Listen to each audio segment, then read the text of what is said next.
Harper Audio presents All I Want for Christmas is a Vampire by Kerrelyn Sparks, performed by Colleen Marlowe.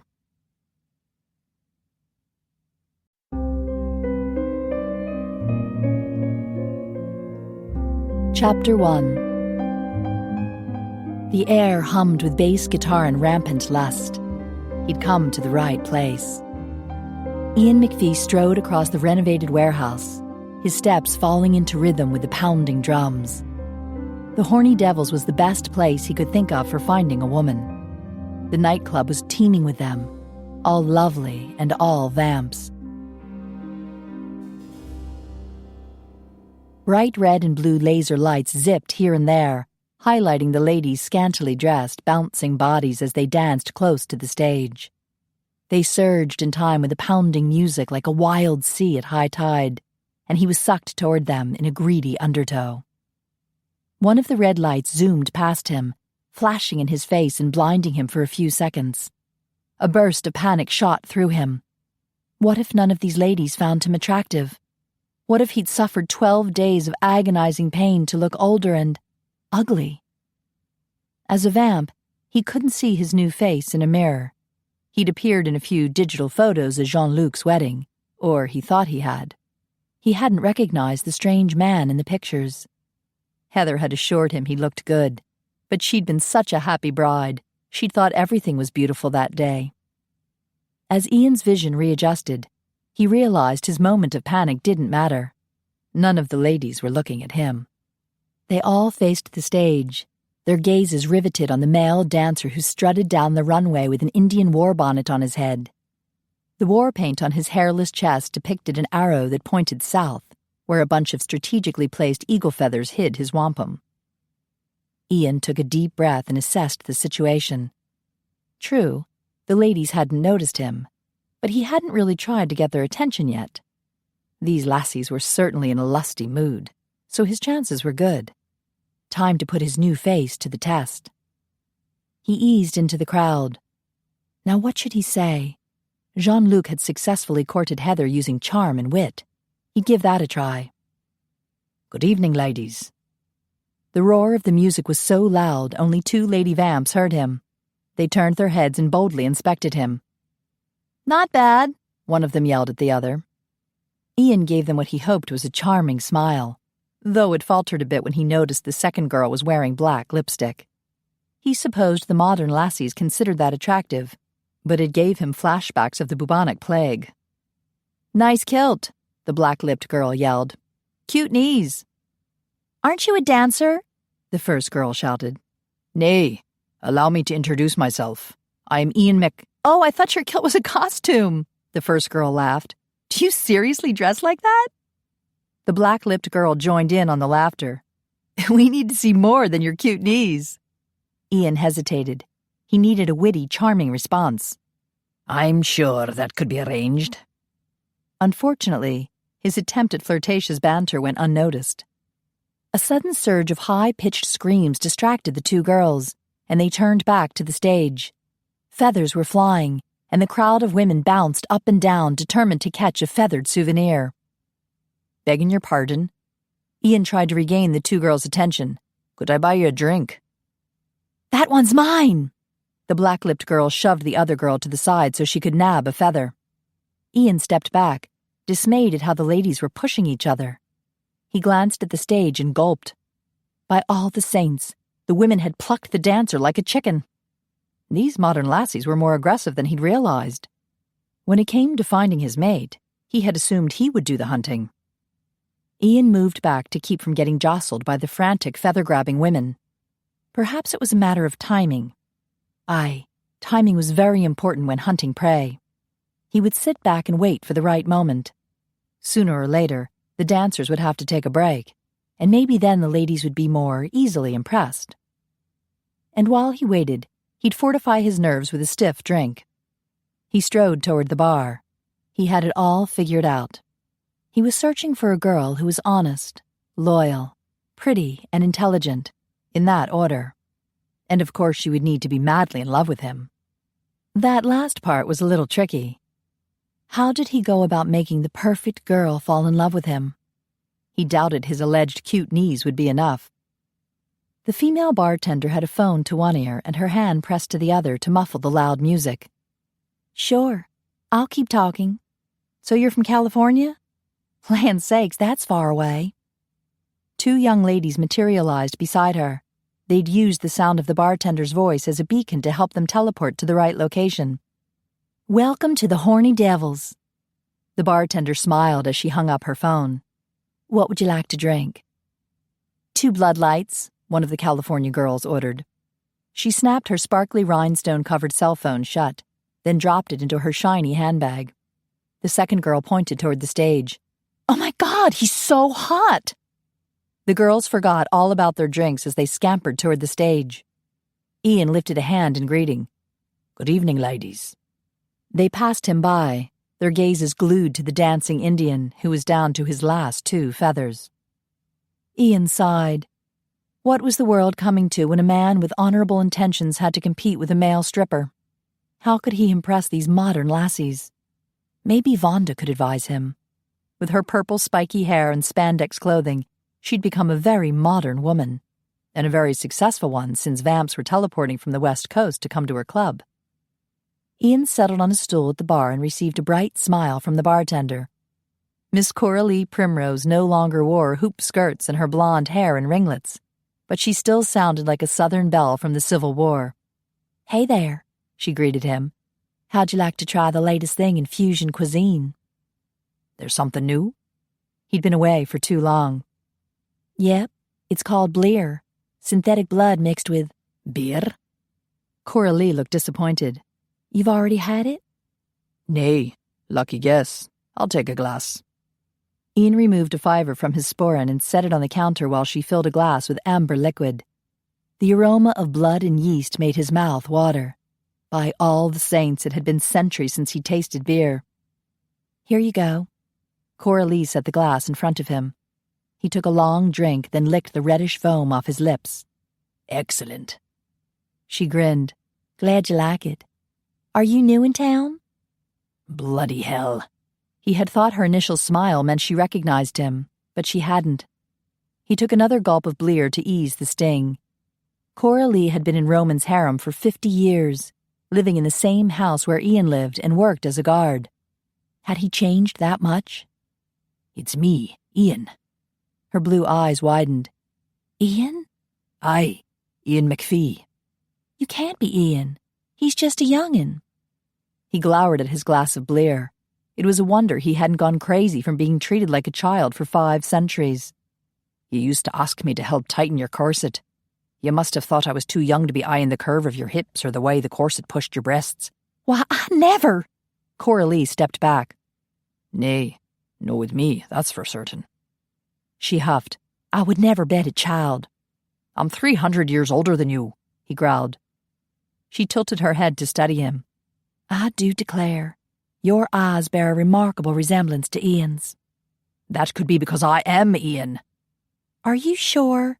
"Of course I'm sure. Who else would I be?" She gave him a suspicious look. "It's just that I don't recall you being so—" "Charming?" "Grumpy," she sighed. "Ian was such a well-mannered and friendly boy. I was quite fond of him, really." "Bloody hell. I didn't die. I just look 12 years older now." "Land's sakes, how did you do that?" Ian hesitated. Roman's stay-awake drug was best kept a secret. "It was something I ate in Texas." "Something you ate? You wanted to look older?" "Aye." "But why would you do something so awful?" He gritted his teeth. Being trapped for centuries with a 15-year-old face had been a living hell. If Coralie couldn't figure that out, well, he didn't feel obliged to explain. "Maybe I just wanted to get laid." She huffed. "And you were such a nice young boy." "Aye." He gulped down the last of his Bleer. Coralie studied him, frowning. "If you got what you wanted, then why are you so grumpy?" "I'm not grumpy." Her eyes suddenly widened. "Oh, I get it. You haven't gotten laid yet. Maybe I can help." Bloody hell. He could do his own hunting. He noticed the music's volume had decreased. The Indian dancer had left the stage, and the female natives were restless. He needed advice, quick. Is Vonda here? I need to see her. Just a minute. Coralie rushed to a table where a lady vamp sat, chatting with a few male customers. Pamela, you'll never guess who that fella is over there. Was Coralie trying to set him up with Lady Pamela Smytheworthing? No. Hell no. The Regency-era Viscountess from Britain had also been in Roman's harem, and she'd spent 50 years sneering down her nose at him. Lady Pamela stood and examined him. Her frilly Regency gown was gone. She'd completely embraced the modern age with a red miniskirt and black leather camisole. Oh dear, look at that shabby old kilt. Lady Pamela's snooty accent was still the same. He must be another barbarian from Scotland. Doesn't anyone from that dreadful country die a natural death anymore? Ian arched a brow. She had to know he could hear her. Coralie grinned. Pamela, that's Ian. Pamela's eyes widened. Surely you jest. I shall be quite overset if you're toying with me. It is Ian, Coralie insisted. He grew a bunch. He certainly did. Pamela's gaze raked over him. I must say, this brings to mind a question of the utmost importance. You mean how did it happen? Coralie guessed. He told me it was something he... No. Pamela waved a dismissive hand. The question is... She leaned close to Coralie. Is he a virgin? Land sakes, Coralie giggled. He did say he wants to get laid. Pamela tapped a finger against her cheek as she considered. A 500-year-old virgin. This could be interesting.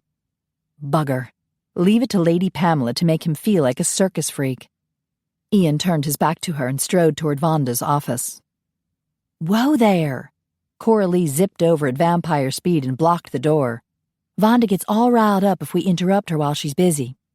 Indeed. Lady Pamela sauntered over. Vonda is the brains behind this business. She smoothed back her long blonde hair. We're the beauty. We sure are. Coralie fluttered her eyelashes. Congratulations, Ian grumbled.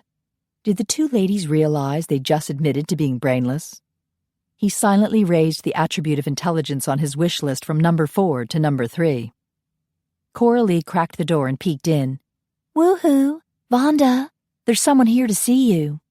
It had better be a sexy new dancer, Vonda growled. Business is down this month. I say, capital idea.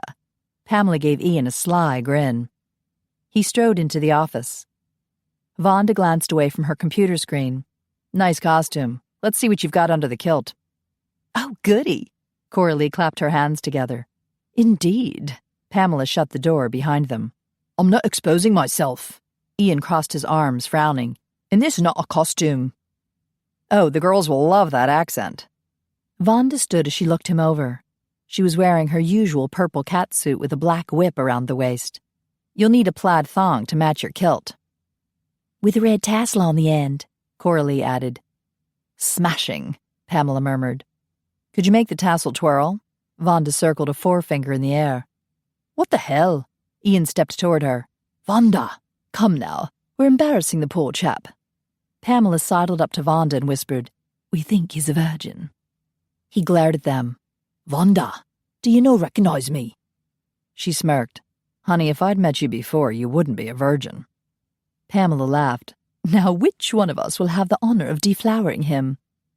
We could draw straws, Coralie suggested. I'm not sleeping with any of you, Ian growled. Vonda, it's me, Ian. What? Vonda blinked. Then she narrowed her eyes. No, I don't think so. Bloody hell. He ran a hand through his long hair and accidentally pulled a strand loose from the tied leather strip in the back. I thought you might cut my hair like you used to. And I need to talk. Ian? Vonda walked up to him, looking at him closely. It's really you? What happened? I know. Coralie waved a hand in the air. He ate something. You ate something? Vonda gave him a dubious look. He could eat me, Lady Pamela murmured, casting him a seductive look from under her eyelashes. Coralie pressed her fingers to her mouth and giggled. I cannot say more on the matter. Ian motioned with his head toward Coralie and Lady Pamela. A secret would never be safe with them. Vonda nodded slowly, then glanced at the two blondes. You two check on the customers. You just want the virgin to yourself. Lady Pamela strolled from the room, followed by Kerrelyn. Vonda shut the door, then walked back to Ian with a grin spreading across her face. I can't believe it. You're all grown up. She hugged him. They had once been close in height, but now the top of her head reached his chin. What on earth did you eat that made you grow older? Do not repeat this, but I drank Roman's stay-awake drug. I took it 12 days, so I aged 12 years. Her eyes narrowed. But you're so much bigger and taller. It must have hurt. It had. He shrugged. My hair grew a lot too. I thought it might need cutting. She pulled the leather thong free from his ponytail and stood back to study him. I don't think the short curls suit you anymore. You have a rugged look to you now. Rugged? As in mountainous terrain? No wonder he was having such a hard time shaving. There'd always been a small dent in his chin, but now it felt more like a bloody crater. Actually, it was bloody half the time. Shaving without a mirror was damned hard. I like your hair long. Vonda circled her desk and retrieved a pair of scissors from the top drawer. But it's a little ragged on the ends, so I'll give you a trim. Thank you. Ian sat in a chair facing her desk.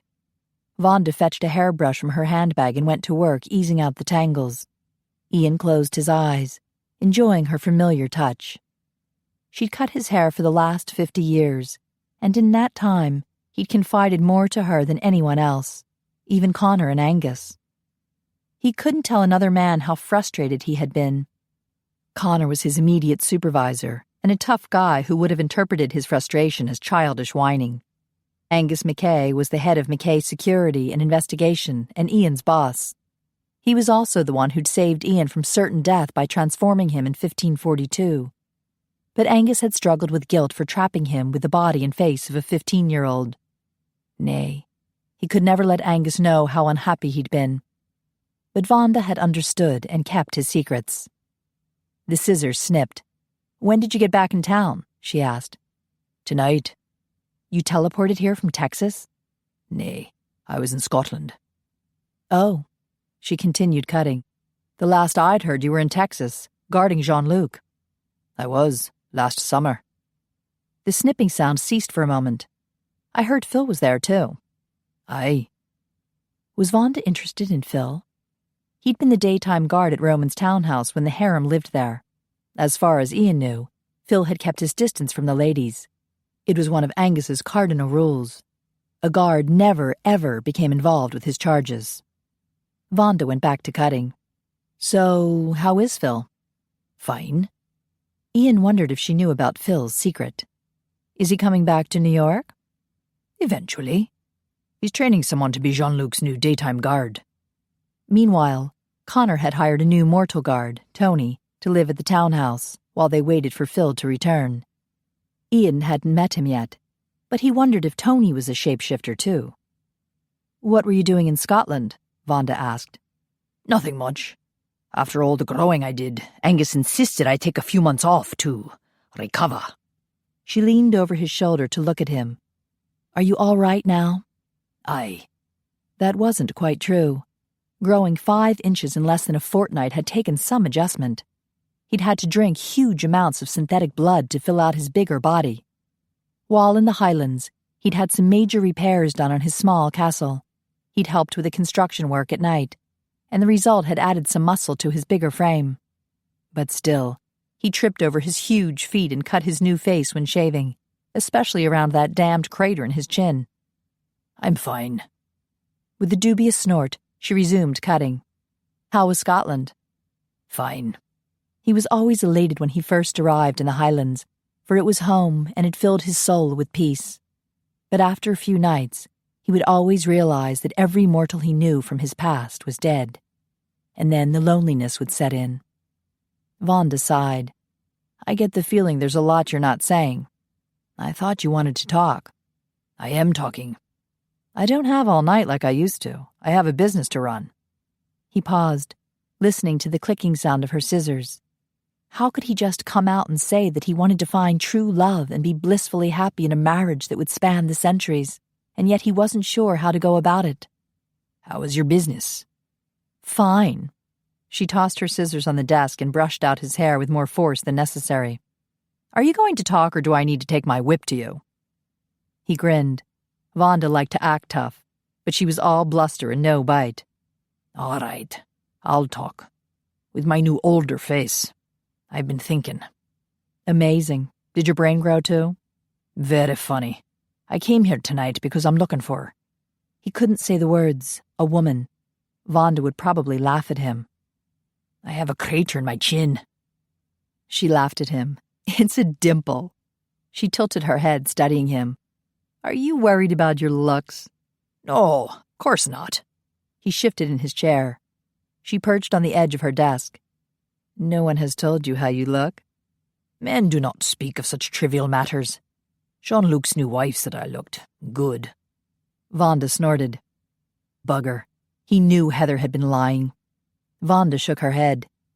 Good is a huge understatement. You're absolutely gorgeous.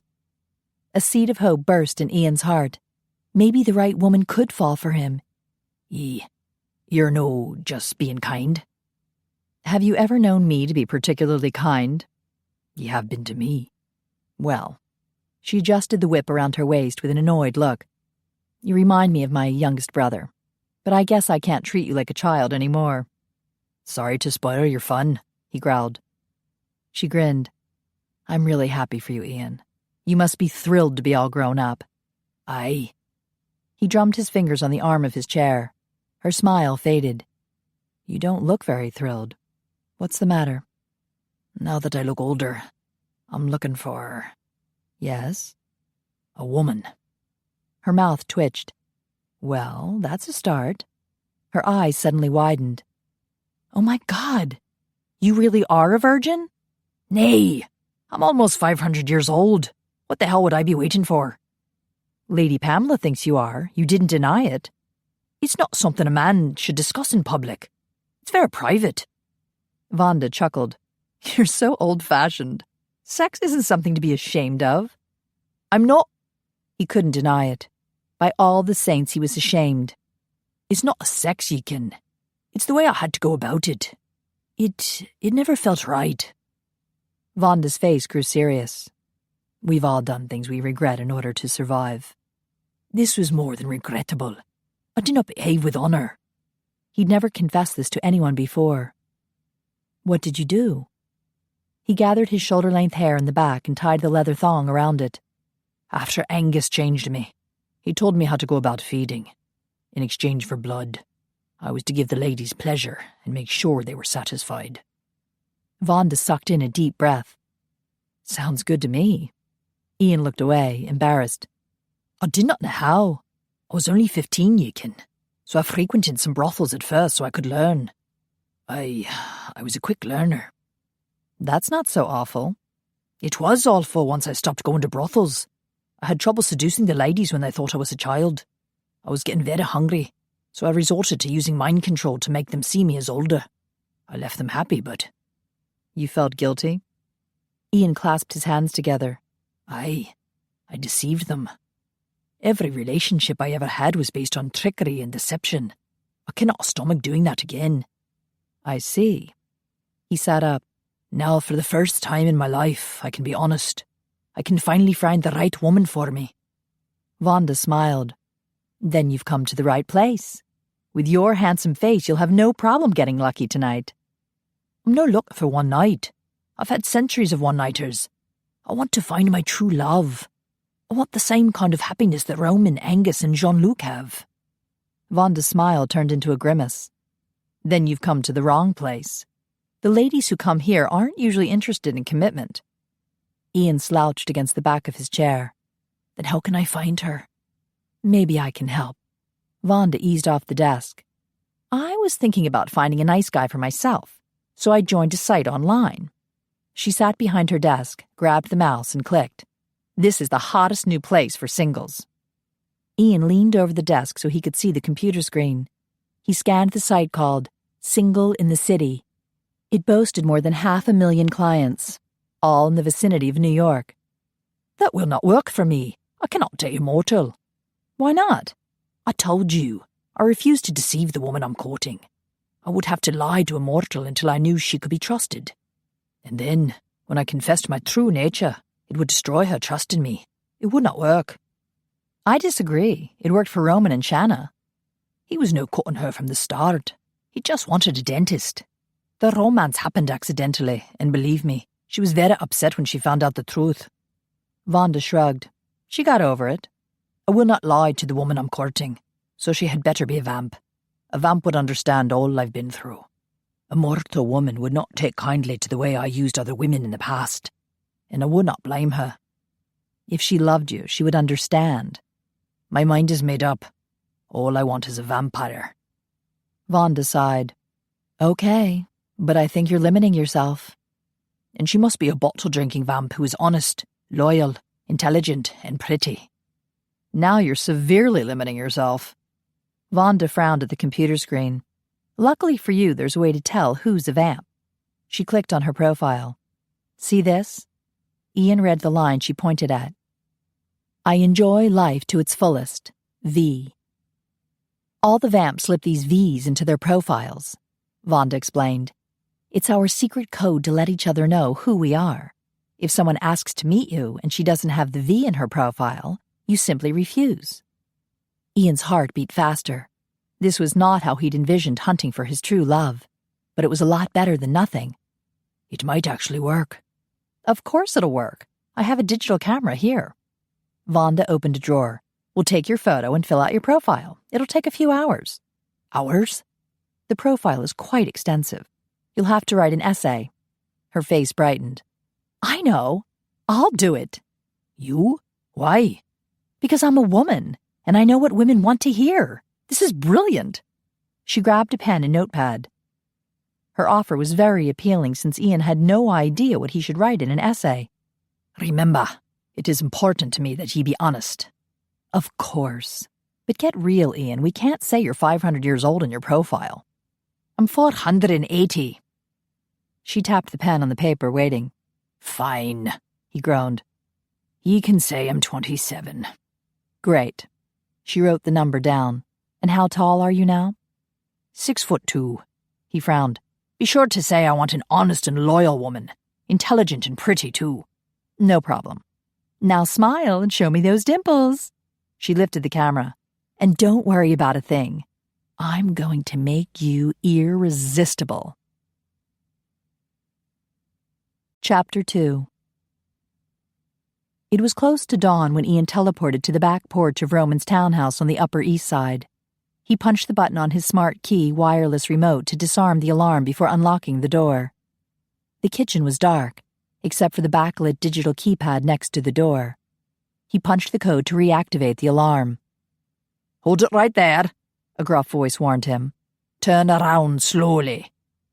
Ian turned and spotted the gleam of a Highland dagger, held by a large Scotsman by the kitchen door. Dougal? Aye. Dougal Kincaid flipped on the light switch. No recognition lit his eyes till his gaze dropped to Ian's kilt. Is that you, Ian? Aye, it's me. Do ye want to see my ID card? Nay. Dougal smiled as he sheathed his weapon beneath a knee sock. I recognise your plaid more than your face. Would you not expect you back for another week? I was bored. Lonely was more accurate, though Ian didn't want to admit it. How's everything been? Fairly quiet. Dougal retrieved a bottle of synthetic blood from the refrigerator, then popped it into the microwave. Are you coming back to work then? No, I still have a week of vacation. A week when he could concentrate on his search for the perfect mate. Dougal tilted his head as he studied Ian. I'd heard you'd gotten older, but 'tis amazing how different ye look. I can hardly recognise myself. Ian had gazed for 5 minutes at the photos Vonda had taken, and it wasn't just his face that was different. His body had grown so quickly, he'd barely had time to adjust. He occasionally knocked his hand against things when he overreached with his longer arms, and sometimes he tripped over his bigger size 13 feet. The microwave beeped, and Dougal removed his bedtime snack. We just had martial arts practice downstairs. He guzzled down some blood. You should have seen it.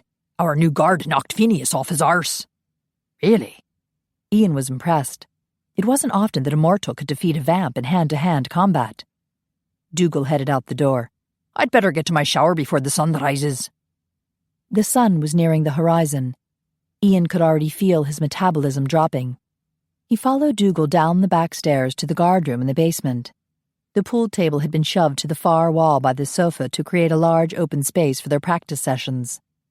Ian picked up a chair that had been knocked over and noticed one of the legs was broken. "That must have been one hell of a fight." "Aye, a bit embarrassing for Phineas, though." Dougal finished his bottle as he strolled into the dormitory next door. A bathroom door banged shut.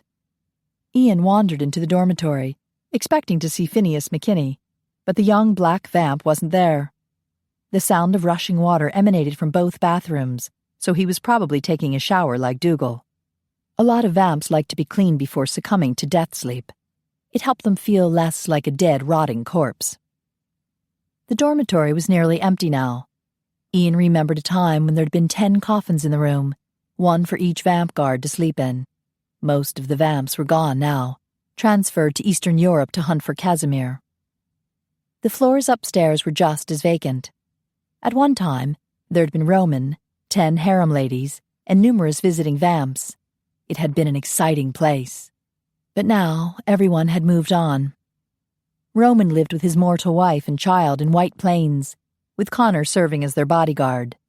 The vamp guards who lived here at Roman's townhouse worked security at Romatech Industries, where synthetic blood and vampire fusion cuisine were manufactured. Connor was head of security there, but he planned to pass the title to Ian so he could concentrate solely on Roman and his family's safety. Ian was delighted with his upcoming promotion, but annoyed that it hadn't happened until now when he looked older. He'd started working for McKay's Security and Investigation in 1955, and he'd never made it past second in command.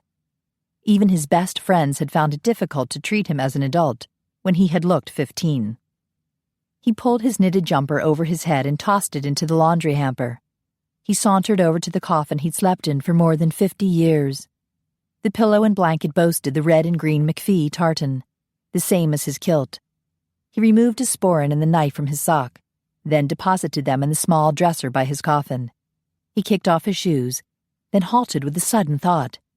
He'd grown 5 inches. Bugger. He'd outgrown his coffin. He climbed inside, and sure enough, his feet hung over the end. There was only one other coffin in the dorm, and it belonged to Dougal. The twin bed was for Phineas. All the other beds were upstairs. Well, why not? In a few weeks, Ian would be in charge here as well as Romatech. He could sleep anywhere he wanted. He strode from the dormitory and up the stairs. Usually he had a snack before bed, but tonight he was full of blear. Vonda had joined him at the bar around 4 a.m. to announce his profile was complete, and he was officially posted on the Single in the City dating service. A third glass of blear had boosted his confidence. He'd talked to a few ladies, and they'd agreed to meet him at the club tomorrow night. When he reached the ground floor, the alarm went off. He froze a second, then realized what was happening. An intruder. And damn it, his reaction was too slow. He shouldn't have had that 4th glass of blear. He ran into the parlor. Empty. He swiveled, tripped over his feet, and stumbled to the keypad by the front door. He turned off the alarm so he could hear. He caught a slight noise, emanating from the library. He eased toward the entrance. A gust of cold air from the open window stirred the curtains.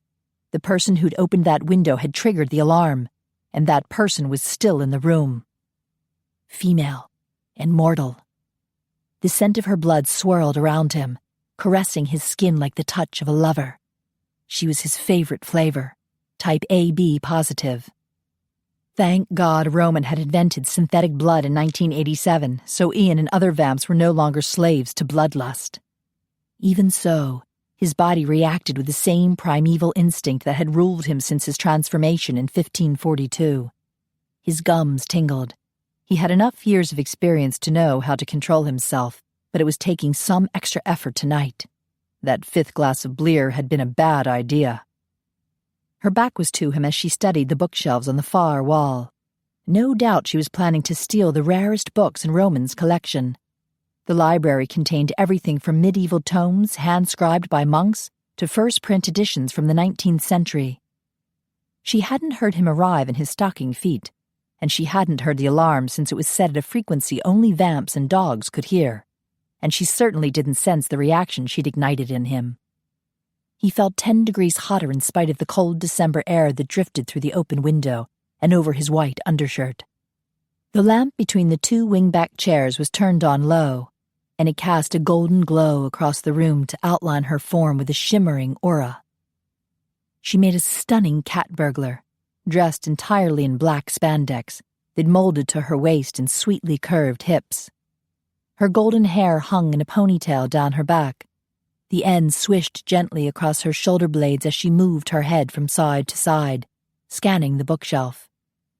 She stepped to the side, silent in her black socks. She must have left her shoes outside the window, thinking she'd move more quietly without them. He noted her slim ankles, then let his gaze wander back up to golden hair. He would have to be careful capturing her.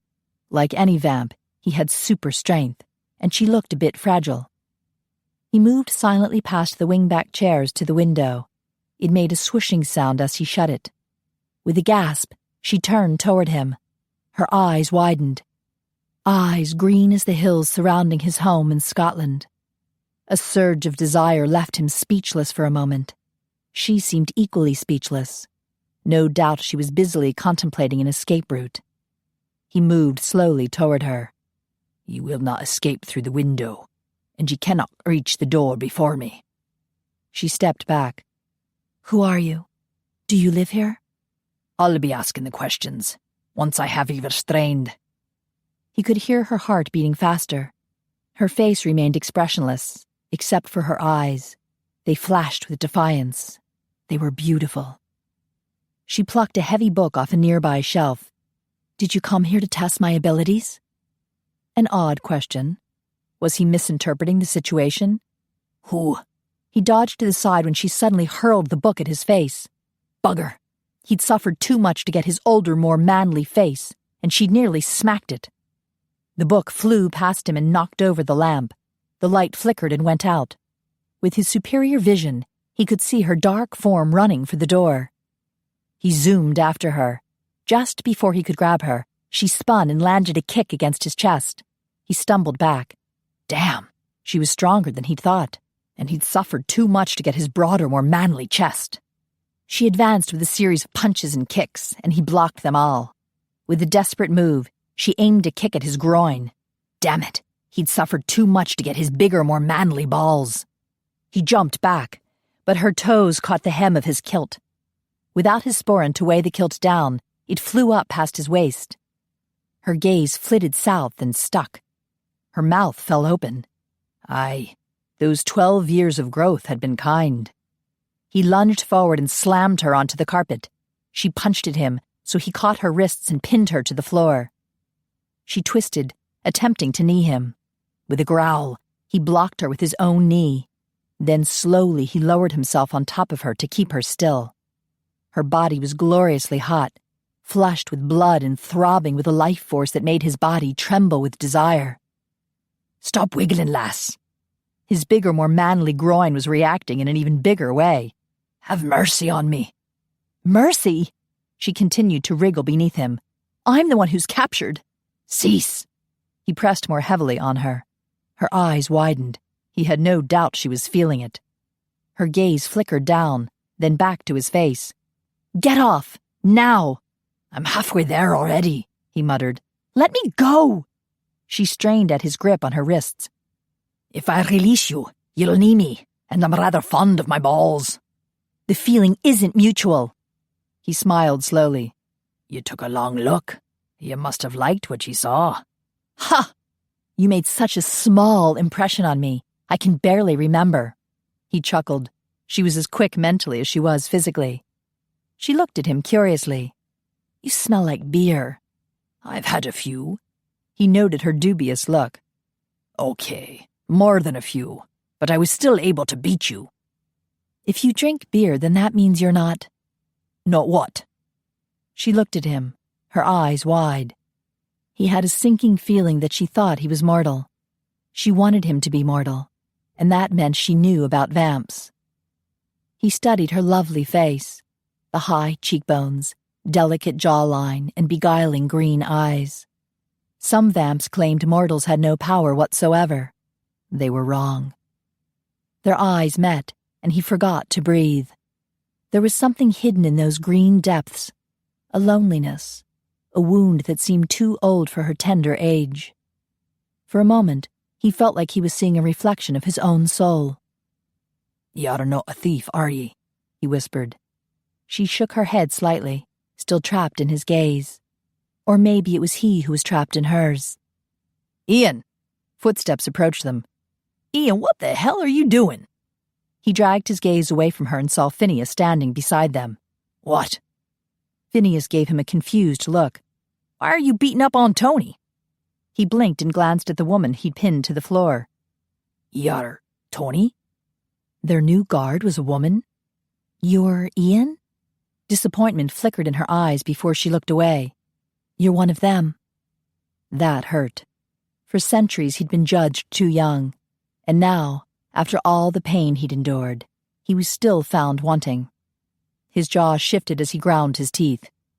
"You have something against vamps?" Her eyes flared with anger. "Yes, I tend to get really pissed when they attack me." "She's got a point, bro," Phineas muttered as he adjusted the tie around his purple satin bathrobe. "You shouldn't attack her. She's our friend."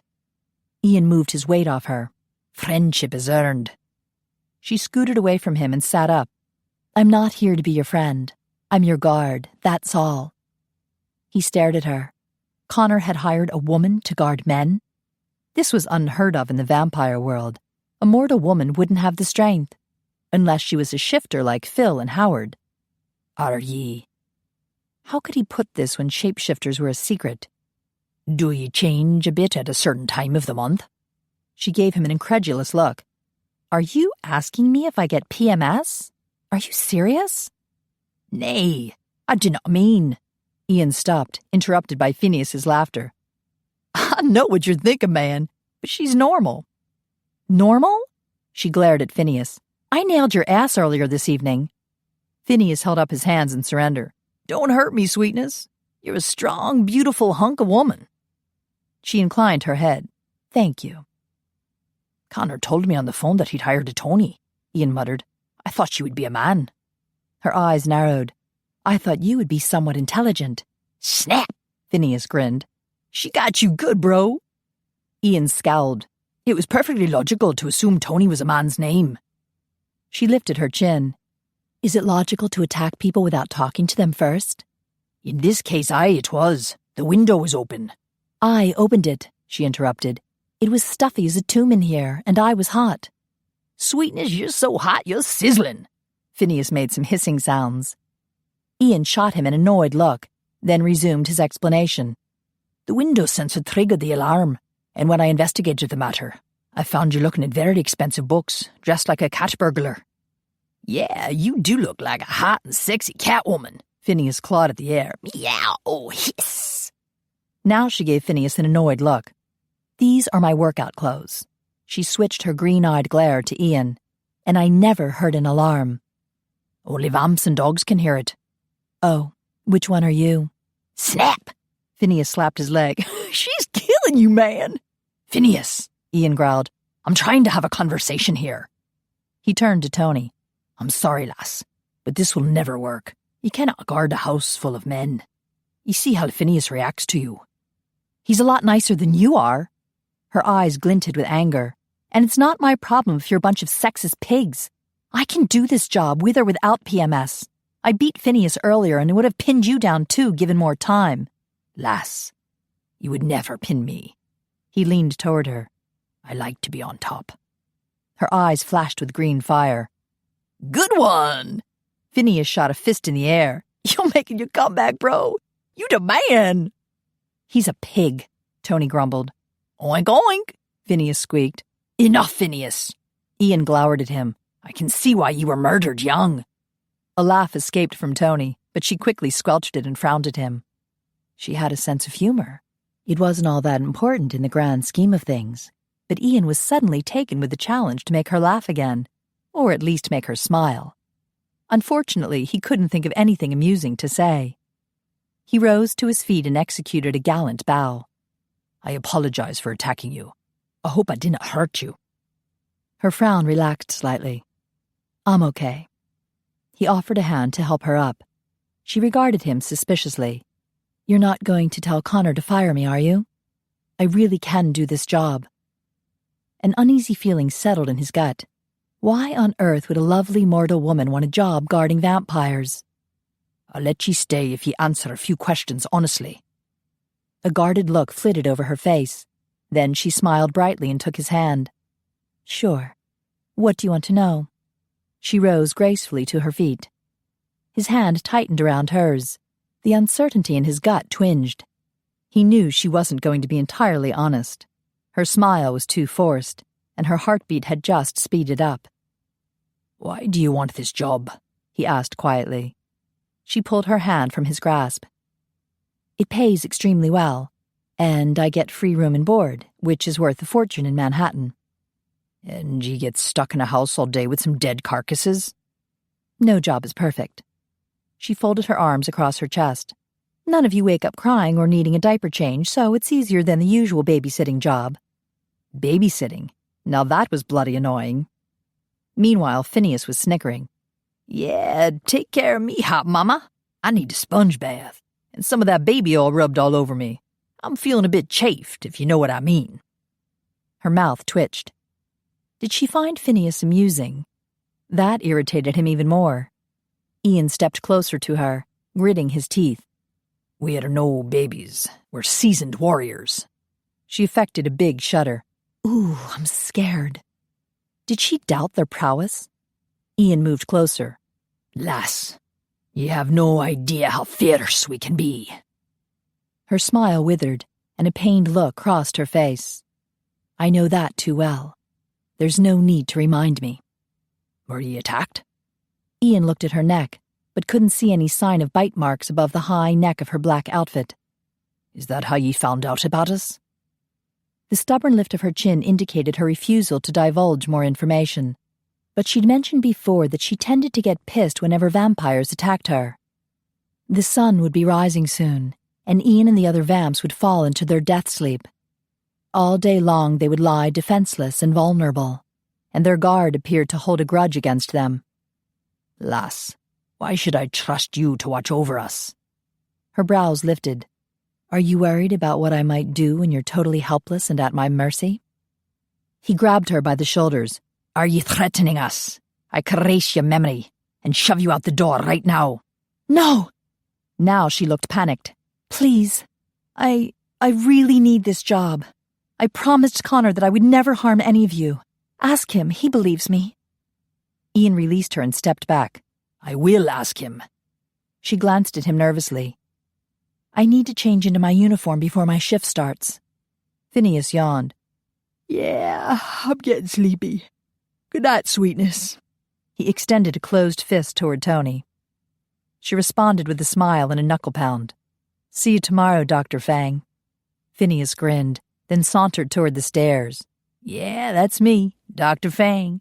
Long in the tooth and long in the wang. He descended the stairs to the basement, his voice still drifting toward them. The doctor is in the house. Oh, baby, I've got the cure. Ian could feel the pull of death sleep, too. But as an older vamp, he was able to resist it better than Phineas. Perhaps we should start over. He extended a hand. I'm Ian MacPhie. She gave him a wary look. Toni Davis. She gripped his hand, quickly let go, then headed for the stairs. He followed her. I really did think you were a thief. I do not normally attack women. Unless you're hungry. She started up the stairs. I do not attack for food. We have evolved past that. Yeah, right. She continued up the stairs without looking back. He climbed the steps after her. You do not believe me? She shrugged. I've seen your kind drink from bottles. Then you know we're different from the malcontents. Her knuckles whitened as she suddenly gripped the banister hard. Then she released it and ascended more stairs. I gather your noble nature is somewhat new. Before the invention of synthetic blood, you must have attacked people for food. He gritted his teeth. I never used violence. She reached the landing and whirled around to glare at him. Did you use mind control? He flinched. You do not understand. Oh, I think I do. Mind control made it easy for you to manipulate people. Her eyes narrowed. But they were still victims, and you were still violating them. We were never like the malcontents. Those bastards are murderers. We never killed for food. Okay, you weren't killers. You were just parasites. She turned to continue up the stairs. He grabbed her arm to stop her. If you hate us, why have you taken a job to protect us? She pulled away and started ascending the stairs. I don't hate you, and I have my reasons. What reasons? He stumbled on a step with his new size 13 feet. She glanced back. Why are you following me? Don't you need to go to the basement and die? I'm no sleeping there. But I've seen your coffin down there. She gave him a wry look. It looks so cozy. Then ye sleep in it. Over my dead body. Oh, wait a minute. It's your dead body, in about 5 minutes, so I'd better hurry. She jogged up the rest of the stairs. Smart ass. His gaze slid down to her round, firm rump, so deliciously defined in black spandex. It was enough to turn him back into a biter. He followed her, watching her hips sway as she strode down the hall. She stopped at a door on the right. He paused beside her. I outgrew it. What? Your ego? Lass, you do not need to carry a weapon. Your tongue can slash a man to shreds. She smiled. I'll take that as a compliment. I outgrew my coffin. I'm 5 inches taller than when I was last here. Her eyes widened. Connor mentioned that you'd grown, but I didn't quite believe it. I thought vampires were always stuck at the age when they died. That is true, normally. But I aged 12 years over the summer. Oh. Her mouth quirked. Welcome to puberty. He planted a hand on the wall beside her and leaned forward. Ye saw under my kilt. You know I'm a grown man. She lifted her chin in a defiant gesture, but her cheeks turned a pale pink. I'm trying very hard to wipe that unfortunate incident from my memory. He smiled slowly. Let me know if ye succeed. Her blush deepened. Mr. MacPhie, I should remind... Call me Ian. Is Toni your full name? No. Look, I'm trying to talk to you since I estimate in about 3 minutes you'll keel over dead. If I do, will ye put me to bed? This sort of talk is not appropriate. Is your name Antonia? Her eyes darkened. No. Tonatala? Tonisha? No. Toni Baloney? Her mouth twitched. I'm trying to be serious. Me too. He let his gaze wander over her. I'm dead serious. She snorted. Mr. MacPhie, I signed a contract 2 nights ago, and it clearly stated that I am not to become involved with anyone I'm guarding. His heart stuttered, and it wasn't caused by the rising sun. I did not realize we were involved. We're not, she huffed.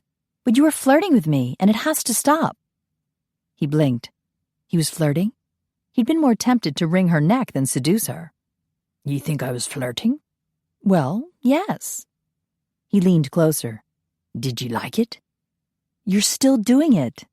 He smiled lazily. Sweetheart, I can do it all night long. The night is over. She turned and grabbed the doorknob. Good night, Mr. MacPhie. He stepped back. He wouldn't let her rejection bother him. Why should it bother him? I was not being serious. You need no worry about me pestering you. I am looking for true love, but only with a lady vamp. She released the doorknob and turned toward him.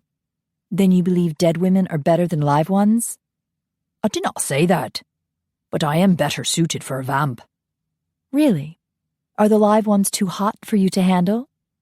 Was she challenging him? I have not met a woman yet that I could not handle. Right. She eyed him warily.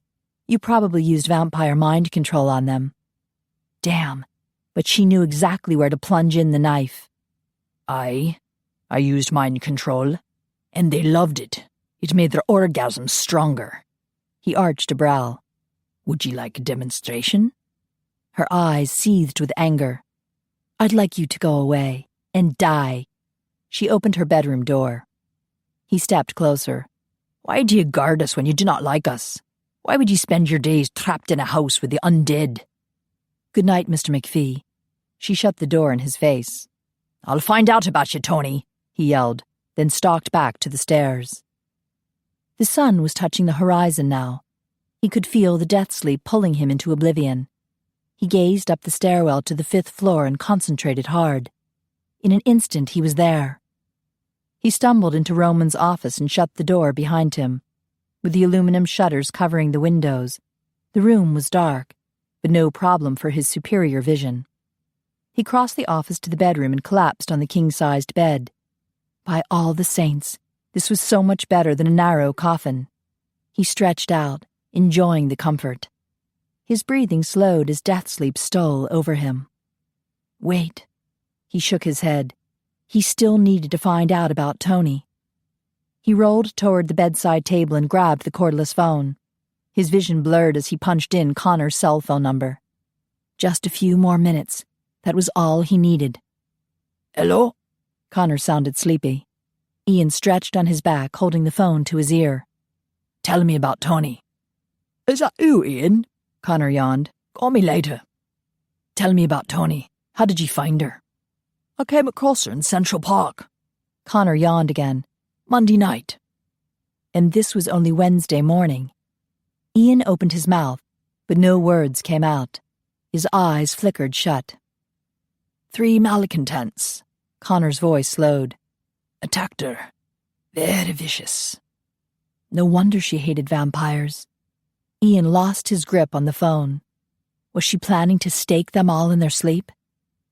As death sleep dragged him under, he wondered if he would ever wake again.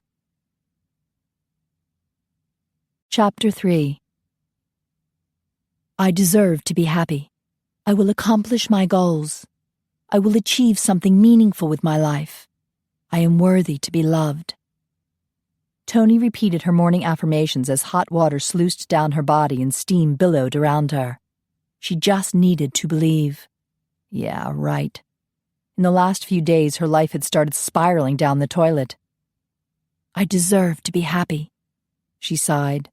Her family didn't believe in her, so why should she? She turned the water off. She needed to toughen up emotionally and not let other people drag her down. People like Ian MacPhie. How could a dead guy be so handsome? She pulled back the shower curtain. Why couldn't he have been mortal? For one fleeting, wonderful moment, she'd thought he was human. But no. Swish down the toilet. He was one of them. She stepped out of the shower, scolding herself. Don't think about him. He has no power over you. Unless he used vampire mind control. Toni's bare skin prickled with goosebumps, and she shivered in spite of the hot steam surrounding her. She glanced down at the bite marks that covered her chest and torso. She'd fought those 3 vampires. She'd thought she might survive until they'd taken over her mind.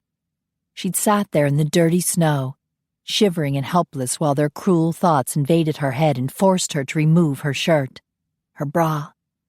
A deep shudder racked her body. If Connor hadn't come along when he had.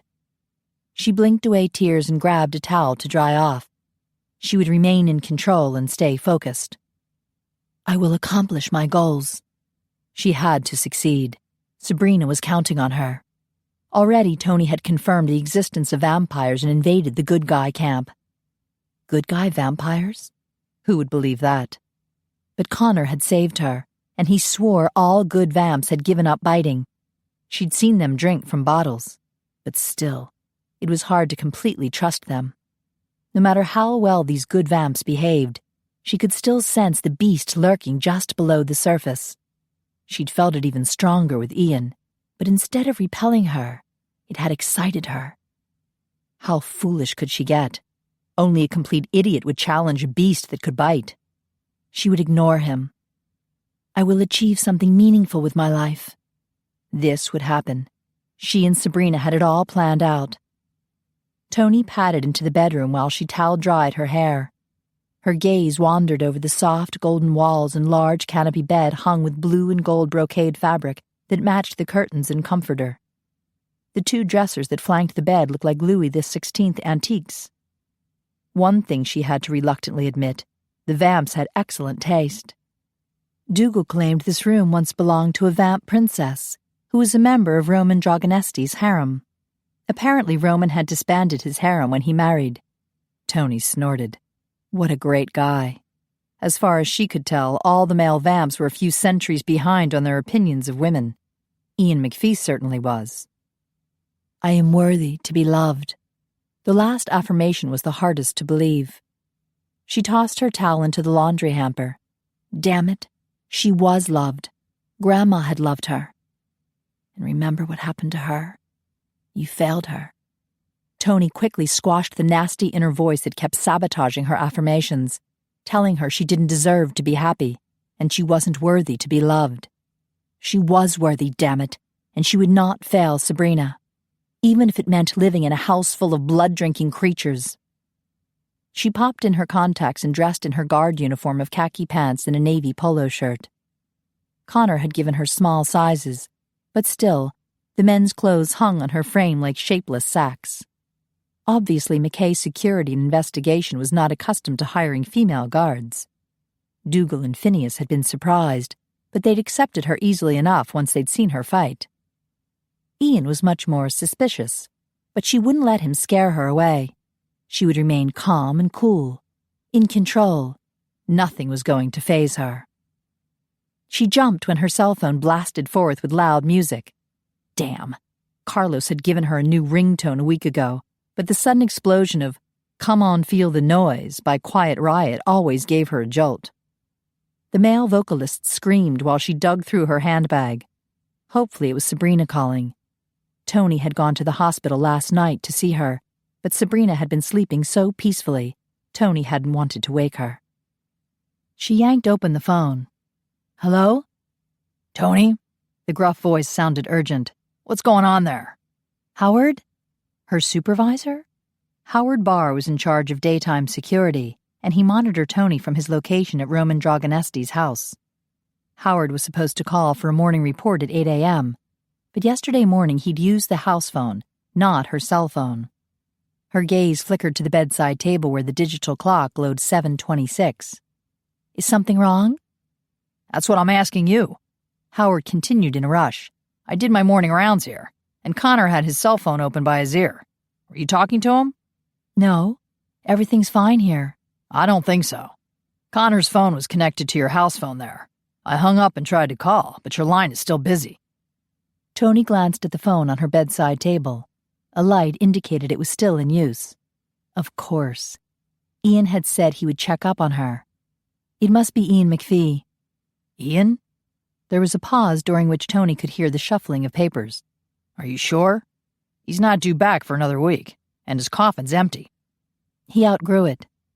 So it's true? The boy doesn't look 15 anymore? She wrinkled her nose. He looks older than that, but his behavior's not what I would call mature. Howard chuckled. Made a good impression, did he? Look, he's not showing up on any of my monitors, so you'll have to find him and make sure he's all right. I'm sure he's fine. Where would he go? He's dead. That sort of cuts down on his mobility. Yes, but we're responsible for these guys during the day. You can't guard a corpse if you don't know where it is, so find him. Toni groaned silently. There were 5 floors in this townhouse, 6 counting the basement, more than 18 bedrooms, and a bunch of bathrooms and closets. It would take all morning to search the whole place. I'll call back in 10 minutes. Howard hung up. 10 minutes. Toni dropped her phone into the pocket of the men's trousers she was wearing, and still barefoot, she rushed into the hall. He wasn't conveniently sprawled out dead in the hallway, so she would have to hunt him down. She jogged down the stairs to the ground floor. She didn't expect to see him here, but there were surveillance cameras in the foyer and the kitchen, and she knew Howard would expect to see her pass by in her search. She'd been hired on a probationary status for 2 weeks, and Connor had warned her that the cameras in the townhouse were linked to monitors in White Plains. In other words, she was watched constantly to make sure she could be trusted, as if she would ever try to harm one of the vamps. Connor had stressed the fact that once she took the vow to protect vamps, that vow would be sacred. The cost of betrayal was severe and final. If she incurred their wrath, there would be no place to hide where they couldn't find her. Her body would never be found. Then he proceeded to tell her about the great medical dental plan, high-yield money market accounts, and vacation opportunities that McKay's Security and Investigation offered its employees. Under normal circumstances, she would have chosen option number 1, having her memory erased so she could return to her normal life. But circumstances weren't normal, so she'd gritted her teeth and taken the vow. Ian was not to be found on the ground floor, so she headed down to the guardroom in the basement.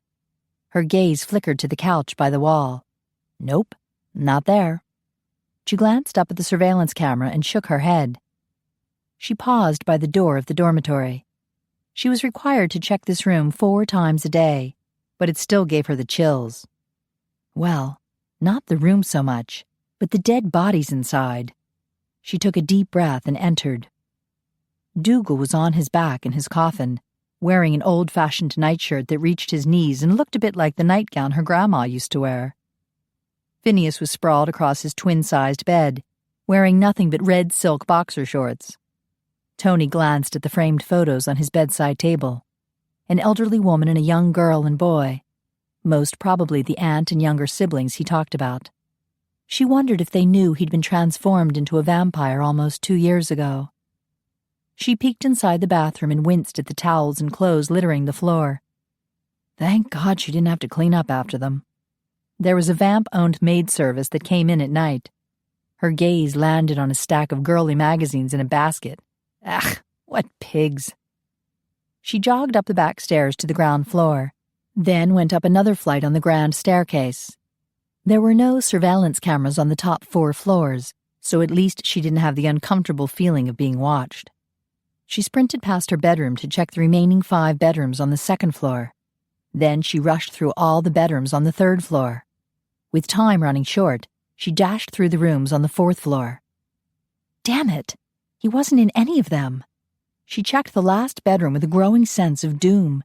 She even looked in the closet. Had she made a mistake by not checking all the closets below? Come on, feel the noise! She jumped and dug the phone out of her pocket. Howard? Toni, have you found him yet? No. She was breathing heavily from all the running about. I've searched every floor, except the 5th one. Check it out. She blinked.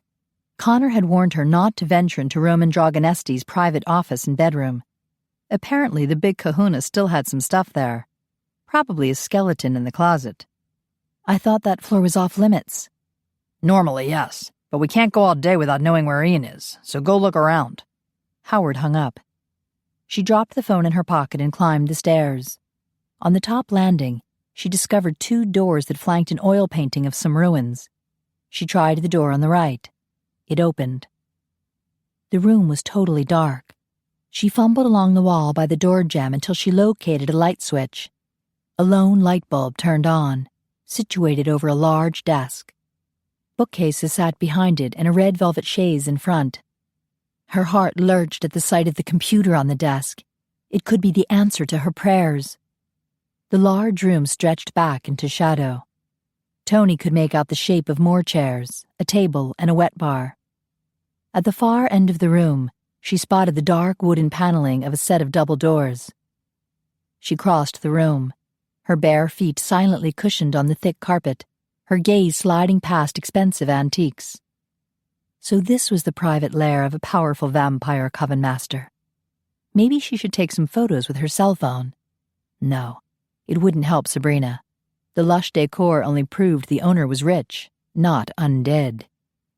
As she approached the double doors, she heard a beeping sound like a phone off the hook. She shoved open the doors.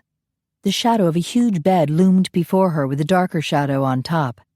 She skirted the bed to the right and fumbled with the lamp on the bedside table. A dim light, no brighter than a nightlight, came on. There he was on the far side of the king-sized bed, lying on top of a tan suede comforter. His face was turned away from her, so all she could see was his thick black hair and the ponytail that curled on top of the pillow. Some men might look effeminate with shoulder-length hair and a skirt, but on Ian, the effect was quite the opposite. There was something wild and rugged about him, like a Scottish warrior who refused to be civilized. Just the sight of him made her heartbeat quicken and thoughts of rebellion sneak into her head. He rested on his back, his long length stretching to the foot of the bed. Her gaze wandered over the white t-shirt, tightly molded to a broad chest and muscular abs. His red and green plaid kilt lay rumpled about his legs, the hem rucked up past his knees. It looked like he'd simply fallen onto the bed without caring how he landed. Toni edged around the bed, passing by his huge feet encased in black socks. The old wives' tale about men with big feet must be true. Her gaze drifted back to his kilt. His legs were spread apart with the plaid fabric draped slightly between them. What a shock it had been to realize the guy didn't wear any underwear. Her face grew warm, remembering the amused tilt of his mouth and the glint in his eyes. No shame whatsoever. No, he looked bold, as if he'd enjoyed her surprise inspection. She tilted her head, focused on the dark, shadowy area between his thighs. Slowly she leaned to the side. "Come on, feel the noise." With a gasp, she straightened. What had gotten into her? The man was dead, and she was trying to look up his skirt? Thank God there were no cameras up here. She opened her phone. "It's okay, Howard. I've got Ian here. He's in bed." There was a pause. "Girl, you have a man in your bed?" Toni winced. "Carlos! I wasn't expecting you." He chuckled. "I realize that, Menina. So, who is this guy in your bed?" "He's not in my bed, and it's not—" "Oh, you're at his place?" "Well, yeah, sorta." Toni shoved her damp hair behind her ears. "Look, Carlos, I can't talk right now." At the sound of his suggestive chuckling, she huffed. "It's not what you think. The guy is really dead right now." "You wore him out? You go, girl." Toni groaned. Maybe it was his Brazilian heritage, but her next-door neighbor, Carlos Pantera, had a one-track mind. "Carlos, is everything fine at the apartment?" "Yes, of course. I was just feeding your cat. She says she misses you and Sabrina. I do too." "I know. We'll be back soon, I hope. Now I've got to go before Howard calls." Carlos gasped. "You have 2 men? Girl, you are hot." "It's not... Never mind. I'll explain later." She moved up the side of the bed. "Is that new ringtone I put on your phone?" Carlos continued. "Now you're rocking the boys big time." "Yeah, right. Bye, Carlos." Toni snapped her phone shut and dropped it in her pocket. It was a stinking shame she was so inept at modern technology. She had no idea how to remove the ringtone Carlos had cursed her phone with. Speaking of phones, there was still a beeping one on the bed with Ian. He'd obviously been holding it next to his ear, but now his fingers were relaxed, curling slightly where they rested on the pillow. The receiver must have slid down the pillow, for it was now nestled in the crook of his neck and shoulder. His head was turned toward her, his eyes shut. She had a creepy feeling his eyes might suddenly open and gaze at her with the blank look of a zombie. With a shudder, she pushed that thought away. She reached for the receiver, but accidentally brushed her hand over his fingers. She jerked her arm back. Shoot, she'd never touched a dead person before. But he hadn't felt cold and stiff as she expected him to. She slipped her hand between his fingers and his neck and slowly pulled the phone out. Her knuckles grazed the tip of his chin. It was rough with whiskers. She winced, realizing how close she was to touching his mouth. His lips were slightly parted, perfectly shaped. She stepped back, bringing the phone to her chest. His expression was peaceful, so different from the intense emotions she'd seen earlier. The thick black fringe of his eyelashes cast a shadow on his pale cheeks. Beautiful. A man shouldn't look that sweet and rugged at the same time. Her gaze fell to the dimple in his chin. It had been one of the first things she'd noticed about him. The whole time he'd been fussing at her, she'd wanted to poke it with her finger. She reached out her hand, then snatched it back. What was she thinking? He was one of them. She dropped the receiver back into the cradle on the bedside table. It immediately rang. She jumped. Good grief, she needed to get a grip. She lifted the receiver. "It's okay, Howard. I found him." There was a feminine giggle. Definitely not Howard, unless he had a secret she didn't know about. Hello? Hi. Another giggle. Is he in there? Toni hesitated. If this girl knew Ian, wouldn't she know he was dead at the moment? He's not able to come to the phone right now. Can I take a message? Well, I guess so. The caller giggled again. Toni found a pen and pad of paper in the nightstand drawer. She waited, but there was silence. Hello? You'll need to give me the message. Oh, right. Okay. Let me think. Another giggle. Toni waited while the caller grew silent, apparently attempting to think. Did Ian actually know this girl? Hadn't he said he was looking for a vamp woman? This girl had to be mortal because it was daylight, and she was conscious. Sorta. Can you tell me your name? Oh, more giggles. I'm Mitzi. Toni wrote on the pad of paper. And your message? Can you tell Ian I think he's really hot? Sure. Toni glanced at Ian. He looked stone cold to her. How did you meet him? I haven't yet. I just found him on Single in the City. It's a dating service, you know? I see. Was that how Ian planned to find his true love? That didn't make sense if he was looking for only vamp women. Yeah, I just saw his profile, Mitzi continued, and his picture. And I had to call because he's so hot. Right. Do you want to leave a number? Mitzi recited her number. Can you tell him I want to go out with him? And he'll probably get lucky, 'cause he's so hot. She giggled, then thankfully hung up. The second Toni set down the receiver, the phone rang again. This had to be Howard. Hello? Is Ian MacPhie there? A throaty female voice asked. Another woman? At least it wasn't Mitzi. Ian is unavailable at this time. May I take a message? My name is Lola.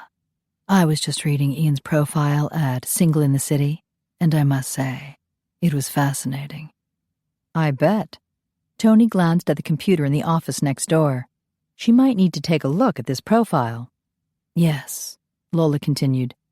I especially like the part about Ian's castle in Scotland and how he's spending some of his vast fortune to renovate it. Vast fortune?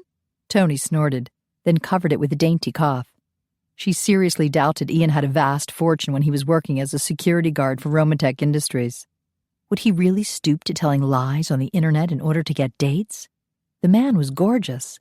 Why would he have to lie about anything, other than the little problem of being dead half the time? You see, Lola lowered her voice dramatically. I was a royal princess in a former life. I belong in a castle. Wow. I'm also a vegetarian, Lola announced. I do hope Ian is one too. He's so hot. Right. Well, I can safely say he doesn't eat meat. Splendid. Lola recited her phone number. Ta-ta. Toni wrote the number down. Then she glared at Ian. Liar. You said you didn't want to date mortals. Come on, feel the noise. She jumped. Now this had to be Howard. Or Sabrina. She pulled out her cell phone. Hello? Toni? Howard's voice boomed. What's going on? Everything's fine. Ian's in the bedroom on the 5th floor. The phone was off the hook, but I put it back. What was so urgent that he had to call Connor? Toni winced. He was probably calling about me. The concept of a female guard was too bizarre for him. Howard chuckled. He'll get used to it. Has he seen you fight yet? Yeah, a little. Then he knows how tough you are. He'll learn to trust you in time. She grimaced. Ian was actually right to suspect her. She did have a hidden agenda, though she certainly didn't mean the vamps any harm. Do you need anything today? Howard asked. He made sure groceries were delivered to the townhouse, so Toni wouldn't have to leave her charges unprotected. I'm fine for now, but I have a final exam Friday at NYU. I'll need to leave around noon. I remembered that. We've arranged for me to come to that townhouse so you can go. But I thought you had to guard Roman and Connor. They're staying at Romatech, so the guards there can keep an eye on them. Don't worry, we've got it covered. Thank you. Toni felt relieved, but a bit shocked that the vamps were willing to change their routine just to help her out. Just one exam to go, and I'm officially done with my master's. Great. Howard paused. You know, you can probably get a better job than this. It's not very intellectual. It's fine. The pay is a lot more than I expected. Yeah, well, the vamps know how important it is to have mortals they can trust. I understand. The phone on the nightstand rang. Oh God, I hope that's not Mitzi or Lola. Who? Howard asked. These girls keep calling for Ian. Apparently he signed up with an online dating service. You're kidding. I wish. I'll call you back for the 10 o'clock report. Toni shut her cell phone and answered the house phone. Hello? Hi, A soft female voice answered. is he in there? Toni groaned. He's meditating right now. Cool. I'm Destiny. She gave her phone number. Ian is just so hot. You know, I'm totally synthesized to the harmonic vibrations of the cosmos, so I can tell that Ian and I belong together. I see. And his vast fortune had nothing to do with it. Any message for Ian? Yes. I love to take walks in the rain and sit on the beach to watch the sunrise. Great. Toni wrote, "Plans to kill you by spontaneous combustion," beneath her name. Thank you for calling. She hung up and glared at Ian. Do you realize my best friend is in the hospital? And instead of being able to call her, I'm stuck talking to your silly girlfriends? Her voice rose to a shout, but Ian just lay there oblivious.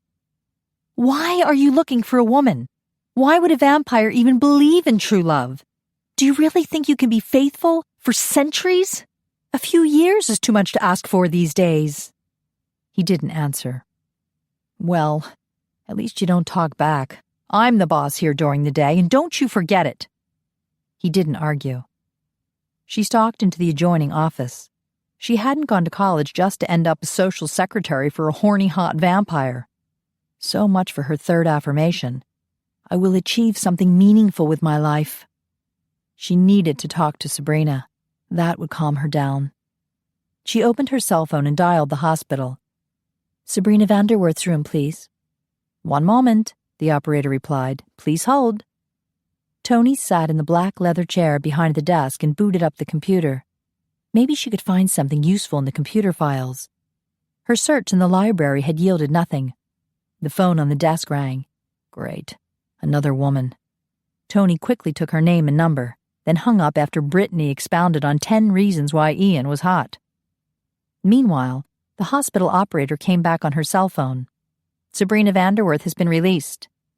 A sliver of alarm crept down Toni's spine. But I just saw her last night. When was she released? I'm not able to give out any personal information. Wait, Toni began, but the dial tone signaled she'd been cut off. The phone on the desk rang. Ugh! Toni quickly took the name and number of another girl who thought Ian was hot. Then she dialed Sabrina's cell phone. After 7 rings, she was transferred to voicemail. Bree, this is Toni. I just heard you were released from the hospital. Call me. She checked her phone for messages. Zilch. Where was Sabrina? The phone on the desk rang again. This time it was LaToya who thought Ian was hot. Then Michelle, and then Lauren. Apparently Ian's hotness was becoming legendary. This is too much, Toni growled.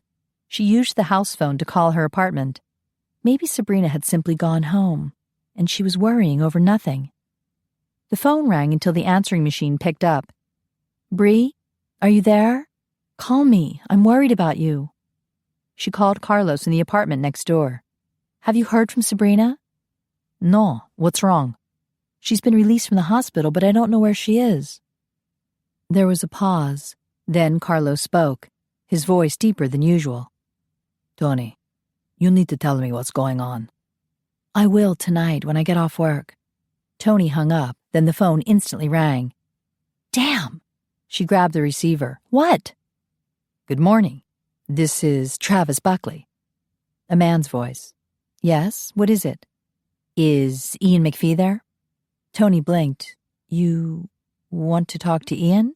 Oh, yes, honey. I saw his picture on Single in the City, and I thought he was so hot. Exactly, Travis chuckled. Toni wrote his name down.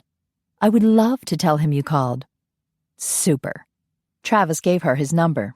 I think he's uber hot. Oh, totally. Toni hung up, then rubbed her temples. This can't be happening to me. I'm stuck in the Twilight Zone. She turned to the computer and clicked on My Documents. A security box came on screen, asking for the password. Damn. If she wasn't such a techno-moron, she could get around this. But she didn't have a clue. Oh well, even if she found a document where a bunch of vamps confessed to being real, would it actually prove anything? Anyone could write such nonsense and claim it was true. Speaking of false claims, she needed to check out Ian's profile on Single in the City. It was easy to find. He was on the home page in a list of the 10 most popular guys. His photo was great, but his profile sounded like Don Juan on Viagra. The more she read, the more she felt steam coming out of her ears. The phone rang again, and again, and again. The list of names was now up to 34 girls and 2 guys who all thought Ian was hotter than liquid magma. How would she ever locate Sabrina, or study for her final? The phone jangled again. She snatched it up. Yes, Ian is hot, but you'll have to wait your turn. Cool. The girl smacked on chewing gum. I don't mind sharing. Is he into group sex? Toni grimaced. You'll have to ask him about that. Okay. She popped her gum. So who are you? I'm his parole officer. Cool. I've got one of those too. Got busted for solicitation. I hate it when that happens. Yeah. So this Ian dude, is he really as rich as his profile says? Toni gritted her teeth. Just give me your name and number. She wrote down the information and slammed down the receiver. I can't take it anymore. She fumbled in the desk drawer and found a big black permanent marker. She stalked into the bedroom and glared down at Ian. If I fail my final, it'll be your fault. She smoothed his white t-shirt across his rock-hard chest and abs, then wrote in capital letters, Hot, hot stud muffin. Beneath that she wrote, For a good time, call Travis. Then she marched downstairs to the ground floor and turned on the answering machine. The vamps wouldn't like it, but she was not about to screw up her last exam because of Ian's love life. As she descended into the basement, she heard the phone ringing again. The guys in the cellar were fine, so she called Howard for the 10 o'clock report. She explained about the answering machine, and he agreed. While she ate her lunch in the kitchen, the phone rang 12 more times. It was still ringing when she went upstairs to her bedroom. She disconnected the phone there so she could study in peace. She checked on the guys again at 1 and 4 p.m. for her afternoon reports. She also called the hospital back and talked to a nurse on the floor where Sabrina had stayed. The nurse admitted Sabrina had left with family, but wouldn't say more than that. It had to be Sabrina's aunt and uncle, since they were the only family Sabrina had. Toni couldn't recall their last name. The information would be at the apartment. Meanwhile, Sabrina never called back, so Toni continued to worry about her. At 4:15, Toni changed out of her uniform and descended to the kitchen to make a snack.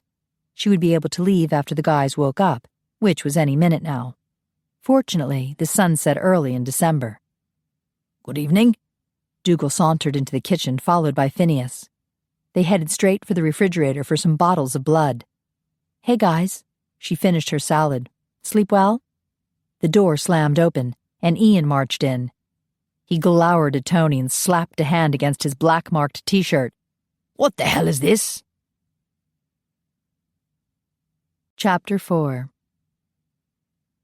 Ian had forgotten how pretty she was, pretty enough to scramble his thoughts for a second. But it didn't matter how shiny and golden her hair was, or how pink and sweetly curved her mouth was, or how her green jumper matched the bonny green of her eyes. Any guard who wrote graffiti on a sleeping vamp was not a guard who could be trusted. Phineas took one look at him and spewed his breakfast all over the kitchen counter. Then he started snickering. Dougal, at least, was attempting to stifle his laughter. Ew! Toni grimaced at the bloody mess. Don't worry, sweetness, I'll clean it up.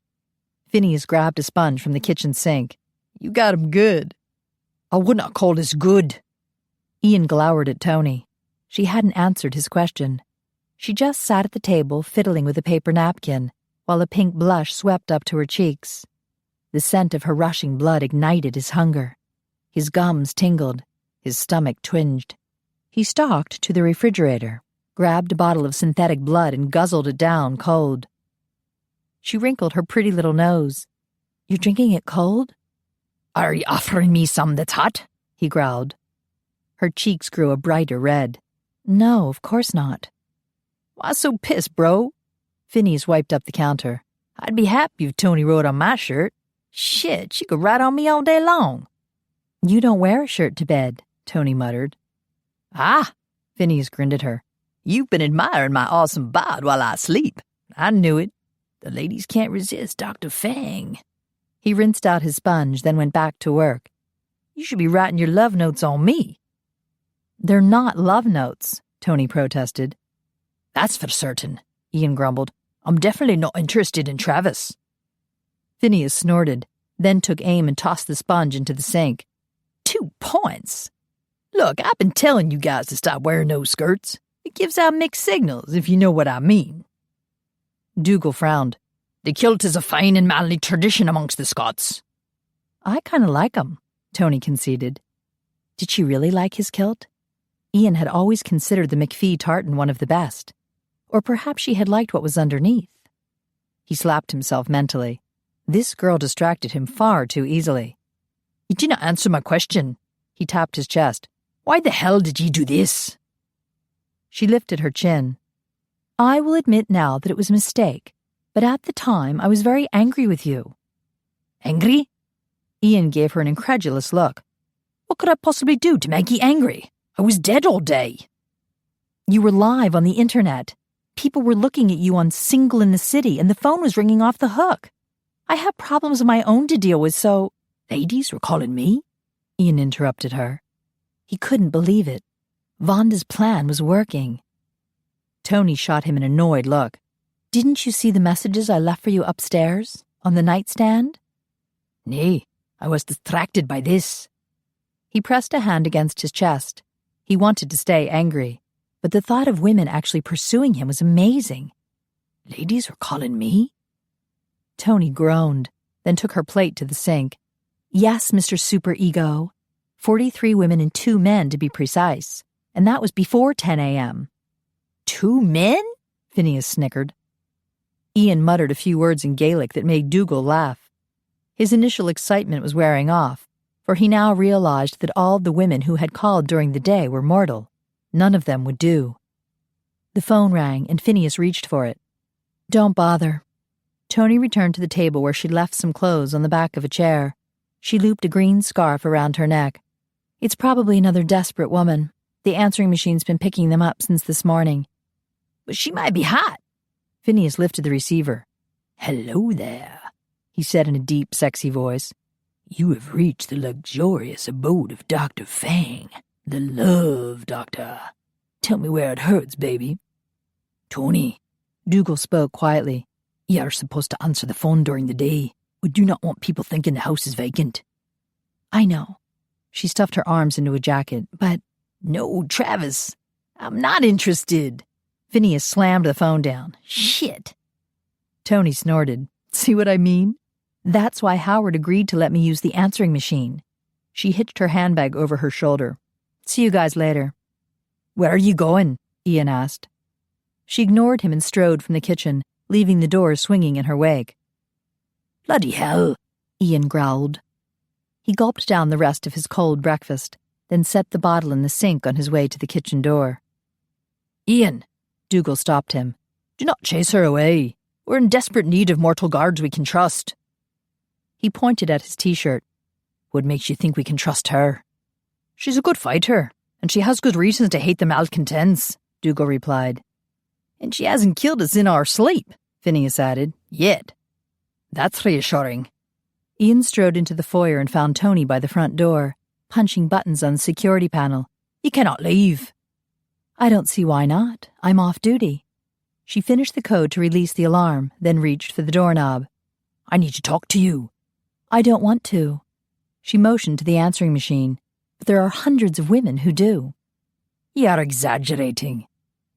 She marched across the foyer to the sideboard where the phone and answering machine were located. She punched a button, and a robotic male voice spoke. You have 314 messages. Ian's mouth fell open. Toni gave him a knowing smirk, then strode back to the front door. You'd better get busy. It'll take you hours to return all those calls. I'll just delete them. She turned slowly to face him. You're not going to answer them? They called during the day, so they must be mortal. Good grief, you're an arrogant snob. He stiffened. It's not a matter of arrogance. It's reality. Your reality? You think you're too good for mere mortals. Do not presume to know what I'm thinking. Her eyes narrowed. Fine. We'll stick to the facts. Those are real people who called with real feelings. Only a pompous oaf would deny them the courtesy of an answer.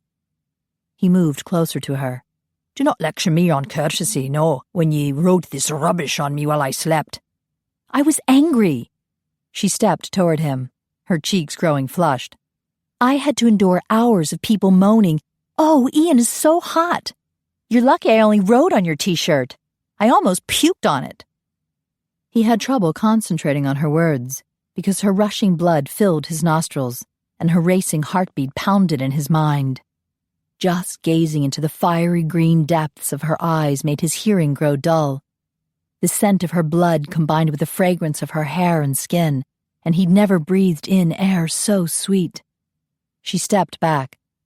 Is something wrong? Your eyes look a little weird. He struggled to think. Why had all those calls made her angry?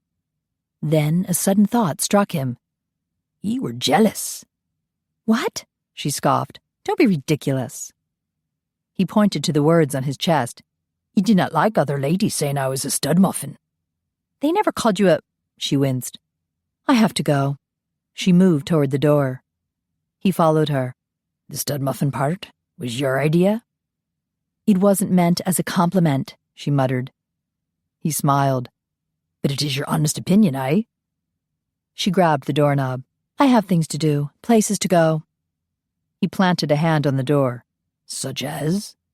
None of your business. His smile faded. You never told me your full name, or why you agreed to guard us. I told you. Good pay and free room and board. And I told you, I do not trust you. You're hiding something. Her eyes glinted with anger. I took a vow to protect your egotistical hide. Why would you protect us when you do not like us? She arched a brow. Maybe it's just you I don't like. His gaze drifted over her face, then down over her hip-length jacket and tight-fitting jeans. I can tell when you're lying, lass. I can hear your heart racing and smell the blood rushing to your face. Her cheeks turned pink. I don't have to explain myself to you. Fine. Then I have no choice but to investigate you. The phone rang, distracting him. Don't leave, he warned her, then headed toward the phone. Toni made a frustrated noise behind him, and he glanced back. With an impatient gesture, she tugged her hair free from the scarf that had pinned it down. The strands of gold tumbled down around her shoulders. Somehow, she managed to make a simple movement look graceful and beautiful. The answering machine picked up, and a woman's voice filled the foyer. Ian, I just read your profile and I'd love to meet you. Are you there? Pick up. He reached for the receiver, then hesitated. What's wrong? Toni asked. I do not know what to say. She snorted. How about hello? The caller gave her name and telephone number. It's not that simple. Ian couldn't tell if this woman was a vamp, and it wasn't something he could just ask. Bugger. He'd have to actually meet all the women who called after dark. The minute he saw them, he'd know if they were alive or undead. But what if there were hundreds of them? The woman hung up, then the phone rang again. He dragged a hand through his hair. This is too much. I shouldn't have let Vonda do this. Vonda? Toni asked. Is she another girlfriend? A friend. She wrote my profile and put me on the dating site. She only meant to help, but... What? Toni walked toward him. You didn't write your own profile? Another woman's voice came on the answering machine. Ian turned down the volume so he could talk to Toni. I let Vonda write it. She said she knew what women wanted to hear. I suppose she does, since so many are calling. Toni wrinkled her nose. It's not what I would want to hear. I've never read such hogwash in all my life. You read my profile? She tucked her hair behind an ear. I was curious. I mean, hundreds of women were calling. I wanted to see what had gotten them all excited. And you thought it was hogwash? Of course. My true love will be like a shimmering, starlit princess in my enchanted Highland castle, and I'll be her devoted love slave, attending to her every waking desire till she's flooded with waves of sensual pleasure. Oh, the rapture, the ecstasy, the nausea. Toni pointed at her mouth like she wanted to induce vomiting. Ian winced. Vonda's prose did sound overly dramatic, but then Toni's reaction seemed a bit exaggerated too. It's very interesting that she would commit the lines to memory. I'm flattered he studied it so carefully. Her mouth dropped open, then snapped shut. You should have Vonda do some serious editing. The way it's worded right now, it doesn't sound very manly. He arched a brow. Was she challenging him again? I'll take a look at it tonight. You haven't read it yet? Nay. He shrugged one shoulder. I'm sure Vonda did a better job of it than I ever could. Toni gave him a suspicious look. It's not like you to be modest. Her eyes suddenly widened. Oh my gosh, are you nervous about dating? He swallowed hard. She'd hit a bullseye. It's hard to explain. How can you be nervous? Haven't you been seducing women for ages, so you could get their blood? That was different. I'm looking for my true love now. The woman I'll marry and spend the rest of my life with. I'm not really sure how to go about it, or if I'll find the right one. There are so many to choose from. Yeah, the dating scene is rough. Her gaze grew sympathetic. But you shouldn't worry. You'll do fine. You just need some practice. You did really well last night when you flirted with me. You enjoyed it? Her eyes hardened. I wouldn't say that. He tilted his head. You're a woman. Brilliant, Sherlock. You must be a professional investigator. He smiled. I am, actually. That's my area of expertise. He noted the wary look that suddenly appeared in her eyes. Was she worried about what he might find out about her? You said I needed more practice. Would you let me practice with you? She glanced toward the door. I was just leaving. It would only take a few minutes. He gestured toward the parlor. I would really appreciate it. He could see the wheels turning behind her lovely green eyes. Perhaps if she was nice and humored him, he would forget to investigate her. Fat chance. She was far too intriguing. I could spare a few minutes, I suppose. She wandered slowly toward the parlor. Thank you. He waited while she dropped her handbag on the couch, then removed her jacket. When she perched on the edge of the sofa cushion, he sat beside her. She glanced warily at him. I'm not sure you really need this. You were flirting like a pro last night. I didn't realize what I was doing till you told me. I must have been distracted by all the other emotions I was feeling. Like suspicion and lust. Then you'll probably do fine as long as you don't get self-conscious about it. Perhaps. Or it might be easier with you because it does not matter. She stiffened. Because I'm immortal and beneath you? Nay. What made her so touchy about that? Had someone slashed her ego in the past? Toni, I barely know you, but I cannot see anything remotely unworthy about you. Any man would be blessed and honored to receive your love. Her eyes widened. I only meant that we do not have to worry about how we feel about each other. It does not matter because we cannot have a relationship. It's against the rules. Right. She leaned back and crossed her arms.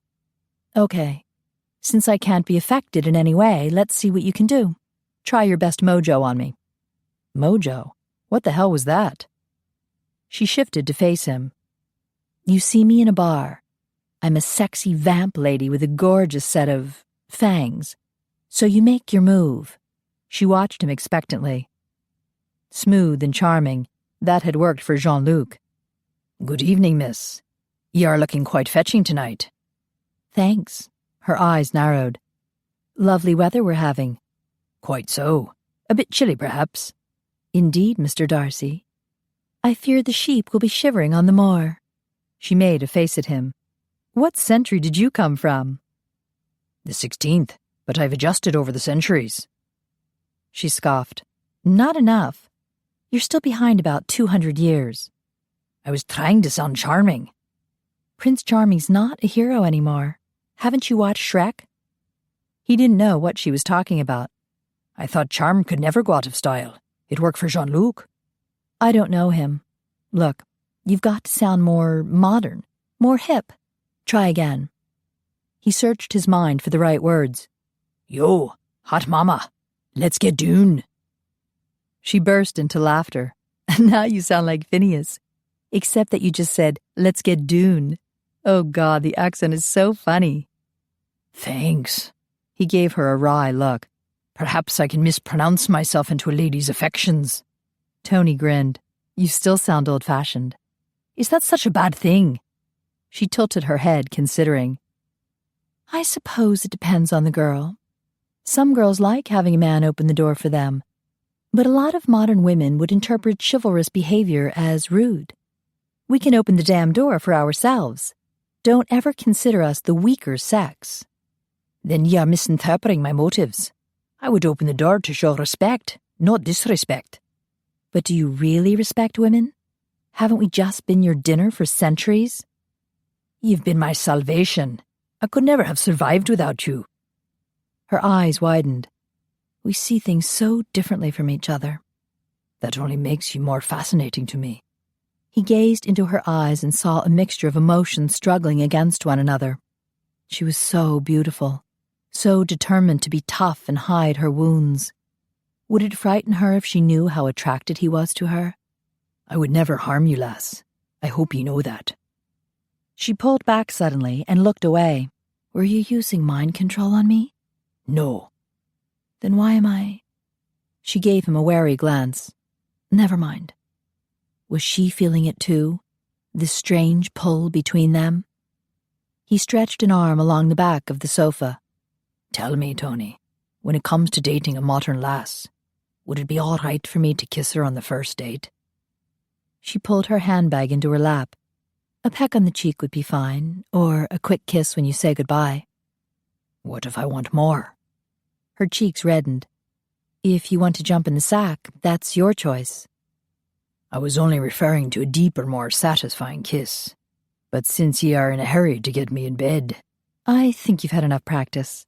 She jumped to her feet and pulled on her coat. He stood. Thank you. This was very educational. Right. She swung her handbag onto her shoulder. Believe me, you'll do fine with dating. She headed for the front door. That's good. I have 2 dates tonight. She glanced back. 2? Was she jealous? The nights are long. I'll see you in the morning before sunrise. We still need to talk.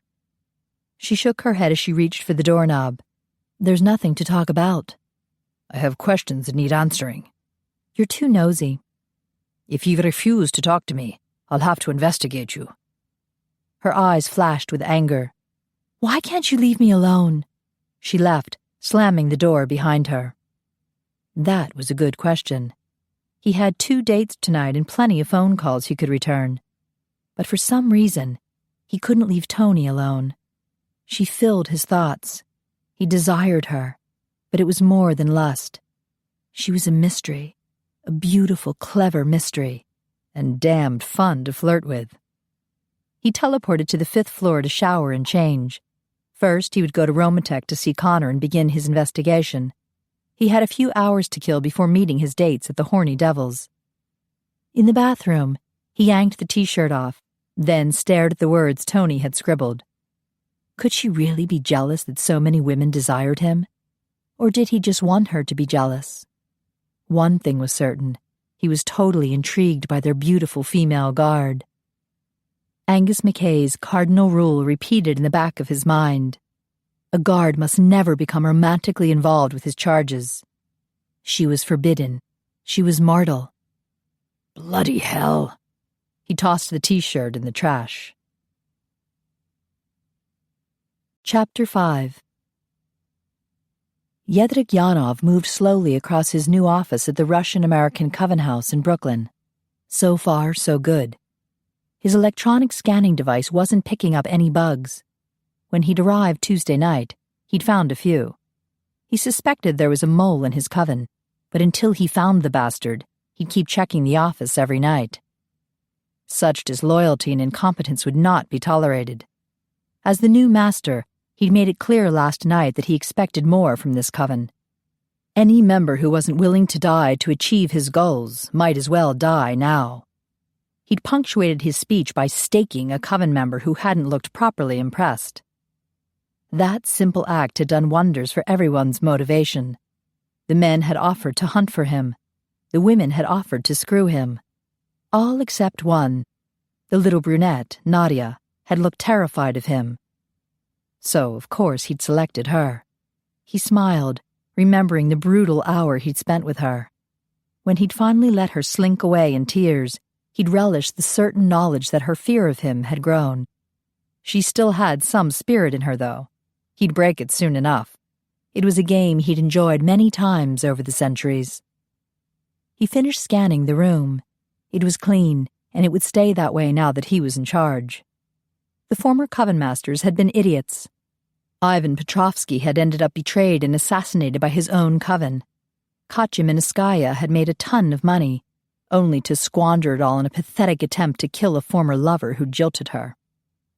Neither Ivan nor Katya had recognized what was truly important. When Roman Dragonesti invaded this building during the daytime to rescue one of his minions, Ivan had simply increased the number of day guards. The idiot. Dragonesti had been awake during the day. The significance of that had completely evaded Ivan and Katya. A vampire who could stay awake during the day could rule the world. All vampires would have to bow to him for fear of being slaughtered during their daily death sleep. "Master?" Yuri knocked on the door. The door was open, but he was afraid to enter without Jedrik's permission. Good. They were learning fast. Jedrik sat behind his desk and dropped the bug detector in a drawer. "Enter." "I have the report and photos you requested." "Show me." Yuri set some digital photos on the desk. "This is Romatek and some of the vamps who work there." Jedrik recognized the pictures of Dragonesti and his bodyguard Connor Buchanan. "Who is this?" "Grigory Holstein, a vice president at Romatek." "Where is the information on Dragonesti's home?" Yuri gulped. "We haven't been able to find it. Yet." He quickly added in response to Jedrik's glare. "Here are some photos of his townhouse on the Upper East Side." Jedrik looked through them. There was a kilted Scotsman and a young black man in the Mackay uniform. Yuri pointed at the photo of a third man. "This guy arrived last night. We're not sure who he is. He doesn't match any of our older photos." Jedrik studied the picture of a young man in a red and green kilt. "Another damned Highlander. I swear Mackay has an endless supply of them." He picked up the last photo of a young blonde woman. "Who is this? Their whore?" "Perhaps." Yuri shifted his weight. "She's mortal." "How can you tell?" "I recognize her. I fed on her Monday night." Jedrik set her picture down. "Wasn't that the night you let Shashenka get slaughtered?" "Connor Buchanan killed him," Yuri said quickly. "We had everything under control until he showed up." Jedrik curled his hands into fists. "It was 3 against 1. You should have killed the damn Scotsman. What did I tell you about incompetence?" Yuri paled. "It will not be tolerated." Jedrik stared at the man, allowing Yuri's fear to grow as the seconds ticked by. He breathed deeply. He loved the smell of fear. "You are fortunate the event happened before I became master. I am hungry now. Fetch me a mortal." "Yes, master."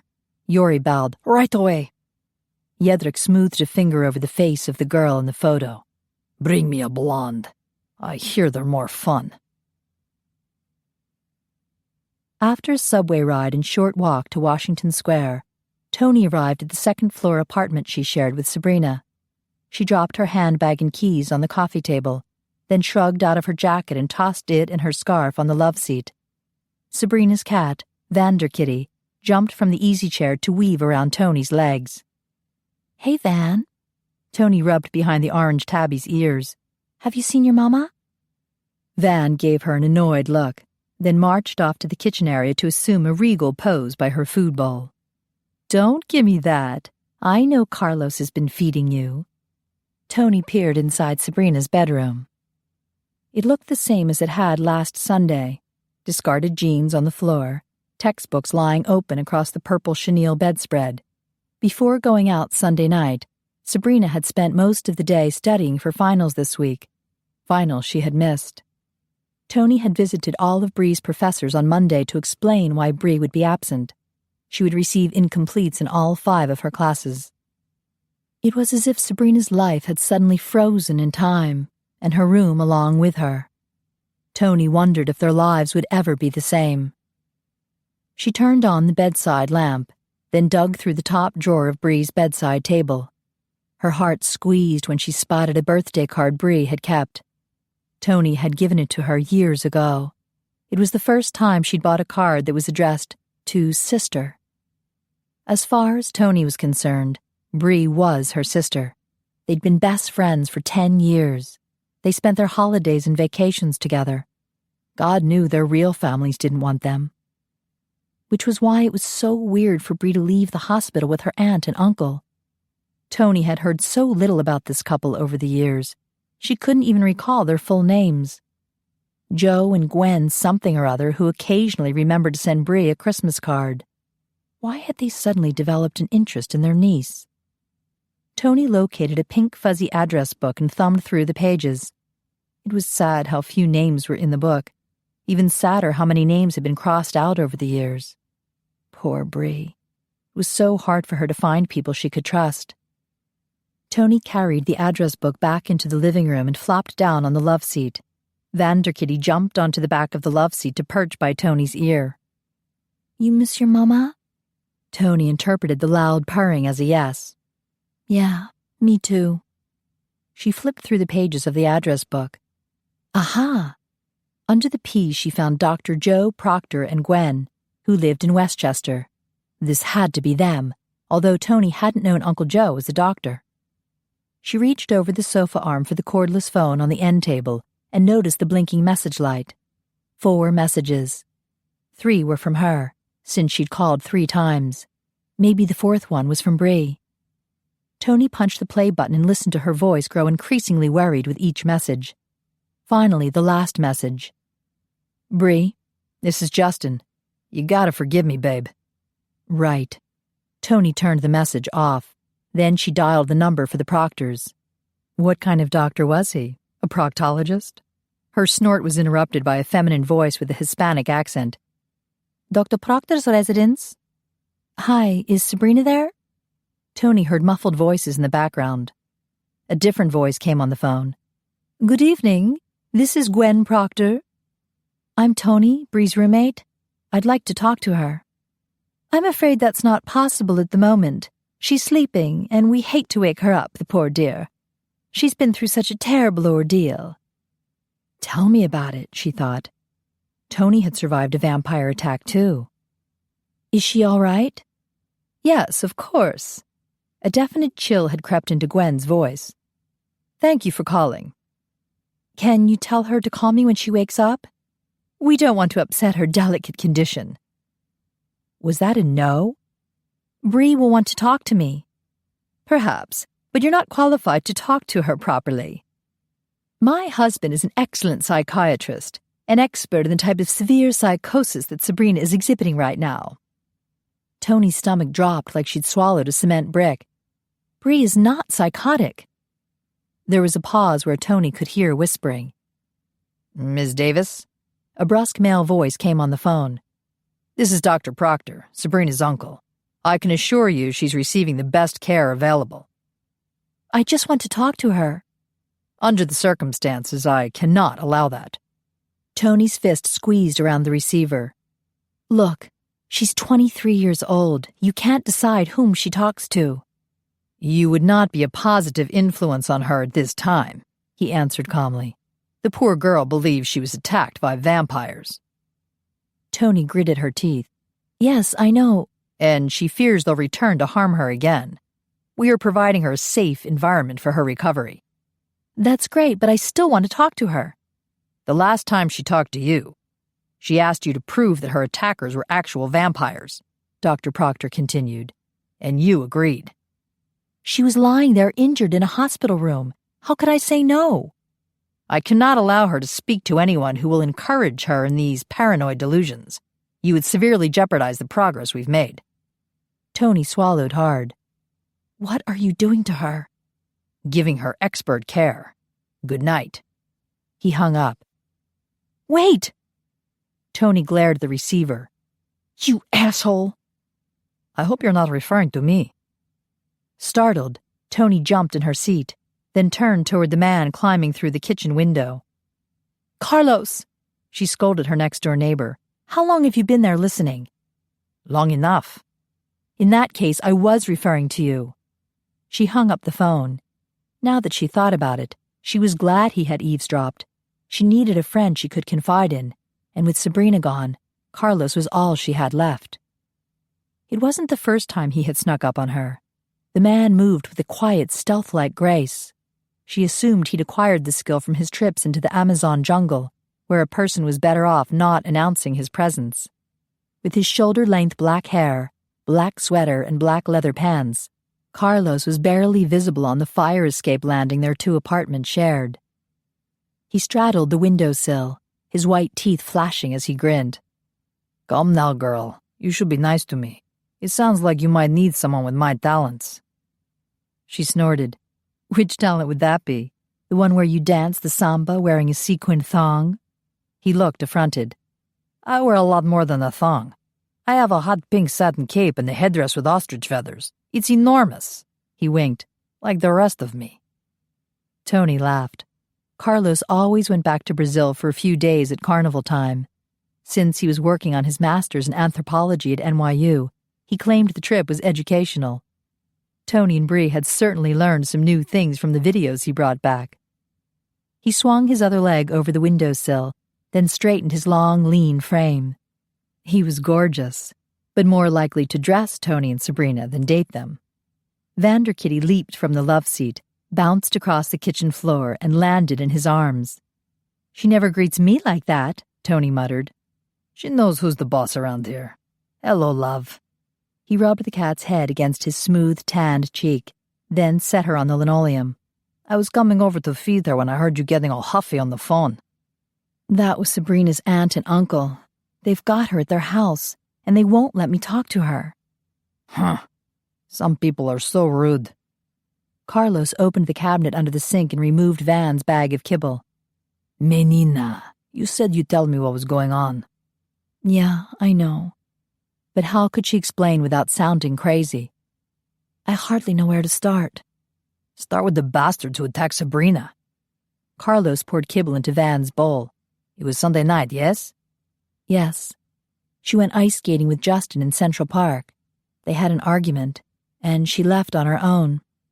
Carlos put the kibble back under the sink and slammed the cabinet door shut. "Merda. She should have called me." "Or me," Toni agreed. Unfortunately, Justin upset her so much she wasn't thinking properly. Carlos's amber eyes narrowed. "Did he hurt her?" "Emotionally, yes. He made a comment about how they should spend the money she's going to inherit." Carlos winced. "I didn't think he knew about that." "Me neither. Anyway, Bree felt totally betrayed, and she took off on her own. Then the bad guys attacked her." "Poor menina." Carlos strode into the living room and perched on the arm of the easy chair. "There were 3 thugs," Toni explained. "Bree ended up with abrasions and cracked ribs. Some people found her lying unconscious in the snow and called 911. The police interviewed her at the hospital, but they thought she was delusional, from all the hypothermia and blood loss. They didn't believe her story." Carlos made a sound of disgust. "She was obviously attacked. Did they think she injured herself?" "No, but they thought she was imagining the thugs worse than they really were." "They beat her up and left her for dead. What could be worse than that?" "Vampires," she thought. But no one had believed Bree. Even Toni had thought her friend was conjuring up some imaginary boogie monsters as a response to the trauma she'd endured. Bree was upset when no one believed her, so she asked me to go to the park and find the guys who attacked her. Carlos sat back. "Are you crazy, girl? You should have asked me to come with you." He was right. Carlos was an expert in martial arts. When he had first met Toni and Bree 2 years ago, he'd insisted they go to classes with him. I wish I had, but I didn't think anything would happen. Carlos frowned. You didn't believe her either? I believe her now. Monday night, I was alone in the park, and the 3 guys showed up. I tried fighting them off, but Toni had done well until they'd started moving super fast. That had been her first clue that the attackers weren't normal. Then a blast of cold air had slammed against her head, and they had invaded her mind. The memory caused a shudder to run down her spine. Menina. Carlos sat beside her on the love seat. What are you not telling me? I can't explain. It's too strange. He gave her an annoyed look. I spent part of my childhood in the Amazon jungle. I spent last summer in the jungles of Malaysia. I have seen stranger things than you can imagine. Toni took a deep breath. She wasn't supposed to tell anyone about vampires. But how could she explain Sabrina's dilemma without revealing their existence? I need your word you won't repeat this to anyone. I'm serious. I'll be in big trouble if the truth gets out because of me. I can keep a secret. Tell me. The bad guys bit Sabrina. Me too. Carlos stiffened. They were like animals? They wanted your flesh? No. They wanted blood. They were vampires. She watched Carlos's face, half afraid he would laugh at her. He stared blankly at her for a few seconds, then raised his dark eyebrows. Are you serious? I could show you the bite marks. Vampires? Yes. They have nasty long fangs, and they can move super fast. And the worst thing, they can take over your mind. Carlos dragged a hand through his black hair, pushing it back from his face and revealing a small gold stud in each ear.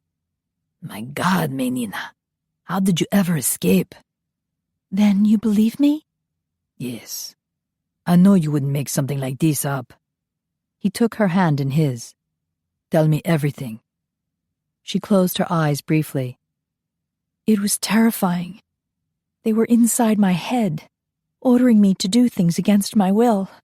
My mind was screaming no, but I couldn't stop them. Carlos squeezed her hand. It's okay, love. Then, out of nowhere, this big guy in a kilt showed up, brandishing a sword and yelling at the vampires to leave me alone. Carlos's amber eyes lit up. Oh my, a macho hero. That's what I thought. He stabbed one of the vampires with his sword and it turned to dust. The other ones released me so they could fight him. And that's when I realized my mind was free. So I joined in on the fight. Oh, good for you, girl. Then the 2 bad guys vanished and... Vanished? Yeah. It's another vampire thing. Then the Scotsman grabbed me and we vanished too. Carlos gasped. Merda! Where did you go? His eyes narrowed. Are you saying the Scotsman is a vampire too? Yes, but he's a good one. His name is Connor, and he took me to Romatech Industries. Carlos nodded slowly. I've heard of that place. It's run by that famous scientist who invented synthetic blood. Roman Dragonesti. I met him. He's the leader of the good vamps. Good vamps? Yeah. Roman gave me a blood transfusion. Then Connor offered to erase my memory of the whole ordeal. They really don't want people to know that they exist. Carlos gave her a wry look. I can believe that. But I couldn't let them erase my memory, because I needed to tell Sabrina that she was right. Claro.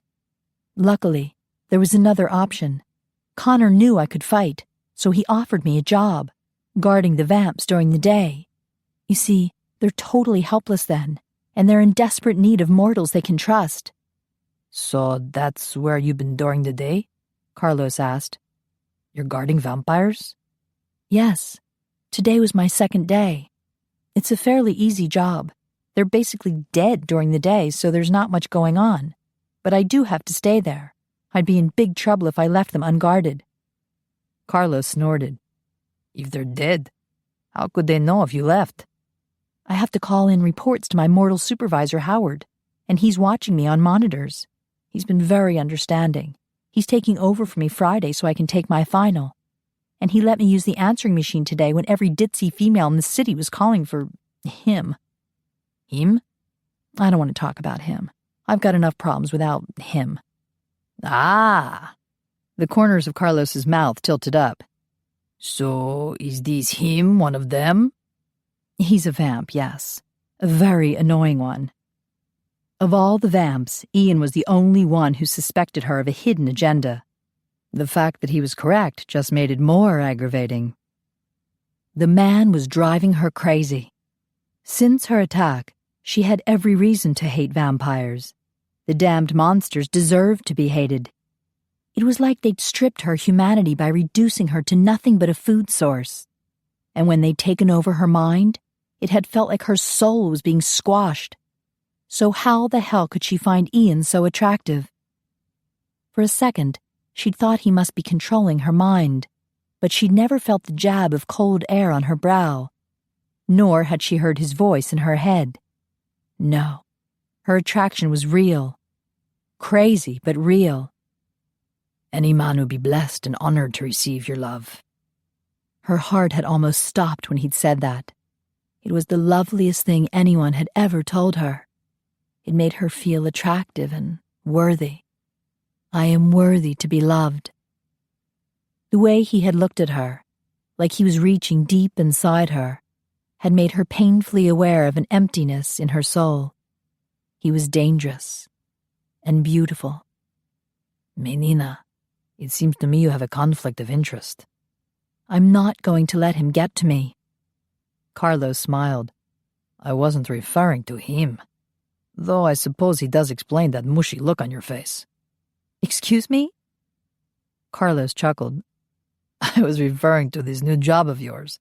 You're paid to protect the vamps, yes? Yes. I took a vow to protect them. But at the same time, you want to prove Sabrina's telling the truth about vampires. Seems to me if you expose the secret about vampires, you will be breaking your vow to protect them. I thought about that. You see, if we just let a lawyer or a psychiatrist know the truth, then they'll be bound by client confidentiality. So they'll know Bree isn't crazy. But at the same time, they won't be able to expose the vamps and hurt them. Ah, Carlos nodded. A tricky plan, but a good one. The problem is finding actual proof of their existence. I thought about taking photos of them in their death sleep, but they look totally normal. Like they're asleep? Carlos asked. Exactly. Well, Dougal looks kind of dead, 'cause he sleeps in a coffin, but even so, it would just look like a photo of a dead guy, and people die all the time.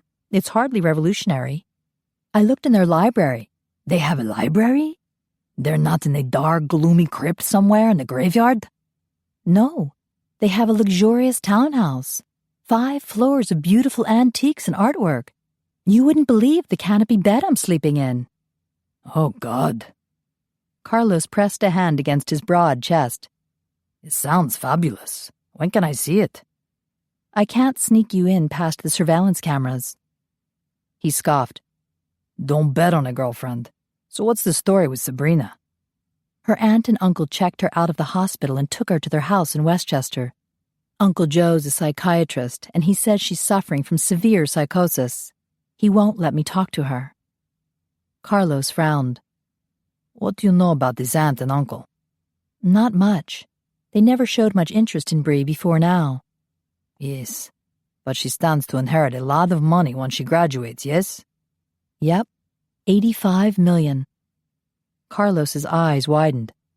I had no idea it was so much. Well, she doesn't advertise it for obvious reasons. Her parents didn't want her to become a useless trust fund baby, so they stipulated in their will that she had to graduate from college before she could inherit the whole amount. She's been getting a yearly allowance since she was 14. And when does she graduate? Next spring. Well, actually, it'll be longer than that because she's getting incompletes this semester. Carlos stood and paced across the floor. She could be in serious trouble. Toni swallowed hard. I was afraid of that. I need all the information you have on the aunt and uncle. This is it. Toni handed him the pink fuzzy address book. Their last name is Proctor. He ripped out the page, then folded it. I'll check them out, especially their financial records. How will you do that? He slipped the paper into a pocket of his tight leather pants. I have a computer. So do I, but I wouldn't know how to check on someone. No offense, love, but it took you months to learn how to download email. Toni sighed. It was true. She was totally inept when it came to modern technology. She'd lived her first 13 years at her grandmother's house in rural Alabama, where their one phone had a rotary dial and their one television had 4 channels and no remote control. That reminds me. She dug through her handbag and handed him her cell. I need a different ringtone. He grinned. You don't want to rock the boys? No, I'll leave that to you. I need something less loud. Please. No problem. He jammed the phone into his pocket. How long were you planning to stay here? About half an hour. I need to pack some more clothes to take back with me. Fine, I'll be right back. Carlos slipped out the kitchen window. Toni looked in the refrigerator for something to drink, but everything there had caffeine. Not good when she needed to be asleep by 10 every night so she could rise early in the morning. She poured herself a glass of ice water, then headed to her bedroom to pack. Monday night, after she'd survived the attack and accepted employment, she'd been stuffed in the back seat of a sedan, and Dougal had driven her here to pick up some clothes. She'd been in such a state of shock, she'd only grabbed a few things from her bedroom, while Dougal had waited in the living room. Then he'd driven her straight to the townhouse, and she'd been there ever since. She realized now that the Vamps hadn't wanted her to get loose with the knowledge she possessed. The fact that she'd been allowed to go out tonight must mean that they had decided to trust her. How long would she have to live with them? It was hard to say. How could she help Sabrina if she couldn't even talk to her? Your phone's ready. Carlos strolled into her bedroom. She jumped. Good grief. He was too good at sneaking up on people. She dropped the cell phone into her suitcase, next to her box of daily contacts. Carlos wandered over to inspect her clothes closet. This is too frumpy. Oh my God, I love this black leather vest. What a shame it's too small for me. He took the vest out to admire it. Toni smiled as she emptied her underwear drawer in the suitcase. She had missed Carlos. By the way, I did a quick check on Dr. Proctor's financial records. He's in debt up to his greedy little eyeballs. Been living way beyond his means. Toni's mouth fell open. You were gone 20 minutes and you learned all that? Carlos shrugged and hung her vest back in the closet. Then he gasped. Girlfriend, hasn't anyone ever told you you never ever wear horizontal stripes? He pulled out the offending t-shirt. It should be burned. Thanks, I was looking for that. Toni whipped the t-shirt out of his hands and tossed it in her suitcase. Huh. Carlos proceeded to her dresser to check out the rest of her clothes. Now this is nice. You should take these. He pulled out a skimpy red satin teddy. It's December. I'm taking some flannel pajamas. But menina, don't you want to look sexy for him? Toni slammed her suitcase shut. You have definitely gotten the wrong idea about him. Carlos's amber eyes twinkled. Are you sure? I only need to mention him and your cheeks bloom like a red rose. That's irritation, not attraction. Toni pulled her suitcase off the bed and rolled it from the room. I've got to go, Carlos. Take care of Vander Kitty. Will do. And I'll see what else I can find out about Sabrina's uncle. Thank you. Toni stopped to give him a hug. I don't know what I'd do without you. He grinned. Now hurry on back to him. Stuff it, Carlos. She left the apartment to the sound of his chuckling. Hopefully Ian would be busy all night pursuing vamp women. If she was really lucky, she'd make it back to the townhouse and her bedroom without having to see him at all. Chapter 6. Ian approached the bed where Toni was sleeping. Her heartbeat was steady, her face calm and peaceful. He hoped she was having sweet dreams. Connor had described the attack on her. She'd be lucky if it wasn't giving her nightmares. He thought back to the last time he'd had a dream. It was the eve of the Battle of Solway Moss in 1542. He'd slept fitfully the night before his first battle, and he dreamed of shallow mountain streams turning red with blood. He fell into the stream, and it suddenly became bottomless, sucking him under, drowning him in blood. The very next night, he joined the ranks of the Undead when Angus had found him dying on the battlefield. Ian snorted. At least in the last 460 years, he'd greatly improved his fighting skills. He'd never been seriously injured since that first fateful night. And he was no longer plagued with nightmares before battle. He no longer dreamed at all. He'd begun his investigation at Romatech by having Connor tell him about the attack Monday night. Connor had overheard the malcontents' mental voices as they controlled Toni, and he'd used those voices as a beacon to teleport straight to the scene of the crime.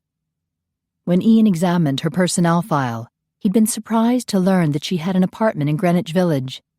He'd also been surprised by the bachelor's degree in general business and a near-complete master's in sociology.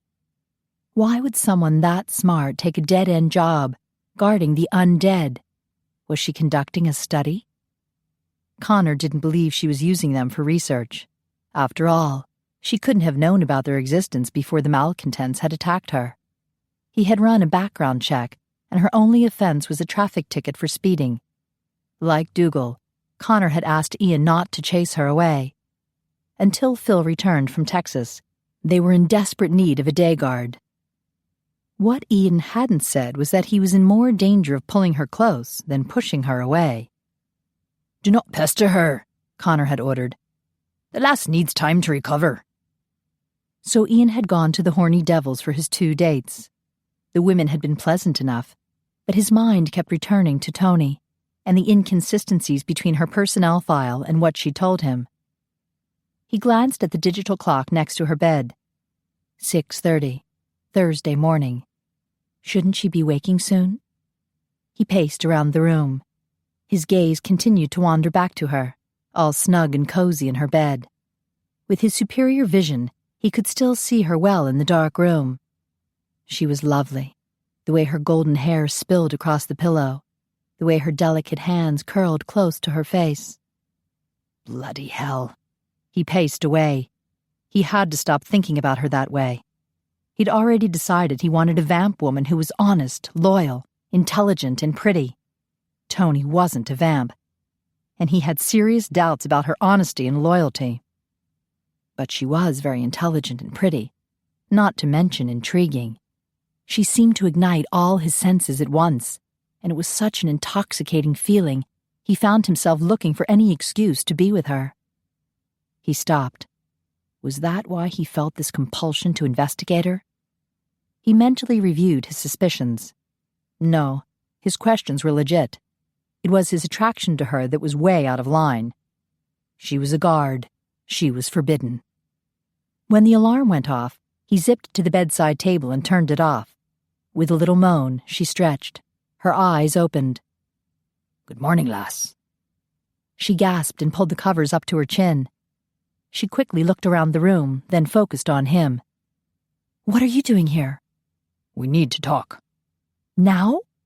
She squinted at her door, still closed and locked. "How did you get in here?" "I teleported in. Your door wasn't damaged." "That's not the point. You invaded my privacy." He shrugged one shoulder. "Do you not look at me when I'm in my death sleep?" "That's my job." "And investigation is my job. I have a few questions regarding your employment application. First off, I notice you did not give your complete first name." She gave him an annoyed look. "I have to go to the bathroom, and you need to do your vanishing act." She slipped out of bed and waved a hand at him. "Hocus pocus, disappear." He stepped back as she strode to the bathroom, and he couldn't help but notice how her breasts jiggled slightly beneath her red t-shirt. No bra. With his superior vision, he could detect the exact location and shape of her nipples. When she passed him, he turned to watch her from behind. Her pajama bottoms were red with little black and white penguins. They fit snugly around her hips and rounded bottom. When she paused at the bathroom door, he quickly lifted his gaze so she wouldn't catch him ogling her. She glared at him. "Why are you still here?" "We have not talked yet." With a groan, she entered the bathroom, then shut the door in his face. He paced about the room. He didn't want to question her through the door. He needed to see her face to help him decide if she was being truthful. He glanced at the clock. He didn't have much time before the sun reached the horizon. He raised his voice so she could hear him. "I wanted to thank you for the wee practice session. I felt more comfortable talking to my dates." No answer. He moved close to the door and heard the water being turned on. "The ladies were very pleasant to talk to. I enjoyed their company, but it just wasn't right. There was something missing. Some je ne sais quoi." "Chemistry," she said, then muttered a curse. "Idiot. Don't talk to him," she whispered to herself. He grinned. "After my dates, I came back here to go through the phone messages. I found 3 recordings where the ladies actually admitted to being vamps. So I called them back and arranged to meet them tonight." No answer. There was a brushing sound, followed by some spitting. He figured she was brushing her teeth. "You'll be happy to know that I phoned all the mortals who called during the day. I told them I was very sorry, but I was already taken." The door opened, and she gazed at him, her pretty green eyes wide with surprise. "You called all of them?" "Aye. Some of them weren't at home, so I left a message." "There were hundreds of them." "I know. It took me several hours." He rubbed his whiskered chin. "I've been told recently that I'm a rude, arrogant snob, so I'm trying to mend my evil ways." She snorted. "Too late." She walked past him to the dresser and removed some undies from a drawer. Blue and lacy, he noted. "I left a new recording on the answering machine, so anyone who calls today will hear that I'm no longer available." "Oh, that was a good idea." "Aye." He felt a sudden pull, as if a vacuum cleaner was sucking out his energy. The sun must be nearing the horizon. "I'd like to discuss your employment application." I filled it out truthfully. She planted a hand on her hip. "And I'm insulted that you're questioning that." "I'm not saying you lied." He yawned as he moved toward her. She glanced at the clock. "You're just about out of time, huh? And I need to take my shower, so off you go." He felt another tug from his death sleep and grabbed a bedpost to steady himself. "Aw, feeling a little sleepy, are you? Time to go beddy bye?" He steeled himself against the weakness. "I still have some time. Answer my questions and I'll leave." She opened the closet and tugged a polo shirt off a hanger. "The way I see it, I only have to avoid you for about 2 more minutes." She grabbed a pair of pants and turned toward the bathroom. He zoomed forward and caught her in his arms. She gasped. He inclined his head closer to hers. "Can you avoid me now?" She clasped her clothes to her chest with one hand and pushed at him with the other. "I'm not talking to you." He noted with great satisfaction that her push had been weak. She didn't object as much as she pretended to, and her body was warm and soft. He splayed his hands across her back and pulled her closer. "We could find other ways to pass the time." Her eyes flashed with anger. You're a liar." She shoved harder and he released her. "I have not lied to you, lass." "You said you only wanted vamp women." She stepped back and hugged her clothes to her chest. "Why should I tell you anything if you're not trustworthy?" He couldn't believe it. She was turning the tables on him. "It's you I do not completely trust." "You're the one trying to break the rule of non-involvement." "Bloody hell, I'm a man. Do you expect me not to notice how beautiful ye are?" He swayed on his feet. She reached out a hand to steady him, then pulled her arm back before making contact. "Don't you dare fall dead in my bedroom. How could I explain that?" "No one will know I was here. Trust me." She gave him a sad look. "How could I ever trust a vampire?" "I'm still a man," he whispered, "and I would never hurt you." With his last ounce of energy, he teleported to the 5th floor, pulled off his jumper, and collapsed on the bed. He'd get his answers tonight. As death sleep washed over him, he wished he could dream of lovely girls with golden hair and eyes as green as a highland meadow in springtime. "I deserve to be happy. I will accomplish my goals." Toni began her morning affirmations in the shower. As she soaped up her arm, she recalled how Ian had grabbed her and pulled her close. She'd been too stunned to fight him off. Yeah, keep telling yourself that. I will achieve something meaningful with my life. I am worthy to be loved. Damn it, she liked being in his arms. She was out of her mind. She wouldn't think about him anymore. She rinsed off and started her affirmations again. I deserve to be happy. Do you expect me not to notice how beautiful you are? Good grief. Now his words were repeating in her head. But what nice words. And what had he told her earlier? Any man would be blessed and honored to receive your love. With a sigh, she turned the water off. She'd waited all her life to hear someone tell her the right words. What rotten luck that it was coming from a vampire. She dressed, popped in her contacts, and pulled her damp hair back into a ponytail. She'd dry it later. For now, she needed to make her rounds and call in her first report. She went to the basement to make sure the little vamps were all snug in their little vamp beds. Dougal and Phineas were fine. Time for the long trek upstairs. Of all the floors, Ian had to pick the top one. At least the 5 flights were good cardio. She found him on the king-sized bed, stretched out in his kilt, white t-shirt, socks, and shoes. His sweater was on the floor. She picked it up, folded it, and placed it beside him on the bed. His face was peaceful, but rugged with black stubble shading his jaw. She fought an urge to stroke a fingertip down his cheek and poke the dimple in his chin. She turned away from his face and noted his shoes. That couldn't be comfy. She had one shoe pulled off when she realized it had only been yesterday morning when she'd been afraid to even touch him. She glanced at his face. He was becoming human to her. And not just human, but attractive. Damn. She dropped his second shoe on the floor and left the room. She needed to quit this job as soon as possible. She just needed to find proof that the vamps existed. Then she could shove that proof in Dr. Proctor's face and demand he let Sabrina go. And then she would be out of here. She'd never have to see Ian again. A sudden wave of sadness caught her by surprise. Damn. Why couldn't he have been mortal? Why couldn't she have met him at NYU? If he'd approached her there with his gorgeous face and lilting soft accent, she would have fallen for him in a second. God help her. She wanted to hear him say more lovely things to her. She wanted to know if his thick black hair felt soft if she raked her fingers through it. How old was he exactly? He'd mentioned the 16th century. It was fascinating once she thought about all the things he must have seen over the centuries. What kind of baggage was he carrying on his broad shoulders? What kept him going night after night through the centuries? Did he really want to share his long life with one special woman? Stop thinking about him. She strode across the office and sat at the desk. The computer hadn't yielded any proof. Maybe there was something in the drawers.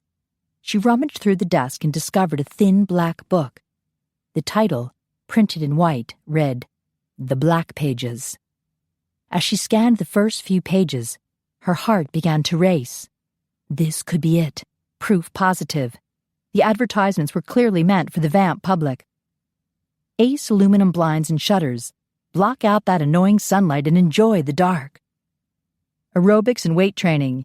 Is your body centuries old? Keep it in great shape with us. Brooklyn Blood Bank.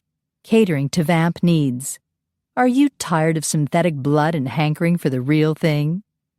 This was it. She was so excited she called Carlos. It's called The Black Pages. It's perfect. I'm not sure it constitutes proof, Carlos said with a yawn. Anybody can print anything off a computer. Toni groaned. Don't be such a downer. I'm sorry, Menina. I'll be happy to look at it, though. Can you bring it tonight? Let's have dinner at your place. I'll order in Chinese.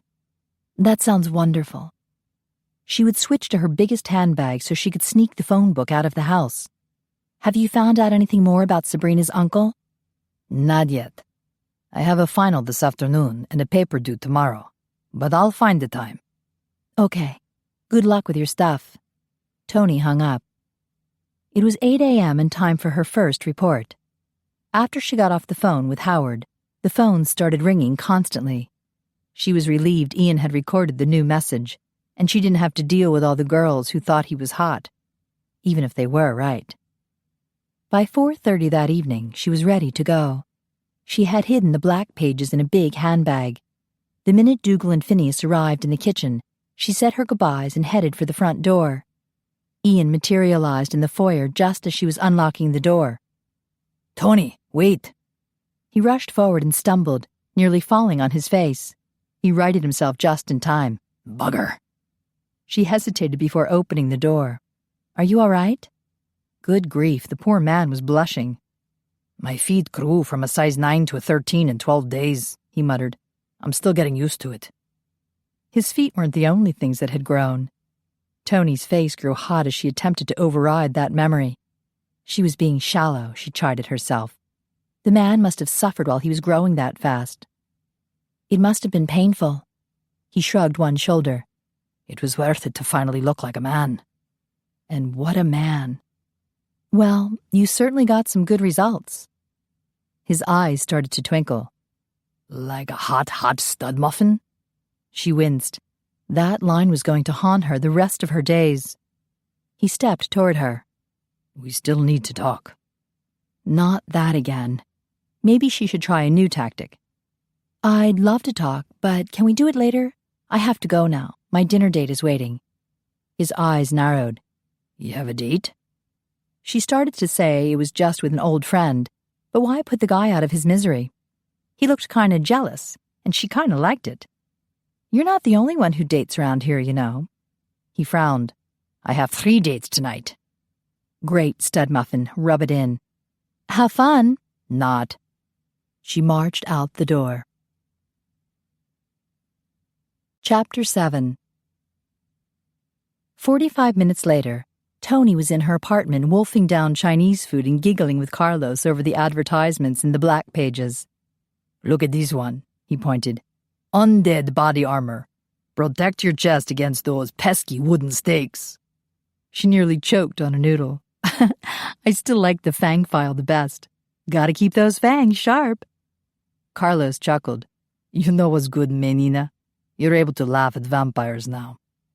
Believe me, that awful attack still bothers me. I'm just getting better at not thinking about it. If she did think about it, she'd probably burst into tears. I have a long history of learning to laugh at pain instead of cry. He patted her arm. "You're doing fine. How long can you stay tonight? I'd like to do a recon of Dr. Proctor's house in Westchester. We need to know the layout in case we have to extract Sabrina." "Excuse me?" Sometimes Carlos didn't exactly sound like an anthropology student. "Never mind. I'll handle the uncle. You keep working on getting proof that these vampires exist." She sighed. They'd already decided that anyone reading the black pages would simply think it was a joke book. I'm totally stumped. I mean, it sounds easy to get proof, but it's not. Even if I videotaped someone admitting he's a vampire, people would just think I had hired an actor. Carlos stared into space for a moment while he considered. "You need to catch them in the act. Get a recording of them vanishing or their fangs coming out. Go someplace where a lot of them are gathered, and they feel totally free to be themselves." A vampire hangout? Exactly. He jumped up and headed to the kitchen window. "I've got something in my apartment you can use." A rope of garlic? There was a loud knock on her door, and she jumped. Carlos hesitated. "Are you expecting someone?" "No." She rushed to the door and peered through the peephole. Oh no! Oh shoot. With his super hearing, he'd probably heard her. "What's wrong?" Carlos reversed direction and headed back into the living room. Nothing. Damn. How had Ian discovered her address? Her employment application, of course. He'd probably gone back to Romatech to get it. A second knock shook the door, and she scooted away from it. "You want me to get it?" Carlos asked. "No, I'll get it," she whispered. "It's just him." "Him? The infamous him of no name?" She lifted a finger to her mouth to shush Carlos up. No doubt Supervamp was listening to them. Carlos's mouth curled up. "The him whose very mention causes your eyes to glaze over with a take-me-I'm-yours look?" "That's not true." Toni winced as she looked back at the door. She dashed over to Carlos and hissed quietly, "Go back to your place now before I kill you." "Are you kidding?" Carlos perched on the arm of the easy chair. "I wouldn't miss him for anything." She swatted Carlos on the shoulder, but he didn't budge. It was no use. She leaned close so she could whisper, "Don't say a word about him being a vamp. You're not supposed to know." "My lips are sealed." Carlos's eyes twinkled. "Unless he has other plans." She huffed. "Don't you dare make a move on him." "Ah, feeling a bit territorial, are we?" She glared at Carlos's smirking face. A third knock banged loudly. "He's not getting any younger, love," Carlos murmured. "Let the poor man in." "I am going to kill you." She gasped when she realized the Black Pages was sitting right there on the coffee table. She stuffed it under the easy chair seat cushion, then rushed to the door. Vanderkitty followed her. She flipped the lock and opened the door. "About time." Ian marched in, his kilt swinging about his knees. His gaze flitted past Toni to rest on Carlos. With a lift of his chin, Ian regarded the other man sternly. "I do not believe we have met. Are you Toni's date?" Carlos remained sitting while he looked Ian over. "Nice kilt." Van hissed at Ian, then jumped into Carlos's lap. "Good kitty." He slowly petted the cat. Ian arched a brow. "Who are ye, and why are ye here?" Toni stepped in front of him. "It's none of your business what I do when I'm off duty." Ian lowered his voice. "Aye, but when ye are on duty, I'm not in a very talkative mood. Ye said ye'd love to talk to me later, so I'm here. This is later." "This is not a good time." He glanced at their empty plates on the coffee table. "You're done with your dinner, aye?" Carlos set Van in the easy chair, then approached with a hand extended. "I'm Carlos Pantera, Toni's next-door neighbor." Ian shook his hand. "Ian MacPhie." Carlos glanced from Toni to Ian and smiled. "I'll leave you two alone then." "You don't need to go, Carlos." Toni gave him a pointed look. "Menina, I have a little gift for you, remember? I'll be right back." He sauntered toward the kitchen. Toni frowned at Ian. "I thought you had 3 dates tonight." "Not real dates," Ian muttered. "I'm just meeting them at a nightclub." He lowered his voice. "For my kind." "A nightclub?" Carlos asked with one foot on the windowsill. "You should take Toni. She loves music and dancing. Don't you, Menina?" She stared at Carlos, confused. "It's not a suitable place for her," Ian began. "Too wild?" Carlos asked. "Don't worry. Toni loves to get wild, don't you, love?" He winked. I do not think she would like it," Ian insisted, and Toni realized he wasn't able to explain that this was a vampire nightclub. "Toni just adores places with lots of action." Carlos gave her a pointed look, and it finally clicked. A vampire hangout. It might be the perfect place to get the proof she needed. "Oh, yes, I would love to go." Ian's eyes widened. "You would?" "Of course." She gave him a dazzling smile. "You will take me, won't you?" "But you know what kind of people would be there," he whispered. "I'd really like to go." Toni made sure that Carlos had disappeared through the kitchen window. "I'm still a bit uncomfortable around vampires, but if I go with you to this club, it might help me get over it. I could see you all in a different light." Ian nodded. "Connor told me how bad the attack was. I'm very sorry." "Oh. Did he really care?" I'm okay." He looked genuinely concerned. "It happened only a few nights ago. You have not had time to recover." "Well," she smoothed a loose tendril of hair back from her brow. "Connor said you fought bravely. He was very impressed." She drew in a shaky breath. No, damn it. She wasn't over it. This whole conversation was getting on her nerves, and the bite marks on her chest and torso were starting to itch. I don't know how I would have survived if Connor hadn't come along when he did. "I understand now why you hate mind control so much. Connor told me how they forced you to take—" "Please stop." She didn't want the memories crashing over her right now. "Toni." He touched her shoulder, and she flinched. "Ah, lass, I would never hurt you." She blinked, refusing to cry. This would never do. A stubborn, suspicious Ian she could handle, but a sweet, compassionate one? He was melting all her defenses. She backed away and folded her arms across her bite-marked torso. So, how is the investigation going? Have you decided whether I'm trustworthy yet? I still do not know your full name, but your refusal to talk to me is very understandable after the way you were attacked. True. Or maybe her refusal was a shield to keep her from feeling too attracted to this guy. Not that she would ever admit that. I'm still not certain why ye did not let Connor erase the memory. It is causing ye pain, lass.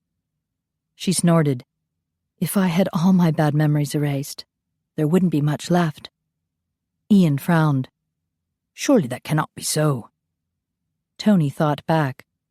No, there had been happy times. Sweet memories of her grandmother. Fun times with Sabrina. Moments of pride when she'd done well in school. My mother didn't want me. With a wince, she pressed a hand against her mouth. Damn, how had that slipped out? Ian looked stunned. How could that be? I'm illegitimate. He shrugged one shoulder. I did not think that mattered in modern times. It didn't matter to my grandmother. She was happy to raise me. But my mom has always been embarrassed by her big mistake. Me. Toni waved a hand in dismissal. It's not important. I don't know why I mentioned it. Because it causes you pain. It's the pain we endure that makes us strong. You're very brave not to run from it. Toni's gaze was drawn once more to Ian's, and she felt her pulse jump. Her skin tingled with awareness. Her lips went dry. Her mind grew fuzzy, and all she could think about was moving closer to him. When he stepped toward her, she wondered if he was feeling the same compulsion. I know the memory causes you pain, but I'm very glad you kept it. You want me to suffer? Nay, but if you had not kept your memories, I would have never met you. Oh. Her brain grew even foggier, and she couldn't think of anything to say. She licked her lips, then noticed his gaze shifting to her mouth. Oh, God. I'm back, Carlos announced at the kitchen window. Toni jerked back to her senses. Good grief. How long had she and Ian stared at each other? He moved back and folded his arms across his chest. Carlos sauntered into the living room and gasped. What are you doing, girl? You haven't changed clothes. Excuse me? You can't go to a nightclub like that. Carlos huffed. Come on, let's get you ready. He grabbed her arm and dragged her toward her bedroom. Make yourself comfortable, Ian. We'll just be a moment. Ian looked confused. You're dressing her? Don't worry, I'll make sure she looks fabulous. Carlos shoved her into the bedroom and shut the door. Then he rushed over to her closet. You'll need to show some skin. How about this? He pulled out a short denim skirt. I'll freeze my tail off. You're wearing it. Carlos tossed it on the bed, then returned to the closet. You have to wear this vest. I just love it. He dropped the black leather vest on the bed. I'll need a shirt underneath. Must you? Carlos groaned. If you insist. He grabbed a sleeveless white turtleneck top. Now you'll need some black boots, more makeup, and God forbid you wear that ponytail. You think this club will help? She whispered. Yes, and I have something for you. Carlos pulled something small and metallic from his pants pocket. He attached it to her vest. It'll send images back to me. It looked like a spy camera. Are you sure you're an anthropology student? He chuckled. Some of the jungle tribes I've come across don't like the bigger cameras. They get very nervous when they see themselves shrunk down inside a little box. So I've learned it's better to record them this way. Oh. She supposed that made sense. You're all set. Carlos patted her shoulder. Good luck. Ian listened as he sat on the love seat, but whenever they whispered, he caught only a word or two. Something about nervous jungle tribes? What the hell was Carlos talking about? And why should he get to watch Toni dress? Just how close was he to Toni? The man had introduced himself as only a next-door neighbor. A slight sound drew his attention. Carlos had exited Toni's room, closing the door with a click. He hunched over and shut his eyes, his brow furrowed. Ian opened his mouth to ask what was wrong when Carlos suddenly straightened. He pressed a hand against his chest. I swear by all that is holy, if I ever find another scrunchie in this apartment, I will hack it to pieces with a meat cleaver. Ian wasn't sure what a scrunchie was, but it sounded ominous. Is Toni all right? Yes. Thank God I was there to save her. You'll just love the outfit I picked out, and I gave her a new do. A new what? Ian was confused. I insisted she wear more makeup. Carlos waved a hand to emphasize his words. But she's such a natural beauty, she hardly needs any at all. Don't you just hate that? Were they speaking the same language? She's very pretty. She's a nice girl. Carlos's face grew grim. I'll be very upset if you hurt her. Now this he understood. I would never harm her. Ian leaned forward, resting his elbows on his knees. How long have you known her? 2 years. She and Sabrina are like sisters to me. Who's Sabrina? Oh dear. I left the quesadilla in the oven. See you later, Ian. Carlos dashed to the kitchen, scooted through the kitchen window, then shut it behind him. There was something definitely odd about that man. His scent was off, and his behavior inconsistent. There was a click of stiletto heels against the wooden floor, and Ian's attention snapped back to the bedroom door. "I'm ready," Toni announced. He gulped. His brain quickly registered luscious red-painted lips, loose silken hair, a clingy knit top, a tiny skirt, trim golden thighs, and high-heeled black boots. He blinked. She was still there, still stunning. She walked toward him, her hips swaying just enough to hypnotize. "Will this be okay for your club?" "Aye," he croaked. Thank God the Horny Devils was mostly full of females, but even a female vamp could be tempted by Toni. "You'd better stay close to me." "How can I?" She leaned over the coffee table to gather her belongings, and her knit top molded tightly against her breasts. "Don't you have 3 dates?" "Aye." Her bra must be too tight, for he could swear she was spilling out of it. "They're lovely handfuls." She shrugged on her jacket. "So you think they're beautiful?" His gaze dropped to her long, lean thighs. "Aye, slender and golden, kissed by the sun." "They're tanned?"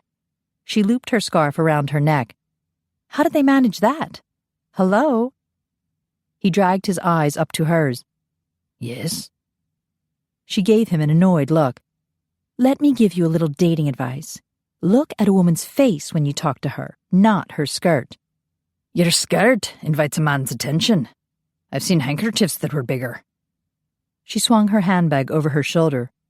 "At least I wear underwear under my skirt." "I hope they're nice since everyone is sure to see them."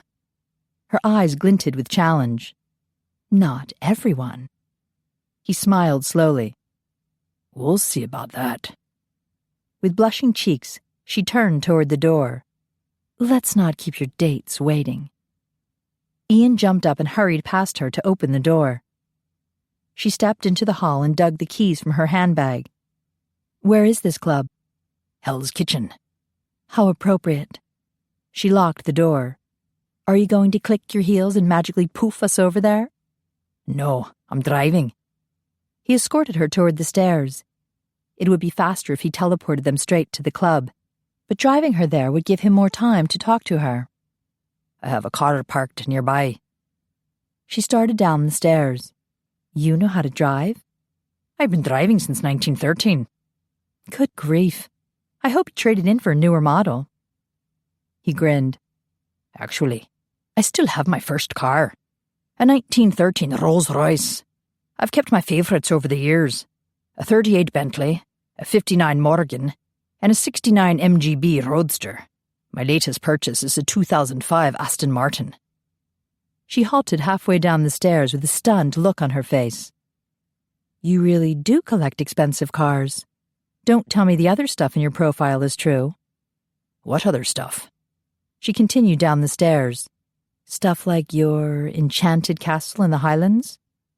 He chuckled. "I would not call it enchanted, unless ye are entranced by the notion of mildew."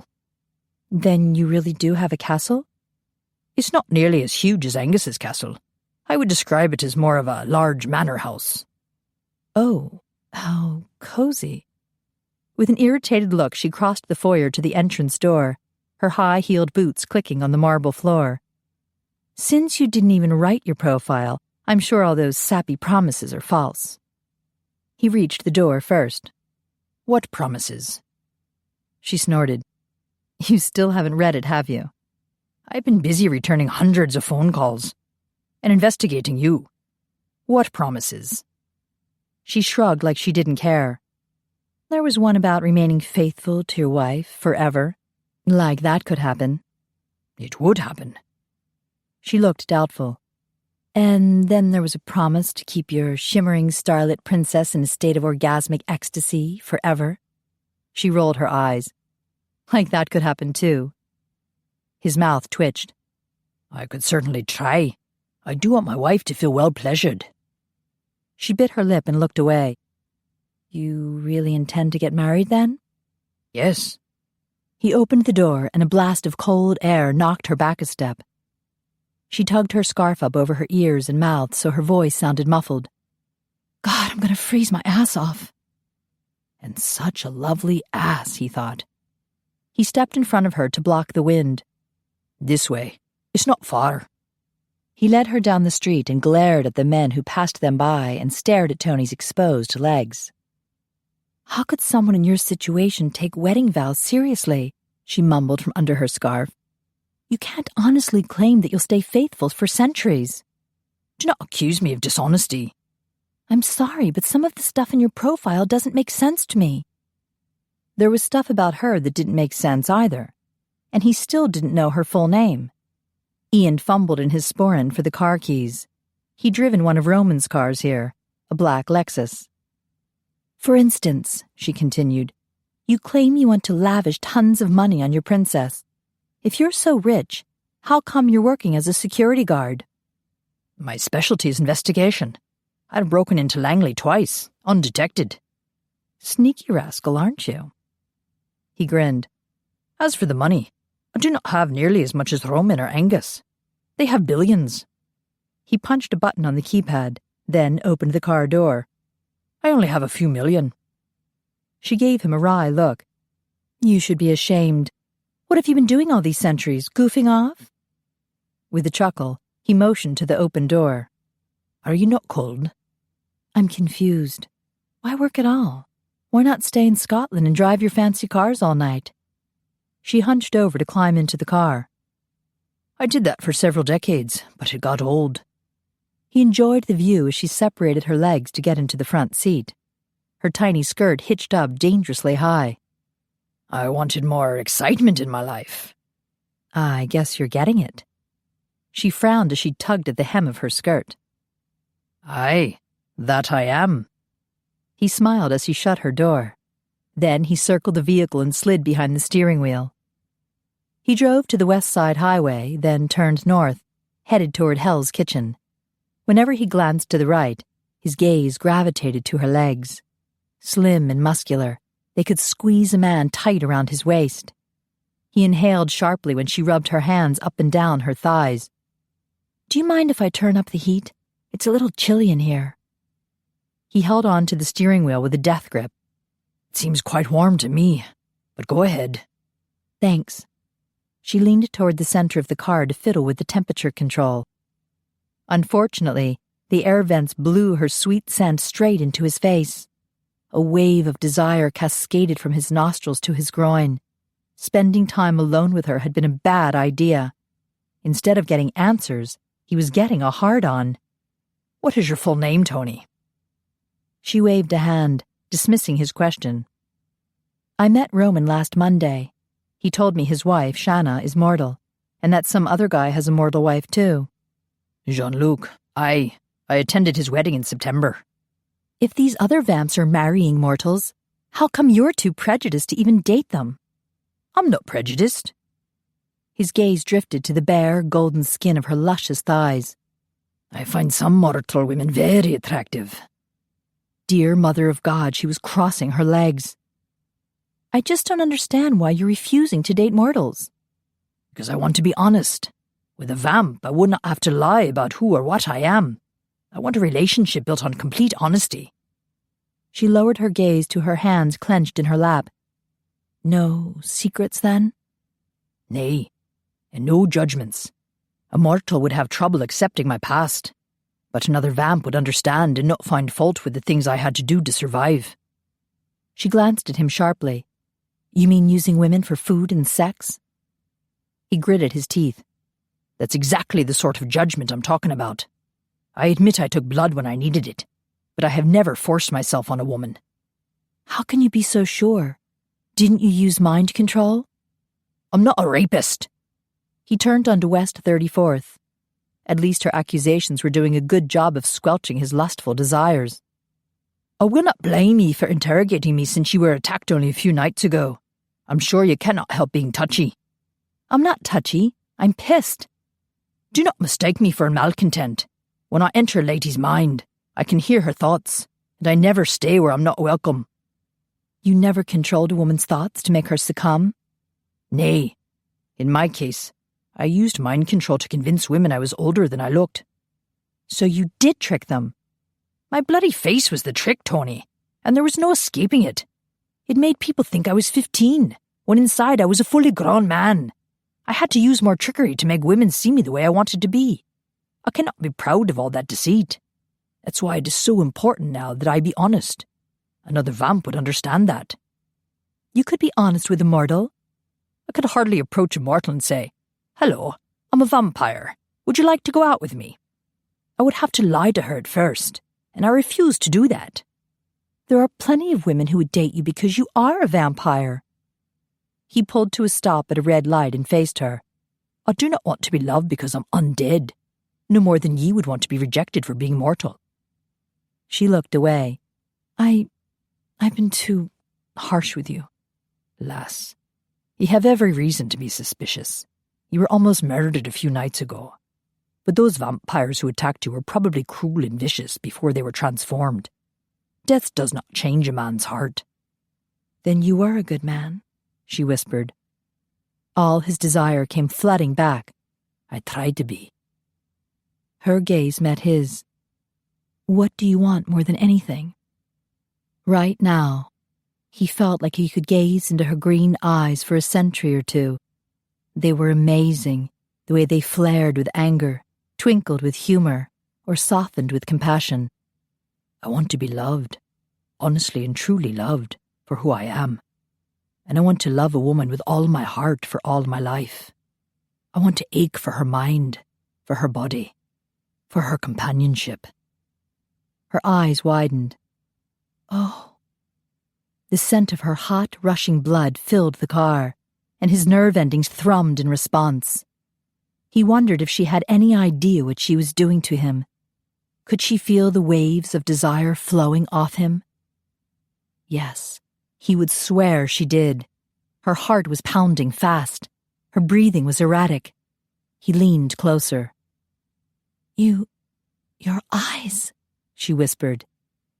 He knew they were turning red, for his vision was now tinted pink. He slipped a hand around her neck. She didn't pull away. Her gaze dropped to his mouth, and he couldn't resist any longer. He kissed her. Chapter 8. She stiffened slightly, but he didn't give up. Ian moved his mouth over hers, gently coaxing her to respond. And she did. She relaxed, leaning into him. His heart expanded in his chest, and he pulled her closer. He nibbled on her bottom lip. Her mouth opened with a soft sigh, inviting him inside. He ran the tip of his tongue across her lips. They were moist and sweet. A horn blared behind them, and they both jolted in their seats. Toni gasped and pulled away. Ian faced front and realized the light had turned green. He stepped on the accelerator. Bloody hell, what was he doing? For the last few days he'd convinced himself that a little flirtation didn't harm anyone. But kissing? He couldn't stay in denial anymore. He was breaking the non-involvement rule, and Toni would be in big trouble if the truth got out. He glanced at her. Her face was pale, and she was pressing her hand against her mouth. Are you all right? Yes. No. She lowered her hand. He noticed the slight tremble before she clenched her hands together. I shouldn't have kissed you. I'm sorry. She closed her eyes briefly. We won't think about it. Or talk about it. It never happened. He remained silent, for he knew he couldn't agree. He would think about it. He would relive it in his mind over and over again. It doesn't matter anyway, she continued in a breathless voice. You want a vamp woman. We're not at all suited for each other. It was a mistake. Mistake his arse. He'd do it again in a second. He hoped he hadn't frightened her, though. She'd gone through a lot of turmoil lately. A sudden blast of music erupted, filling the strained silence. Toni gave him a confused look, then glanced around the car. The musical refrain repeated, and Ian began to comprehend the words sung by a female vocalist. I think it's coming from your handbag. He motioned to the bag at her feet. Oh, it's my cell phone. She pulled the bag into her lap and fished out the phone. Carlos changed the ringtone. I guess he likes Pat Benatar. Love is a battlefield? His idea of a joke, she muttered as she wrenched the phone open. Hello? Carlos, how could you do this to my phone? Ian tried to listen, but the wail of a nearby police siren made it impossible to hear Carlos's words. I don't know where you got that idea. Toni winced as she glanced at Ian. Our association's purely business. They were close to Horny Devils, so Ian began looking for a place to park.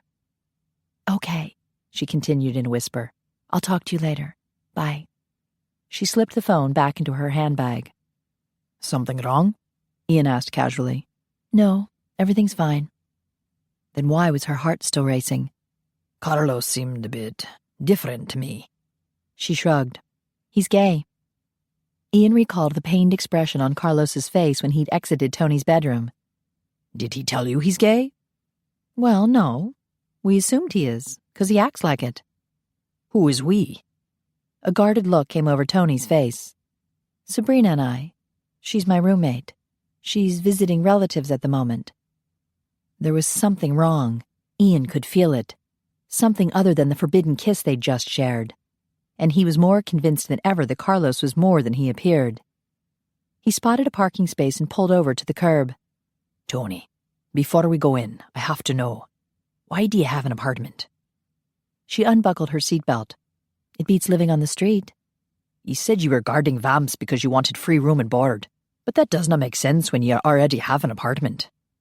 Yes, I'm paying rent, but the lease is almost up. Believe me, having a well-paying job with all expenses paid is the best thing for me right now. It gives me a chance to pay back my student loans. What about your roommate? She's not broke like me. She gets a nice allowance every year, and as soon as she graduates, we have a plan for going into business together. So you see this job as temporary? Yes, a year at the most. She gave him a worried look. That's not a problem, is it? Did not Connor explain what happens when a mortal guard leaves McKay's security and investigation? He said he would erase my memory about vampires. He'll erase your memory of everything. You'll lose the year like it never happened. Her eyes grew wide. That's too much. She pressed a hand to her chest. Ian knew he should urge her to quit now. Then she would lose only a few days. But the thought of never seeing her again was painful. You should quit and go back to your normal life. Her eyes glittered with unshed tears. My life's not very normal. She blinked and squared her shoulders. So, are we going in this club or not? We'll go. Relief swept through him. He didn't have to lose her just yet. But relief quickly morphed into apprehension. Something was seriously wrong. A mortal didn't throw away a year so easily. She was up to something, and he would damned well figure it out. She could lose a year of her life? Toni was numb with shock as she walked alongside Ian. She aimed a quick glance in his direction. Good grief, she'd kissed the man. She'd kissed a vampire, and lived to tell about it. He hadn't even tasted bloody. Oh, bloody hell. She could lose a year of her life? This was too much to take in all at once. How could she have kissed him? She shoved that thought aside and concentrated on the other thing driving her crazy. Losing a whole freaking year of her life. Damn that Connor. He'd glossed over that part. He must have figured she'd keep the job forever. But she and Sabrina had plans. Big plans, damn it. And she'd kissed Ian. A sudden thought made her wince. Had Carlos seen it through his little spy camera? No wonder he'd called afterward. He'd probably wanted to make sure she was all right. After all, she'd just locked lips with a vampire. And what lips. The man sure knew how to kiss. Of course, he'd had several centuries to perfect his technique. He'd been so sweet and apologetic afterward. Why couldn't he be mortal? She could fall for him in a second if he were mortal. She glanced at him again. Could she fall for him as a vampire? He led her into a dark alley. The entrance is hidden, so mortals would not try to enter. She spotted a red door in the dim light, with a huge man standing guard. He nodded at Ian, then opened the door. "Wait a minute." The bouncer raised a beefy hand. His beady eyes focused on Toni, and his nostrils flared. "She can't come in here. She's with me, Hugo." Ian looped an arm around her shoulders and pulled her inside the club. Loud music assaulted her ears, and flashing lights temporarily blinded her. So this was a vampire nightclub. It looked a lot like a mortal one. She rotated so the camera on her vest could send the images back to Carlos's apartment. He was recording it all there. She spotted a group of scantily clad ladies pressed close to the stage where a hunky guy gyrated, his sparkly red thong glittering under the lights. Well, Carlos would enjoy seeing that. Other than the male dancer, most everyone else was female. Even the bartender and DJ were women. She noted a few vamps sitting at the tables and drinking something red from glasses. Blood, no doubt, but would a picture of them constitute proof of the existence of vampires? It might look like a picture of regular people drinking red wine. "Can I get you something to drink?" Ian smiled when she made a face. "They have a few non-bloody drinks." "A Diet Coke, then. I have a final tomorrow." And she was on a mission now, so she needed her wits about her. "I can't stay very long. I should be home by 10. "I can teleport you home whenever you like." He led her toward the tables. A female suddenly materialized next to the bar with the cell phone by her ear. She hung up, then dashed to the stage. "What was that?" Toni turned to follow her movements, but she wasn't sure if her camera had caught everything. "Vamps call if they're teleporting in for the first time," Ian explained. "They use the phone as a sensory beacon to make sure they come to the right place." Oh, she wondered if she'd reacted fast enough to catch the vamp in the act. "Is there a ladies' room?" "Aye, over there." He touched her shoulder. "Be careful." "I thought all these vamps were bottle drinkers." "They are, but after a few bliskies and blares, they could be drunk and not behave themselves." Oh, great. As she strode toward the restrooms, she became aware of the sly looks being cast her way, and the slight flaring of nostrils as each vamp caught her scent. She felt like a walking appetizer. She entered the ladies' room and found a beautiful blonde primping in front of the mirror. No, it wasn't a mirror, but a giant flat-screen TV. 2 cameras on the wall were aimed at the row of sinks. Of course, digital technology was the only way the vamps could see themselves. The blonde turned toward her and wrinkled her turned-up nose. "Good heavens, how did you get in here?" she asked with a snooty British accent. "It was amazing.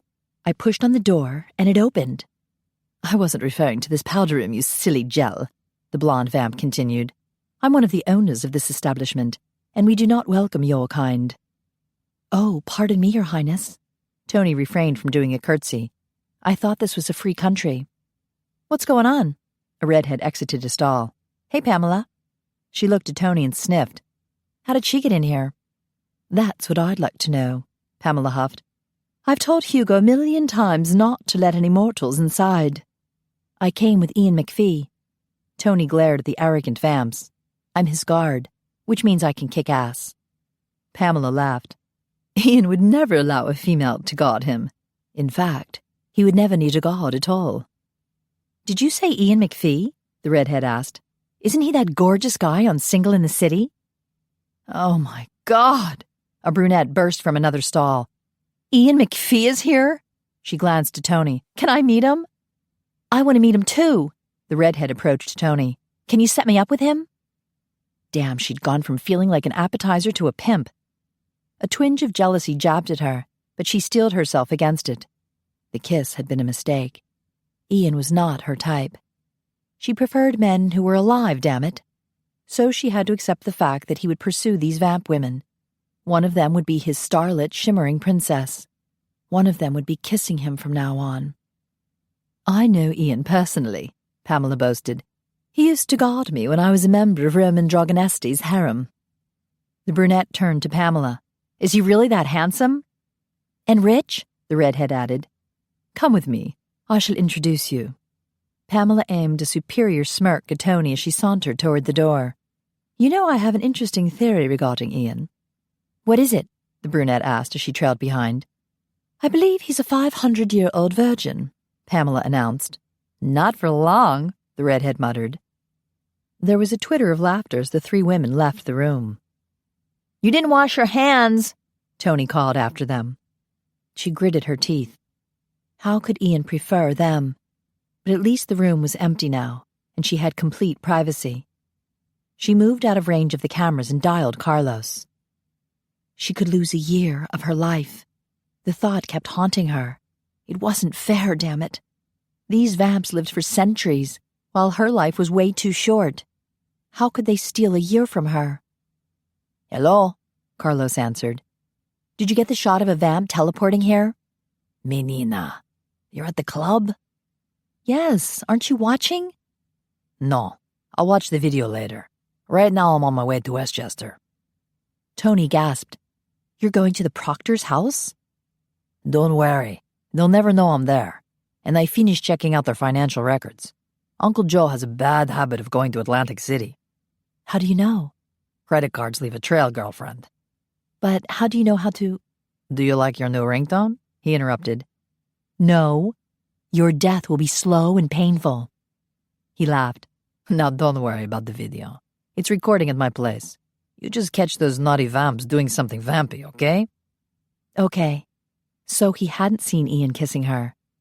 Carlos, when I quit working for them, they're going to erase my memory. I won't remember squat. There was a pause. Bastards, Carlos muttered. Don't worry. If there is anything, I'll tell you what happened. You just get the proof we need as quickly as possible. That way, you'll only lose a few days.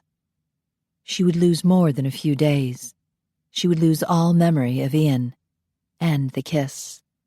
For some weird reason, that made her heart squeeze in her chest. Are you all right, love? Carlos asked. This really sucks. Toni snapped her phone shut, then strode back into the club. Chapter 9. Ian ordered a Bleer and a Diet Coke from the bartender. Is Wanda here? He handed Coralie a $10 bill. Over there. Sounds like she's all riled up again. Ian glanced toward the stage. The music had stopped, and the crowd of lady vamps had gathered around to hear Wanda rail at a dancer. This isn't a whorehouse, she yelled. You're fired. There goes another dancer. Coralie waved her arms in the air. Woohoo, Wanda! Ian's here! The crowd turned in unison to stare at him. Is that Ian MacPhie? One of the ladies asked. Sure is, Coralie shouted. Come and get him! The crowd moved forward. Ian gulped. Coralie giggled and whispered, Looks like your wish will come true now. You're sure to get laid tonight. Ian, Pamela called. I have 2 ladies who want to meet you. She motioned to the women accompanying her. We saw them first, a lady in the crowd yelled, and they rushed forward. Bloody hell! Ian pressed back against the bar. Back off! Wanda unwrapped the whip from her waist and flicked it at the crowd. You heard me. Line up and wait your turn. The ladies scrambled to form a queue. Ian winced at the amount of pushing and cursing. They acted more like wrestlers than ladies, and there were more than 50 of them. Wanda grinned at Ian. Isn't this great? That profile I wrote was incredible. Everyone wants to date you. I cannot date 50 women in one night. Sure you can. She wound the whip back around her waist. It's called speed dating. but I already told 3 women I'd meet them here. Vonda waved that aside. We'll let them go first. She turned to Kerrelyn. Don't you have a kitchen timer? Yep. Kerrelyn handed over a white plastic timer. Vonda set it on a table. We'll give them each 5 minutes. It'll take hours. Ian brought the drinks to the table. You got anything better to do? Vonda eyed the Diet Coke. What's with the mortal drink? I brought Toni with me. She's the new day guard at the townhouse. Vonda's eyes widened. She? Connor hired a woman? 2 nights ago, Ian had felt equally as shocked, but now he wanted to defend her. She's an excellent fighter. Vonda gave him a dubious look. I'm picturing a moose woman with the unibrow, who's popping steroids. Ian stiffened. Nay, she's... Hey, Ian! A lady shouted from across the club. What the hell happened to our date? We talked on the phone last night, don't you remember? Aye. He tried to recall the sound of her voice. Yatter Stormy? Tempest! Her eyes flashed with annoyance. And this is Moonbeam and Cindy. She motioned to the women beside her. We talked to you last night? We have seniority. You may come to the front of the line, Vonda ordered. Ian will begin shortly. He groaned. What would he say to all these women? Why are there so many of them? You're the #1 profile on Single in the City, Vonda beamed proudly. Everyone's heard of you. Ian winced. I wanted to talk to you about that. Connor's upset that he listed the location and phone number of Roman's townhouse. Connor's an old grouch. The women need a way to contact you. I understand that, but for security reasons, it's dangerous to have our location known to so many. We do not want some overzealous admirers trying to break in to see me, especially during the day. It's too risky. Okay. Vonda fluffed up her spiky purple hair. I'll take the address off the website. And the phone number, too. They can leave a message for me at Single in the City. All right. Vonda frowned. But you're playing too hard to get. Hey, what's up? A male vamp, dressed in an expensive suit, sauntered toward them and winked at the line of waiting women. Hello, ladies. Hi, Grigori, a chorus responded. Ian was impressed. Grigori knew all these women. What's going on? Grigori kissed Vonda on the cheek. Are we lining up to do the bunny hop? Ian's doing some speed dating tonight. Vonda lowered her voice to a whisper. He's looking for his true love. Ah. Grigori's eyes twinkled as he regarded Ian. Shall I warm them up for you? Ian scowled. It's hard enough to be charming once, but 50 times in a row? You can do it, bro. Just be yourself. Ian's scowl deepened. Grigori winced. You might try smiling. You know the ladies love a guy with a sense of humor. I'm doomed. Chill out, dude. Grigori froze. Good Lord. Look at her. She's an angel. Ian glanced in the direction of Grigori's stunned gaze. Toni. She's mine, he blurted out, then caught himself. I mean, she's my guard. She's the guard Connor hired? Vonda asked. Grigori snorted. Yeah, I can see why he hired her. Her beauty had nothing to do with it, Ian snapped. She's an excellent fighter and very brave and clever. Oh. Grigori eyed Ian curiously. I see. Ian felt his face heat up. Perhaps he'd come on a wee bit strong. Actually, I'd appreciate it if you could keep an eye on her while I'm busy. Sure, no problem, bro. Toni gazed at the long line of girls as she approached. I thought you only had 3 dates. I have a few more now, Ian grumbled as he moved to her side. I'd like you to meet some friends of mine. This is Vonda. She manages the Horny Devils. And writes fascinating profiles, Toni added with a smile. She held out a hand. Nice to meet you. Vonda shook her hand. I'm working on another project to make Ian even more famous. Ian swallowed hard. That's not really necessary. Of course it is. We've got to find your true love. Vonda patted Ian on the cheek. I'll check on you later. She strode toward her office. And this is Grigori. Ian gestured toward him. He's the vice president of marketing at Romatech. I'm delighted to meet you. Grigori took her hand and kissed it. I've heard about you. My mother, Radinka, told me that she and Shanna will be seeing you tomorrow. Oh, that's right. Toni smiled. They're coming with Howard to help him babysit while I take a final. Ian frowned at the word babysit. Well, bro, shouldn't you get to work? Grigori nodded his head toward the long line of women. Ian gulped. Work was the right word for it. Flirting with Toni had been fun, but the thought of charming all these women seemed like a bloody chore. I need a drink first. He sat and swallowed down some blear. Grigori pulled out a chair at the table so Toni could sit. Where do you go to college? NYU. She sat. Grigori sat beside her.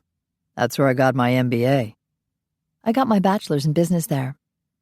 Feeling forgotten and a bit undereducated, Ian gulped down more blear. Damn, he should have pulled out the chair for her. Grigori leaned toward her.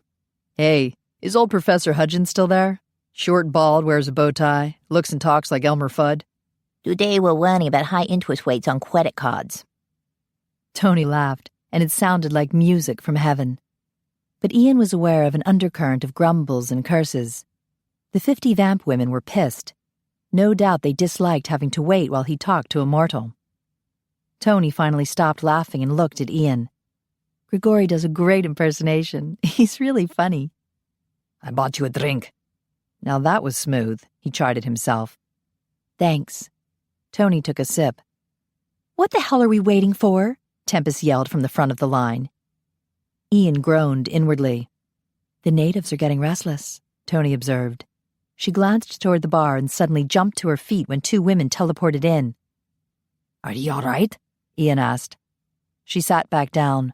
I guess I'm a little nervous about being here.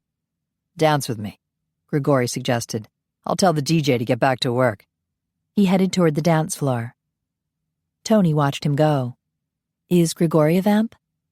Aye, I've had a young one. He was changed after the invention of synthetic blood, so he's completely bottle-fed. Toni grimaced as loud, pulsating music started. Oh, God, no. Disco? Grigori loves it. Will you stay with him till you're ready to go home? I can take care of myself. Toni. Ian leaned forward. There are 50 vamp women behind you, all glaring daggers at you. Please stay with Grigori. She glanced over her shoulder. Okay, I see your point. I'll go boogie down. She stood and smoothed down her tiny skirt. Good luck with your dates, although I have to say you're wasting your time. With her head held high, she strode past the glaring women, like an angel unafraid of the dark forces around her. But why did she think his dating was a waste of time? Did she think it was impossible for him to find love? Hey, Tempest yelled. Can we start already? Aye, let's begin. Ian set the timer. Tempest rushed forward, flung her arms around his neck and kissed his cheek. Ian unhooked her arms. Will you have a seat, please? Sure. She climbed onto his lap. What are you doing, lass? Sitting. She raked her black-painted fingernails down his chest. You know why they call me Tempest? I'm as wild as a hurricane. I thought we might talk a wee bit first. You know, the calm before a storm. She ripped the leather strip from his hair and raked her fingers across his scalp. Why don't you send those other girls home? She gripped his hair. I want to get wet and wild with you. I do not know you yet. He pried her fingers loose. What's to know? She nibbled on his neck. Well, what do you do for a living? She chuckled low and throaty. I'm not living, silly. I'm undead. Aye, but we all have bills to pay. If I need something, I just take it. She nipped at his ear. Right now, I need you. What do you mean, you take it? I take stuff for mortals, money, clothes, whatever. You steal from them? She sat back with an impatient huff. It's not stealing when they never realize it happened. It's so easy to fuck with their minds. Like, I have a great condo for free because the manager actually thinks I'm paying rent. Why had he assumed all vamps were like him? I'm afraid we're no well suited. What does that mean? He picked her up and set her on her feet as he stood. It was nice meeting you. Are you ditching me? She shrieked. Nobody ditches me. She flung the rest of Toni's Diet Coke in his face, then stalked away, cursing under her breath. Ian wiped his face with a cocktail napkin. 1 down, 49 to go. Maybe Toni was right, and he was wasting his time. He glanced at the dance floor. Grigori was wiggling his hips and pointing a finger up and down. With a laugh, Toni mimicked his move. Ian sighed and motioned to his second date. A pretty blonde glided toward him. Hi, remember me? I'm Moonbeam. How do you do? He sat and reset the timer. Moonbeam settled across from him. Well, I guess I should tell you about myself. I'm an Aquarius. That's nice. I was born in 1950. My name was Mary. Boring, I know. My parents were so square. I ran away when I was 16 so I could protest the war. I really hate war. This might be a bad time to mention he was a warrior. Ian noticed Grigori was spinning Toni in circles. I went to San Francisco, of course. Moonbeam fiddled with the beads around her neck. That's where it was happening, you know. What was happening? Ian asked. Everything, man. Flower power, make love, not war. I'm totally opposed to violence of any kind. Then you would never manipulate her cheat immortal for your own gain? God, no. That's so damaging to your karma. Ian nodded. This one might have potential. At least she appeared to have good morals. So there I was, tripping on acid and enjoying a perfectly good orgy, when this guy comes out of nowhere and bites me on the neck. I mean, I was totally bummed out when I woke up dead. Ian blinked. I see. His gaze wandered back to Toni. Every now and then when someone teleported in, she would jump to face them. Perhaps teleportation frightened her. If that was the case, he should drive her home. The thought of escaping the club sounded excellent. The timer rang and he realized Moonbeam was still talking. He stood. I'm afraid our time is up. Okay. Peace. She hugged him and glided away. Ian motioned for Cindy to come forward. She launched into a long account of her past 213 boyfriends, while Ian's attention slid back to the dance floor. The music slowed, and Grigori took Toni into his arms. Damn it. He told Grigori to watch her, not maul her. After 2 more interviews, Vonda sauntered toward him, grinning. I did it. It's all set up. His stomach nodded with apprehension as he rose to his feet. What did you do? Don't look so worried. It'll be great. Tomorrow night at midnight, Corky Corrent is coming here. The Barracuda? Everyone knew the reporter from Live with the Undead was vicious. Why is she coming here? To interview you, Vonda announced. Ian stepped back. Vonda, no. Hell no. It'll be fun, trust me. He shook his head. No good can come from this. The woman is a monster. Don't be such a wuss. Vonda poked him in the chest. Corky's show is broadcast all over the world. Every vamp on Earth will see you. And see my club. This is brilliant. What's brilliant? Grigori walked toward them with Toni. Ian's going to be on Live with the Undead, Vonda boasted. They're coming tomorrow to do the interview. You're going to be on television? Toni asked. On DVN, Vonda said. Digital Vampire Network, Ian explained. We get it at the townhouse. But I'm not doing the show. Of course you are, Vonda hissed. I've been working on this for hours. It's all set. Be careful with Corky Corrent, Grigori warned. Who is she? Toni asked. The star of the show. Grigori splayed his hands in front of his chest. She has the most humongous. Ian elbowed him. Commercials, Grigori finished. Were you ready to go home? Ian asked Toni. I could drive you. Vonda grabbed his arm. You're not going anywhere. All of these women are waiting for their chance to date you. I can teleport Toni, Grigori offered. But she might not want to teleport, Ian protested. I'll be fine. Toni gave him a reassuring smile. I can't wait to see you on TV. Ian sighed. Maybe he should go through with it. He didn't want to disappoint Vonda or Toni. And how bad could it be? Grigori, can I have a word with you in private? Sure. Grigori walked away with him. What's up? I, thought she might give me some advice. Are your dates not going well? Grigori whispered. I feel like I'm conducting job interviews. I'm not connecting with them. Not like he did with Toni. Grigori rested a hand on Ian's shoulder. Dude, you can do this. You must have charmed ladies out of a pint of blood every night for several centuries." Ian sighed. "I was never very sophisticated about it. No one expected me to be. I looked so young, even though I felt old inside. And now I look old on the outside, but inside I feel like a green lad. I do not know what to say." You just need to work on your communication skills. First off, practice being a good listener. Women like to talk about their feelings. Even if you think it's totally boring, nod your head and keep listening. "Okay." You should respond with lines like, "How interesting. Tell me more." "How interesting," Ian repeated. "Tell me more." That's it. And here's another good one. "You're absolutely right. How clever of you." Women like to be complimented on their intelligence. "Okay." Ian repeated the lines. "Thank you." He walked back to the table with Grigori. Vonda had already rushed off to her office. "Good night, Ian." Toni smiled shyly. "Good night, Toni." God, he wanted to touch her. He wanted to kiss her again. Grigori slapped him on the back. "Later, dude. Let's go, Toni." He led her toward the dance floor. With a resigned sigh, Ian motioned for the next date to come forward. Hi, I'm Amy. "Please have a seat." Ian looked over at Grigori. He was holding Toni close. That was necessary when teleporting with a mortal, but it didn't make it easier to watch. "Gosh, when I saw your picture on the internet, I thought you looked so sexy," Amy began. "But I swear, you look even better in person." "How interesting," Ian murmured. "Tell me more." Damn, Toni was putting her arms around Grigori's neck. "You want me to talk about how handsome you are?" Amy asked. "Isn't that kind of vain?" "You're absolutely right. How clever of you."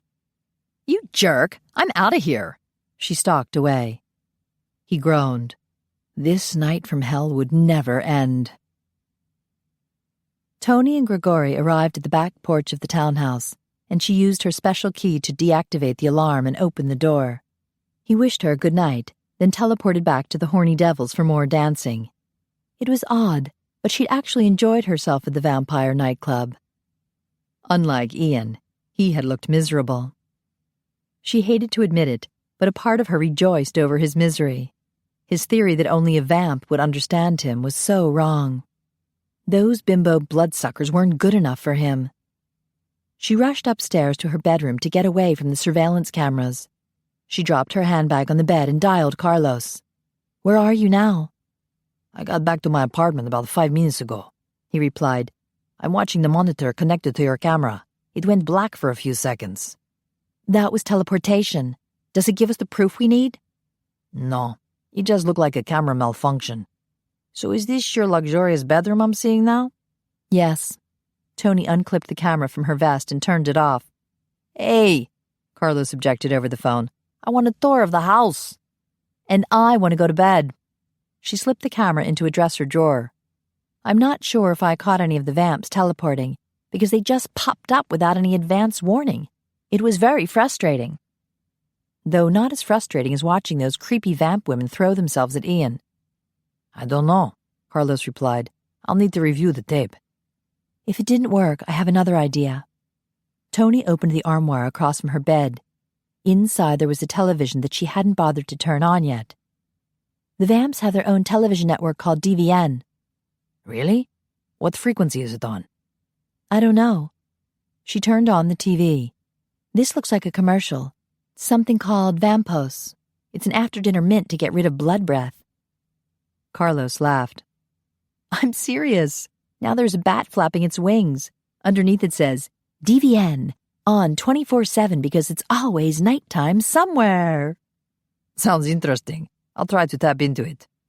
Now there's a soap opera coming on, As the Vampire Turns.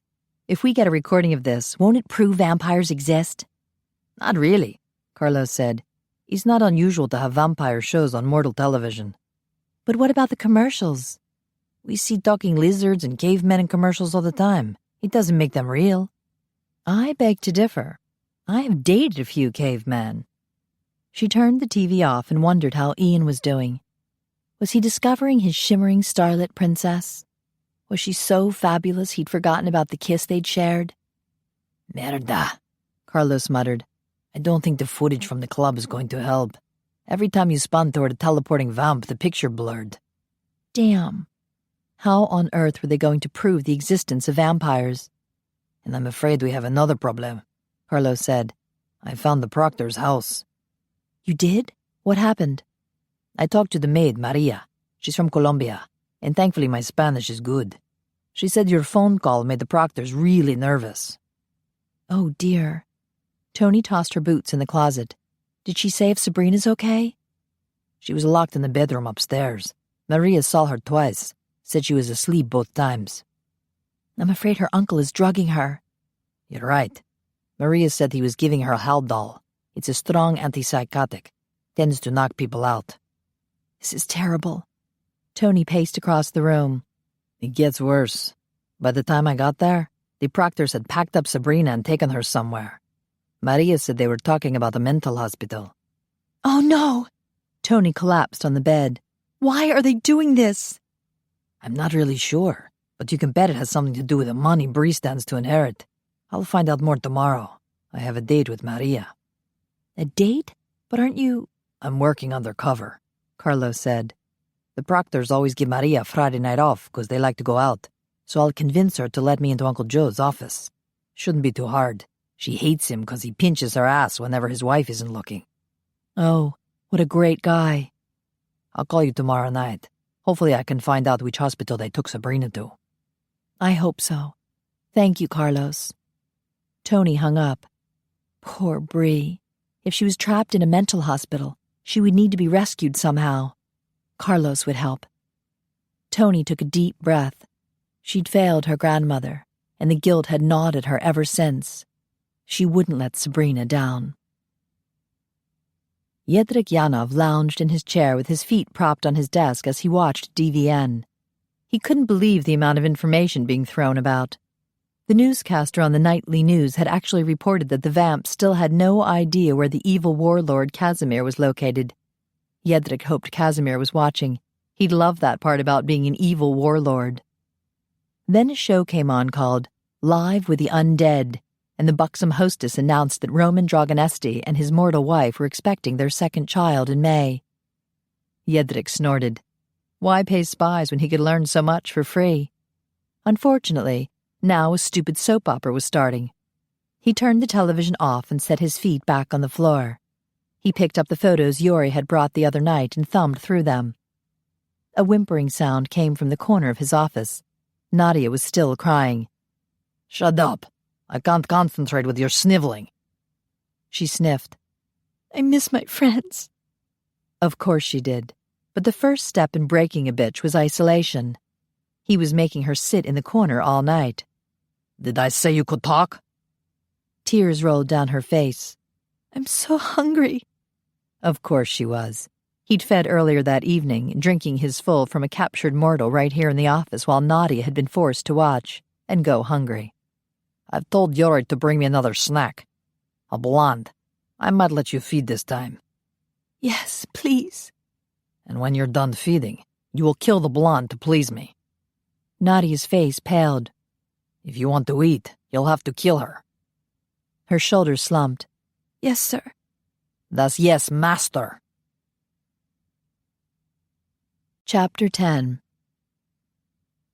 Oh my gosh, Toni whispered as she peered through the peephole on the front door. It was 9 a.m. on Friday morning, the appointed arrival time for the babysitters, but Toni doubted the two girls with pink striped hair were Shanna Dragonesti and Grigori's mother. They banged on the door once again. Toni punched the intercom. May I help you?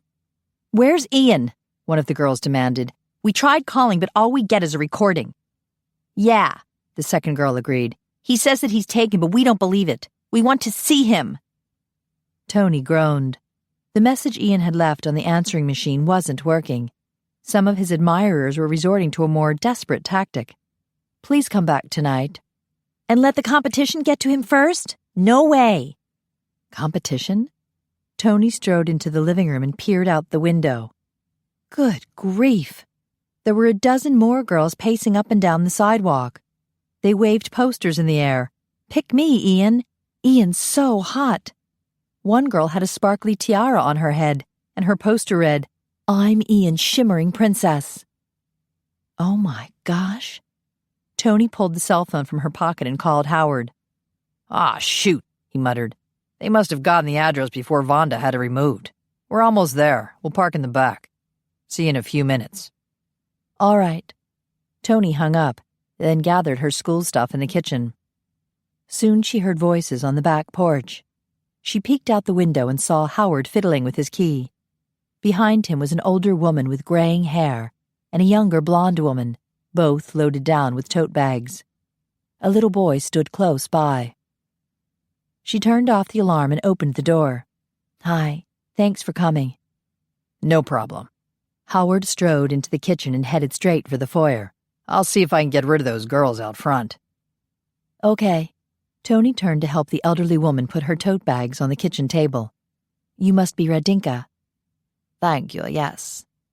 Radinka took her hand and regarded her curiously. Interesting, she murmured. The pretty blonde deposited her bags on the table. Hi, I'm Shanna. Nice to meet you. Toni extended a hand, but Shanna pulled her into a hug. I heard how you were attacked the other night. Shanna patted her on the back. I'm so glad you're safe now. Are you all right? Yes. Toni was surprised by how sweet and normal Shanna was. Who would ever believe she was the wife of a powerful undead coven master? And there was an angelic little boy standing close to her. This is my son, Constantine. Shanna ruffled his blonde curls. Toni leaned over. Hi, Constantine. He smiled, then buried his face in his mother's coat. The older woman chuckled. He won't be so shy once he gets to know you. Grigori told me he met you last night. He was very impressed with your dancing. Toni laughed. He's a lot of fun. Yes. Radinka's eyes narrowed. But I do not believe he is the one destined for you, my dear. Toni blinked. I'm not looking for anyone. Shanna touched her arm. Don't worry. Radinka's always trying to match people up. Radinka snorted. There's no trying, do it. I can see when two hearts belong together. She pointed to her temple. I'm psychic, you know. Oh, that's nice. Toni didn't know what else to say. It doesn't take a psychic to know a bored child will be a problem. Radinka moved one of her tote bags to the floor. So I brought the little one some toys. Constantine rummaged through the bag, removed a big picture book, then wiggled onto a kitchen chair. I want to learn how to read. That's wonderful. Toni smiled at him, and he smiled shyly back, his cheeks dimpling. Uncle Connor said you were nice. He said you knew how to kick a— Whoa, Uncle Connor talks too much. Shanna removed her coat, then turned to her son. Let's get you out of that jacket. While Shanna hung up jackets on the hooks by the back door, Radinka unloaded groceries from the remaining bags on the table. We weren't sure if you had enough food here. Radinka set a carton of milk in the fridge, then grabbed the kettle from the stove. I'll make everyone a nice cup of tea. Constantine eyed the bags of fruit still on the table. Can I have a banana? Here you go, sweetie. Shanna handed him one, then stashed the bags in the fridge. Toni was about to offer Constantine some help when she realized he didn't need it. He peeled the banana, then bit off a piece while he studied his book. He pointed at a word. Is this house? She peered over his shoulder. Yes, it is. What a bright little boy he was. She wondered if he was Shanna's from a previous relationship. Surely vamp men weren't able to have children. Thank you for coming today. We were happy to. Shanna hooked the empty tote bags on the pegs with her coats. A delivery man's bringing a tree around noon. We always decorate one for the guards. Oh, that's nice. With all the turmoil in her life, Toni had forgotten that Christmas was coming soon. Radinka set out 3 cups and saucers on the counter. We saw those women out front with our posters. I can't believe they're behaving so silly. Yeah. Toni sat next to Constantine. It's crazy. Shanna shook her head. Poor Ian. I heard he really had to suffer to get his older looks. Radinka made tisking noises as she placed a tea bag in each cup. Grigori told me he's doing a television interview tonight with Corky Corrent. Shanna made a face. That's a disaster waiting to happen. Why? Toni asked. Shanna bit her lip, considering. I should leave Ian a note, begging him not to do it. Is he in the basement? No, he outgrew his coffin. He's on the 5th floor. Toni winced. In your husband's bedroom. Shanna laughed. Well, looks like I'll get some exercise. Be right back. She strode from the kitchen. Toni was tempted to go with her. She'd seen Ian only once this morning, right before calling in her 8 o'clock report. She'd risen at 6:30 a.m. and was having breakfast in the kitchen when Phineas and Dougal had come in for a bedtime snack before retiring to the basement. She'd hoped to see Ian, but he'd gone straight up to the 5th floor without stopping by to see her. Why had he not wanted to talk to her? She was a bit worried that he'd actually hit it off with one of those 50 vamps he dated last night. The kettle whistled, and Toni jerked back to the present. She had to stop thinking about Ian so much. Howard strode into the kitchen. Those women are psycho. One of them hit me with a poster when I told her Ian wasn't here.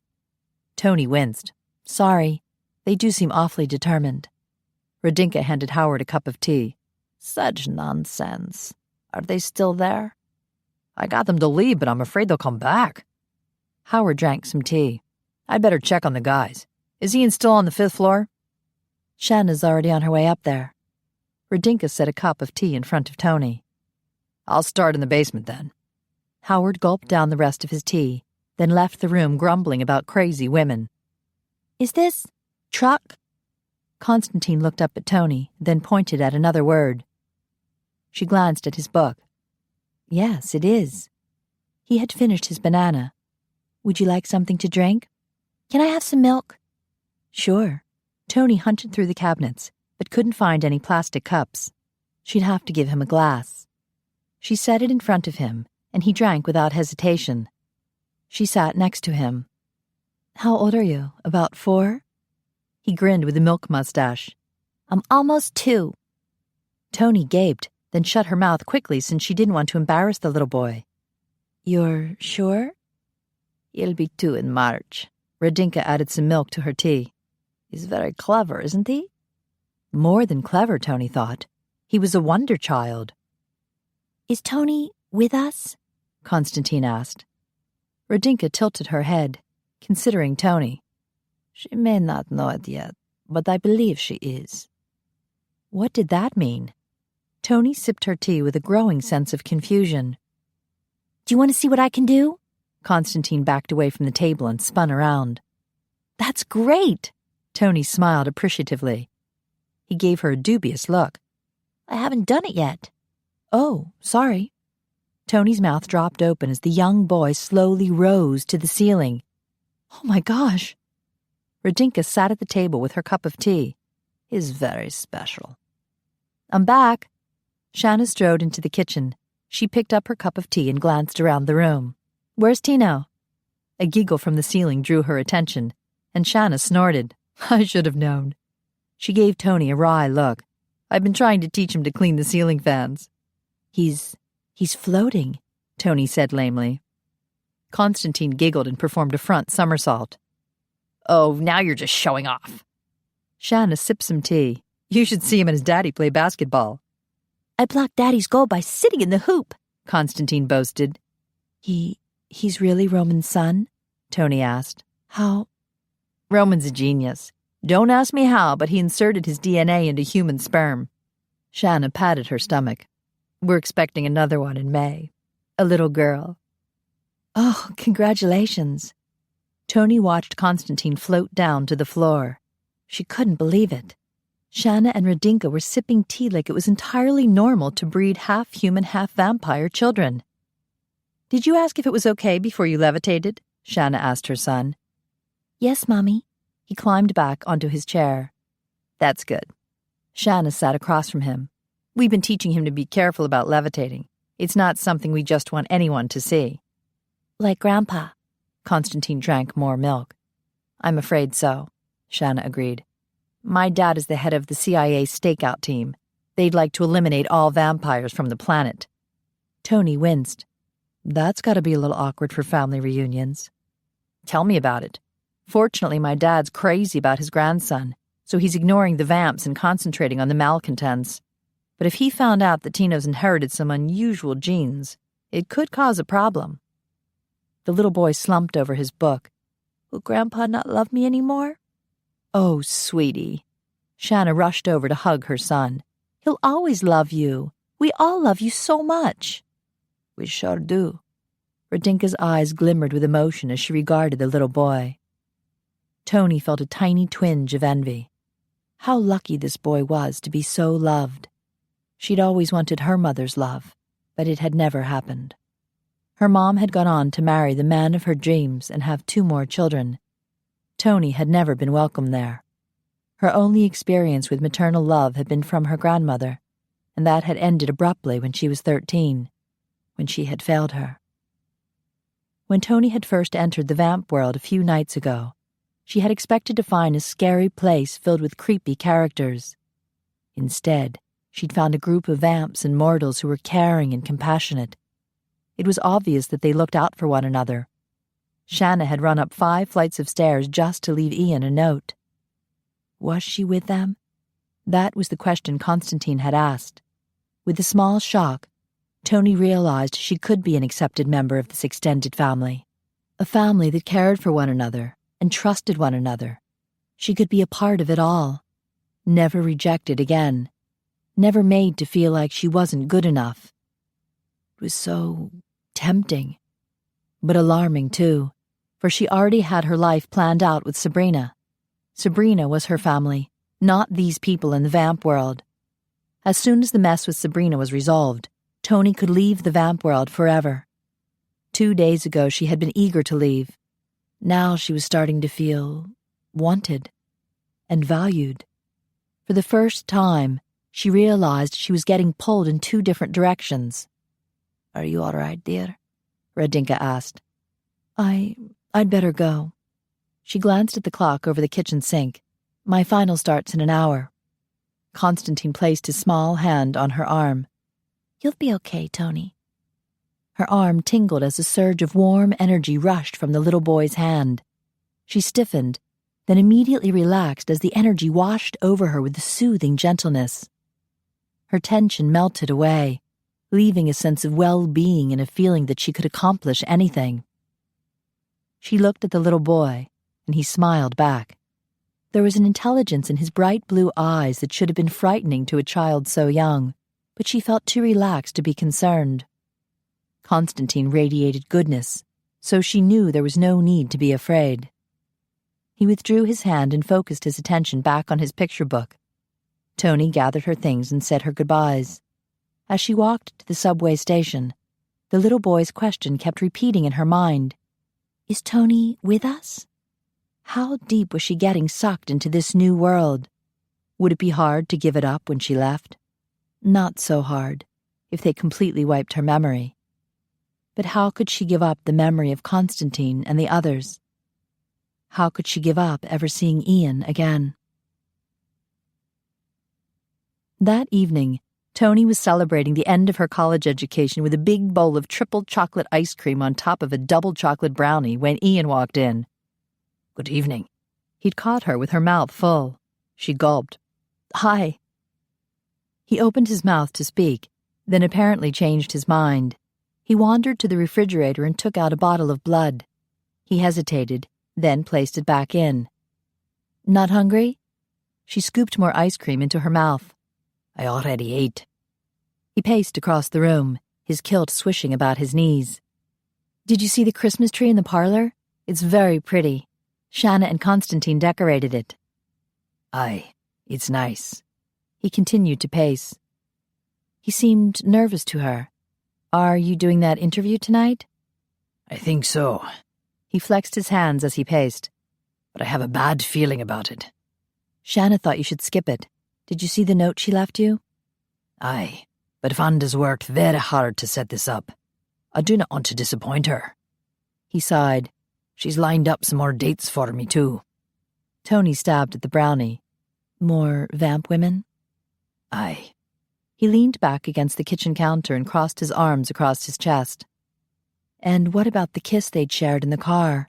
Toni thought about bringing it up, but she'd been the one who'd insisted they never speak of it. She'd called it a mistake. She glanced at Ian. Had he thought it was a mistake? But what about those moments when their eyes met, and the whole world melted away? Toni could have sworn something was happening between them, something like a huge magnet drawing them together. Or was she fooling herself? She took her bowl to the sink. She'd lost her appetite. Toni, I do not know how to say this, but...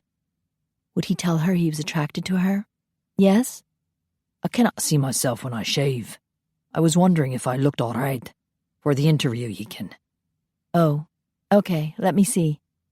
She moved close and examined his cheeks, the line of his jaw, his strong neck, and his dimpled chin. She felt her own face growing warm. You look fine to me. Her eyes met his, and her heart did a little flip. Damn, knowing him, he'd heard that. She stepped back. I do not have a hairbrush upstairs. I just pulled my hair back. I've got one. She rummaged through her handbag on the kitchen table and pulled out a brush. She was about to offer it to him when she realized this was a chance to actually touch his hair. With her heart racing, she motioned to a chair at the table. Take a seat. He did. She stared at the back of his head and his shoulders. Even from the back, he was gorgeous. She untied the leather strip around his ponytail and dropped it on the table. She stroked the brush through his thick hair. It shimmered in waves down to his shoulders. His very broad shoulders. You have wavy hair. She smoothed a hand over the waves. His hair was as soft as she'd thought it would be. When I wore it short, it was curly, he said. Thank you for helping me. I wanted to look good for the interview, but I did not want to seem vain. She smiled. I don't think you're vain. Gorgeous, but not vain. She gathered his hair into a ponytail. She'd never dated a guy with hair this long. It was a lot sexier than she'd realized. She took her time, smoothing the silken strands back from his temples and around his ears. You have a soft touch, he whispered. She leaned over to get the leather strip off the table, and her breasts grazed against his head. He glanced up at her, and her breath caught. Are you all right? Your eyes look kind of bloodshot. He closed them. I'm a wee tired. Oh, she hadn't thought a vamp could get tired. She tied the strip around his hair at the base of his neck. I did not know what to wear. Breeches or a kilt.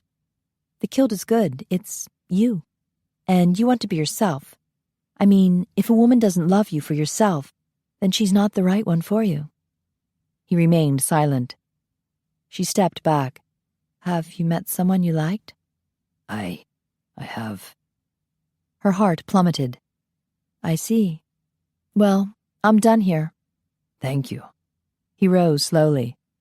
When I told Wanda I was looking for my true love, I told her I wanted a lady vamp who was honest, loyal, intelligent, and pretty. Toni's heart sank lower. She didn't match up very well. But now I am starting to realize that there's more to love than meeting a few requirements. That's true. She dropped her brush into her bag. He strode to the kitchen door, then hesitated. If you were not my guard, I could date you.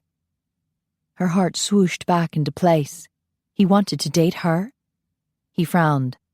But if you were no longer my guard, your memory would be erased. You would not know me. I know. Her heart squeezed. It's kinda sad. Aye, it is. He turned and left the room. A little after 10, Carlos called. I'm on my way home. Toni was already in her pajamas, lounging in bed. How was your date? Good. Maria let me into Dr. Proctor's office, and I found a copy of the will.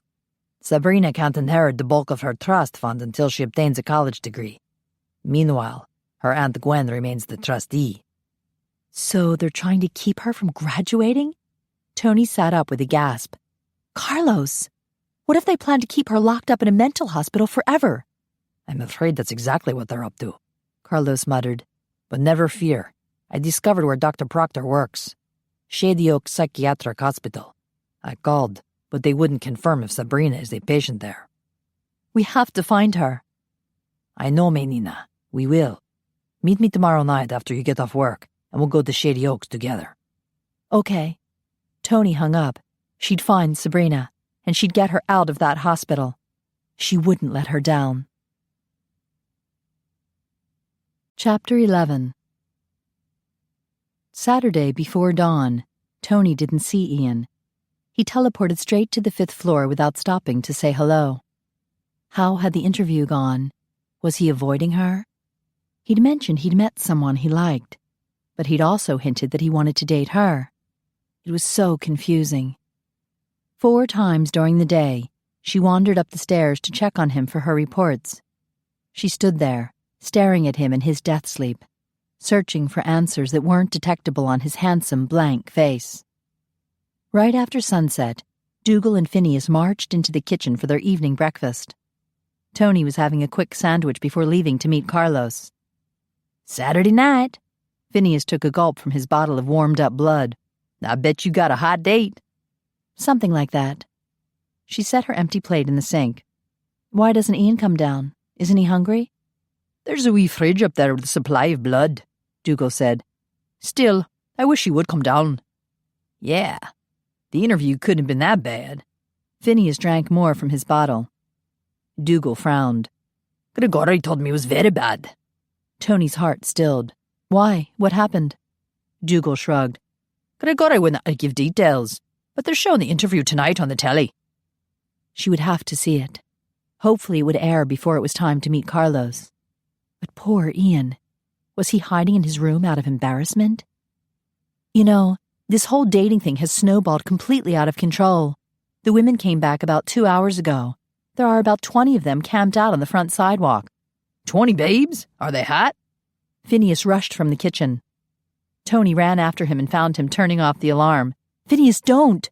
They're rowdy enough already. Whenever I look out the window, they start screaming. Cool. Phineas yanked open the door and was instantly rewarded with squeals. Ladies! He held up his hands. Let me introduce myself. I'm Dr. Fang, the love doctor. We want Ian! They pressed forward, knocking over empty beer bottles. Careful, Toni warned Phineas. Ladies, you have come to the right place. I'm a personal friend of Ian's. Ask him if he wants some of this. One of the girls let out a long squeal while she lifted her t-shirt to flash her boobs like a girl gone wild. That's a good start, Phineas said. Anyone else? Stop it. Toni slammed the door shut and glared at Phineas. You should be ashamed of yourself. He grinned. Dougal's mouth twitched as he reset the alarm. Come on, Dr. Fang. We need to go to Romatech. But the interview is starting in 5 minutes. Phineas dashed into the living room and located the remote control. Don't you guys want to see it? I do. Toni settled on the maroon couch that faced the widescreen TV. I'm going to work. Dougal gave Phineas a warning look. I'll expect you there in 15 minutes. Okay. Phineas agreed impatiently. But admit it, bro. You're going to be watching it at Romatech. Dougal smiled. Perhaps. He vanished. Phineas sprawled on the couch next to Toni and turned on the TV. See that dude? He's Stone Coffin. Does the nightly news.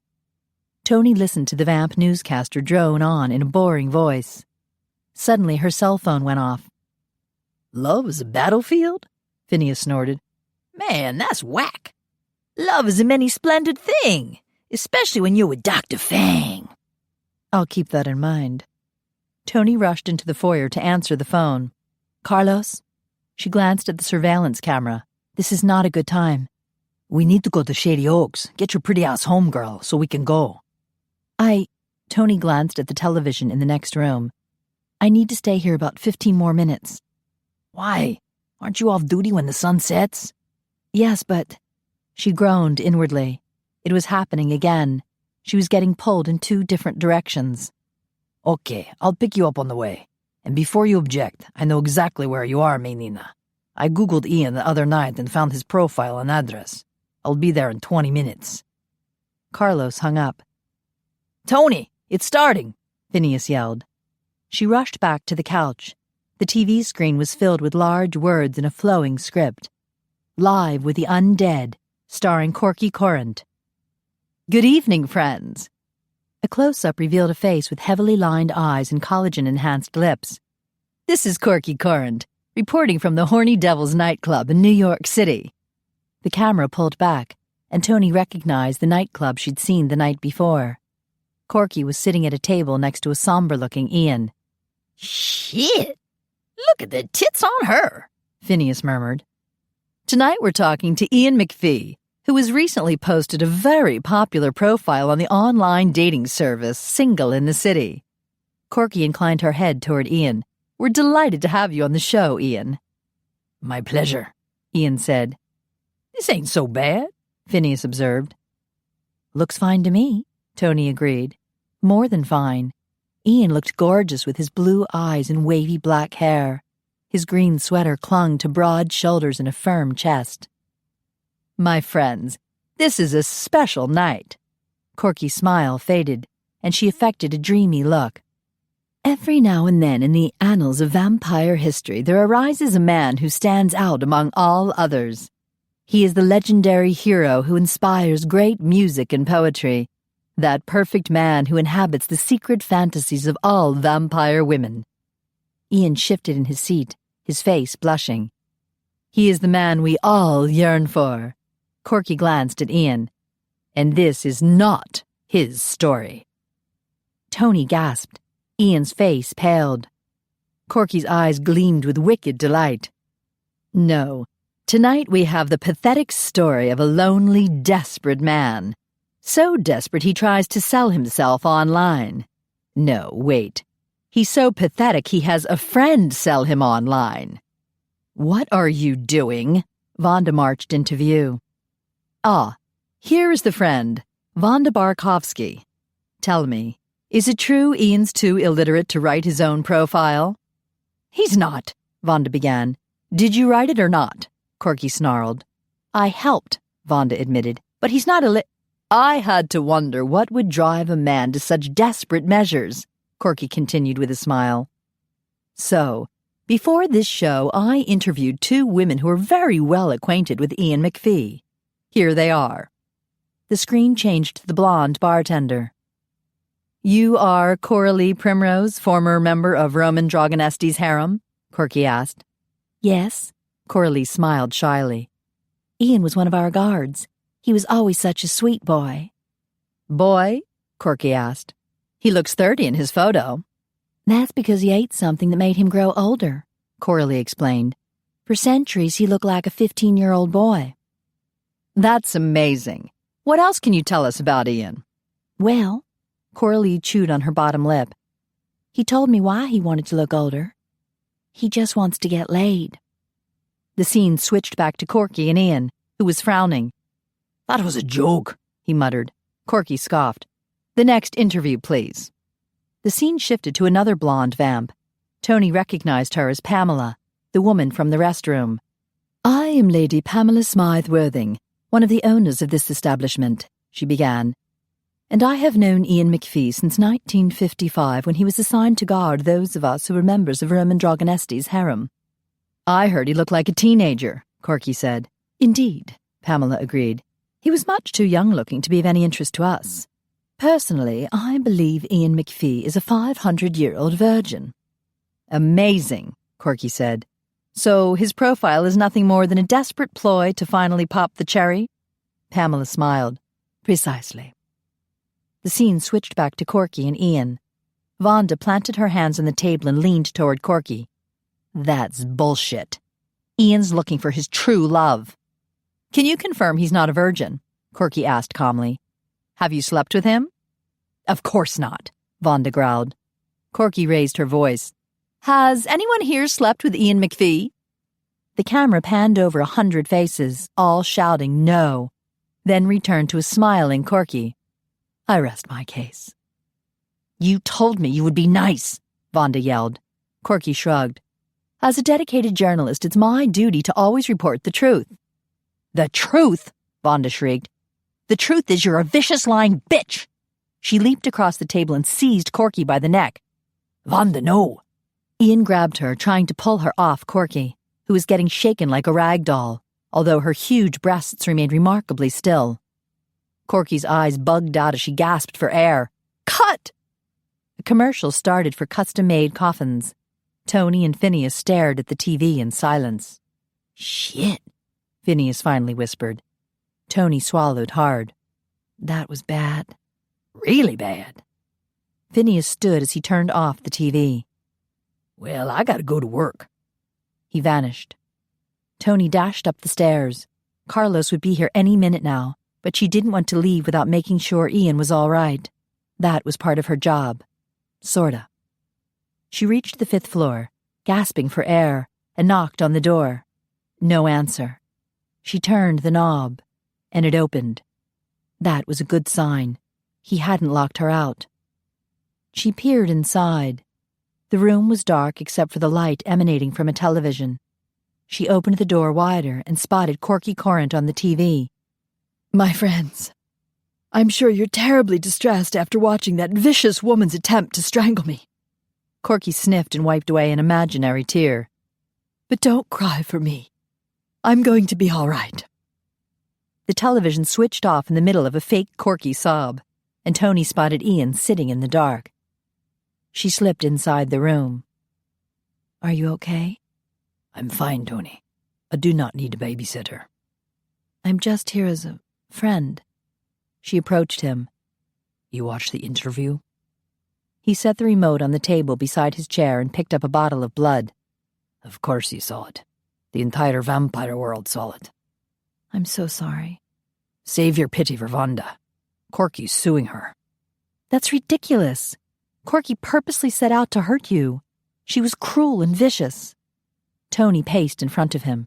Though, I have to admit, Wanda went shrieking across that table like a flying monkey. Ian's dimple showed, and Toni secretly celebrated that she could still make him smile. Wanda's a loyal friend, he said. I'll pay the damages. But it wasn't your fault. Toni resumed her pacing. We could prove Corky was lying. You could get some of the vamp women you've slept with to come forward and... I have never slept with a vamp. He took a sip from his bottle. Really? She halted. So you actually prefer mortal women? Never mind. She began to pace once again. We'll get one of the mortals you slept with to... No, that wouldn't work. Mortals wouldn't have been watching DVN. Most of them have passed away. Ian took another sip. Well, okay. I'll just call that bitch myself and tell her I've slept with you. A corner of Ian's mouth tilted up. You would lie for me, Toni? It wouldn't have to be a lie. The thought sprang to her mind. She winced, wishing she could do a mental rewind. Surely he wasn't doing his vampire telepathy on her. Her cheeks heated up as she slanted a wary glance his way. He was watching her intently. A flash of red tinted his eyes before he blinked and looked away. He drank some more blood. You should go, Toni.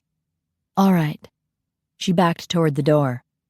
Just don't let this get you down, okay? He shrugged. It was a silly notion from the start. Me, trying to be some sort of Romeo when I haven't the slightest idea how to be charming or flirtatious. That's not true. You've been very charming and flirtatious with me. And one hell of a kisser, she thought. He set the bottle on the table. I do not know why, but it comes easy with you. But it does not matter now. I'm pulling out of this dating nonsense. What? She stepped toward him. You're quitting? A man should be honest with himself, Toni. I'm not a ladies' man. I'm a warrior. You said it yourself the other night, that I was wasting my time. But She'd said it out of frustration and jealousy, she now realized. She'd hated the thought of him preferring a vamp woman over her. You know my past transgressions, Ian continued. Do you really think a man like me deserves to be loved? He didn't feel deserving? Toni's eyes welled with tears. When she'd first met Ian, she'd thought they were totally different, but now she realized they were very much alike. He'd touched on the last of her morning affirmations, and the one she found the hardest to believe. I am worthy to be loved. How could she ever be worthy? She'd always let down those who counted on her. And poor Ian, he didn't feel worthy either. Her heart ached for him. You do not need to answer. Ian stood and walked away. The look on your face tells me how you feel. But you do! The words tumbled from her mouth. You do deserve to be loved. He turned toward her, a surprised look on his face. She blinked back her tears. Don't you dare give up, Ian! She dashed to the door. Toni. He whispered her name softly. so softly she wasn't sure she'd heard it. She paused at the door and glanced back. A flood of longing rushed through her. He stepped toward her, and she gasped. His eyes were bright red. She stumbled from the room and shut the door. Dear God, what was she doing? She was falling for a vampire. Ian opened the aluminum blinds and peered down from the fifth-floor office. With his superior vision, he was able to count 22 women on the sidewalk, all bundled up against the cold and carrying posters. One was wearing a tiara that sparkled in the nearby street lamp. A sleek black Jaguar came to a stop in front of the townhouse, and the women wandered over to check it out. Then a slash of light spilled onto the sidewalk from the townhouse. The women squealed and rushed toward the front door. Just as Ian wondered if he would have to fend off a home invasion, the slash of light disappeared. The driver jumped out of the Jaguar. Carlos. He extracted someone from the bunch of excited women and led her back to his car. Toni. With a twinge of annoyance, Ian realized Carlos had rescued her from the mob. The Jaguar sped down the road. What was she up to now? With a greater jab of annoyance, he realized she preferred spending her free time with Carlos. Or did she just feel safer with a mortal who was supposedly gay? Ian was fairly sure that her rushed exit from the office had meant she was aware of his attraction to her. But she'd also gasped when she'd noticed his eyes. Did his undead nature frighten her? Probably so. After surviving a vicious vampire attack, why would she welcome the advances of another vampire? But when he'd kissed her, she hadn't pushed him away. Perhaps there was hope after all. He closed his eyes, picturing her in her tiny skirt. He would stroke her golden thighs, then slide his hand under her skirt to feel the sweet curve of her hip and bottom, and the tender, moist flesh between her legs. With a sharp breath, he cleared his mind. What a fool he was. Intellectually, he knew a female vamp presented the most suitable mate for him. Yet here he was, lusting for a mortal. And even worse, the one mortal who was off limits. She totally intrigued him, physically, emotionally, and intellectually. She was such an interesting mixture of determination and self-doubt, emotional strength and hidden wounds. She reminded him of himself. And what were her hidden motives for being here? What made an intelligent woman with a bright future guard the undead and risk losing her memory when she left? He had to know. Last night, while she'd slept, he'd teleported into her bedroom and slipped a tracking device into her handbag. He would know exactly where she and Carlos were going. He wandered back into the bedroom to shower and change clothes. After taking care of the women on the sidewalk, he teleported to the parking lot at Romatech Industries. Connor showed no reaction when Ian marched into the security office. He simply turned off the television.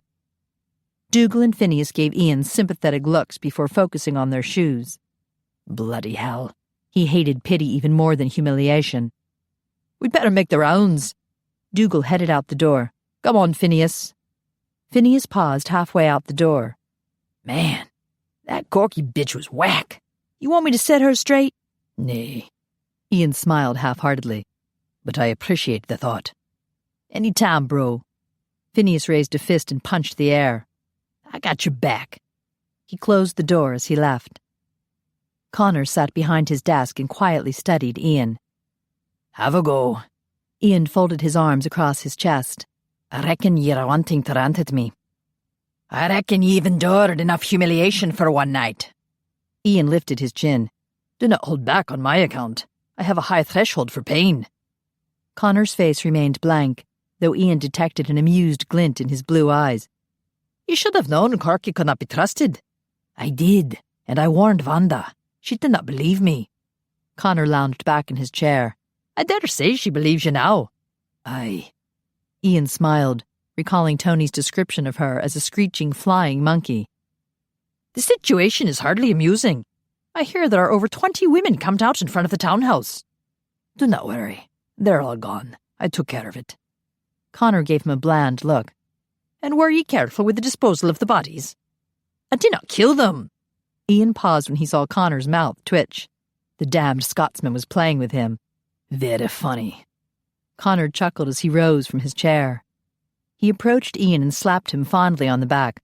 "Lad, how did you manage to make such a mess?" Ian felt his face redden. "I'm trying to clean it up. I took the names and phone numbers of the women on the street. They were happy to leave after I talked to them a wee bit. The puir lassies were freezing out there." Connor shook his head. "I cannot imagine being that desperate for love." Ian sighed. Didn't everyone need to be loved? He'd endured 12 days of torturous pain on Roman's stay-awake drug, just so he could look older and find true love. "There's another problem. Did you see how Kerrelyn announced to the whole vampire world that I aged? Everyone will wonder how that happened. I doubt any vamps want to age." Connor circled his desk and sat. "But if anyone finds out that the drug enables a vampire to stay awake during the day, the drug could be used as a weapon." Ian finished the sentence. "I'm sure the malcontents have been dying to know how Roman managed to invade their headquarters during the day to rescue Laszlo. If they figure it out, they'll do anything to get their hands on that drug." Connor drummed his fingers on the desk. "I'll tell Roman that we need to either hide the drug or destroy it, and we'll increase the security here. Roman has the formula in his head," Ian continued. "We'll need to watch out for him." "Aye." Connor gave Ian a worried look. "When the malcontents start looking for answers to how ye aged, ye are going to be their first target." Ian swallowed hard. While he hunted for his true love, the malcontents could be hunting for him. Chapter 12. Is there a point to this?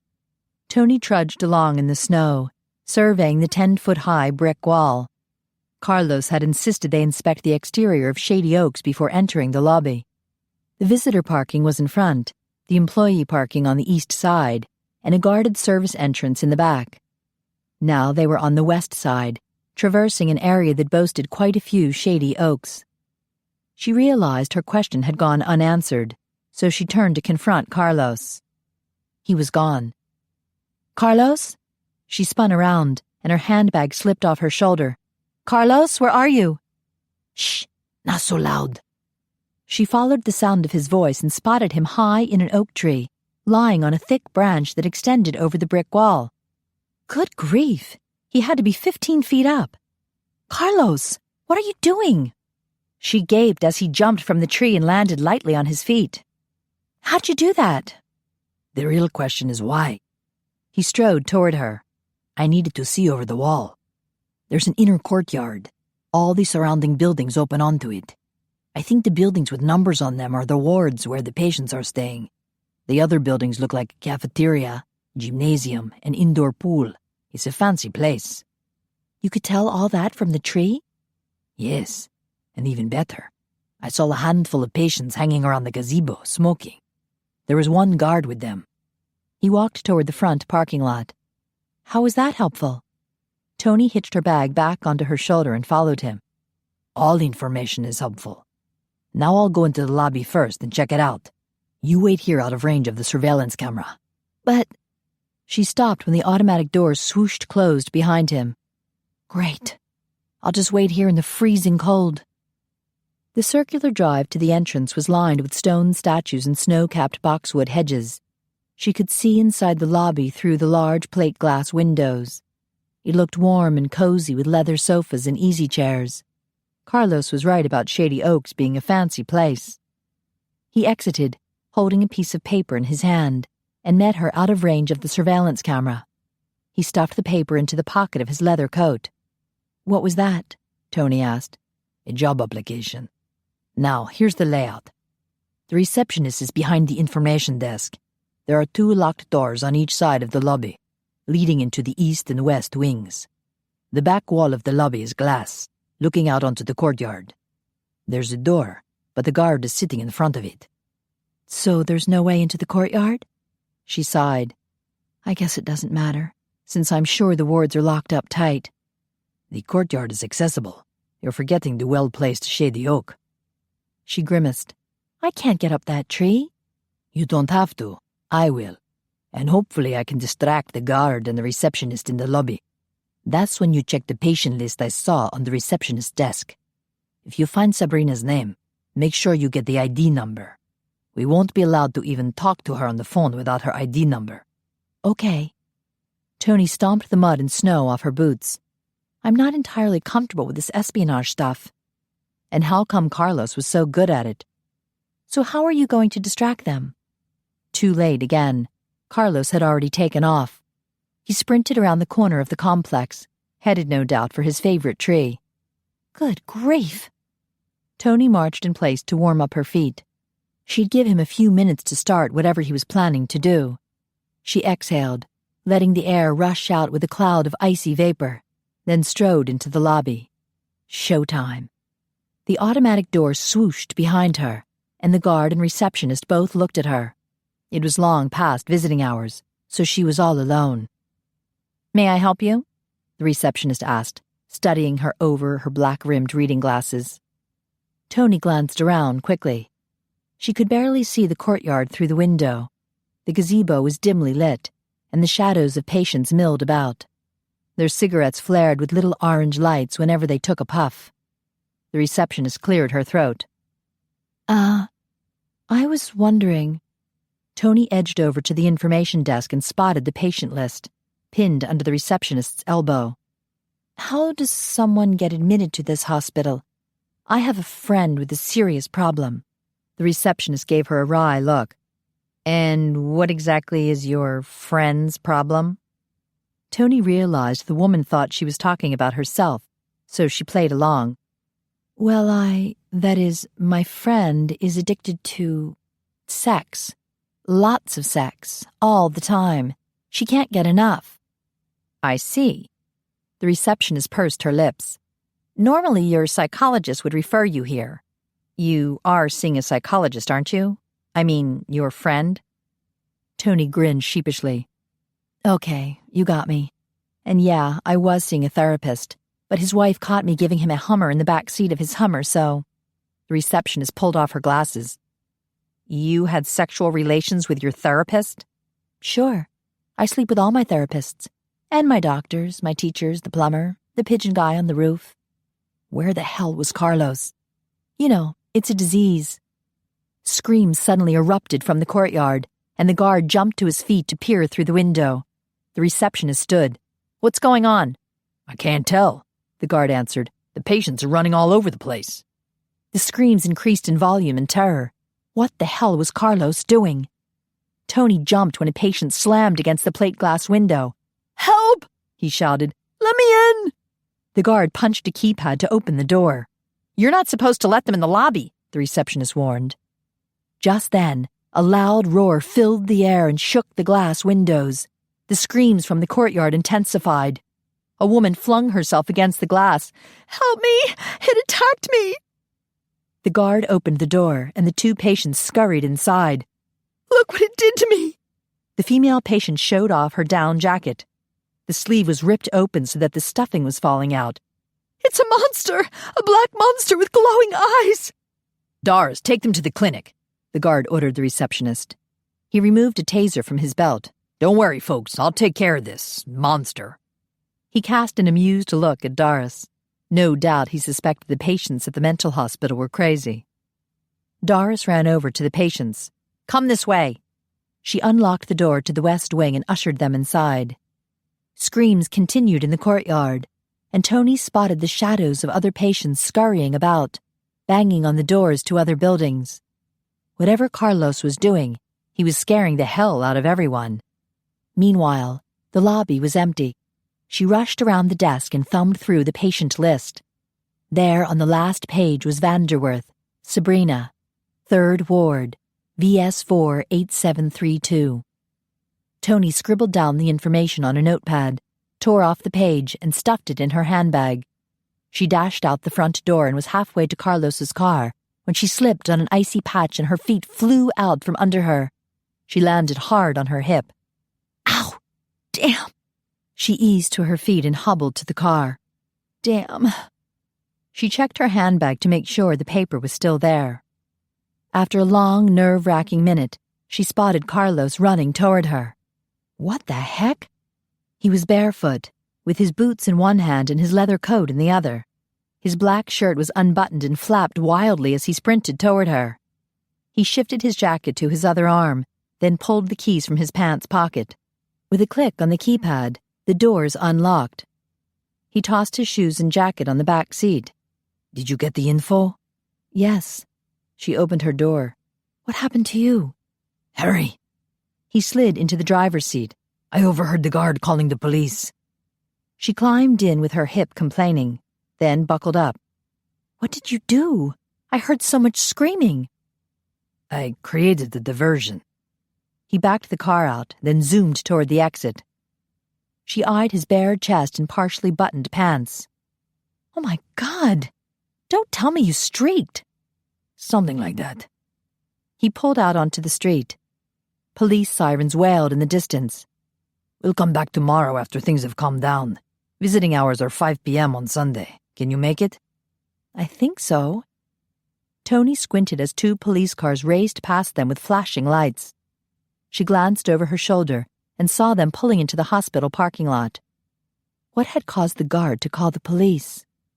She recalled the woman with the slashed jacket and the woman's frantic words, a black monster with glowing eyes. A twinge of unease knotted her stomach. What on earth did Carlos do?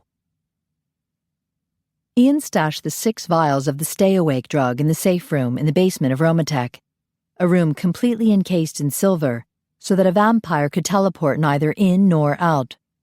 The silver room was equipped with its own air supply and enough food, water, and bottled blood to keep a mortal or vamp alive for 3 months.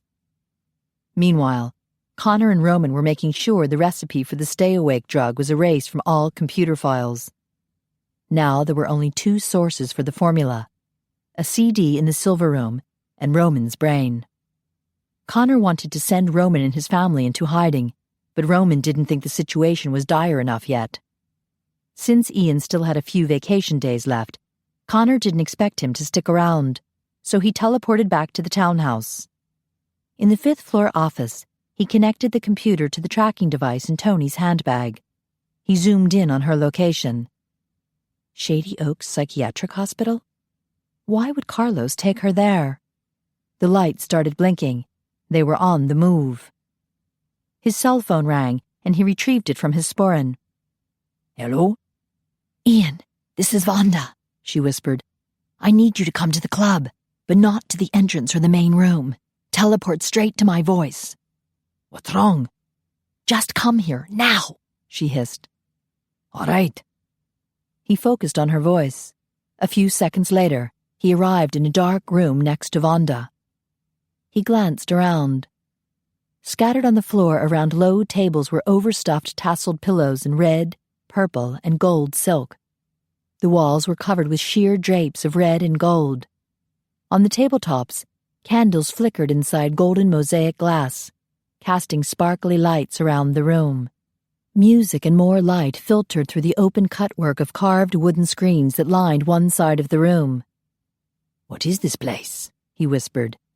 The VIP room, Vonda replied. Since we were harem ladies, we thought it would be cool to make it look like a harem. The screen folds open, so the VIP customers can look over the railing at the action below. But if they want privacy, we close the screen. Ian peered through a hole in the screen. Sure enough, the Horny Devil's nightclub was below. In front of the stage, lady vamps bounced merrily in time with the music while the male dancer on stage spun around in a black flowing vampire cape. Beneath the cape he was naked, except for a black bow tie and red sparkly bikini underwear. Ian winced. Dracula would roll over in his grave. By the way, all the girls down there have been asking about you, Vonda said. They want to meet you. Why? So they can laugh at me? Vonda snorted. Actually, they all want the honor of being the one to take your virginity. Bloody hell, he muttered. Did you tell them they're about 500 years too late? I tried to, but they prefer Corky's version. I suspect they think being your first will make them famous and give them some airtime on Corky's show. Ah, so it's fame and not me that attracts them. Was there an important reason you called me here? I'm afraid so. Vonda peered through the screen. Look at the bar. His gaze shifted to Kerrelyn, whose blonde head was close to a stocky male vamp. Ian's stomach twisted as recognition clicked in place. Damn it to hell. Vonda cast him a worried look. Then you know who he is? Aye, Yedrik Yanov. Ian had last seen the murderous malcontent in the Ukraine, the night he'd gone there with Jean-Luc and others to help rescue Angus and Emma. Yedrik had been there with Casimir, but when the malcontents started to lose the battle, both Yedrik and Casimir teleported away, leaving their Russian comrades behind to be vanquished. Shanna's father and his CIA stakeout team maintained a constant surveillance of the Russian-American vampires, and they kept Connor informed, since he'd managed to plant the listening devices in their headquarters. Unfortunately, the bugs had been destroyed a few nights ago. Yedrik was being thorough. He usually hangs out in Eastern Europe, Ian explained, but he's recently been put in charge of the Russian-American coven in Brooklyn. But he's Polish, Vonda protested. Half Polish, half Russian, and Casimir's right-hand man. Ian regarded Vonda curiously. How do you know him? A hint of pain flickered across her face. Let's just say he got along really well with the Nazis. He's a vicious killer, and he enjoys it. A malcontent poster boy. Ian peered through the screen. He's drinking blear to fool Kerrelyn into thinking he's a regular vamp. Unfortunately, it's not that hard to fool Kerrelyn. Ian strained his ears, but he couldn't hear Yedrik's low voice over the din of loud music and squealing women. I need to know what he's saying. Vonda frowned, considering. If I go down there, he'll recognize me and... Oh, I know. There's an intercom on my desk that connects to the bar. I use it when I need to talk to Kerrelyn. This way. She strode to a door partially hidden behind a sheer red curtain. Ian followed her down a flight of stairs and into her office. Is this it? He reached for the intercom on her desk. Wait, it's a two-way connection, she warned him. We'll have to be perfectly quiet. He nodded and pushed the button with his finger. So, you know Ian? Kerrelyn asked. Sure, Yedrik replied with a fake Brooklyn accent. We go way back. I can't get over the way he looks now. I know. I didn't even recognize him at first. Kerrelyn confessed. I can't believe he got older like that. And you say it happened in Texas? Yedrik asked. That's what Ian told me. Sweetheart, could you get me another blear? His stuff is freaking fantastic. Roman is a genius. He sure is. You know him too? Who doesn't? The guy's famous, Yedrik commented casually. But you know what? He looks a bit older too. Yep. All of a sudden he turned gray at the temples. But he didn't go to Texas, did he? Yedrik asked. Nope. He was here when it happened. Land's sakes, I can't imagine why anyone would want to look older. They would if there was a really important secret purpose behind it, Yedrik said. Vonda gasped, and Ian shook his head to remind her to stay quiet. No doubt she had grasped the full danger of the situation.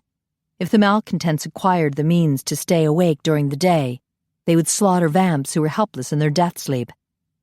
The phone on Vonda's desk rang, and Ian quickly lifted his finger off the intercom button to break the connection. Vonda grimaced and answered the phone. Ian dashed back up the stairs to the VIP harem room and peered through the screen. Kerrelyn must have heard the ring, for she'd answered her phone. With a confused look, she hung up. Meanwhile, Yedrik was scanning the surroundings, his eyes narrowed. No doubt he suspected something. Ian considered teleporting down to challenge him, but before he could weigh the pros and cons, Yedrik vanished. What's happening? Vonda rushed into the room. He's gone. That damned phone, Vonda muttered. It was the dancer I fired Thursday night. He heard Corky was planning to sue me, so he decided to have a go at me too. The bastard. I'll get the name of Angus's solicitor, Ian offered. He's the best in the vamp world. And do not fash over Corky. I'll pay to settle with her. I cannot have you suffering on my account. But I'm the one who attacked her.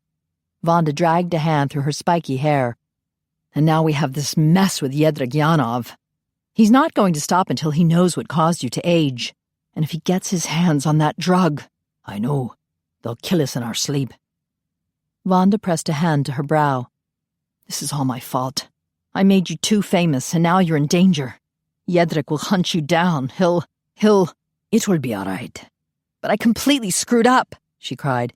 You're like one of my little brothers to me, and I lost all of them. I can't stand to lose you too, not when it's all my fault. Shh. He pulled her into an embrace and patted her on the back. I do not blame you, Wanda. Your heart was in the right place. But I would appreciate it if you could tell the Kerrelyn and Lady Pamela to keep their bloody mouths shut. I will. Wanda stepped back and sniffed. And I'll keep trying to find you the perfect mate. I'll make a list of the girls who want to meet you, and I'll interview them myself to weed out the ones who just want to be famous. Ian figured that was all of them, but he didn't want to belittle Wanda's offer. That would be great, thanks. She squeezed her eyes shut.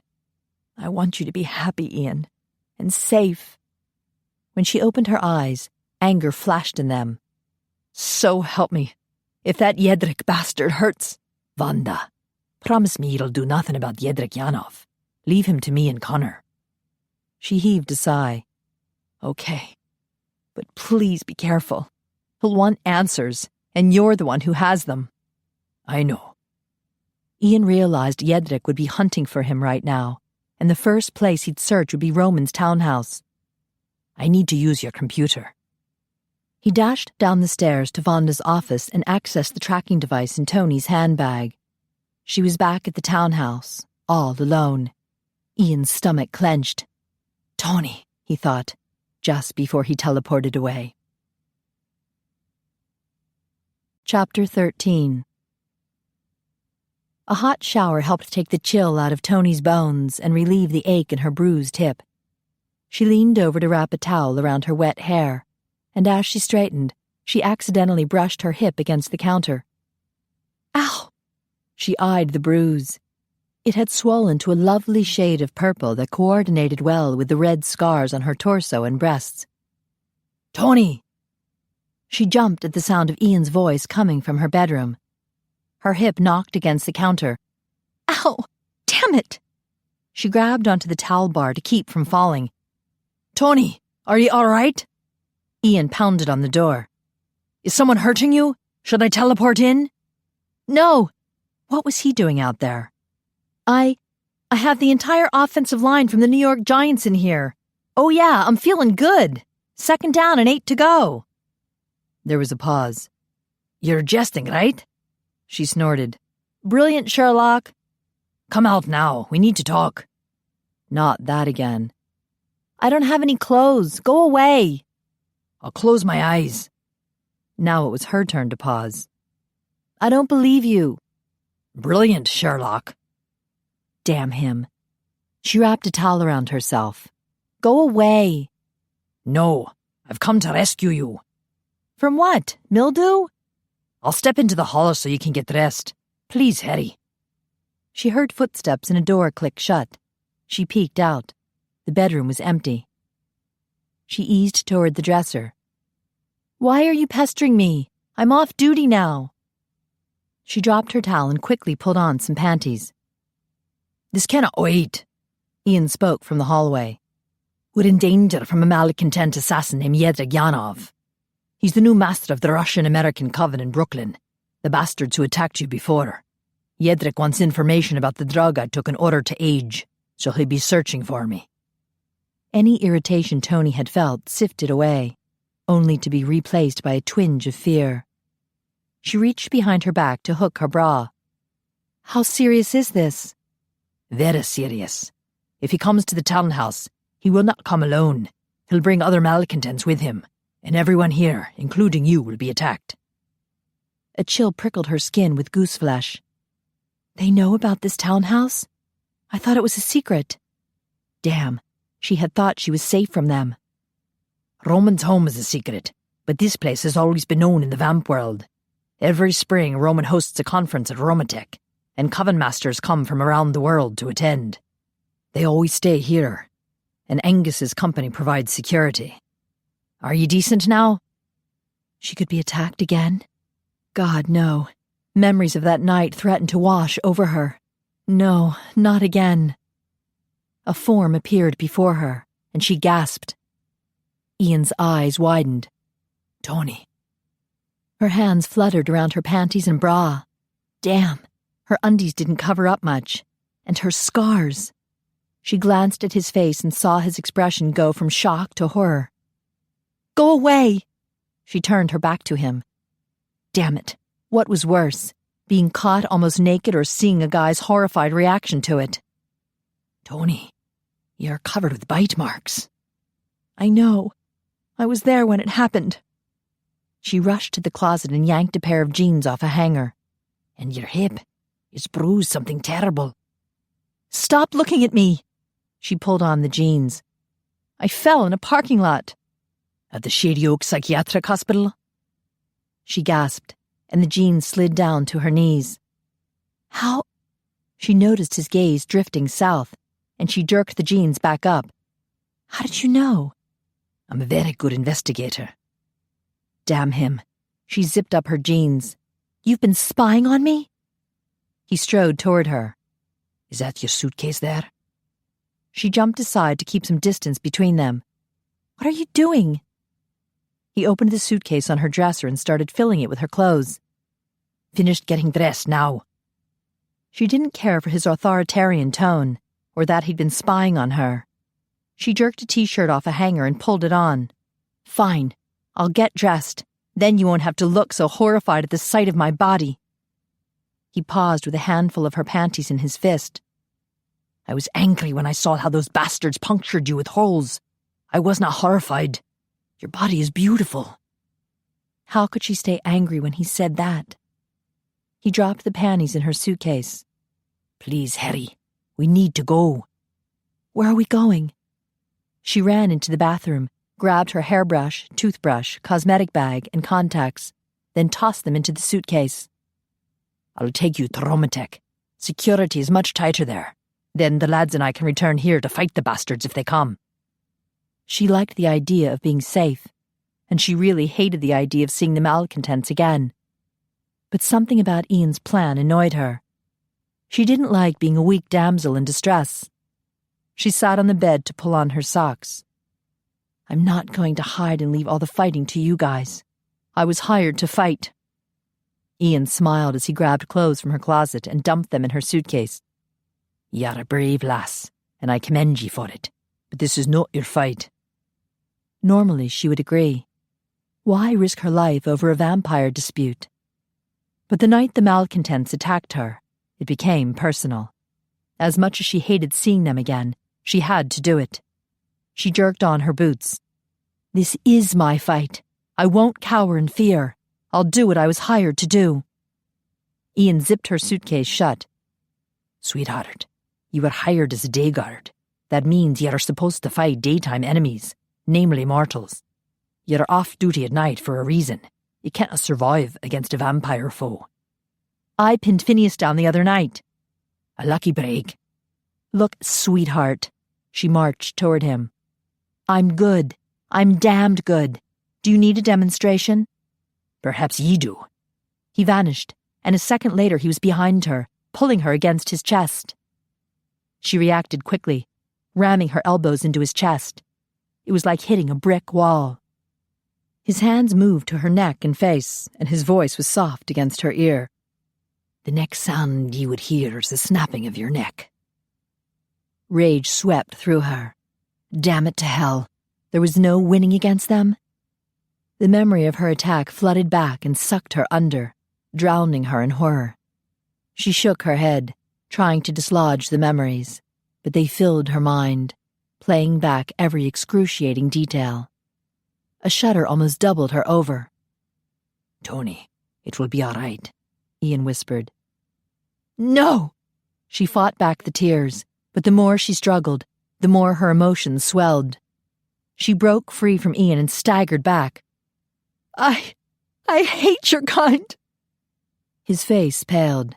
She pressed a hand to her mouth, startled by the intensity of her outburst. His mouth thinned, and pain glinted in his eyes. "At least you're being honest now." She splayed her hands across her scarred ribcage. "They chewed on me like I was food, like I wasn't human. I was just a piece of meat." Tears rolled down her face, and she wiped her cheeks. "I couldn't fight them. They took over my mind, and it was like my soul was squashed." He pulled her into his arms. She stiffened, but he held her tight. Lass, I would never harm you. Ye can trust me. She took a slow, shuddering breath and let it out. I know. She burrowed her face in his thick sweater and let his scent fill her nostrils. He smelled clean but earthy, sweet but manly. He rubbed a hand up and down her back. I hope I do see those bastards tonight. I'd love to skewer them for what they did to you.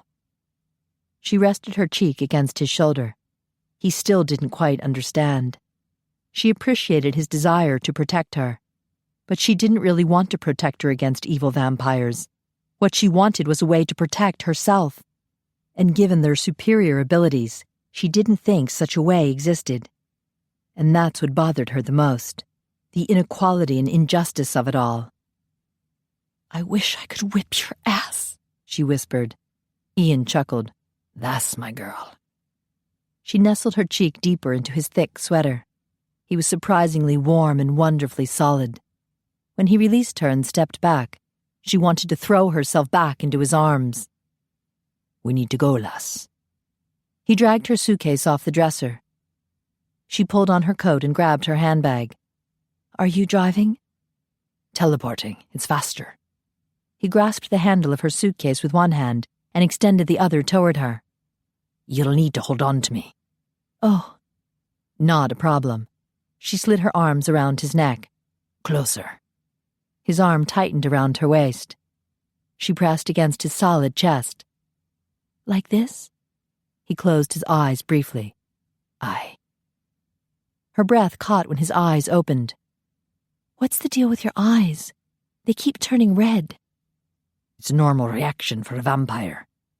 I don't think so. She studied the red, glowing irises. None of the other vamps do that. Good. I would not want to fight any of my friends. What are you talking about? He gave her a wry smile. Toni, when my eyes turn red, it's because I'm wanting you very badly. She swallowed hard. But it's been happening for days. Aye, since I first met you. But do not let it worry you. I know ye hate our kind. I don't hate you, Ian. I don't hate any of the good vamps. Maybe I did at first, but now... He watched her carefully. How do you feel now? A flood of emotions brought tears to her eyes. I have a lot on my mind. Not just you, but my friend Sabrina. I'm so very worried and confused. She shouldn't feel so damned attracted to a vampire. Tell me what's going on. I might be able to help you. She studied his handsome face and saw genuine concern and compassion. She wanted to trust him. Dear God, she wanted to stay in his arms forever. I'll think about it. Good. Hang on, sweetheart. He pulled her tight, and everything went black. As soon as Ian was assured that Toni was safely ensconced in the silver room at Romatech, he teleported back to the townhouse with Dougal and Phineas. When they materialized on the back porch, they heard the high-pitched buzz of the alarm inside the townhouse. They instantly drew their swords. There were only two explanations for the alarm. Either a mortal had broken into the townhouse and didn't hear the alarm, or a vampire had teleported inside and didn't know the proper combination required to turn the alarm off. Dougal quietly unlocked the back door and let it swing open. They waited, swords ready, for someone to poke his head out the door and look. If it was a malcontent, his head wouldn't stay attached for long. No one fell for the bait. Ian moved to enter, but Phineas pulled him back. It's you they want, bro. Stay between us. Phineas entered first. The kitchen was a mess. Cabinets and drawers hung open, and the contents were scattered on the countertops. They must be looking for the drug. Dougal started to punch in the combination to turn off the alarm. Nay. Ian stopped him. If we turn it off, we'll be announcing our arrival. Dougal grimaced. You're right, but the noise is bloody annoying. Yeah, sounds like a cat on crack, Phineas muttered. He positioned himself by the swinging door. Ready? Ian nodded, and the three vamps zoomed into the foyer. A quick glance assured them that the intruders were not on the first floor. Books were tumbled onto the floor in the library, and the parlor had been ransacked. They zipped downstairs to the cellar. Phineas's bed had been slashed, and the coffins ripped apart. Shit! Phineas studied the broken picture frame of his family. We're too late.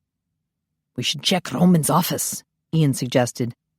I'm sure they've realized that he invented the drug. We go together, Dougal said. Aim for the 5th floor landing. The trio teleported to the landing outside Roman's office and bedroom. The 2 doors were open, and inside, voices were speaking in Russian. Ian eased toward the office door and spied Yedrik Yanov at Roman's desk, fiddling with the computer. The malcontent cursed and pounded a fist on the keyboard. Then he started rifling through the desk drawers. Dougal peeked into Roman's bedroom, then raised 2 fingers to indicate 2 men. Ian lifted 1 finger. It was 3 against 3. He gave Dougal and Phineas a questioning look, and they both nodded. Ian charged into the office, headed straight for Yedrik. The assassin glanced up and reached for the sword he left on the desk. Ian was already swinging his sword down for a killing blow when Yedrik teleported away. Ian's sword ripped through an empty office chair. Bloody hell! He spun to see if Yedrik had materialized behind him. He hadn't. The Russian covenmaster reappeared in the bedroom next to his 2 followers. Ian moved toward them while Dougal and Phineas flanked him. Just the man I was looking for, Yedrik sneered. Stasio, Yuri, take the man in the middle. The 2 malcontents lunged toward Ian, but Dougal and Phineas jumped in front, and each engaged in battle. Ian cursed inwardly at being treated like a helpless pup. He headed for Yedrik, but the coward vanished once again. Ian whirled just as Yedrik's hand gripped his arm from behind. A dizzying sensation stole over him, and he realized Yedrik was attempting to teleport away with him. He slashed his sword down onto Yedrik's arm, and the man yelped in pain just before disappearing completely. You coward! Ian shouted at the now empty space. A cry of pain drew Ian's attention back to the sword fights. Phineas had sliced his opponent's torso. The Russian stumbled back, and Phineas stabbed him in the chest. The Russian turned grey, then crumbled into a pile of dust on the floor. The second Russian shouted in anger, then teleported away, leaving Dougal cursing in his wake. I did it! Phineas lifted his sword in the air. Did you see that? I was a killing machine! Dougal slapped him on the back. Your first kill! Congratulations! Phineas raised his hand to give them both a high five. Oh yeah! Dr. Fang strikes again! Ian smiled wearily. After a few centuries of killing malcontents, he no longer felt the thrill. He strode back to the desk and turned off the alarm. Yedrik was injured. I do not think he'll try anything else tonight. Let's go back to Romatek. Roman and his family would be safe for the time being, and so would Toni. As soon as Yedrik Yanov materialized in his Brooklyn office, he felt the pain of his slashed arm. He dropped his sword on the floor and clasped a hand over the wound. Blood seeped through his fingers and dripped onto the expensive Turkish rug. Damn. Sir, you're bleeding, the guard at his door said. Brilliant observation, moron, Yedrik growled. Get Nadia in here now. Yes, master. The guard zoomed away. Yedrik pulled his ripped and bloody sweater off and tossed it in the litter bin. The guard returned with Nadia in tow. She hovered by the doorway, refusing to look at him. He knew she was angry. She hadn't enjoyed killing the blonde. Bring bandages. You will bind my wound. She lifted her chin defiantly. Your wound will heal during your death sleep. That's 5 hours from now, bitch. Bring the bandages now. She trudged off. Still too much spirit, but he would break her soon. You! He glared at the guard. The guy's name was Stanislav, but Yedrik didn't like to call people by their names. It made them think that somehow you liked them. Give me your shirt. Yes, master. Stanislav unbuttoned his white shirt. Meanwhile, a form wavered, then solidified by the desk. It was Yuri. He sheathed his sword and avoided looking at Yedrik. Where's Stasio? Yedrik demanded. He's dead, Yori whispered. Then he should have fought better. Jedrzak grabbed the shirt Stanislav offered and wrapped it around the cut on his forearm. The white cotton turned red with blood. Who killed him? Was it one of those damned Scotsmen? No, Yori replied. It was the black vampire. Black? Stanislav asked. I wonder. Out with it, Jedrzak growled. There was a black guy in our coven for a while, Stanislav explained. Phineas McKinney. Alec transformed him because he was a drug dealer, and Katya needed his help to make Nightshade. Unfortunately, the now-deceased Katya had used up all the Nightshade in her failed attempt to deliver Angus McKay to Casimir. Jedrzak had hoped to find some of the drug here in the office, but no such luck. Where's this Phineas?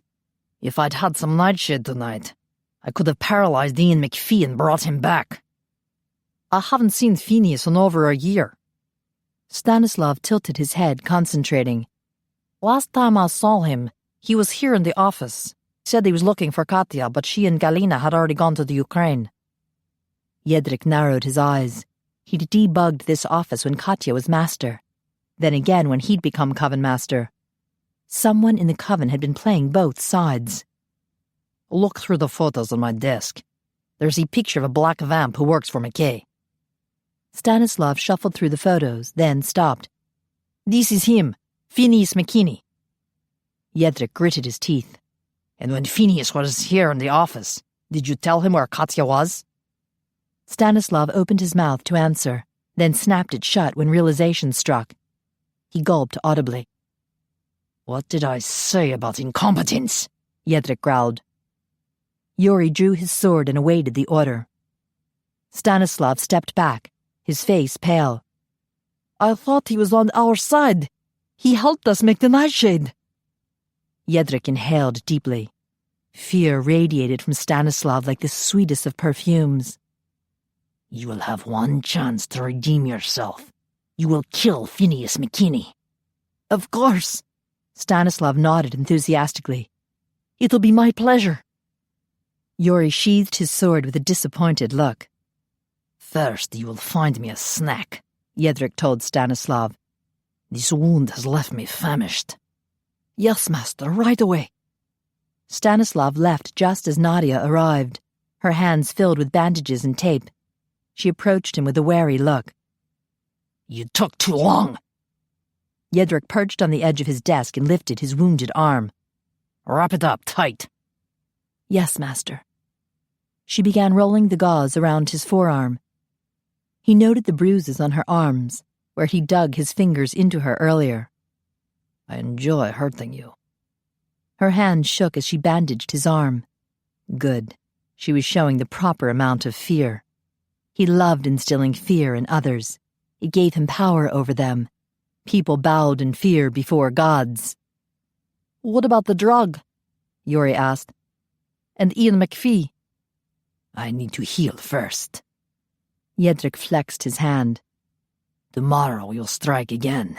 We'll get our answers, and the vamps will die. Chapter 14. A dinging sound nudged Toni from her sleep. Where was she? Oh, right. The silver room at Romatech Industries. A flash of light drew her attention, and she stiffened when she realized she wasn't alone in the dark room. Then she recognized the red and green plaid kilt, the broad shoulders and black ponytail that curled on the end. The red exit light above the door cast a dim red glow across the room. Ian removed a bottle of blood from the microwave. That must have been the source of the dinging sound. She glanced at the bedside clock. Time to get up for work. She sat up, and the rustle of sheets caused Ian to turn toward her. Ah, I did not mean to wake you. It's okay. It's time for me to get up. You can sleep late if you like. She immediately collapsed onto the bed. Oh, God, yes. He chuckled. Everyone is staying here for their death sleep. There are a few bedrooms here in the cellar, all with surveillance cameras. Howard's in the McKay office, watching over us. Toni glanced up at the camera in the corner. The red light indicated it was turned on. There's a second office for day security, Ian continued. They watch over the mortal employees and guard the building. I hear it's very busy upstairs during the day. Lots of mortals making synthetic blood, bottling it and shipping it to hospitals and blood banks. You're not worried one of the mortal employees will stumble onto a vamp in his death sleep? The mortals are not allowed in the basement. You need a special key card to make the elevator come here or access the stairway. I left one on the table for you here. Did I miss anything while I was sleeping? He shrugged one shoulder. The townhouse was invaded. What? She sat up. The malcontents were there? Aye. Phineas killed one. He was very proud of himself. Yedric tried to teleport away with me, but I slashed his arm to get free. Good grief, Toni whispered. This was awful. Are you okay? Aye. Ian finished his bottle and rinsed it out in the kitchen sink. We expect they'll try something tonight, so you should get more rest while you can. Okay. I'll just go to the bathroom first. She padded to the bathroom. Once she was done, she shut the door behind her and let her eyes adjust to the red-tinted darkness. Ian was no longer in the kitchen. She moved toward the bed and halted. There he was, on the far side, lying on top of the covers, wearing his kilt, a white t-shirt and his knee socks. What are you doing? She glanced around the room. There was only one bed. Maybe if she pushed the easy chairs together, she could manage. I will not molest you, lass. Very soon, I'll not be able to move. He clasped his hands together over his stomach and studied the ceiling.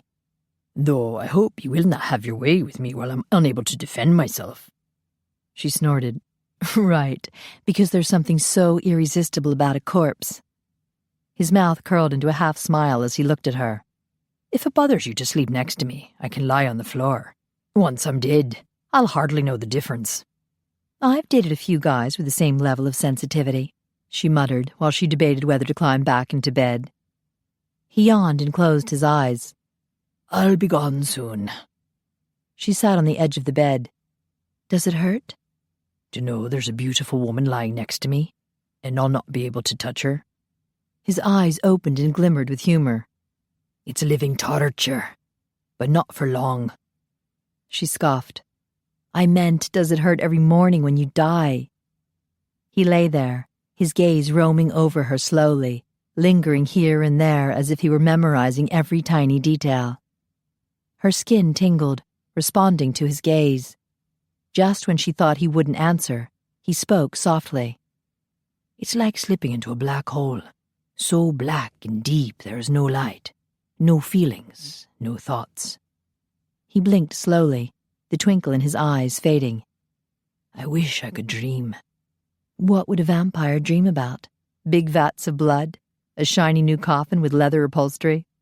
Nay, I would have a lovely dream. A hint of a smile played on his lips as his eyes drifted shut. About you. His face went lax. Me? Toni's heart raced. He would dream of her? She leaned close to study him. Are you dead yet? He didn't answer. He just lay there, the most gorgeous man she'd ever known. Her gaze settled on the dimple in his chin. She'd wanted to touch it the other day. She'd reached for it, but had lost her nerve. She would have the nerve now, but not the opportunity. She glanced up at the surveillance camera. It wouldn't do for Howard to see her touching Ian's face. She slipped under the covers and lay on her back beside him. God help her. She wanted to snuggle up to a dead body. This was wrong on so many levels. She rolled over, putting her back to him. So wrong. And yet, it was starting to feel so right. Thank God there was a different receptionist working at Shady Oak Sunday evening. Toni had worried about Doris being there and recognizing her from her sex addict routine. She tried to look a little different by wearing her glasses instead of contacts and pulling a knit cap down low to cover her blonde hair. Carlos had picked her up at Romatech. The sun had still been up, and all the vamps still dead. Howard had assured her everything was under control, so she was free to go. Still, she felt that uneasy sensation of being pulled in two different directions. Ian had thought the malcontents would attack again. She hated not being there to help. We're here to see Sabrina Vanderwerth, she told the receptionist. "You'll need to sign in and fill out this form." While Carlos signed them in, Toni quickly filled out the form, including Sabrina's name and ID number. The receptionist checked the form against her records, the same records Toni had snuck a peek at the night before. "I'll need your IDs?" She examined their driver's licenses, then filled out name tags for them. "I'll hold your licenses here until you return and sign out." She handed them the clip-on name tags. "Wear these at all times. You cannot bring any personal items or food or drinks into the wards. Do you understand?" "Yes." Toni was directed toward the guard, who went through her handbag, then patted her and Carlos down. He unlocked the door. "Follow the sidewalk across the courtyard, then turn right to Ward 3. As they crossed the courtyard, Toni looked around. Inside each building, another guard was posted. She shivered. The place was like a prison. Carlos opened the door to Ward 3 and followed her into a small foyer. The guard checked their name tags and took their request form, which he placed in a sliding metal box. It slid into a nurse's station, all enclosed in glass. "Put your coats and personal items in these bins." The guard motioned to some plastic bins on a table. While they filled the bins, a brawny male nurse entered the nursing station and examined their request form. "Come to the door," he spoke through an intercom. There was a buzzing sound, then the metal door opened. The male nurse motioned for them to enter. Toni noted his name tag said Bradley, and the hall smelled of disinfectant and despair. "Are there visitors for me?"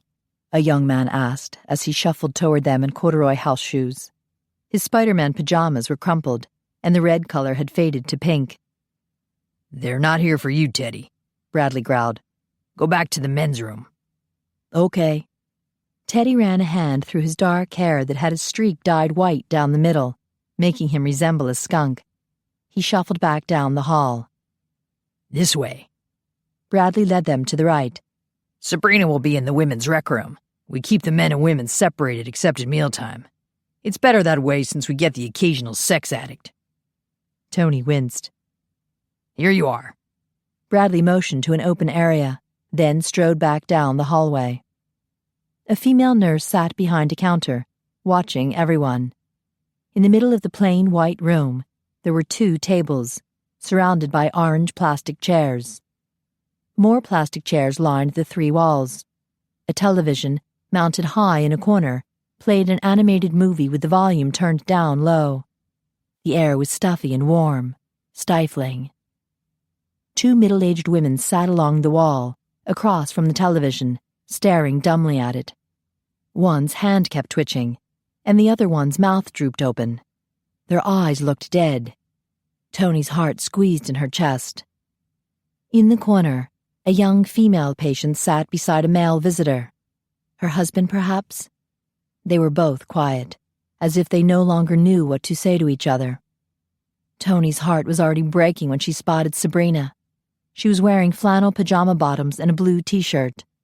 Her hair, usually a bouncy and shiny blonde, was dull and frizzy. She sat at a table, swinging her feet back and forth as she studied a magazine. Her sneakers flopped loosely on her feet. The shoelaces had been removed. As Toni moved closer, she realized it wasn't a magazine Sabrina was looking at, but a coloring book. She flipped through the pages, then stopped at a page that hadn't been colored yet. She removed a broken pink crayon from a plastic bin and started to color. This was the ace student at NYU who had made the dean's list for the past 6 semesters. Toni squeezed her eyes shut. "I will not cry in front of her. I'll be strong." "I could kill her uncle," Carlos whispered. Toni took a deep breath and pasted a smile on her face. "Hi, Sabrina." Bree turned toward them, her face blank. Then she blinked. "Toni! Carlos!" She stood. "You came to see me." "Of course we did." Toni gave her a hug. "We've been worried about you." "You're looking good, Menina." Carlos hugged her, then sat across from her at the table. Toni sat next to her. "How have you been?" "I'm okay." Bree held up her arm to show them the blue plastic ID band around her wrist. "I got promoted to blue today." I'm so glad not to be yellow anymore. What's wrong with yellow? Toni asked. It's for suicidal patients. Bree selected a green crayon from the bin. Not that I was suicidal. Toni swallowed hard. That's good, she whispered. They just put everyone on suicide watch when they first get here, Bree explained. I wonder why, Carlos muttered as he glanced around the bleak room. I was so lonely, Bree continued. I had to eat all my meals alone, and I had to sit here by myself when the others went to the gym. Hi, Sabrina. They turned to see Teddy shuffling into the room. He cricked his head to the side. You have visitors? Teddy! Bradley marched toward him. How many times do I have to tell you to stay in the men's rec room? Okay. Teddy wandered back down the hall. Crazy moron, Bradley muttered as he followed. I'm not crazy, Teddy protested. Sabrina went back to coloring as if everything was normal. I met Teddy at lunch today. I think he's lonesome. No one ever comes to visit him. She smiled at Toni. I'm glad you came. I will not cry. Toni smiled back. I'm glad too. Teddy's not crazy, Bree whispered. He's just very sad. He was in a car accident with his girlfriend, and she died. He was driving, so he feels guilty. Toni nodded. It's terrible to feel like you failed someone you love. And God help her. She was going to fail Sabrina if she didn't get her out of this place. We want to get you back home. I'm trying to get better. I'm having delusions.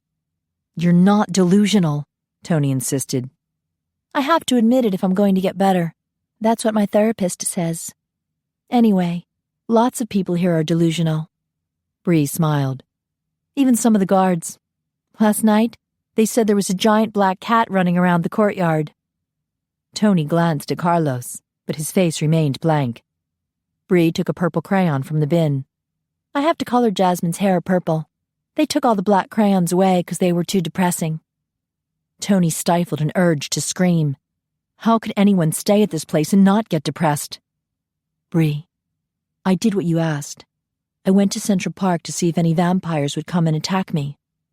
Bree shook her head while she colored. Vampires aren't real. You're right, Carlos said quickly, then gave Toni a pointed look when she started to interrupt. You should tell your uncle that you made a mistake. You were simply traumatized by the attack. But you're all better now, and he should let you out of here. Toni knew that strategy wouldn't work. Bree would need her uncle's okay in order to be released, and he would never give it. Bree dropped the purple crayon back into the bin. Uncle Joe wants me to stay here until they get the right combination of meds for me. It might take a few weeks. Or forever, Toni thought wryly. As long as Uncle Joe was in charge of Bree's future, she would have none. Toni had wanted to help Bree by proving the existence of vampires, but so far, she'd failed to come up with any proof. And now she doubted Uncle Joe would acknowledge any proof. It simply wasn't in his best interest to ever let Bree out of this hospital. A sense of panic grew in Toni as the minutes ticked by. Carlos asked mundane questions like what they'd eaten for supper. Toni was finding it hard to even breathe. Would you like to have this picture? Bree asked as she finished coloring.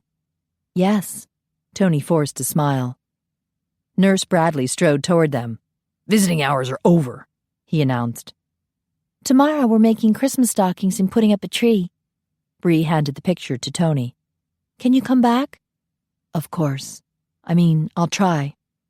Toni was afraid Uncle Joe would deny her access once he saw her name on the visitor sign-in sheet. Let's go. Bradley motioned impatiently. The couple in the corner separated. The husband headed down the hall. The woman sank into her chair and silently began to cry. This way, please. Bradley glared at them. Toni hugged her friend, then quickly walked away before Bree could see the tears in her eyes. She followed Carlos back into the foyer and winced when the heavy metal door shut with a final click. They slowly put on their coats and gathered their belongings, so the visiting husband would leave before them. A few minutes after he exited, they started across the courtyard. The cold air slapped Toni's face, bringing her a sense of urgency.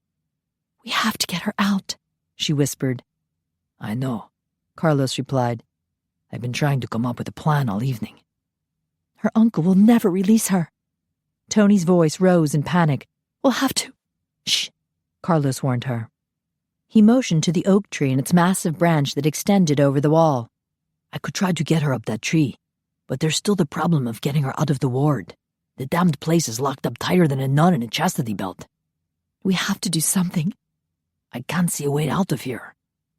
She grabbed Carlos's arm. Don't say that. There's got to be a way. They just needed to get past the guards and the locked doors. Oh my gosh, I know how to do it. How? Carlos asked. We teleport her out. We can't do that. But we know someone who can. You're going to ask that vampire, Ian? Carlos asked. Are you sure he can be trusted? I think so. I hope so. He'd offered to help her, and the more Toni thought about it, the more she knew it was the only way. Toni insisted Carlos drive her straight back to Romatech. It was dark by the time they arrived. The guard at the entrance gate recognized her and waved them through. Carlos stopped the car by the front door. I know you want to talk to Ian alone, but leave me in the loop. This will require some planning. Okay. She pulled her knit cap off and fluffed up her hair. She wanted to look decent for her talk with Ian. Once Bree is out, we'll need a safe place to keep her. We can't just take her back to her apartment. Why not? Toni snapped her eyeglasses into their case, then dropped them in her handbag. Her eyesight was a little fuzzy from a distance, but it would be fine for a close-up conversation.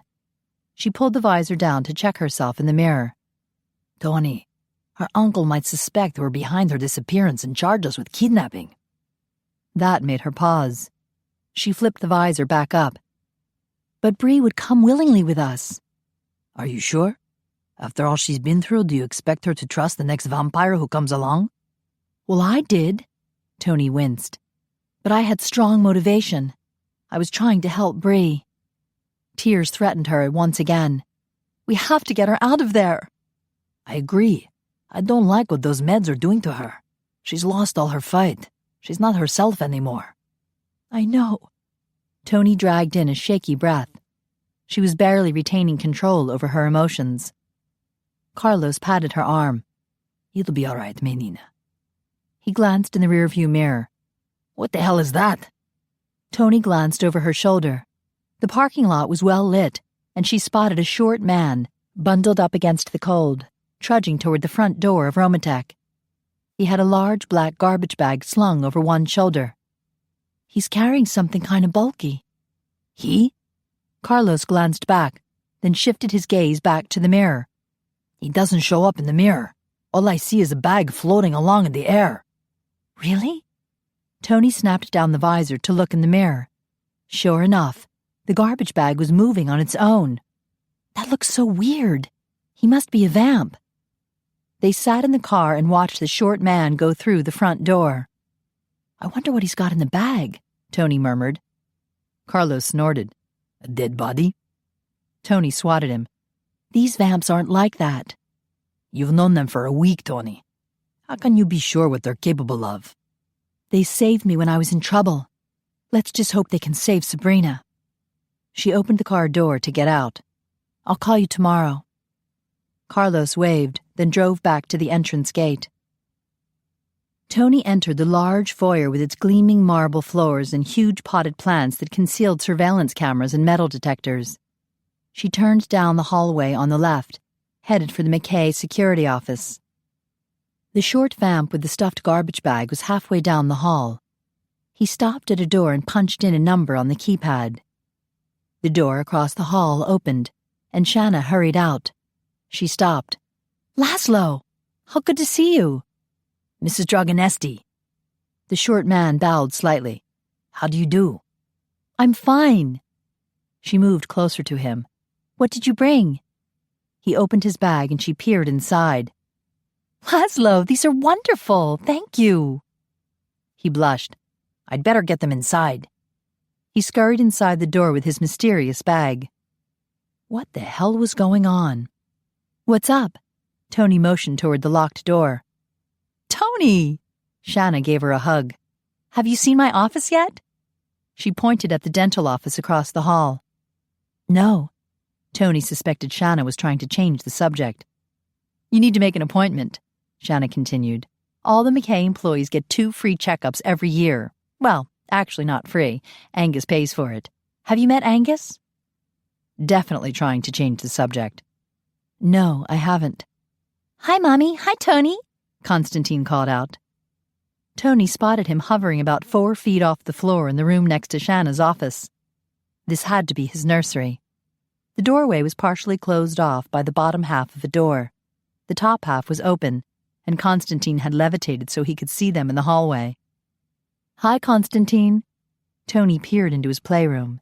It was full of toys, books, stuffed animals, a twin bed, and some comfy chairs.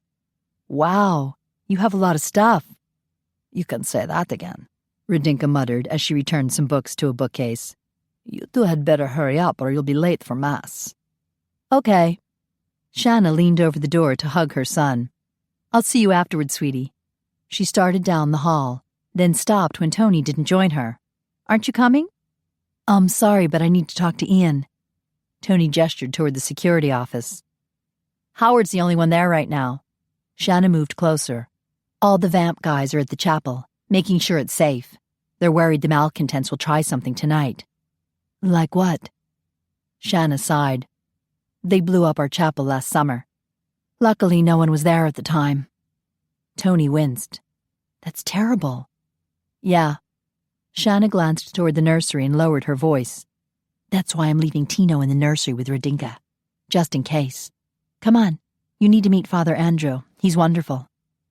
Toni followed her down the hall and into the main foyer. I don't know if I should go. I wasn't raised Catholic. Shanna grinned. Neither was I. But these old vamps are so medieval. It's all they know. Did you know my husband was a monk? I didn't know that. Toni followed Shanna into the right wing. She wondered how old Ian was exactly, but didn't want to draw attention to her interest in him. Are all the guys medieval? No. Grigori's young. Roman transformed him in 1993, when some malcontents attacked him outside in the parking lot. Poor guy was just picking up his mom from work. How sad. Toni grimaced. But it did explain how he managed to have a mortal mother who was still alive. What about Connor and Ian? They were transformed after some battle in Scotland in the 1500s. Changed the same night. So they've always been close. Roman changed Connor and Angus changed Ian. They wanted to be changed? Toni asked. Oh, yeah. They were both mortally wounded. It was either be changed or die. Shanna entered a room on the right. This is our fellowship hall, where everyone visits after church. I just want to make sure everything's ready. The room had 2 long tables, both draped in long white tablecloths. It was obvious that one was meant for vamps, and the other one for mortals. The mortal table boasted a cheese deli tray, a veggie and dip tray, a bowl of punch, and a plate of chocolate chip cookies. The other table had 2 large bins filled with ice and bottles of blood. The microwave was in the center of the table, flanked by rows of glasses. Ladies, the service is starting. A male voice spoke from the hallway. There was no mistaking that deep, lilting voice. Toni's heart fluttered in her chest. When she turned to face him, her heart did a bigger flip. We'll talk later. Shanna patted Toni on the arm, then hurried from the room. Toni approached Ian, and her heart speeded up under his intense scrutiny. I need to talk to you. He raised his eyebrows. Are you ready to finally confess your secrets? Her face heated. All the other vamps had trusted her from the beginning. Only Ian had suspected her of a hidden agenda. How do you know I have secrets? He leaned close and whispered. Your heart is racing. Your cheeks are on fire. He smiled slowly. And now your eyes are flashing an angry but lovely shade of green. You're like a human lie detector. She glared at him. It's very aggravating to lose the option of lying. He chuckled as he curled a hand under her elbow. They say confession is good for the soul. The sound of singing drifted from the chapel. Deep male voices. The vamps were singing a hymn. Why does a vamp worry about the state of his soul? She whispered. You could live forever. None of us live forever. So you're praying for salvation? She guessed that made sense. Who would need redemption more than a vampire? I pray for many things, Toni. His hand slid down her arm, then lingered by her fingers. I pray ye'll trust me with the entire truth. And she would pray that he understood. Chapter 15. Ian found comfort in the old familiar chants and prayers. Over the centuries, the world powers could change, technology advance, mortal friends pass away, but Mass remained much the same, and the scent of Christmas remained the same. He breathed deeply, enjoying the scent of fir tree garlands and lit Advent candles. Tonight there was another scent, one that kept luring him away from holy thoughts. Type AB positive, his favorite flavor. It emanated from Toni, who sat beside him in the back row. She'd removed her jacket and folded it on her lap. Her hands clenched together so tightly her knuckles gleamed white. What had happened to make her desperate enough to reveal her secrets to him? When he'd first wakened and realized she was gone, he checked her tracking device on a computer. She'd gone back to that psychiatric hospital. By the looks of her clenched hands and pale face, something at the hospital had upset her. Was it somehow connected to her taking the job as their guard? Father Andrew began his homily, and Ian tried to focus on the priest instead of the heavenly body next to him. As you know, I never reveal anything I hear during confession, Father Andrew began. But I would like to speak tonight about a common thread I've heard many times, and each time I hear it, it grieves me greatly. Many of you believe you don't deserve happiness or love. You feel you are not worthy. Ian heard Toni breathe in sharply. Whereas a mortal has one short lifetime to experience regret, the priest continued, a vamp can live much longer and rack up a greater amount of regret and guilt. Some of you believe you've taken the grand prize in unworthiness, that there is no hope for your soul. You fear God can never forgive you, and because of your self-condemnation, you're unable to forgive yourself. Toni pressed a hand to her mouth. Ian saw her eyes were squeezed shut. What was wrong? He hoped she wasn't going to cry. He couldn't bear to see a woman cry. You know your past failures, your mistakes, Father Andrew said. But know this, too. You are still children of the Heavenly Father, and your Father loves you. A small noise came from Toni that sounded like a stifled whimper. Do not believe you're unworthy of love, for God loves you. And do not let your past sins torment you. If God can forgive you, why can you not forgive yourself? Toni jumped up and ran out the back door. Ian stared at the closed door. Damn it to hell. Why would she be so upset? He'd seen her personnel file. She was only 24 years old. Her worst offense was a bloomin' traffic ticket. She was an angel compared to the bloody vamps in this room, himself included. Father Andrew droned on and showed no sign of stopping any time soon, and Toni was off somewhere, crying. He slipped out the door and followed the sound of her sniffles. She was sitting in the refreshment room, doubled over with her face in her hands. Toni, are you all right? Stupid question, he chided himself. The lass was crying. She sat up and wiped her face. I'm okay. What's wrong? Did the priest upset you? I'm sure he means well. She stood and wandered toward the table of mortal food. I'm sure he's right about forgiveness, but... Ian stepped closer to her. But what? I've never been able to forgive myself. Lass, what could ye have possibly done? You're so young and innocent. She turned toward him, and he winced at the sight of her tear-stained cheeks. I let my grandmother die. He hadn't expected that. It must have been an accident. I didn't mean for it to happen. Tears streamed down her face. He couldn't take it, so he pulled her into his arms and rubbed her back. What happened? I was in middle school, and by then, my grandmother's health wasn't very good. I learned to do the chores, and I was used to getting myself up in the morning and fixing my lunch and catching the bus.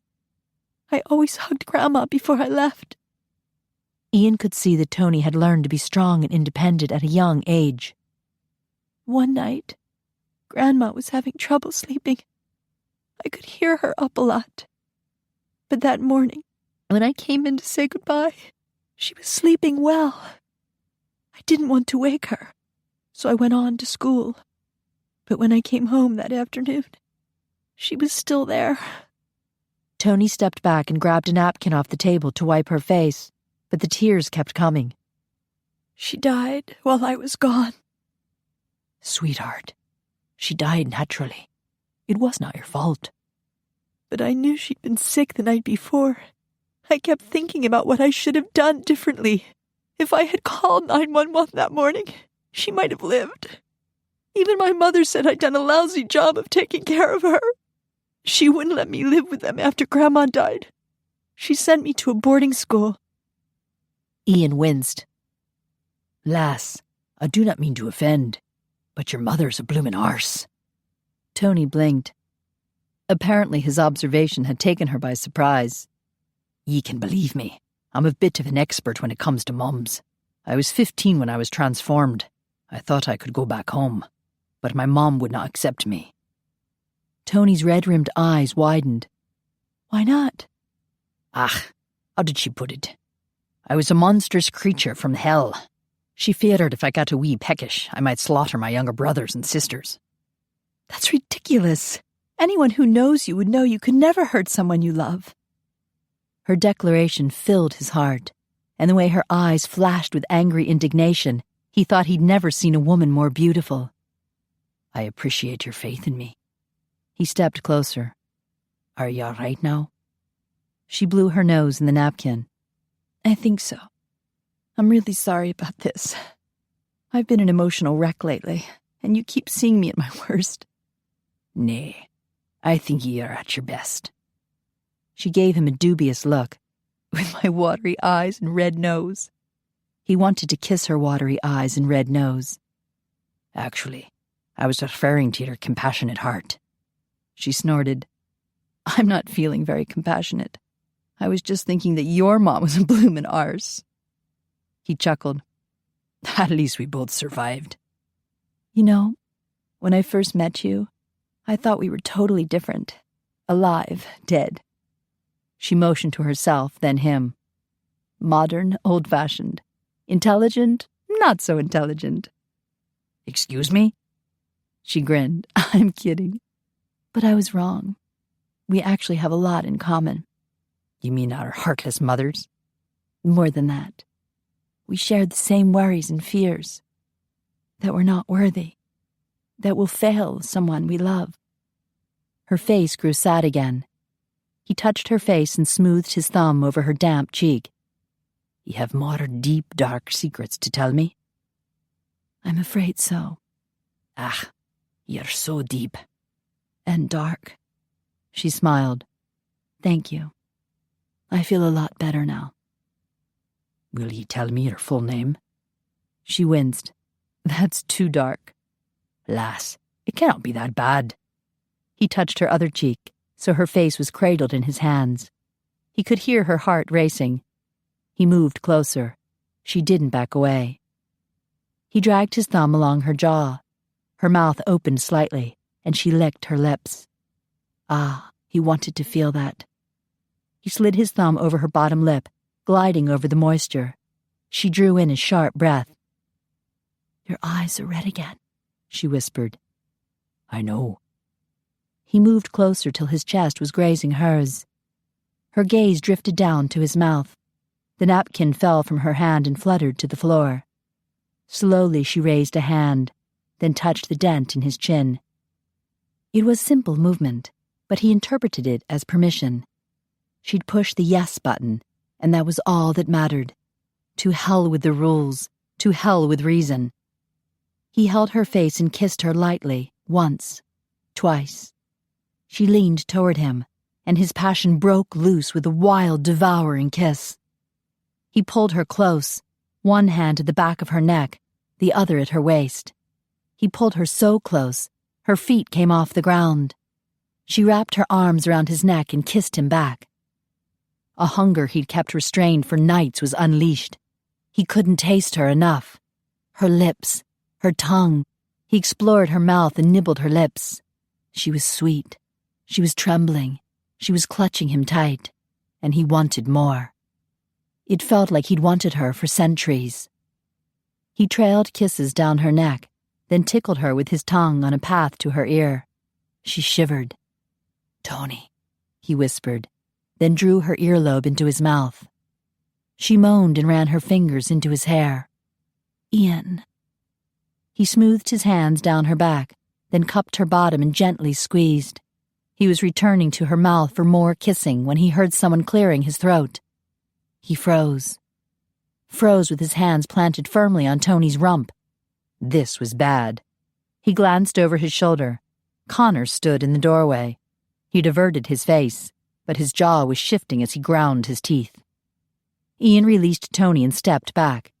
She glanced at him, then at Connor, her eyes wide. Ian cleared his throat. "This was my fault. I take full responsibility for it." "No," Toni whispered and shook her head. "I'll have a word with you in private, Ian." Connor turned and strode down the hall. He tried to give Toni a reassuring smile.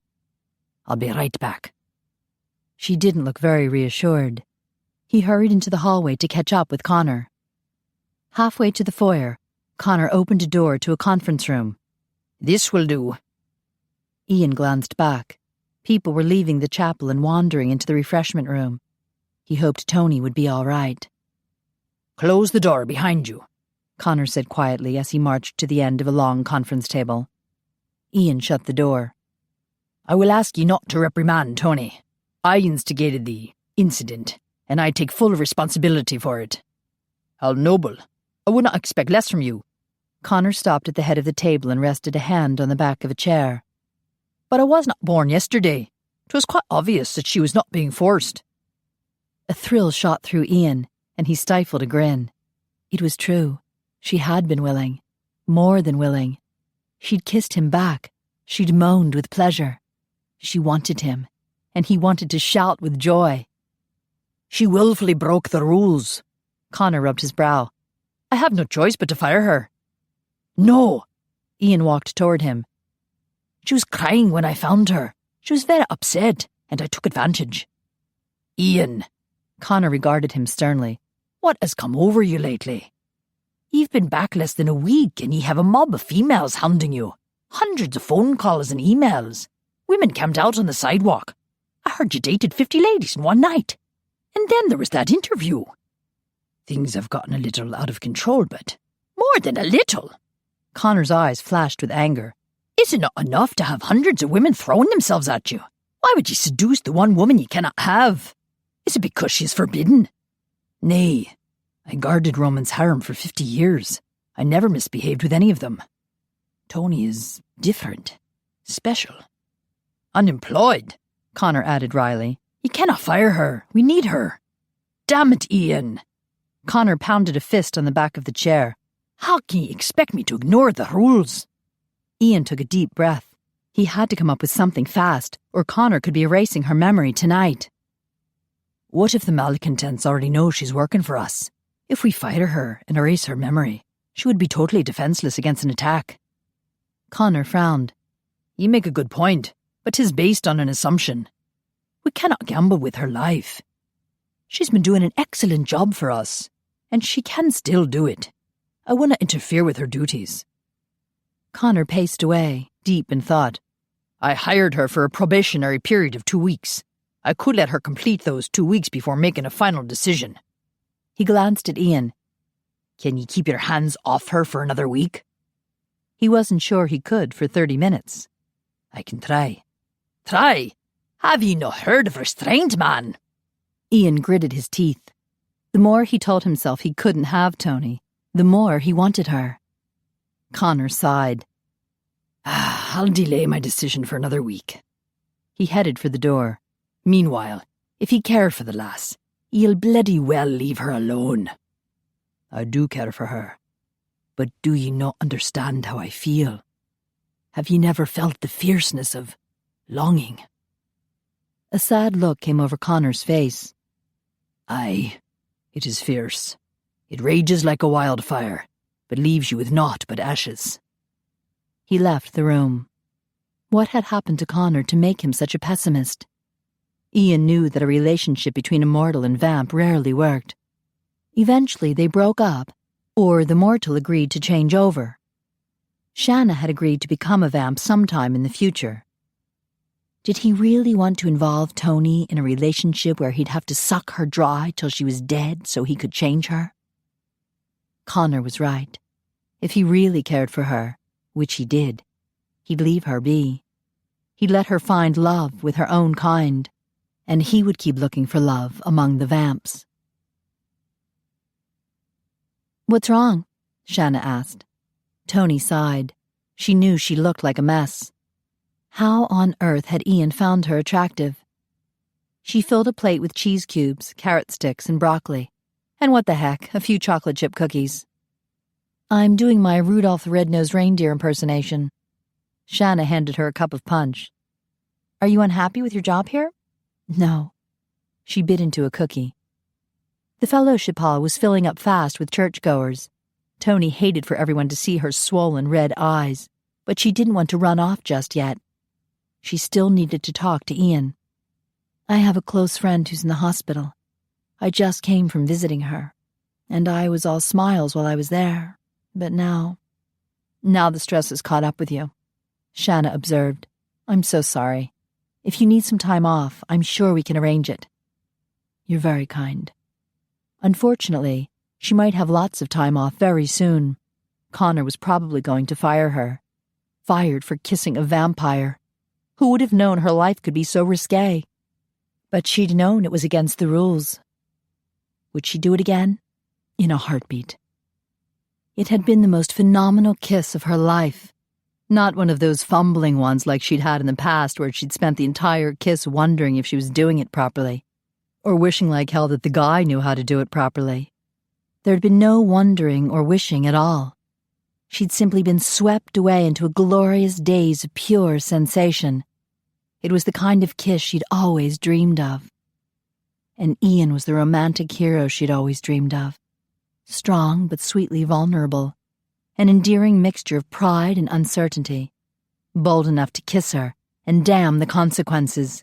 Exciting, noble, clever, sexy. Perfect in every way. Except one. He was a vampire. "Shanna, can I ask you a personal question?" "Sure." "I was wondering how you... well, is it difficult being in a relationship with a vampire?" "Ah." Shanna sipped some punch. "I suppose it depends on the vampire. I lucked out with Roman." She looked around the room, and Toni could tell the instant she spotted her husband. Her eyes softened. Roman must have felt her gaze or heard her say his name, for he turned away from his conversation with Father Andrew and smiled at her. "He's the love of my life," Shanna whispered. "And Constantine, too. I'm totally amazed by them." "But how do you handle the different hours?" "Tino and I keep late hours. We stay up to 1 or so in the morning so we can spend time with Roman. Then we sleep late in the morning. I take dental appointments from 3 in the afternoon till about 9 at night, so I can see both mortals and vamps. It's a bit of a challenge, fitting in family and a career. But it's that way for all women, so I don't think my situation is all that strange." "I see what you mean." Toni popped a piece of ranch-dipped broccoli in her mouth. "So, which hunky vamp guy are you interested in?" She nearly choked. Her eyes watered, and she gulped down some punch. "I didn't say I was." Shanna grinned. "Never mind. I think I know who." "It was a hypothetical question," Toni insisted. "I was just wondering how a vamp and mortal could make it work. And obviously you and Roman are doing it well. So I asked. That's all." "Uh-huh." Shanna gave her a knowing look. "Well, hypothetically speaking, I think he's a great guy, and you'd be crazy to pass him by." Toni wondered if she was referring to Ian, but didn't dare ask. "I don't mean to be a downer, but I just don't see how it can last. Not when the mortal continues to age and the vamp doesn't." Shanna nodded. "It was a tough decision, and not one I took lightly. She rubbed a hand over the bump where her second child was growing. I've decided to change over eventually, but I wanted to wait till the children are a bit older. Toni gaped. You're going to become one of them? Shanna's eyes twinkled in merriment. Ooh, scary. They're not monsters, you know. I realize it might take a while for you to see that. It took me a while. Well, only about a week. She laughed. I fell for Roman so fast. Toni could relate to that. There was something so special about Ian. He'd intrigued her from the start, and she could recognize herself in him. If he had to come up with 4 morning affirmations, she figured his would be identical to hers. I feel so fortunate to be a part of their world, Shanna continued. I have the best husband and most wonderful little boy. He's gone! A shout came from the hallway, along with the sound of running. Radinka halted at the doorway, gasping for air. Tino, he's gone! Roman strode toward her. He's not in the nursery? Oh my God! Shanna spilled punch as she set down her cup. She rushed toward Radinka. What happened? I don't know. I only turned my back on him for a second. I don't... Dougal, Phineas, go check. Roman started to give an order, but the 2 guards had already zoomed out the door. I'll take the east wing. Ye take the west, Dougal shouted at Phineas. Tell Connor, Roman yelled after them, and Howard. All the other vamps and Father Andrew rushed from the room to help with the search. Oh my God! Shanna clutched Roman's arm. What if he was kidnapped? What if the malcontents? He squeezed her shoulder. We won't panic yet. He might have just levitated and climbed over the door. I've told him 1,000,000 times not to do that, Shanna said. From now on, I'm stationing a guard at the nursery, Roman said quietly. I'll check the parking lot. Shanna paled. Don't go alone. This could be a trap. Roman zoomed down the hall, shouting for Connor.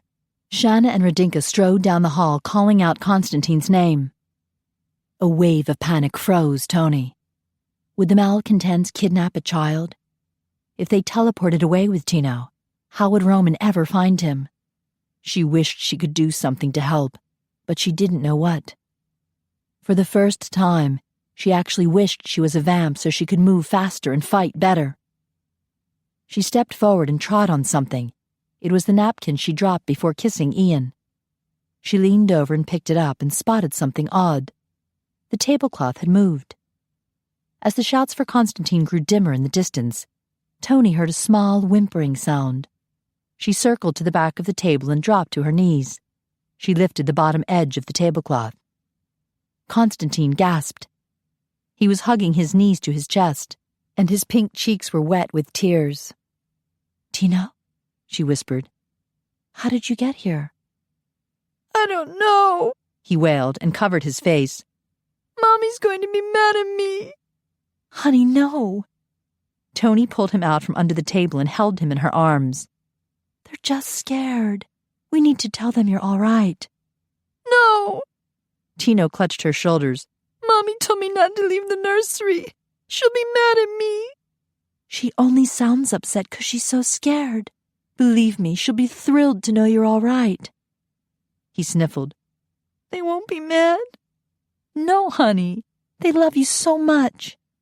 Toni stood, still holding the little boy, then strode into the hallway. He's here! Tino's fine!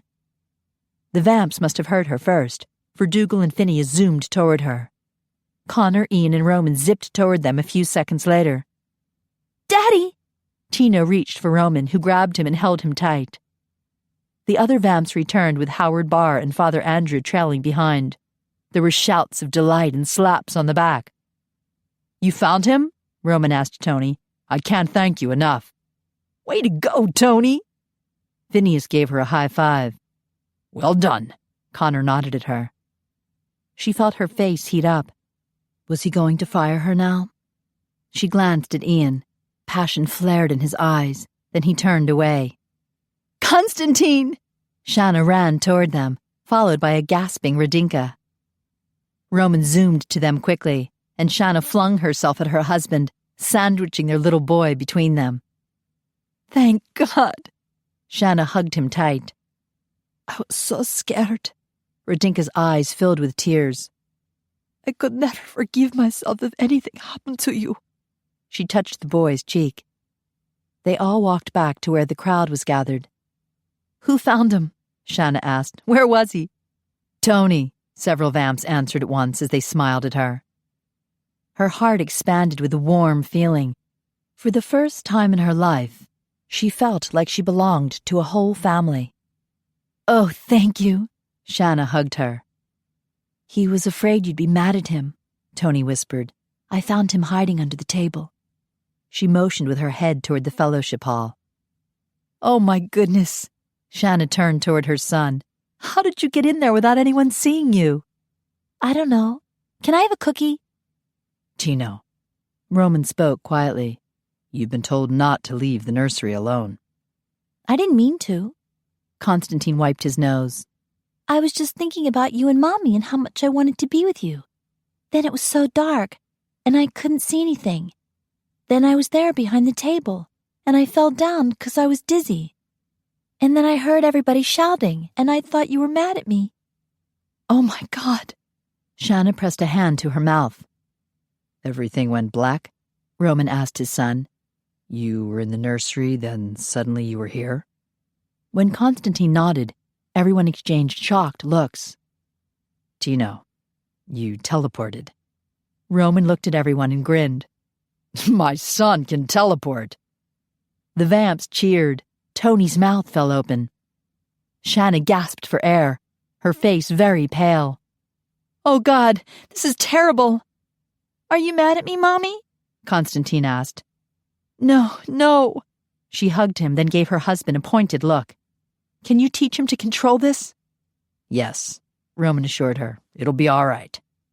Come. Radinka escorted Shanna into the fellowship hall. I think you'd better sit down. Shanna winced. A toddler who can vanish at will? Everyone filed into the fellowship hall, and Roman set his son next to Shanna. He returned a few seconds later with plates of food for both of them. Constantine happily munched on cookies. Radinka looked around. Where's Grigori? I haven't seen him, Toni replied. Radinka huffed. That rascal. He told me he would come to church. She marched to the myrtle table to fill a plate with food. Toni edged toward Ian. Am I still employed? He glanced toward Connor, who was busy congratulating Roman. Aye, for now. The final decision will be made in a week. Toni exhaled with relief. A week would be enough time for them to rescue Sabrina. Then it would be okay if she lost her job. But she still dreaded having her memory wiped. Carlos could fill her in on the facts, but he couldn't tell her how she had felt while she'd lived with the vamps. She would forget how wonderful it had felt to be part of their family, and she would forget all about Ian. If I lose this job, I can live with that, but I don't want to lose my memory. Ian frowned at his shoes. I'll do what I can for you, but it would be better for us not to be alone. Toni swallowed hard. He was backing off. Was he doing it to save her job? Or had the kiss not meant that much to him? She could have sworn there'd been a ton of passion. I still need to talk to you. He glanced at Connor. This is not a good time. I promised Vanda I would go to the club tonight. She gritted her teeth. Still looking for the perfect lady vamp to share eternity with? He swore under his breath. I have never lied to you, Toni. I said from the beginning that I wanted a vamp. Right, 'cause they're so superior. Better suited, he corrected her. Fine, but I still need your help with something really important. When you find some time in your busy dating schedule, let me know. She marched from the room before she succumbed to an urge to slap his handsome face. Chapter 16. Yedrigyanov hid behind a large maple tree on the grounds at Romatek. He'd instructed Yuri to park a mile away from the entrance gate. Then they teleported onto the grounds and zipped through the woods to the main building. The parking lot looks completely covered with surveillance cameras, Yuri whispered. He crouched next to Nadia behind a snow-capped bush. And the guards sweep through these woods every 15 minutes. We can't stay long. We don't need to. Jedrick eyed the number of cars in the parking lot. There were more vamps here than he'd expected. Are they workaholics or holding an orgy? They have a mortal priest who performs mass for them on Sunday night, Yuri said. And you forgot to mention that to me? Jedrick ground out between clenched teeth. We thought they stopped, Yuri protested. They did stop for a while. They blew up their chapel last August. So the sweet little bottle-sucking morons had started going to church again. They made him want to puke. I hope they're praying for salvation. They'll need it. He glanced at Yuri's long duffel bag. Get the RPG ready. Yes, master. Yuri unzipped the bag and carefully removed the shoulder-launched rocket weapon. He loaded a grenade. I heard the vamps have a party after Mass, Nadia whispered.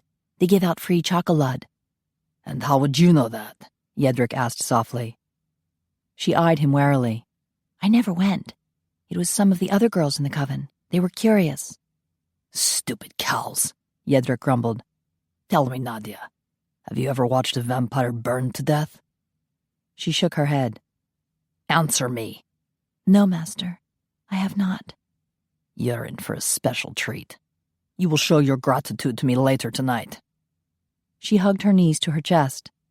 Yes, master. He smiled. She was bending to his will now. Yuri lifted the rocket-propelled grenade to his shoulder. Ready. Good.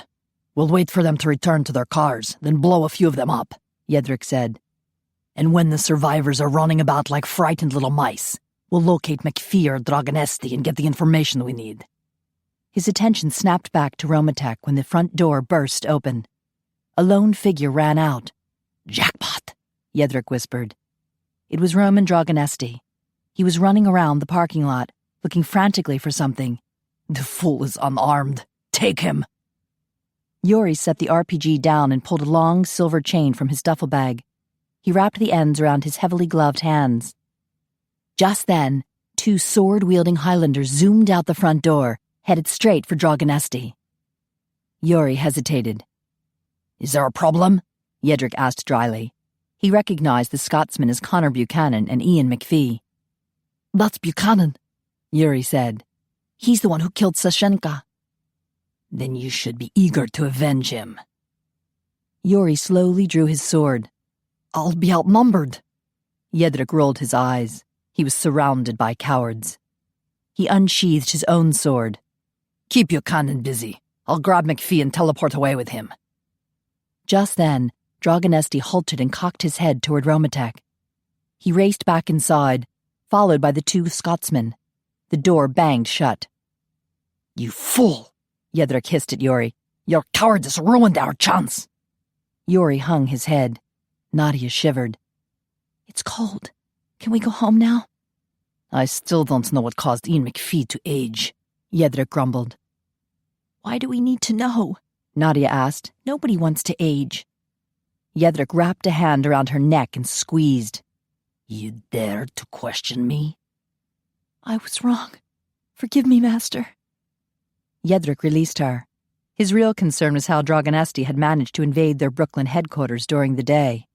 He just had a sneaking suspicion that MacPhie's sudden aging was somehow connected. He wanted answers. Tonight. After a few minutes, a lone car pulled into the parking lot. A young man emerged from the black Lexus. Jedrick recognized him from the photos he'd studied. This was Grigory Holstein, vice president at Romatek and good friend to Roman Dragonesti. He'll know their secrets. Jedrick turned to Nadia. Talk to him. Distract him so Yuri can take him. Yes, master. She edged toward the parking lot. Grigory removed a stuffed black garbage bag from the trunk of his car. He was singing to himself, repeating two words. Staying alive, staying alive. How fitting. Teleport him here, Jedrick ordered. I want some time with him. Yes, master.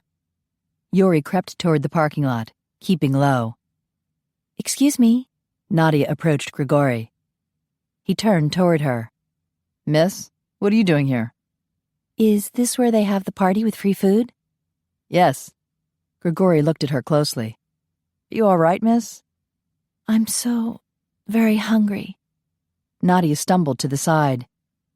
Grigory dropped his garbage sack and caught her. Yori zoomed up behind him to grab him, and a second later, they both materialized next to Jedrick. "What the?" Grigori grimaced as Jedrick looped the silver chain around his bare neck. Grigori's skin sizzled where the silver burned it. "The silver will keep you from teleporting away." Jedrick passed the ends of the chain to Yori. "I have a few questions." "Go to hell!" Grigori growled. He sent out a telepathic message, Nadia warned him as she joined them in the woods. "I heard it." Jedrick grabbed Grigori's head and plunged into a swift and ruthless psychic assault. It was a trick he'd learned over the centuries. He'd accidentally destroyed a few brains before he'd perfected his technique.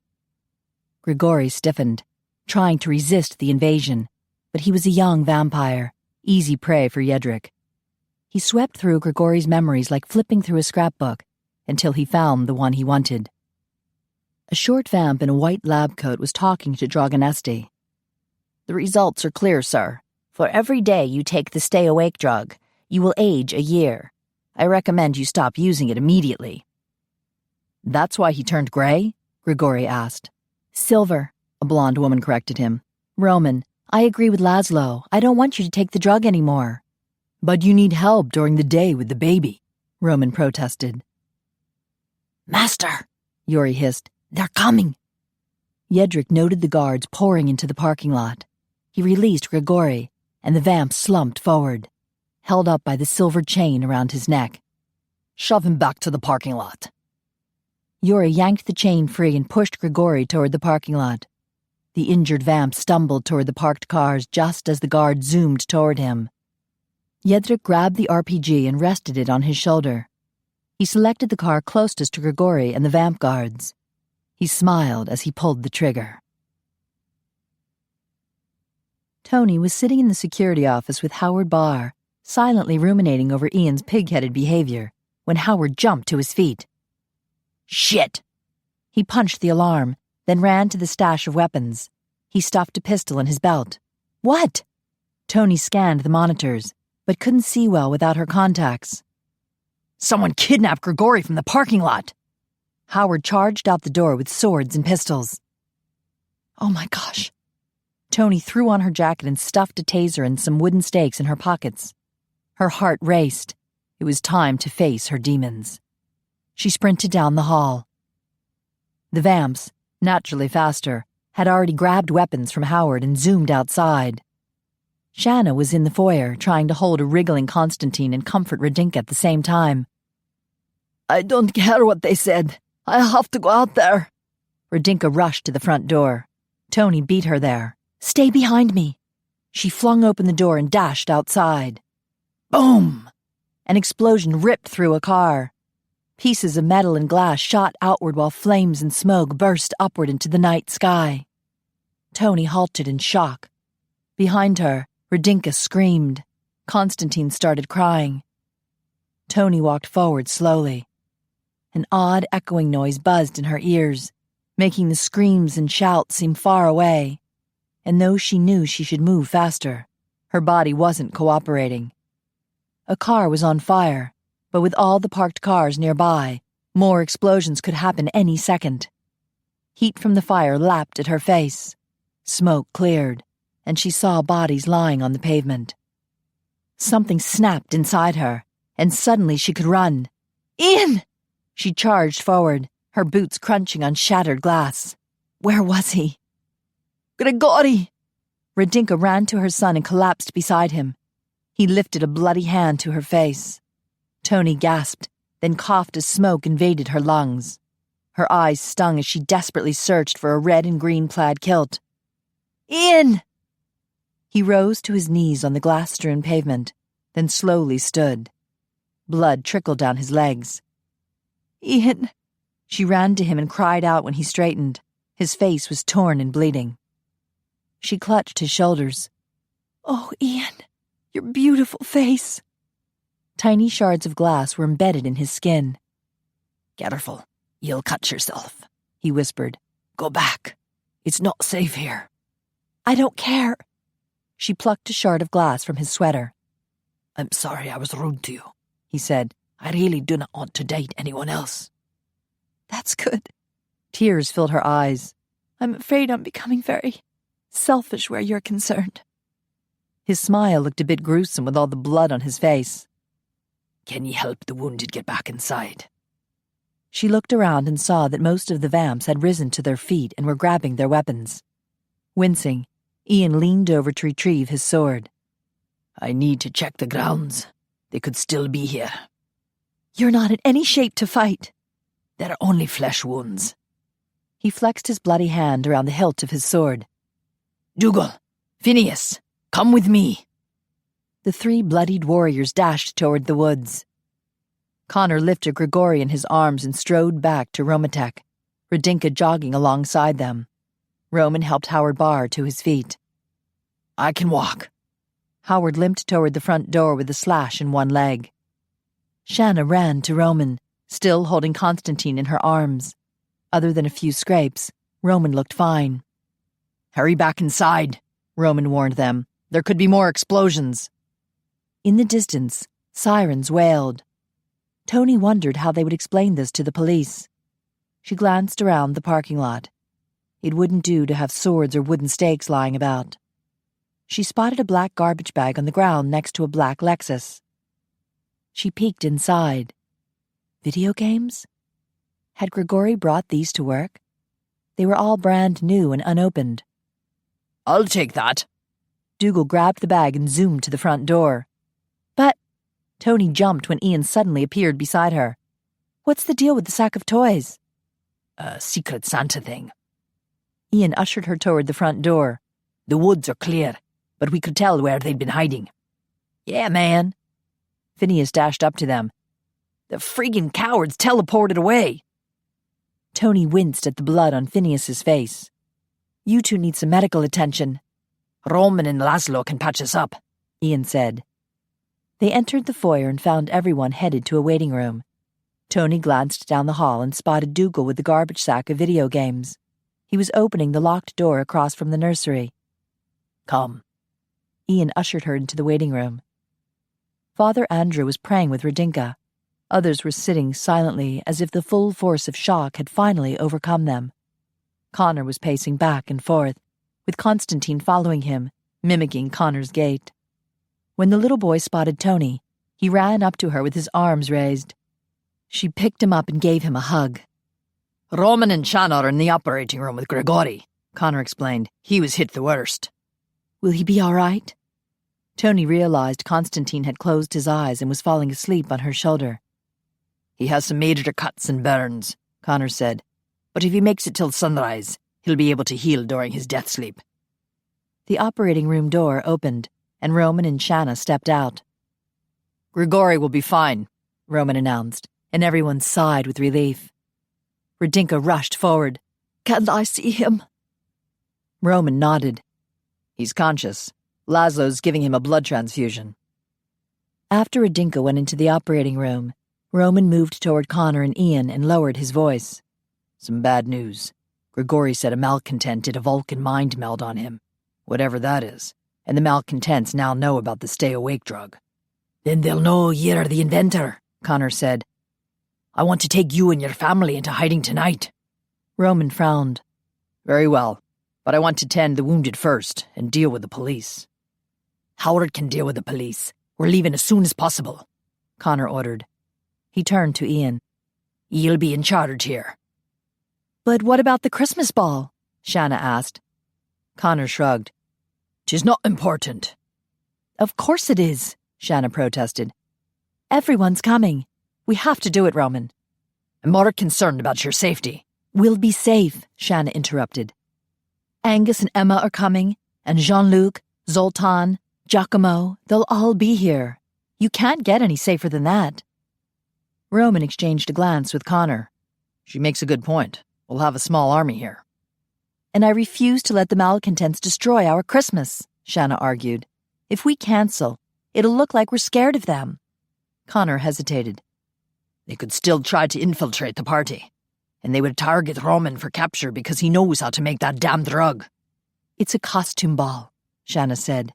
They would have trouble recognizing him. Her face lit up. I know. We have 100 Santa Claus costumes.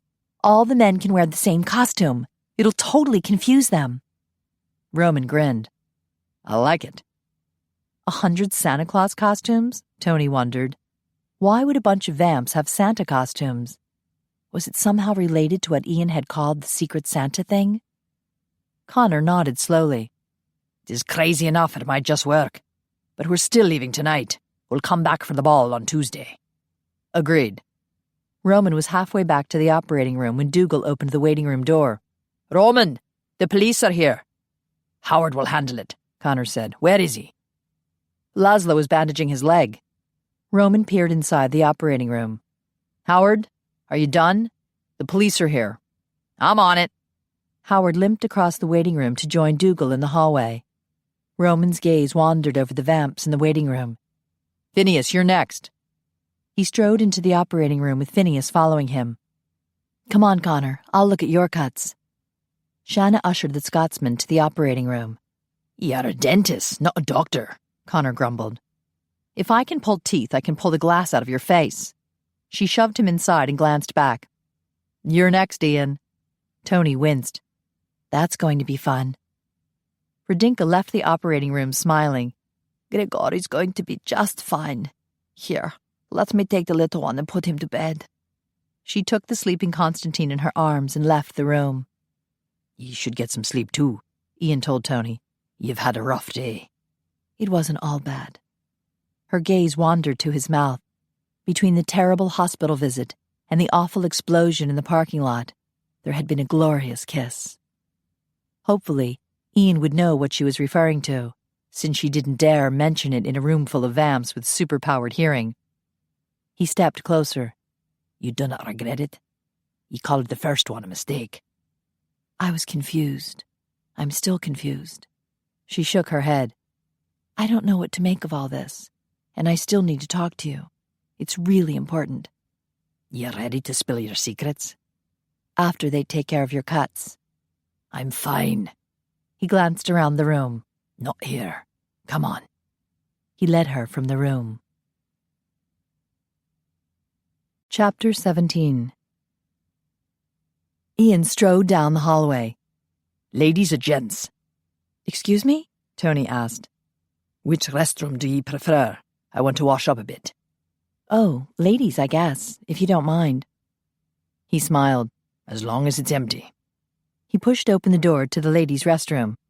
Hello? Toni followed him inside and looked under the stalls. Romantech is fairly empty on Sunday night. Just a few people who come to Mass. He turned on a water faucet and washed his hands in the sink. She stood behind him. You're not in the mirror. I can see myself like you're not even there. It's so creepy. Thank you.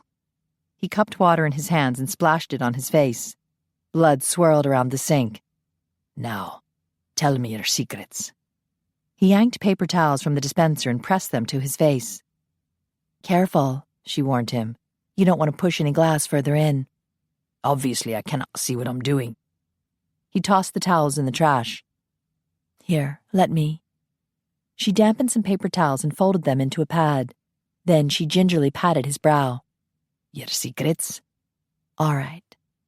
She plucked a shard of glass from his hair and tossed it in the trash. After my grandmother died when I was 13, I was shipped off to a boarding school in Charleston. I was miserable until I met Sabrina. Your roommate? Yes. She came to school after both her parents died in a small plane crash. She'd been an only child, so she was really alone. At first, I just thought it was cool that there was someone there who was more miserable than me. But then I got to know her, and we became best friends. More like sisters, really. Aye. Ian could relate. Connor and Angus had always been like older brothers to him. Toni threw the bloodied paper towels in the trash and made a fresh pad. She dabbed at his cheeks. Sabrina and I came up with a master plan for our future, and we've been working on it for years. You know how some celebrities adopt kids from foreign countries? Aye. We plan to do that on a bigger scale. We'll run an orphanage that's a real loving environment, like the family we always wanted, and we'll rescue kids from around the world.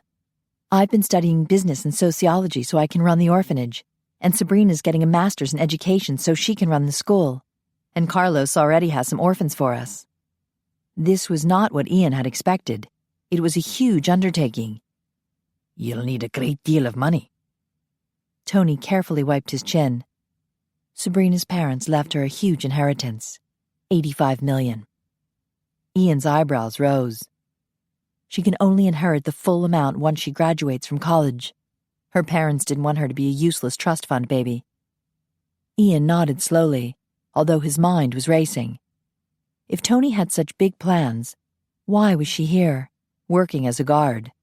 And she certainly didn't intend to stay.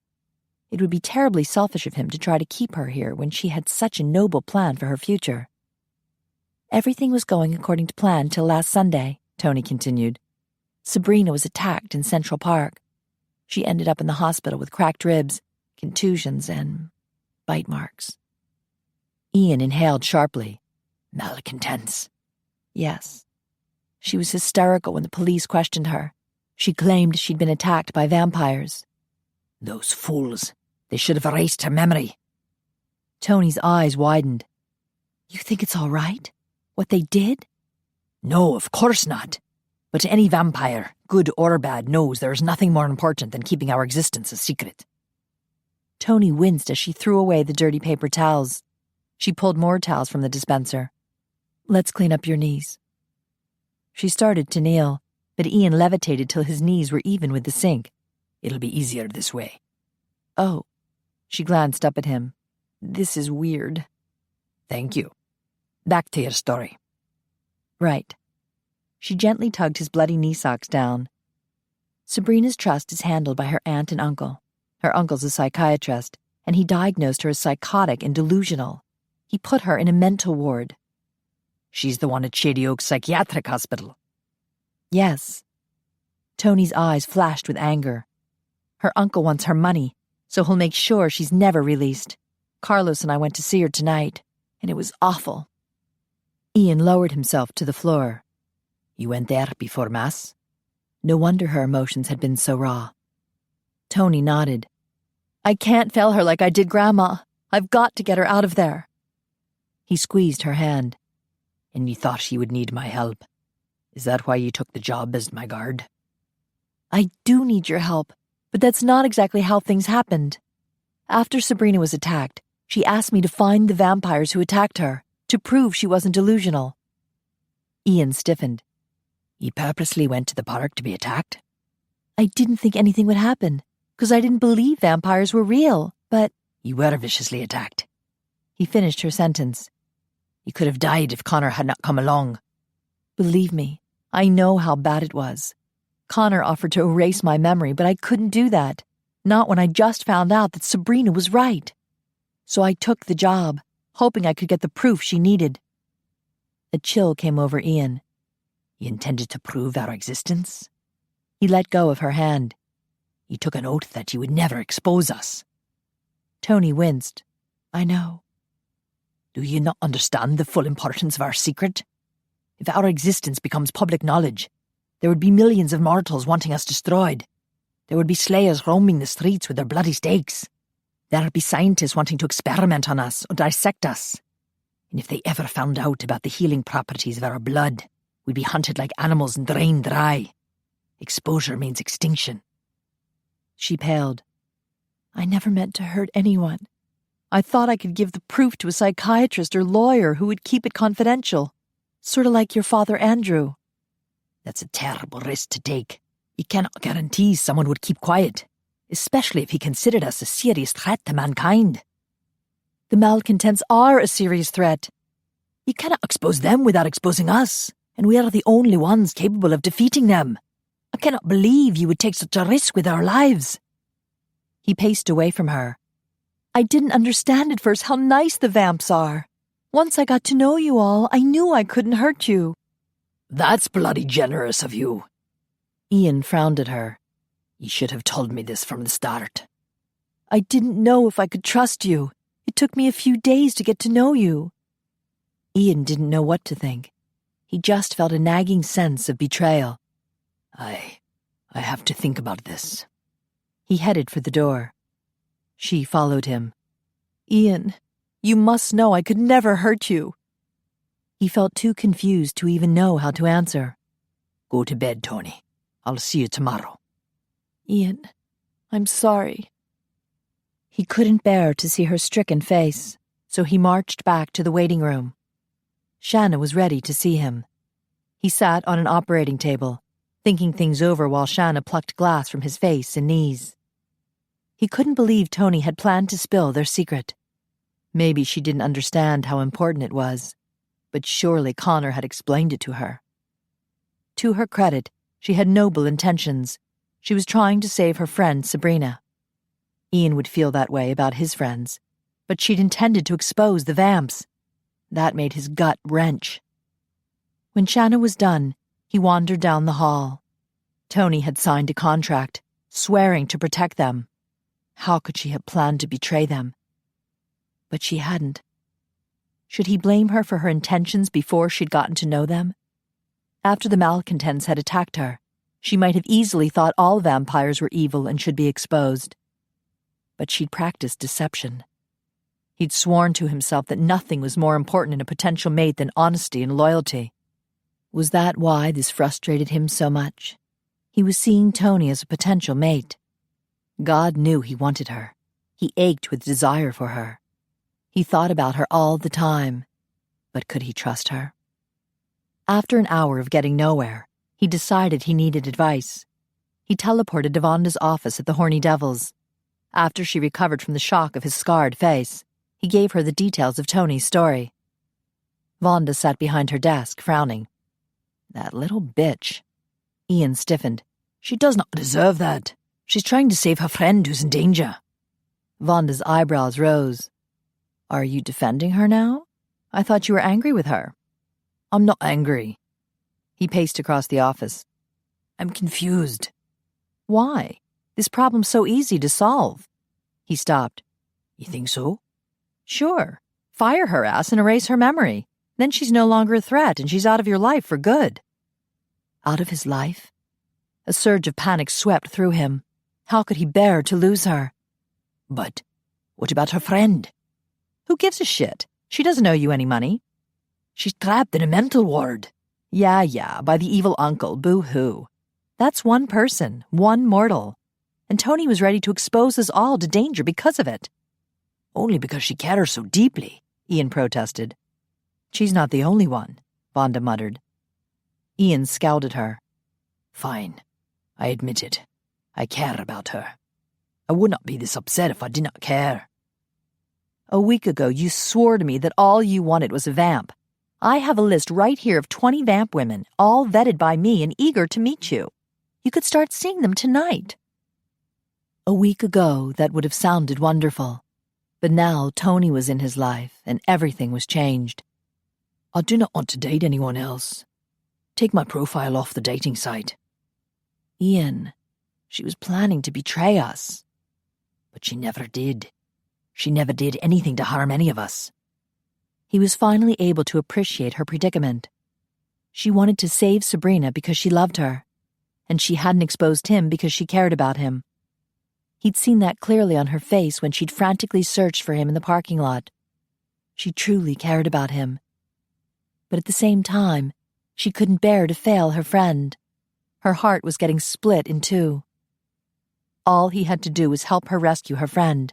Then she would no longer be pulled in two directions. She would be free to come entirely to him. And that's what he wanted more than anything. He wanted Toni to be free to love him. She was the one he wanted. Toni woke slowly. She'd had trouble sleeping all night, for it felt like a heavy weight was pressing against her chest. Ian. She'd lost Ian. She rolled onto her back and realized she was not alone. Ian? She sat up. He was there beside her. Relief swept through her. He couldn't be angry with her if he'd climbed into bed with her, right? Last night she'd feared the relationship was over. He'd looked so upset. He looked perfectly peaceful now. He was lying on his back, his hands folded over his stomach. She checked the clock on the bedside table. 8:45? She'd set the alarm for 6:30. He must have turned it off before climbing into bed with her. She turned back to him. For the first time since she'd known him, he wasn't wearing a kilt. He had on flannel pajama bottoms, although still a red and green plaid, which made her smile. He'd showered off all the blood and grime. She leaned closer to examine the cuts on his face. They looked much better already. She lifted one of his hands. The gashes had closed and the scars were fading. By sunset, he would be back to his usual gorgeous self. She realized suddenly she was holding hands with a dead man, and she didn't flinch or let go. Why wasn't she freaked out? She glanced at his face. He was still the same brave warrior who had charged to Grigori's rescue, the same selfless hero who had insisted she go to safety while he stood there bleeding, the same sweet man who had kissed her passionately and then taken all the blame for it. She climbed out of bed and went to the bathroom. There she found a note taped to the mirror. Toni, I want to help you rescue your friend. Please forgive me for being an arse. Ian. With a laugh, she pressed the note against her chest. Ian understood. She could trust him. And Sabrina would be saved. She ran back into the bedroom. Thank you, Ian. Thank you. He just lay there. She sat on the bed smiling at him. You're not an arse. You're a wonderful man. And she was falling in love with him. A thrill shot through her. How could she not love him? He was the dearest, sweetest, sexiest man she'd ever met. She studied his face as love continued to swell inside her. This wasn't at all like her two past relationships. She'd thrown herself into those affairs with a desperation born from her mother's rejection. She'd needed to feel loved. This was different. She hadn't meant to fall for Ian. For the first time, it wasn't about her and her need to be loved. It was all about Ian and the love she felt for him. It had become painfully clear to her when the explosions had gone off, and she'd feared him dead. She touched the dimple on his chin. She couldn't run away from him. She'd be running from her own heart. She showered and dressed and left Ian locked safely in the silver room. When she stepped out of the elevator onto the ground floor, she was immediately surprised by all the people. Real people. They were bustling up and down the hall. Most of them were wearing white lab coats. They all had Romatech name tags clipped on their pockets. On the way to the McKay security office, she called Carlos on her cell phone. Guess what? Ian agreed to help us rescue Sabrina. That's great. Carlos lowered his voice. So tell me, Menina, what did you do to convince him? She snorted. I'd talked to him. Come on, you must have been friendly. Carlos, we need to rescue Bree as soon as possible. Do you think we can do it tonight? Yes. His voice grew more serious. I'll draw up some plans and come see you this afternoon. Good. Toni hung up and strode into the security office. Howard was sitting behind the desk, his bandaged leg propped on a chair. Sorry I overslept. She sat beside him. No problem. He waved at the monitors. Nothing much going on. Day security is getting the mess cleaned up in the parking lot. Toni gazed at the monitors that showed the parking lot. A wrecker was hauling the burned car away. What did the police say about last night? Howard munched on a donut. They're used to Romatech getting bombed. I told the officer in charge that we've been targeted by a group of psycho fanatics who are opposed to the synthetic manufacture of blood. Which is pretty much the truth, actually. Yeah, you couldn't get any more psycho than the malcontents. Toni scanned the other monitors. One showed a bedroom with several twin beds. Phineas and Dougal were stretched out in their death sleep. The silver room was displayed on another monitor. Oh, great. Had Howard seen her touching Ian's face? Doesn't day security think it's strange that we're in here, watching dead people sleep? They have their own office. They keep out of our business. Howard pushed a pastry box in her direction. Want a donut? Sure. She selected a plain one. So, what happened while I was sleeping? Connor took Roman and his family and Radinka into hiding about 3 a.m. No one knows where. It's better that way when jerks like Jedrik can pick through your brain. Jedrik's the guy who attacked Grigori? Yep. Howard finished his donut and licked his fingers. And Jedrik had been the one who'd tried to capture Ian. Toni sighed. She doubted they'd seen the last of him. Howard slid a paper across the desk. This is the list of stuff to do for the Christmas ball. Shanna and Radinka were kind of upset that they wouldn't be here to help, but I told them not to worry. Toni gulped down the last of her donut. The list was a mile long. And all this has to be done before tomorrow night? Don't worry, it's covered. I gave a copy to Todd Spencer, the VP of production, during the day. He knows what to do. Shanna gives a Christmas party every year, and then there's the Vamp Conference and Gala Ball every spring. Todd must be immortal. Does he know about vamps? Howard shifted in his chair. Todd knows a lot of things. He's already got some workers setting up chairs and tables. Number 1 is decorate the big Christmas tree, Toni read aloud from the list.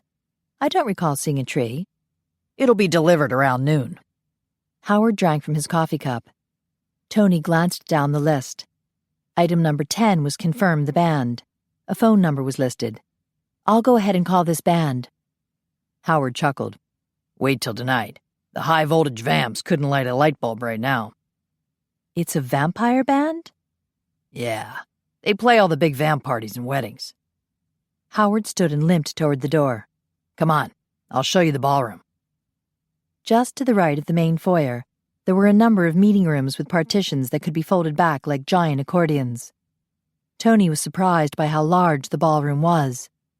The back wall was mostly windows that overlooked a garden. In front of the windows, Todd Spencer was overseeing a group of workmen who were erecting a stage. Howard introduced her. Glad to meet you, Todd yelled over the noise as she shook her hand. It's about time McKay hired a woman. Toni looked around the huge room, bustling with workers. How many people work here during the day? Over 200 now, divided into 4 departments, Todd explained. Research, production, packaging, and shipping. Can I do anything to help? Toni asked. You can help decorate if you like. Todd showed her the plastic bins filled with ornaments and greenery. Howard limped back to the security office to watch the monitors, and Toni spent a few hours spreading tablecloths and draping garland. She grabbed a quick lunch in the Romatech cafeteria and called Shady Oaks. I'd like to talk to Sabrina Vanderwerth in Ward 3. She recited the ID number. I'm afraid we can't allow that, the receptionist answered. Her doctor has left strict instructions that she's not to receive any visitors or outside calls. Toni winced. Uncle Joe had discovered their visit. Can't we get a second opinion on that? Surely it helps the patient to know there are people who care about them. The decision is final. The receptionist hung up. Damn. She went back to the ballroom and discovered the 15-foot Christmas tree had arrived. She helped decorate for a few hours, then wandered down to the McKay office. How's it going? Howard motioned toward the monitors. They're still dead, but they should be up in about 20 minutes. The phone on the desk buzzed, and Howard picked it up. Yes? He listened, then covered the receiver with his big, beefy hand. It's the guard at the entrance gate. Someone's come to see you. Drives a black Jaguar. That must be Carlos. Toni headed toward the door. Carlos who? Howard asked her. Carlos Pantera. She confirmed his name. Howard told the guard on the phone. Let him in. Toni hurried to the front door and stepped outside just as Carlos was parking his car. It was chilly with the sun going down, so she rubbed her arms as she walked to his parking place. He climbed from his car, looking like a spy all dressed in black. He motioned toward the blackened areas surrounded with orange cones. What happened there? Some vampires came by last night, blew up a car and caused some injuries. Nothing major. Carlos glanced at the burned area, frowning. Are you saying your vampires don't play well with other vampires? Mine are the good guys who drink from bottles. The bad ones are called malcontents. They're the ones who attacked me and Sabrina. They hate the guys I work for. Carlos gave her a worried look. Toni, you've stepped into a war. She shivered. I know. You're cold. Let's get inside. He opened his trunk and removed a laptop and a long roll of white paper. I brought the plan so we can go over everything. We're doing it tonight, right? Yes. At least she hoped Ian would agree to do it tonight. Carlos motioned toward a duffel bag. I packed some clothes and shoes for Sabrina, and some rope and duct tape, just in case. Good. She wondered once again if Carlos was more than an anthropology student. He shut the trunk and walked with her to the front door. Are you safe here? I think so. The vamps feel secure enough that they're having their big Christmas ball tomorrow night. Partying in the face of danger? I think I like your vamps. Carlos grinned as he opened the door. He entered, and his smile immediately faded. He sniffed, and a wary look crossed his face. Careful. He held out an arm to block her entrance. What's wrong? Danger, he whispered. Chapter 18. Carlos. Toni peeked around his broad shoulders. There's nothing wrong. Who's that? He whispered, motioning with his head toward the large man at the far end of the foyer. That's my supervisor, Howard, Toni whispered back. Howard suddenly stiffened and turned to face them. His nostrils flared as his gaze riveted on Carlos. He limped forward. You are Carlos? Yes. Carlos watched Howard carefully. I'm Howard Barr. Can we have a word in private, please? He motioned toward the security office. Carlos nodded and strode down the hall with him. What the hell? Toni inched forward so she could see the two men disappear into the security office. Was Howard gay? Though she could have sworn their reaction to each other had been one of suspicion, not attraction. She wandered down the hall toward the security office. Sheesh, she didn't dare barge in on them. Her attention was momentarily snagged by the mysterious locked room across from the nursery. She tried the doorknob, but no luck. She waited a while. Then the security office door opened. Carlos exited with a perplexed look on his face. Are you okay? She asked. Yes. He strode toward her, carrying his laptop and roll of paper. Something very strange just happened. Toni winced. You don't have to tell me. Howard just offered me a job. What? You would work as a day guard like me? Carlos nodded. I happen to have some skills that are highly valued at McKay Security and Investigation. Like martial arts? That too. Carlos ran a hand through his long black hair. I warned Howard that I've always been a wanderer, but he said they had clients all over the world who needed guarding, and I could transfer from one place to another. Did he tell you about the vamps? Toni whispered. No, he called them clients. I'm going to consider it. The pay is excellent, and I have a lot of expenses. That's true. Toni knew Carlos was supporting a few orphans in Brazil. It was one of the things that had first attracted her and Sabrina to him. He was also paying for his education and research trips to South America and Malaysia. Howard's a nice boss. He used to be a defensive lineman for the NFL, but he's as sweet as a teddy bear. Carlos gave her a sharp look. Yeah, I noticed. So where can we discuss the plans for Sabrina? Toni led him down the hall till she spotted a room labeled Conference. She peeked inside and flipped on the light. This will do. Carlos strode into the room and went straight to work, setting up his laptop, then spreading out the roll of white paper. I drew the layout for Shady Oaks, so Ian will know exactly where to teleport. He tapped his finger on a rectangle labeled Ward 3. Toni leaned over to study the map. This is very good. Carlos would make an excellent employee for McKay Security and Investigation. Menina, I know I've been teasing you about Ian, but I'm wondering if it's wise to get involved with him. Don't get me wrong, he's a nice guy, but he is a vampire. He wouldn't bite me. Toni blushed as memories of last night's glorious kiss filled her mind. At least, not for food. Carlos frowned. After we rescue Sabrina, you should quit your job here and forget these vampires exist. That would be rather rude, don't you think? To just use Ian for his super abilities, then tell him adios? And how can you tell me to quit when you're planning to work here? You have special plans with Sabrina. I don't. And the truth of the matter is, Ian is not your kind. She planted her hands on her hips. I'm surprised at you, Carlos. I would expect you, of all people, to be more understanding and tolerant. I am tolerant of anything two humans want to do with each other. But he's not exactly human. He's more human than anyone I know. And I love him. You've known him exactly a week. And a hell of a lot has happened in that time. Toni pressed a hand to her chest. I'm becoming a different person now. I feel like I'm finally growing into a whole person. One who's capable, strong, and worthy. I'm not a wounded child anymore. And I like what's happening to me. I'm not going to give it up. All right, then. Carlos touched her shoulder. I'm very happy for you. She gave him a hug, then wandered to the window to peek out the blinds. The sun has set. I'll go get Ian. Okay, and change clothes. Dress all in black. Carlos moved to his laptop. Give me your cell phone. Why? She removed it from the pocket of her khaki pants. Because you'll need the ringtone. He took her phone. Love is no longer a battlefield for you. Put on something nice, she warned him, then left to find Ian. He was in the silver room, still in his pajamas, finishing his breakfast. She grinned at him. I got your note. Thank you for helping us.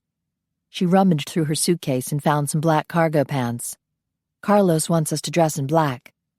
Ian's eyebrows rose. Are we doing it tonight? Yes. Is that all right? Aye. Ian set his empty bottle in the sink. I should stay here most of the night in case Jedrick tries something, but it should not take long to teleport your friend out. She located a black t-shirt, but unfortunately, it had bright white letters on the front. Am I crazy or what? She showed it to Ian. The perfect shirt for breaking into a mental institution. He chuckled. You do want to be properly dressed for every occasion. His face grew more serious. I'm sorry for the way I reacted last night. There's no need to apologize. I was wrong to ever consider telling your secret. His eyes gleamed. You've gone to amazing lengths to help your friend. You've survived a brutal attack. You've taken a job with the Undead. And you're about to do some serious breaking and entering. That kind of loyalty is very rare. Her eyes grew misty as her heart swelled with love. You tell me the loveliest things. He made her realize how worthy she truly was. He glanced at the surveillance camera, then motioned with his head to the bathroom.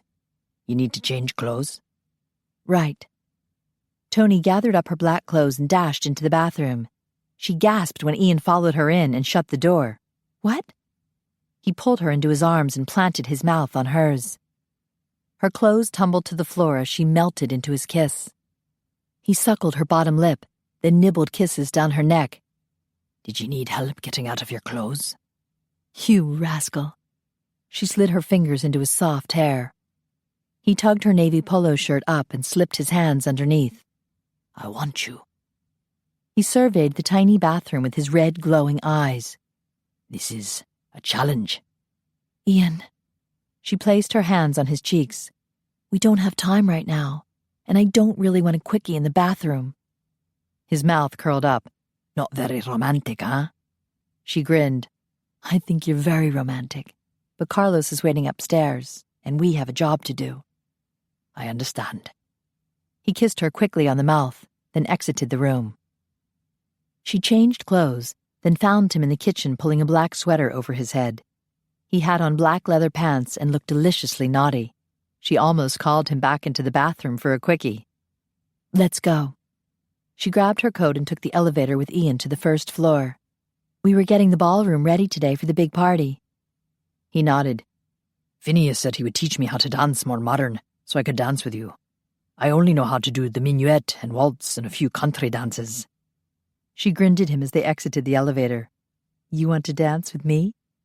Aye. Phineas said I needed to know how to do pop blocking and jam on it. She laughed. You're going to hip-hop in a kilt? Actually, I'll be wearing a Santa costume, along with 99 other men. How come there are so many Santa costumes? She motioned to the locked door across from the dental office. What's the deal with the Secret Santa thing? If I told you, it would not be a secret. She swatted his arm. I told you my secrets. Not all of them. I still do not know your full name. I see no reason to divulge that at this time. Cannot be that bad. My name is Ian David MacPhie. That's a good name. It's easy to confess. She opened the door to the conference room. Here we are. Carlos has everything planned. I'm used to making my own plans. He marched inside, frowning. Good evening, Carlos. Hi, Ian. Nice pants. Love the leather. Here's your phone, Toni. She slipped her cell phone into a pants pocket. Ian examined the map of Shady Oaks. This is Ward 3. Carlos pointed at it. That's where they're holding Sabrina. There's a guard just inside the front door, but I spotted the back door here. Do you think you can teleport in undetected? Ian gave him a bland look. I've teleported into Langley undetected. Carlos arched a brow. Then I'll take that as a yes. Toni stifled a grin. She hoped these two guys wouldn't get into a pissing match. Ian nodded. I can do it. I'll wait for you in the car. I can park here or here. Carlos indicated the front parking lot and the back service entrance. Use the parking lot, Ian said. It'll be less conspicuous. Agreed. Ian slanted a look at him. You've done work like this before? Carlos rolled up the map. My research has led me into some strange places and situations. What kind of research? Unusual primitive cultures, mostly in South America and Southeast Asia. He moved to his laptop. This is the route I'll use to drive us to the hotel. It's an inconspicuous place in Queens. I paid cash in advance. Ian studied it a moment. Looks good. I need to check on things here. So you drive there with Toni. Then she can call me, and I'll teleport there to meet you. Agreed. Carlos shut his laptop. Let's do it. At Shady Oaks, Carlos parked his Jaguar in a dark corner. Toni called Ian, and he materialized beside her in the parking lot. I'm coming with you, she told him. Nay, I cannot teleport two people at the same time. Stubborn man. Then you can make 2 trips. Carlos exited the driver's seat. What's wrong? Toni wants to put herself in danger, Ian muttered. You have to take me with you, Toni insisted.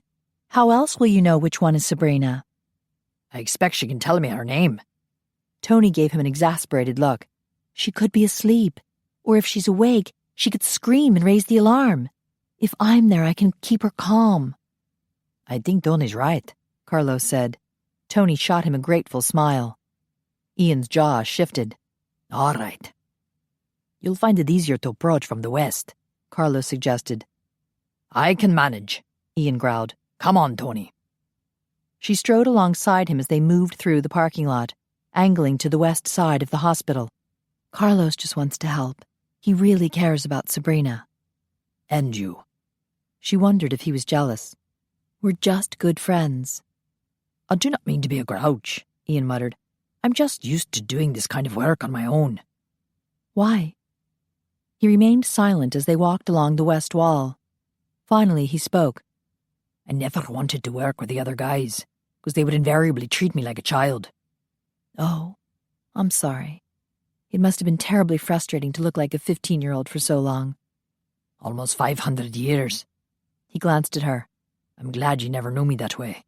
You've always seen me as a man, as the man I felt like inside all those years. You're a wonderful man, Ian.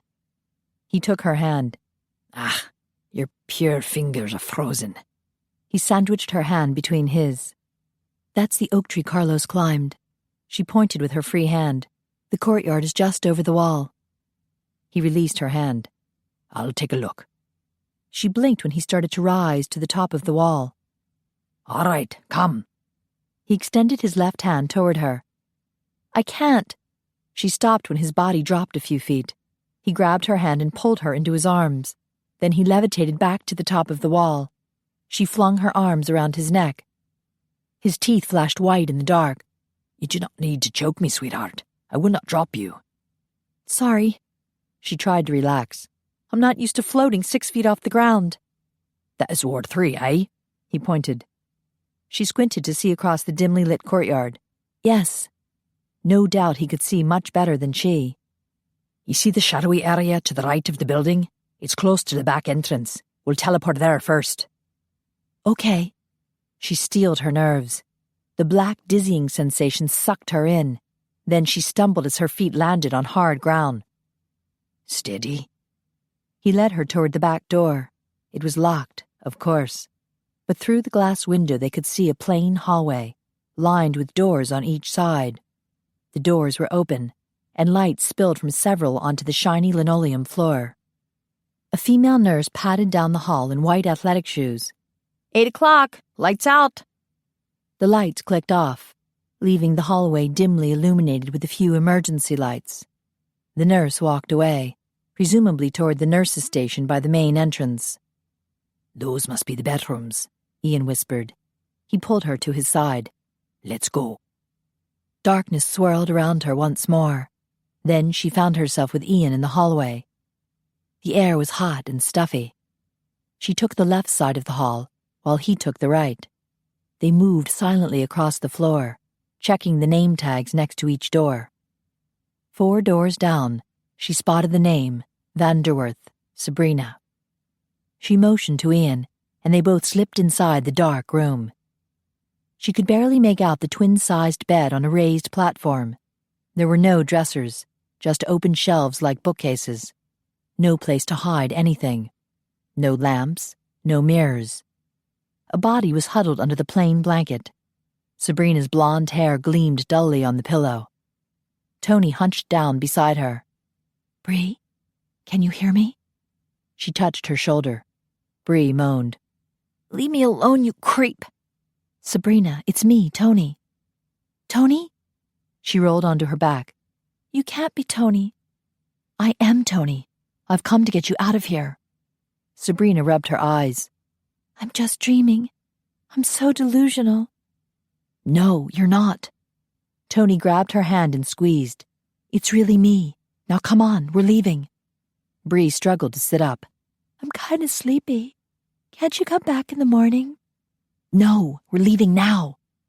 Toni realized her friend was too doped up to think clearly. She located her slippers beside the bed and shoved them on her feet. This is taking too long, Ian whispered. I'll just grab her and go. Bree squinted at Ian's dark shadow. Who are you? He's a friend, Toni explained. Ian. He's going to help you escape. Bree giggled. Escape? You can't escape from here. Not so loud, please, Ian whispered. He leaned out the door to check the hallway. Hurry, I hear someone coming. He talks so cute, Bree whispered. He's Scottish. Toni pulled Bree to her feet and led her to the doorway. Ian will take you first, then come back for me. Bree glanced at the back door. We can't get out that way. It's locked.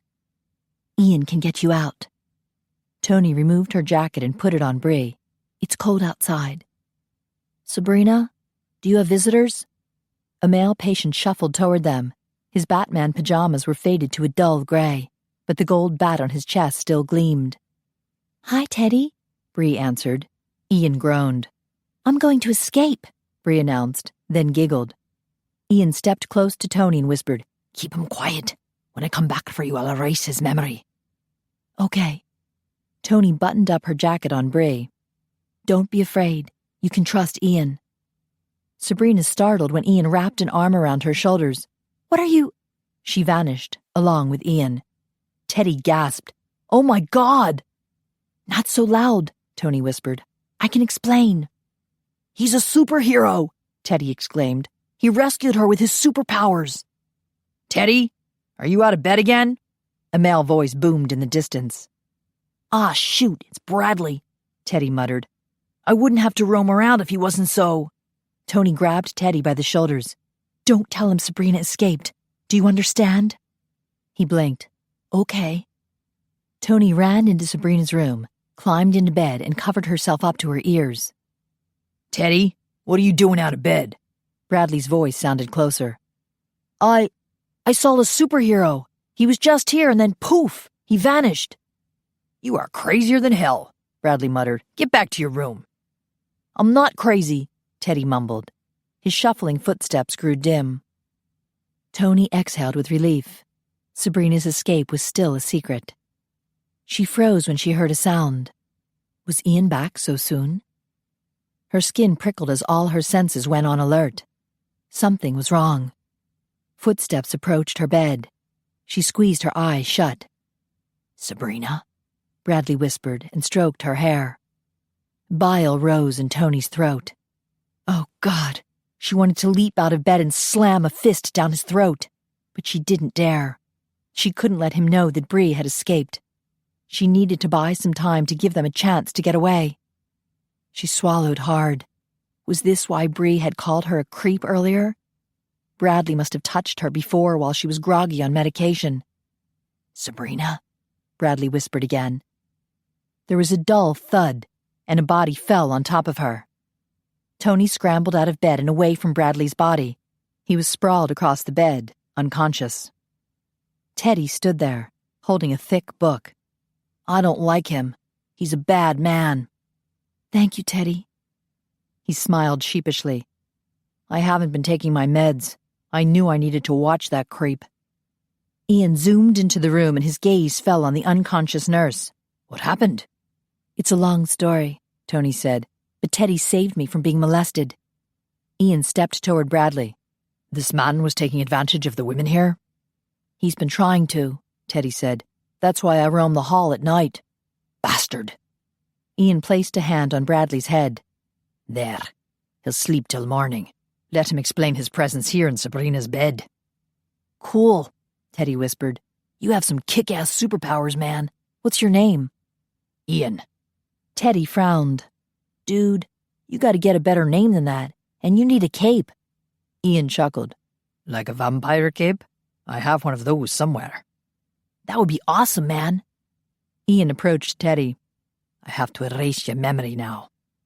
Teddy stepped back. No! This is the coolest thing that's happened to me in ages. I want to remember it.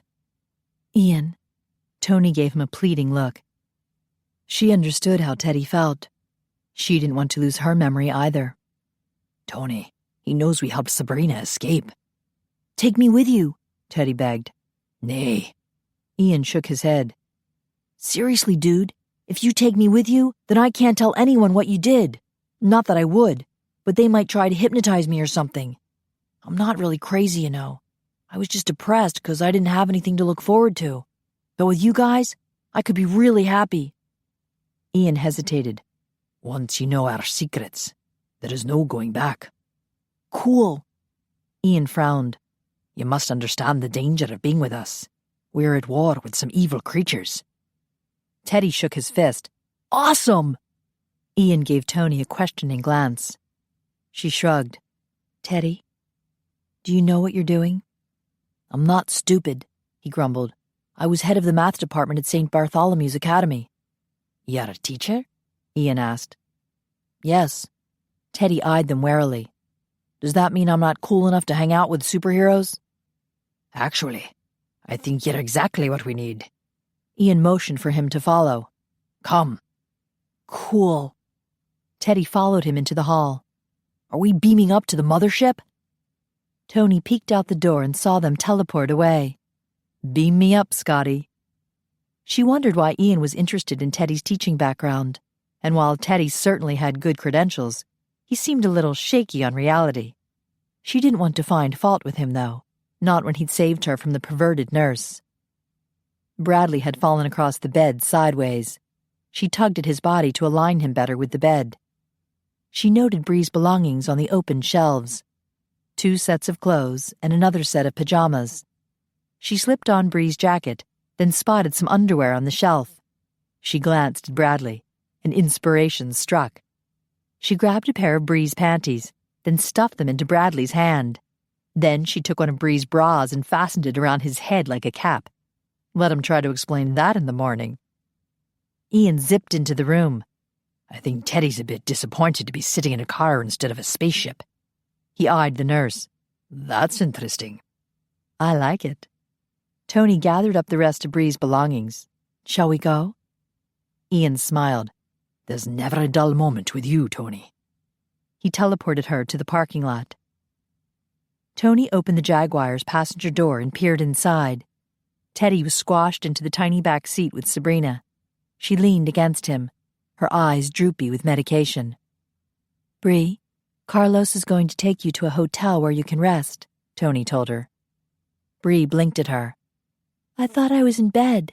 How did I get here? You'll be fine, Toni insisted. You just need some rest. I'll come see you tomorrow. No. Bree struggled to sit up. Don't leave me. Her face crumpled. I think I'm going crazy. I don't know how I got here. Toni winced. All right. I'll come with you. Just a minute. We have to hurry, Menina, Carlos warned her. Ian touched her shoulder. It's all right. Go with your friend. You can call me later, and I'll teleport over to bring you home. She threw her arms around him and kissed him. How can I ever thank you? His mouth twitched. I'll think of something. I'll see you later. He stepped back and vanished. Toni climbed into the Jaguar. Let's go. Were you kissing that man, Toni? Sabrina asked. Sure she was, Teddy replied. The superheroes always get the girl. Jedrick sat at his desk, studying the photo of Roman Dragonesti and his family. How could a man be so smart and stupid at the same time? His stay-awake drug was fantastic, but the idiot had used the drug so he could babysit? If the moron had any sense at all, he would give the drug to his Highlander thugs, and they would spend the daytime killing their enemies who rested helplessly in their death sleep. It could happen. Jedrick had ordered twice as many daytime guards. But as tough as the Russian mafia guys were, he didn't like depending on them for safety. What he needed was that damned drug. Then he could spend a few days killing vamps. He thumbed through the stack of photos, relishing the thought of staking them all. McKay and his wife, Buchanan, MacPhie. Master? Yuri entered the office, followed by Stanislav. You wanted to see us? We need to plan our next move, Jedrick announced. They're having their Christmas ball tomorrow night at Romatek, Stanislav suggested. Jedrick shook his head. Too predictable. His hand paused on the photo of the black vamp. Remember this one? Yes, Stanislav answered. Phineas, the traitor. Jedrick arched a brow. You haven't killed him yet? Stanislav gulped. I will, master. See that you do. Jedrick resumed flipping through the photos. He stopped on the mortal girl with blonde hair. He'd seen her last night after the bombs had gone off. She'd run across the parking lot, screaming MacPhie's name. The ground had been littered with wounded men, but she'd gone straight to MacPhie. What do we do next? Yuri asked. Jedrick stroked his finger over the photo of the blonde mortal. I know exactly what to do. Chapter 19. Tuesday night, Toni walked into a ballroom full of Santas. The dancing had already started, and several Santas whirled around the dance floor, waltzing with their partners. The women's costumes were a bit more varied. A few were dressed like Mrs. Claus with long, full skirts, white aprons, and white frilly bonnets on top of silver wigs. Other women wore outfits reminiscent of the costumes worn by the Rockettes in their Christmas show. Toni did a double-take. The two Rockettes by the reindeer ice sculpture looked male. She headed toward the table with real food. As far as she knew, only mortals who knew about vamps had been invited to the ball. The other mortal employees at Romatek had gone to a party for them earlier in the afternoon. She scanned the room, searching for Ian, but all the Santas looked alike. They even wore padding inside their red velvet coats to give them fake bellies. Under their red hats, they sported bushy white wigs and beards. The only departure from the norm were a few Santas sporting swords, in case the malcontents showed up uninvited. Even Toni had a few wooden stakes in her belt. She noticed one Santa who was different. He was about a foot shorter than the others, and he fidgeted with the black buttons on his jacket. That had to be Laszlo, the scientist who had helped in the operating room and delivered a bag of stuff to the mystery room. At the mortal table, there was a Mrs. Claus and a little girl who were having a snack of cheese and fruit. The woman smiled at Toni and extended a hand. "Hi, I'm Heather Esharp, and this is my daughter, Bethany." "I'm Toni." She shook hands, then smiled at the little girl. "What a beautiful dress." "My new daddy made it for me." Bethany's face lit up, and she pointed across the room. "Look, Mama, it's Constantine. Can I go see him?" "Sure, sweetie." Heather gazed fondly at Tino, who was dressed like a miniature Santa without the beard. Bethany dragged Constantine onto the dance floor while the waltzing adults managed to avoid running over them. Tino and Bethany reached the middle of the dance floor, where they started jumping and giggling. Toni popped a grape in her mouth. "So, you must be the one who married the famous fashion designer." "Yes," Heather smiled. "Jean-Luc is here somewhere, lost in a sea of Santas." "Yeah, I can't tell who's who." Heather bit into a strawberry. "It's for the best, I suppose. It would totally confuse any malcontent who crashed the party." She stepped closer to Toni. "I hope you don't mind, but Shannon told me about you." "Oh?" Heather smiled. "Don't worry. It was all good stuff. I just wanted to say that Ian's a great guy, and I hope it works out for you. We're not going out or anything. I'm a guard, so it's against the rules for us to get involved. Since when does love follow the rules? Heather lowered her voice. Ian was in Texas when he took the drug to grow older. He was in so much pain it nearly killed me to watch. I begged him to stop, but you know what he said? What? Heather's eyes grew moist. He said all the pain was worth it if he could find true love. Toni's heart squeezed in her chest. I'm going to look for him. Excuse me. She started across the ballroom. The band switched to a modern song, and she noted a disco Santa on the dance floor. Grigori, she thought with a smile. He was back to his normal self. She'd arrived a bit late to the ball because she'd spent too much time in the silver room, fussing with her hair and makeup. She wanted to look good for Ian. She'd had a late night, making sure Sabrina was all right before Ian had teleported her back to Romatech. She'd been so tired she'd gone straight to bed. Today she'd called the hotel twice. Carlos had told her that Bree was sleeping most of the time, and Teddy was watching television. She hoped to see Bree tomorrow, but for now she was eager to see Ian. All day long her heart had been light with joy. She couldn't wait to see him. It was just a shame she hadn't been able to dress a bit sexier. Shanna had insisted she wear this specific costume. She wandered toward a group of Santas who were talking to one another. They noticed her and smiled. She quickly checked their eyes. No Ian. Excuse me. She backed away. Bellissima, don't run away. A vamp Santa with sparkling brown eyes took her hand. Allow me to introduce myself. I am Giacomo di Venezia. Please, call me Jack, like my other English-speaking friends do. I'm Toni Davis. He kissed her hand. Bellissima. You are the guard Connor hired? He didn't tell me you are a goddess. He turned to the other men. She's a vision of beauty, no? You're embarrassing her, Jack, a second Santa said with a Scottish accent. He extended a hand. Welcome to McKay's Security and Investigation. I'm Robbie McKay. Toni shook his hand. You're related to Angus? Aye, but he's much, much older than me, Robbie said with a grin. How do you do? The third vamp in the group held out his hand. His eyes were almond-shaped, and his accent was thicker. I'm Zoltan Chakvar from Budapest. Oh, she shook his hand. I'm Attila the Hun. The men laughed. Will you dance with me, Attila? Zoltan asked. Perhaps later. I'm looking for someone right now. Ah, Jack nodded his head. Amore. I'm afraid her heart is already taken, Zoltan.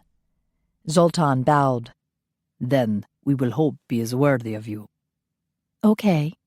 Toni smiled as she left the three guys. There was something definitely appealing about vamp men. She wandered by another group of men, but none of them looked familiar. Then she saw someone who was easy to recognize. He was the only black Santa in the room. He was drinking blood from a wine glass, along with another Santa. Phineas. She lifted a hand. Hey, sweetness. He gave her a high five and a knuckle pound. What's up? She recognized the second Santa as Dougal. Hey, Dougal. Have you seen Ian anywhere? I can't find him. The last time I saw him, Dougal said, he was at the refreshment table having a bleeder. Phineas eyed Toni's costume. Girl, what are you supposed to be? You look like the Jolly Green Giant's little hoe. Toni gritted her teeth. I'm an elf. Dougal laughed. She makes a good elf. Thanks, Toni muttered. Phineas snorted. So, do you live in a tree and bake cookies? What you got for me in your oven? He winked. She swatted his arm. I'll sick the Jolly Green Giant on you. She marched off, feeling even more ridiculous in her costume.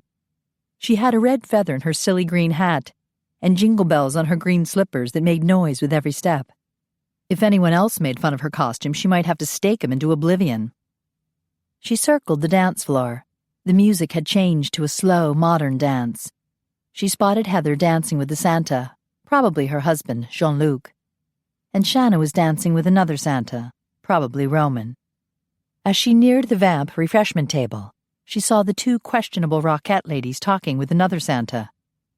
One of them pressed a hand against the Santa's chest. Her fingernails were painted a bright red. "Oh my God, look at you! You're all grown up!" Toni winced. The Rockettes' voice was definitely male. "Our sweet little boy," the second male Rockette said. "All grown up and so handsome." He waved a hand in front of his face. "I think I'm going to cry." "Don't you dare, Tootsie," the first Rockette warned. "If you start crying, I'll completely lose it, and I just hate running mascara. Don't you, Ian?" "I would not know," he growled. He spotted Toni, and relief flooded his face. "Toni, I've been looking for you." "Oh my." The Rockette named Tootsie looked Toni over. "Has our little Ian found a sweetheart?"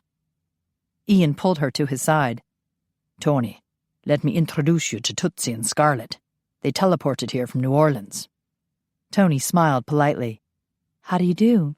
Scarlet pressed a hand to his chest. "Oh my God, isn't she just the prettiest thing?" Tootsie's red-painted lips trembled. "They're so precious together. I can't help it. I'm going to cry." Scarlet huffed. "Well, don't get me started." Ian backed away, dragging Toni with him. "Excuse us, but I promised Toni I would dance with her." Scarlet sighed. "That's so sweet. And romantic." Tootsie dabbed at his eyes with a lacy handkerchief. Ian led Toni farther away. She glanced back, and the two male Rockettes were still watching them with tears in their eyes. "They seem very fond of you." "They're very friendly." Ian put his hands around her waist. "Thank you for rescuing me." She rested her hands on his shoulders and matched his steps as he swayed to and fro. "Where did you meet them?" "In New Orleans, a few years back. I was doing an investigation for a vamp with amnesia." "Really? Did you find out who he was?"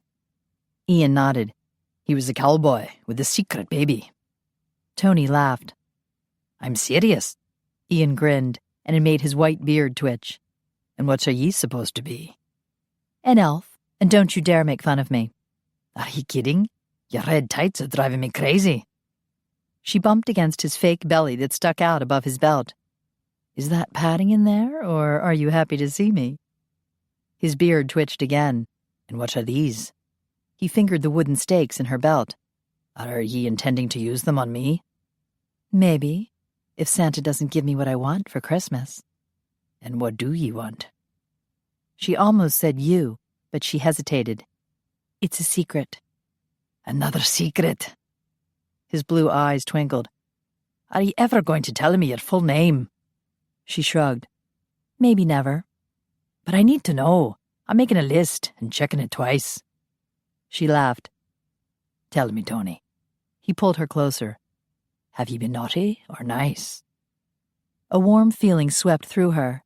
She wanted this man so much. She curled her hands around the back of his neck.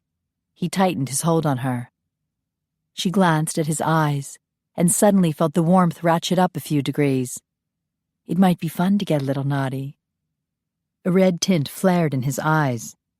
"We could go somewhere private. No one would notice one less Santa in the room." Toni licked her lips. The thought of ripping his beard off to kiss him was very exciting.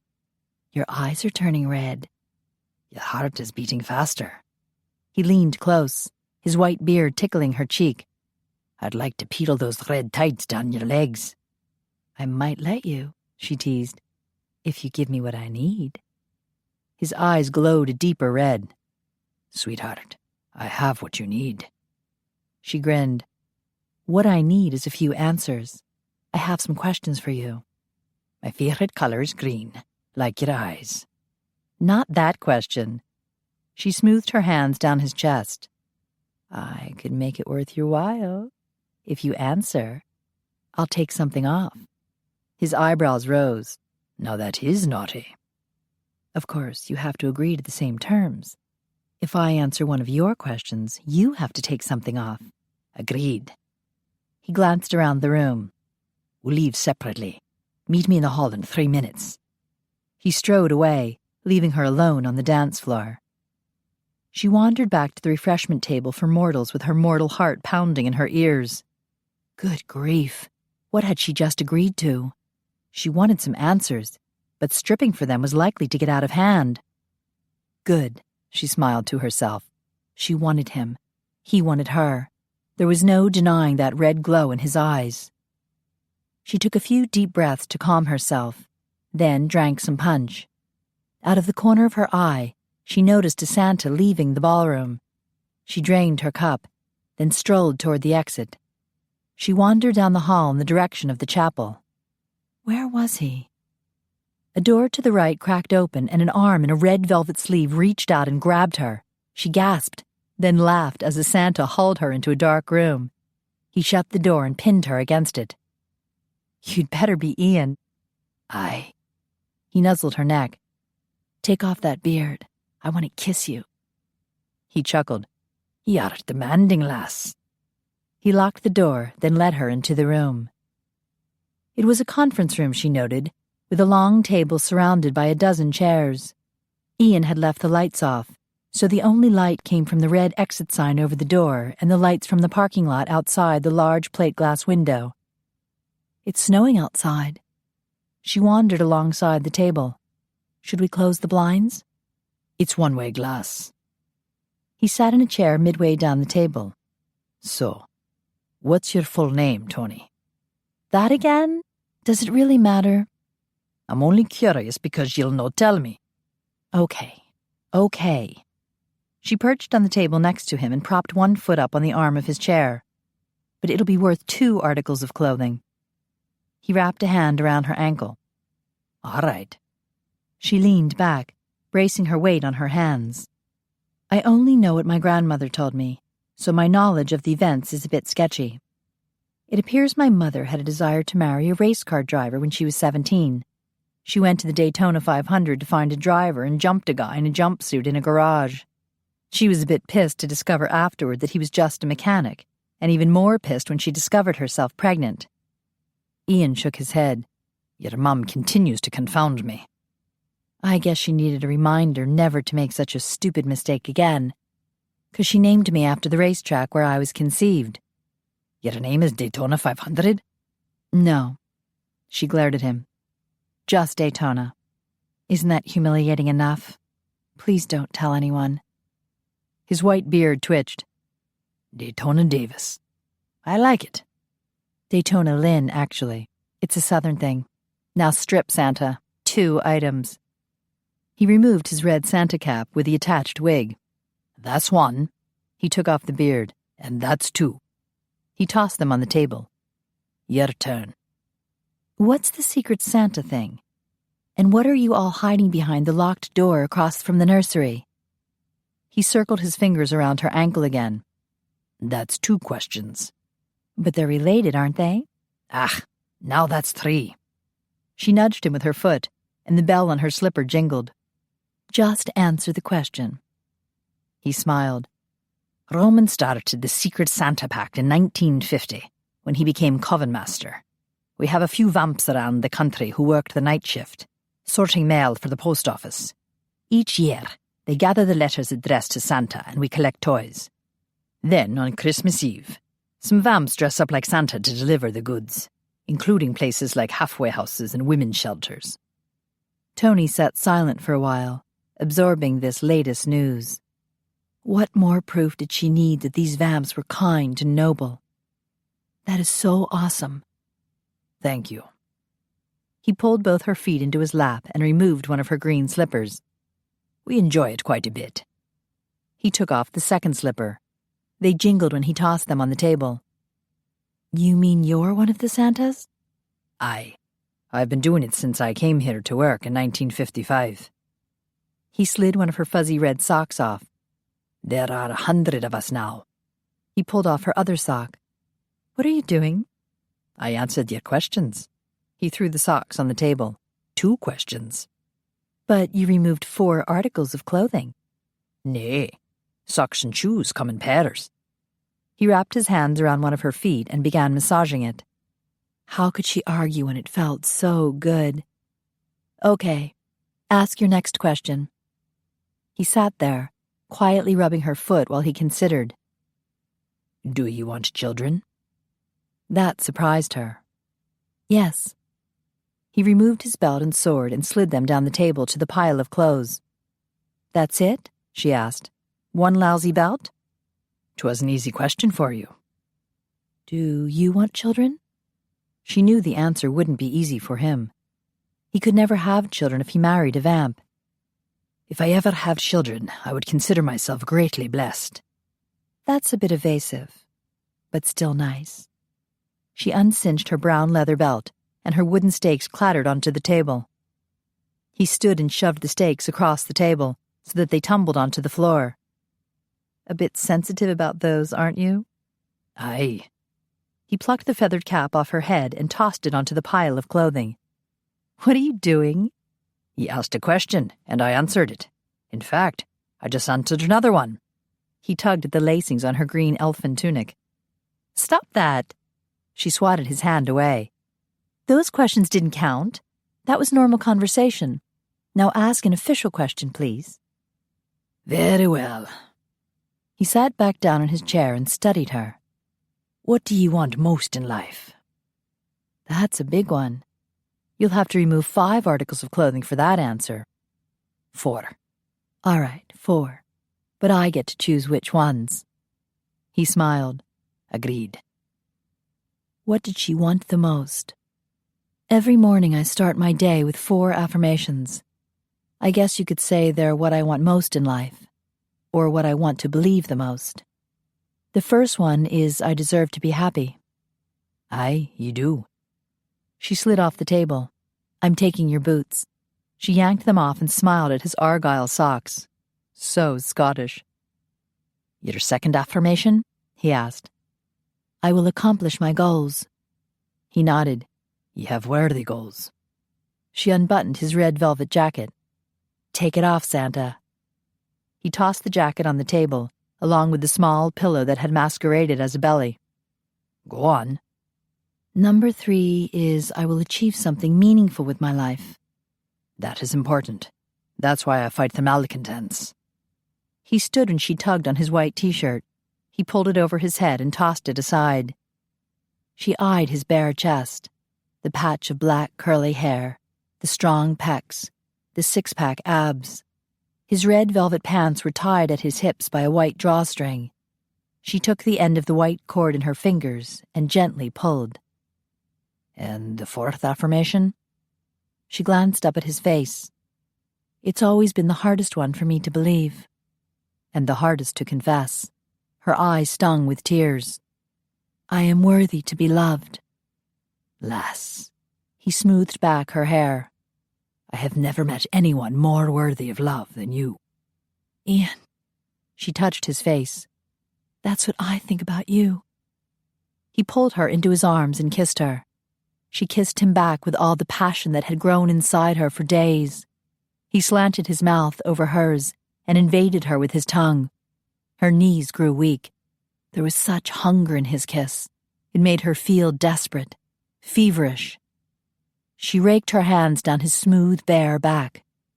"I want you." "You have me." He wadded her green elfin tunic in his fists and pulled it up and over her head. Her long-sleeved red t-shirt soon followed. Before she could lower her arms, he had her bra unclasped. "You're very quick." "Aye." He flung her bra aside. "Like you, I intend to accomplish my goals." He cupped one of her breasts. Her nipples hardened under the gaze of his red, glowing eyes. She squeezed her thighs together. "What is your goal?" "To make ye moan." He rubbed his thumb over a tight nipple, and she did moan. "To make ye shudder and scream." He leaned over to take her nipple into his mouth. He suckled, teased her with his tongue, then gently tugged. She shuddered and leaned back in his arms. "I want to feast on you." He gave his attention to her other breast. Through a haze of sensual pleasure, she recalled that word, feast. He was tormenting her nipple with his tongue. Were his fangs next? "You want to bite me?" He lifted his head and gave her a look of admonishment. "I'm not doing this for food." "But you said feast." His mouth quirked. "I was referring to oral sex." Do you have any objection to letting me kiss and suck on you? She gulped. No, that would be fine. He slid his fingers underneath the waistband of her red tights and slowly tugged them down. And you'll not be shy about getting all juicy when you come on my face? No, she squeaked. He smiled as his hands curved over her bare rump, dragging her tights down further. Naughty lass, you're not wearing undies. I learned that from you. She smoothed her hands over his biceps, then over his shoulders and onto his chest. You're the most beautiful man. He snorted. With her tights rolled halfway down her thighs, he grabbed at her waist and set her on the table. Then he grasped her tights and finished dragging them down her legs. I've been wanting to touch your legs for days. He lifted them and rested her ankles on his shoulders. So long and golden, kissed by the sun. He slid his hands down to her thighs and turned his head to kiss her calf. Toni squirmed on her bare rump, becoming more and more aware of the slow, throbbing need between her legs. He moved forward, coming closer to her core, kissing the inside of her knee, her thigh. The red glow of his eyes in the dark sent a chill through her. God, she wanted him. Please. She fell back onto the table. She hooked her feet around the back of his neck to pull him closer. He stroked his fingers across her belly, and she trembled. By all the saints, I can smell your scent. It's so sweet. I cannot resist tasting you. His words struck a primeval need inside her, making her even more wet and ready. She opened her thighs to him. His eyes burned red. He dragged his fingers into her curls, then leaned forward. I want to see your face when I touch you for the first time. She focused on his red eyes, then gasped when his fingers slid between her legs. She shuddered as he stroked her gently, easing his way between her sensitive folds. She saw a flash of white teeth as he smiled. You're so very wet. He inserted a finger inside her. And very warm. Yes. She pushed against him. Ach, pure lass. He waggled his finger inside her. You're in sore need of attention. With his other hand, he tweaked her clitoris. She squeaked. He pressed against her, and she pushed back. She dug her fingernails into the table. Please, hurry. He removed his finger. We'll take it slow next time. He sat in a chair and rolled it up to the table. Meanwhile, he cupped her bottom and pulled her up to his face. This, sweetheart, is what I mean by a feast. He pounced on her, dragging his tongue over her engorged skin, probing, tasting, licking. Toni squirmed, and he held her steady. She panted, closing her eyes as all sensations centered on her hot skin and his glorious mouth. He tickled her clitoris, then sucked on it gently. She cried out. Her legs tensed. His tongue flitted. She screamed. A heart-stopping, delicious shudder crashed over her, then swelled up to crash over her again and again. Ach, Toni. He stood and pulled at the drawstring on his red velvet pants. I'm dying for you. He stopped suddenly, tilting his head and frowning. What is it? She struggled to sit up. Her body was a melted heap of frazzled nerve endings. Bloody hell, he muttered. The alarm has gone off. Chapter 20. Ian cursed again as he threw on his Santa coat. With vampire speed, he buttoned it up and yanked on his boots. What bloody awful timing. He would have been tempted to let Connor or Angus deal with this, but the alarm had been triggered by an emergency psychic call for help from Phineas. Ian had taught the young vamp how to fence. He had to be there for Phineas, no matter how much he wanted Toni. And God, he wanted her. She was leaning over to pull on her red tights. Her long blonde hair fell forward, partially hiding her flushed face. She straightened, flipping her hair back as she wiggled the tights over her hips. By all the saints, he'd never realized that putting clothes on could be so sexy. Bloody hell, he whispered. Is it bad? She snatched her bra off the floor. Aye, It's downright painful. I'm rock hard and about to explode. He belted on his sword. She paused with her bra half on. I was referring to the attack. He glanced at the window overlooking the parking lot. It was still snowing, so visibility was bad. I can hear them outside. Phineas must have been making the rounds. He put on his beard, wig, and hat. Stay here. I'll be back as soon as possible. But I should help. It's my job. She pulled on her red t-shirt. Stay here, he repeated. There are plenty of vamps to take care of the matter. You don't think I'm strong enough to fight a malcontent, do you? Honestly, I'd rather not find out. He teleported to the parking lot and saw the tracks in the snow where other vamps had crossed the pavement to the woods. He heard the clash of swords in the distance. Drawing his own sword, he zoomed toward the noise. As he entered the woods, the snowfall became lighter as snowflakes were caught by the canopy overhead. He spotted a dozen red Santa suits in a clearing. They were standing still, so each had a slight dusting of snow on his hat and shoulders. Most of the Santas had formed a loop around a pair engaged in duel. Phineas and a malcontent, dressed in black. They circled each other slowly. 2 more Santas had a second malcontent pinned against a tree with their swords poised to strike his heart. Ian joined the circle of Santas. What happened? He whispered to the man on his right. Phineas was making his rounds in the woods here, the Santa answered, and Ian recognized Robbie McKay's voice. 2 malcontents jumped him, and he called for help. We sounded the alarm and came running. Swords rang out as the malcontent lunged at Phineas. He parried the attack and forced the malcontent to retreat. We captured that one. Robbie nodded toward the second malcontent pinned against the tree. The other one challenged Phineas to a duel, and he accepted. Ian watched the duel carefully, gauging each one's skill. They appeared evenly matched, though he detected more desperation from the Russian. "Let's go, Stanislav," the captured malcontent yelled. "Let's get the hell out of here." "The second I see your body start to teleport, I'll stab you through the heart," one of his captors warned. Ian recognized his French accent. Jean-Luc est sharp. "The devil take it," the second captor grumbled. It was Angus. "Let's just skewer the bastard and get it over with." "I'm unarmed," the captive shouted. "You were armed 2 minutes ago before you threw your sword down," Angus argued. "Look, Yuri, no need to look surprised. I know who ye are. 'Tis a simple matter of being time efficient. If we do not kill you now, you'll just come back, and we'll have to do it later. So I say we slaughter you now. 'Twill save us all a lot of time." Jean-Luc chuckled. "You expect him to agree with you?"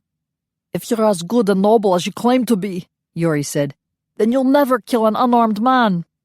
I hate it when they say that," Angus growled. Jean-Luc pressed the point of his sword against Yuri's throat. "Don't be a coward, Yuri. Pick up your weapon, and we'll settle this like men." "Now that you've scared him," Angus said, "I think he's wet his pants." "I did not," Yuri protested. "Stanislav, I'll leave without you." Stanislav was busy with Phineas. Both men eased slowly to their right, their legs bent, their swords ready. "Stay in the man. You're going down." Phineas spoke softly. "Why are you doing this? I always thought you were pretty decent. You were the only Russian I could stand to talk to." "You double-crossed me, you bastard." Stanislav slipped in the snow and quickly righted himself. "You tricked me into telling you where Katya was." "She was a bitch, Stan. Haven't you realized yet that you're on the wrong side? You're one of the bad guys." "Traitor!" Stanislav lunged forward, swinging his sword wildly. Phineas blocked each move, and Stanislav fell back, breathing heavily. Phineas circled him. "You're not going to live through this, Stan." "Let's go!" Yuri yelled. "I can't!" Stanislav wiped sweat from his brow. "Jedrzak will kill me if I don't kill Phineas." "You're up shit creek." Phineas advanced, and with an expert thrust, he sent Stan's sword flying from his hand. Stanislav backed away. Phineas grazed the tip of his sword on Stanislav's chest. "The way I see it, you have 3 options. You can be killed by me, killed by Jedrzak, or you can join our side." "Now wait a minute." Angus strode toward them. "I seriously doubt we could ever trust this bastard." Stanislaw vanished. Ian turned just in time to see Yuri teleport away too. Merde, Jean-Luc muttered. Angus sighed. Ah, well. He patted Phineas on the back. You did well, lad. Phineas sheathed his sword.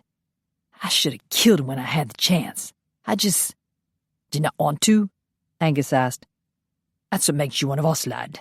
We kill when we have to, but we do not relish it. But he'll just come back, Phineas said. Angus rested an arm around his shoulder.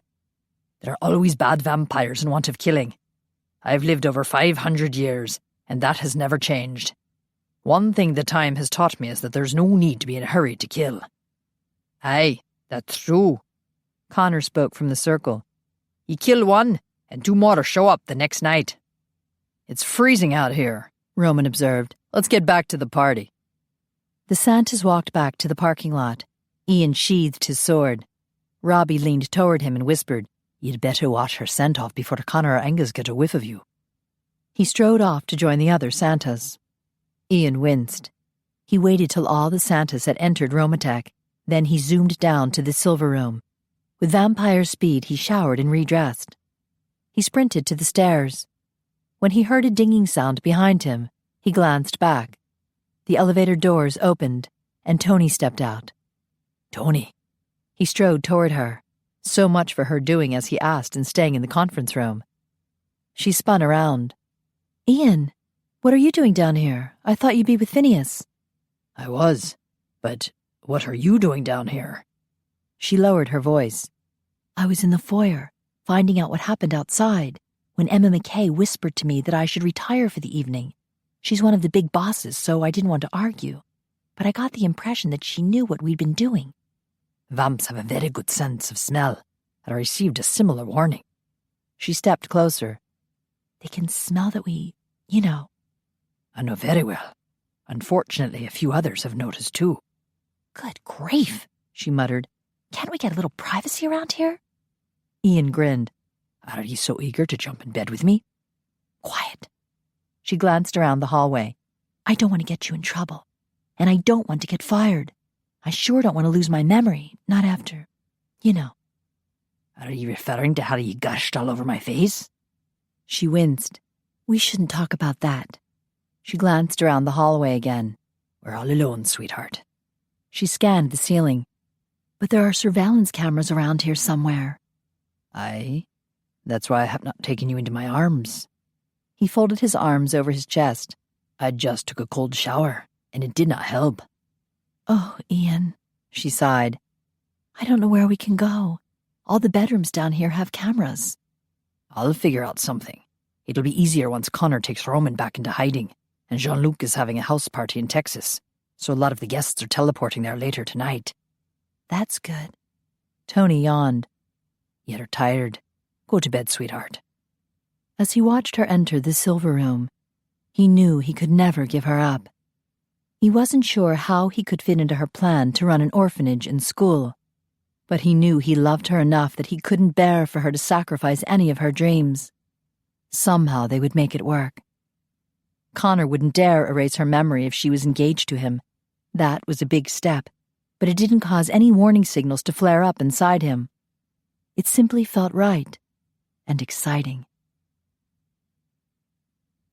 The next morning, Toni called Carlos to see how Sabrina was faring. She's fully awake now, Carlos reported, and full of questions. She wants to know why she can't go home, and how you managed to get her out of the hospital. I asked Teddy to stay quiet till you got a chance to talk to her, but he keeps dropping hints about superheroes. Tell her I'll explain everything this evening when I get off work, Toni said. Or I'll try to. There's another problem, Carlos continued. The local stations have posted Bree's photo on their television newscasts. They say she's been kidnapped. I don't dare take her anywhere she can be noticed. Toni winced. They couldn't stay hidden in a hotel forever. I thought we could meet you at that vampire nightclub, Carlos suggested. The Horny Devils? Why? It's a great place to hide. No mortal would ever look for her there, and I doubt any vamp would call the police to report her. It's also a really good place to convince Bree that vampires are real. I don't know. Toni frowned. It might scare the hell out of her. The male vamps there are streepers. They'll seem harmless. Carlos lowered his voice. Bree still thinks she's delusional. We have to give her proof that she's right, or she'll end up back in a mental hospital. Okay. I'll ask Ian to take me there tonight. We'll meet you at 5:30. She hung up. Early that afternoon, UPS delivered a small blue box for her from Tiffany's. With her heart racing, Toni pulled out a gold heart-shaped pendant on a gold chain. It came with a note. All my love, Ian. He loved her. She could hardly concentrate on anything for the rest of the day. She didn't want Howard to know she'd received a gift from Ian, so she slipped the heart underneath her polo shirt and let it nestle between her breasts. When the sun went down, she hurried to the silver room to change clothes. Thank you. She grinned at Ian as she ran into the bathroom to change. We need to go to the Horny Devils, she called out to him. He was in the kitchen drinking his breakfast. We're supposed to meet Carlos, Bree, and Teddy there. They're going to the Horny Devils? He asked. Why? So we can convince Bree that she's not delusional. She pulled on a pair of jeans and a green sweater, then opened the door. Can you teleport me there? Aye. He pulled his cell phone from his sporran. Let me warn Wanda, and I'll need to tell Howard that we'll be gone for a little while. 5 minutes later, Toni arrived with Ian in the alley outside the Horny Devils. Carlos was already there with Bree and Teddy. He motioned to the bouncer. That guy wouldn't let us in. Bree gave Ian a suspicious look. Why are we here? I just want to go home. We can't go to the apartment, Bree, Toni said. Your uncle would look for you there. We need to hide you here for a while. Bree cast a nervous glance at the huge bouncer. What is this place? I bet it's their secret bat cave, Teddy exclaimed. It's more like a nightclub, Toni explained. Wanda is expecting us, right? Aye, Ian answered. She agreed to let you hide in the VIP room. She even had some mortal food delivered. Mortal? Bree whispered. I knew it! Teddy leaned close to her. He's from another planet. That's why he has superpowers here. I'm not a superhero, Ian grumbled. Of course you are, Teddy insisted. You have superpowers, man, and I'm going to be your sidekick. Ian, we have to tell them the truth, Toni said. He frowned. Are you sure they can handle it? Sabrina deserves to know that she was right all along. Carlos looked at Sabrina. Menina, you were never delusional. Bree shook her head. No, I was wrong. Vampires aren't real. Ian glanced at Carlos. You know the truth, then? He gave Toni a disappointed look. You were not supposed to tell anyone. Carlos needed to know what was going on, Toni said, and besides, he knows how to keep a secret. Ian regarded Carlos curiously. Aye, he certainly does. Carlos exchanged a quick look with Ian before turning back to Sabrina. Menina, remember how you were attacked by some vicious vampires? She shook her head. I was mistaken. You asked me to go to Central Park and find them, Toni said. Those same vampires jumped me. Bree gasped. No. Yes, I was attacked, and I might have died if a guy with a sword didn't come along and save me. Did he have superpowers? Teddy asked. Yes, Toni replied. He stabbed one of the attackers, and he turned to dust. The other two vanished. Then the guy with the sword teleported me to Romatech. Is that another planet? Teddy asked. Ian groaned. Toni smiled. It's Romatech Industries. They manufacture synthetic blood. Connor, the guy who saved me, told me he was a good vampire. Whoa, Teddy said. A good vampire? Bree shook her head. There's no such thing. Yes, there is, Toni insisted. Just like mortals can be good or bad, vampires can be good or bad. She motioned to Ian. He's a good vampire. Bree backed away, a look of horror on her face. He's one of them? He bites people? Nay. Ian frowned at her. I drink bottled blood from Romatech. And you have superpowers, Teddy added. That is so cool. I guess you're fighting the bad vampires? We call them malcontents, Ian explained. They call themselves the true ones. Toni? Bree sidled up close to her and whispered, Why are you hanging out with him? Ian's one of the good guys, Toni whispered back. I've been working for them since I was attacked. Why? Are they controlling you? No. I wanted to find a way to prove you were right. You were never delusional, Bree. Your uncle's been holding you prisoner and keeping you drugged so he can control your money. But he's my uncle. It was sad to watch. Toni could see Bree figuring it all out step by step as the emotions flitted across her face. Disbelief, then shock, then horror, then anger. Her face flushed. I was never sick. No, sweetie. Toni gave her shoulders a squeeze. She gave Ian a wary look. And vampires are real. She closed her eyes and shuddered. Let's go inside, Ian suggested. Hugo, these people are with me. Hugo grunted and opened the door. Ian strode inside with Carlos and Teddy. Bree hung back, clinging to Toni. It's okay, Toni insisted. This is a nightclub for vamps. When Bree's face paled, she continued. They all drink from bottles. It's perfectly safe. Bree let Toni pull her inside. Bright flashing lights and loud music greeted them. Bree stayed close to Toni, and her gaze flitted nervously about. Toni noted the usual bunch of scantily clad girls bouncing to the music, close to the stage. Those girls are hot, Teddy said. Are they all undead? Yes. Carlos looked curiously about. The girls squealed when a dancer strutted onto the stage, dressed like a pirate. He tossed his tricorn hat into the crowd, and the ladies scrambled to claim it as a souvenir. More clothes flew through the air till the dancer was down to his bikini underwear. He turned his back to the crowd to show off the skull and crossbones printed on the back of his underwear. He rotated his hips suggestively. Oh my, Sabrina whispered. He's very talented, Toni agreed. Ladies, are you coming? Ian stood by Vonda's office, watching them with a wry look on his face. Carlos and Teddy were waiting with him. We're coming. Toni tugged on Bree's arm. She glanced back at the dancer. I'm starting to feel much better now.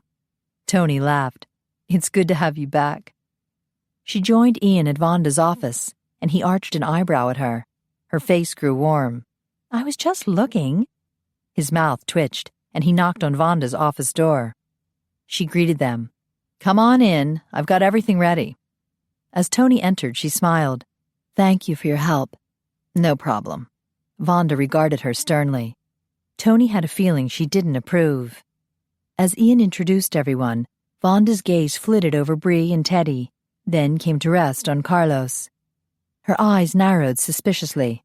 Carlos smiled slightly. I like your catsuit. Thanks. Vonda adjusted the whip she used as a belt. She opened a door that revealed a narrow staircase. This is the back entrance. I figured you don't want anyone to see you going up there. That is correct. Ian led them up the stairs. Toni stepped through some hanging strands of beads and brushed back a gauzy curtain. Good grief. Wow, whispered Bree. It's beautiful. It looks like Princess Jasmine's boudoir. Glad you like it. Vonda swept into the harem-styled room. As you can see, there's food and drink on the table and plenty of big cushions for resting. She pointed at 2 doors across the room. That's the restroom and the main stairs. It's perfect. Toni wandered over to the carved wooden screen. She could see the club below. Thank you, Vonda. She adjusted her belt with an annoyed look. Ian's a good friend. I'd do anything for him. So would I. Toni glanced at Ian. He was at the refreshment table, pouring himself a glass of Bleer. Vonda stepped closer. Would you give him up? Toni stiffened. Why would I do that? Because he wants a true mate, Vonda insisted. Someone who can spend eternity with him. You can't do that. I don't know how things will work out, Toni said, but I do know I'm in love with him. She heard a gasp behind her. You're in love with a vampire? Sabrina screeched. Toni winced as everyone stared at her with shock or dismay on their faces. Everyone except Ian. He was watching her intently, his eyes sparkling with emotion. She lifted her chin. Yes, I'm in love with Ian. He walked toward her, a smile slowly forming on his lips. Vonda scowled at him. You said all you wanted was a vampire. I changed my mind. Ian was grinning now, and the sharp points of his fangs showed. Sabrina pressed a hand to her chest. Toni, how could you? How could I not? She pulled the heart pendant out from behind her green sweater. The gold chain and heart glimmered in the soft overhead lights. Thank you for sending me your heart. Ian halted, and his grin faded. I did not send that. Toni blinked. But it came this afternoon with a note that said, "All my love." Ian zipped toward her, and with a quick wrench of his wrist, he broke the chain around her neck. Ian! Toni gasped when he dropped the pendant on a low table and smashed it with his fist. He picked up a small metal piece. That's a tracking device, Carlos said. Ian dropped the device on the floor and crushed it with his heel. I'll summon Phineas and Dougal here, and we'll teleport everyone to Romatech. He stepped away, closing his eyes briefly. Toni realized he was sending out a psychic message. Sabrina clutched her arm. Who would want to follow us? Is it my uncle or the police? Worse, Carlos muttered. Teddy's eyes lit up. The evil forces! They're upon us! Shots exploded below in the club, and screams filled the air. Chapter 21. Ian dashed to the wooden screen to see what was happening below. He spotted Jedrzak Janov with a pistol in his hand and a sheathed sword hanging from his belt. Jedrzak shot twice in the air and laughed when the women scurried about, screaming. Thankfully, most of the women had enough sense to teleport away. Toni, call Dougal and Phineas so they can use your voice to teleport straight to this room, and tell them to bring extra weapons. When Ian had sent out a psychic message, he'd merely summoned them to the horny devils. But now he didn't want them to accidentally teleport into the turmoil below, and he didn't want to send another psychic message that Jedrzak could overhear. Toni whipped her cell phone from her pants pocket. Sabrina started crying, and Teddy tried to comfort her. Vonda and Carlos were peering through the wooden screen. They're taking hostages, Carlos said quietly. Ian looked at the scene below. About 10 of the lady vamps had frozen in fear and failed to teleport to safety. Stanislav and Yuri were using silver ropes to lasso them like frightened heifers, while Jedrzak stood on stage smiling as the silver burned their skin and made them scream. The women were herded together, and a malcontent woman looped more silver rope around them to keep them confined and unable to teleport away. Phineas and Dougal materialized next to Toni, carrying 5 swords and some wooden stakes. Ian passed a sword to Carlos. Do you know how to wield it? I can learn. Carlos gripped the hilt. Why don't you use guns? We can recover from most bullet wounds, but a sword through the heart is permanent. Ian offered the last spare sword to Vonda. No thanks. She untied the whip from her waist. I'm more comfortable with this. Can I have a sword? Teddy approached him. Teddy, no! Sabrina pulled him back. We shouldn't get involved. I want to be a hero too, Teddy insisted. Ian passed him the sword. You'll guard the women. He can protect Bree. Toni grabbed some wooden stakes. I'm not staying here. Yar. Ian was interrupted by Jedrzak's booming voice. Ian MacPhie, I know you're here. Bring me the stay-away drug or I'll start killing. Jedrzak's voice was muffled by screams from the hostages. Ian motioned for Phineas and Dougal to join him at the screen.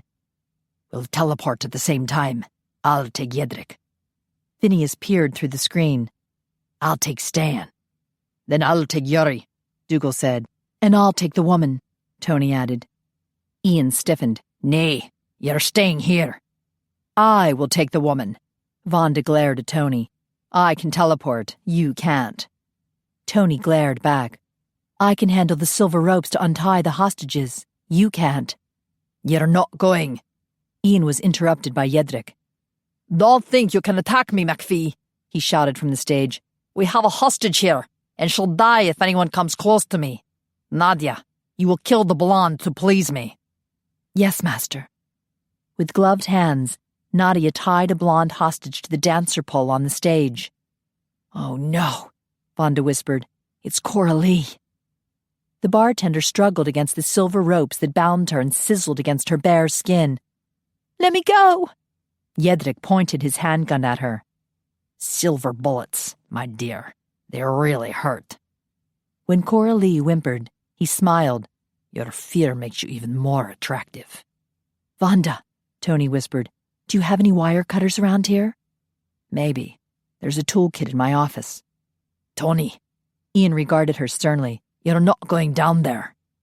When she opened her mouth to argue, Ian continued, This is not a friendly request. I'm your boss. You'll do as I say. Her eyes flashed with anger. Ian turned to Carlos. You both stay here. You can't order me around, Carlos growled. Ian ignored him and motioned to the other vamps. We teleport on 3. He counted, and they vanished. Ian materialized beside Jedrik, and with the first swipe of his sword, he sent the gun flying from Jedrik's hand. Jedrik jumped back, spotted the blood seeping from his cut hand, and yelled, Kill the blonde, Nadia! Ian glanced over to see Coralie, still tied to the pole, squirming and crying. Nadia was too busy avoiding Vonda's snapping whip to follow her master's orders. Ian charged at Jedrik, but he vanished. Damn! Ian spun around to see where the coward had teleported. Dougal and Phineas had engaged their opponents, and the clash of swords mingled with frantic screams from hostages. Jedrik reappeared, standing on the bar. He drew his sword, and blood dripped from his hand. Good. Let his grip grow slippery. Ian jumped from the stage and stalked toward him. Let him grow weak from the loss of blood. Jedrik kept his eyes on Ian as he reached down and nabbed some paper napkins off the bar. He pressed the napkins against his bleeding hand. Amazing how those little cuts can bleed, Ian observed. With a sneer, Jedrik tossed the bloodied napkins to the floor. From the corner of his eye, Ian noticed Toni slipping from Vonda's office. Damn it, no! She had wooden stakes stuffed in her waistband and wire cutters in her hand. Staying low, she dashed to the back of the hostages. He couldn't let Jedrik see her. Jedrik had sent her the heart pendant. He knew Ian cared for her, and that made her a prime target. By all the saints, she should have known that. She should have minded him and remained hidden. Ian zipped quickly to the bar and leaped on top, forcing Jedrik to face him and turn his back to Toni. Ian lunged, slashing his sword with full force. Jedrik teetered on the edge of the bar, losing his balance, then vanished. Damn! Ian spun around. How could he fight the cowardly bastard if he kept teleporting? From his position on the bar, Ian could see most of the room. Already the group of hostages had dwindled from 10 to 6. Another vanished, making it 5. Toni was obviously freeing them as quickly as she could, but her own success would be her downfall. For with no hostages left, there would be no one for her to hide behind. Jedrik reappeared on the stage. This one will die, MacPhie. He lunged toward Coralie. No! Vonda snapped her whip at him. It tangled around his sword arm. You bitch! He grabbed the whip and yanked Vonda toward him. She released her whip to keep from being pulled onto his sword. I should have killed you in Poland. You would always hide in the caves like a rat. Vonda scrambled back. It will please me, Nadia, for you to kill the blonde, Jedrik ordered. Yes, master. Nadia advanced on Coralie. And I will kill you, Vonda. Jedrik lifted his sword. Ian teleported to the stage and intercepted Jedrik. Help me! Coralie screamed as Nadia came closer. With an angry shriek, Vonda leaped on Nadia's back. The two women tumbled onto the stage, scrambling for the dropped sword. Ian wanted to help, but he was fending off Jedrik's attack. Behind Jedrik, he spotted Toni sneaking onto the stage. Oh, hell no. He fought furiously, attempting to keep Jedrik fully engaged. Toni ran past them and clipped the silver ropes holding Coralie to the pole. Coralie scrambled off the stage, crying. Meanwhile, Nadia reclaimed her sword, and she stalked toward a weaponless Vonda. Toni grabbed the silver rope that had bound Coralie and charged, swinging the ropes at the back of Nadia's head. Nadia cried out in pain. The air smelled of burnt hair. Ian leaped back as Jedrik's sword narrowly missed slashing his stomach. He needed to pay better attention. He lunged at Jedrik, but the bastard vanished once more. Bloody hell! Ian wheeled around, searching for his opponent. Jedrick appeared next to Toni. No! Ian zoomed toward them, but Jedrick vanished, taking Toni with him. No! Fear seized his throat in an icy grip. Relief swept over him when he saw Jedrick reappear on the bar with Toni. At least the bastard hadn't taken her to some secret place to torture and kill her. Ian jumped from the stage and ran toward them. His relief was short-lived. Jedrick yanked Toni against his chest and pressed his sword to her neck. Ian froze. "Comrades, to me!" Jedrick shouted, and the 3 other Russians teleported to the bar. "You see, MacPhie, we only need one hostage when we have the right one." With the hissing sound, his fangs sprang out. He nuzzled his mouth against Toni's cheek. His fangs scraped her skin, leaving a pink mark. She squeezed her eyes shut. "I can smell her fear, MacPhie. No wonder you like her so much. She tastes delicious." Ian swallowed hard as bile rose in his throat. He had to save Toni, but God help him, he didn't know how. The second he attacked, Jedrick would slice her throat. "You'll know what I want, MacPhie. Bring me the drug." Should he play along to buy some time? Despair roiled in Ian's gut, threatening to smother his ability to think. He couldn't bear to lose her. He couldn't bear to fail her. He dropped his sword, and it clattered on the cement floor. Jedrick smiled. "You have 5 minutes." A loud crash sounded overhead.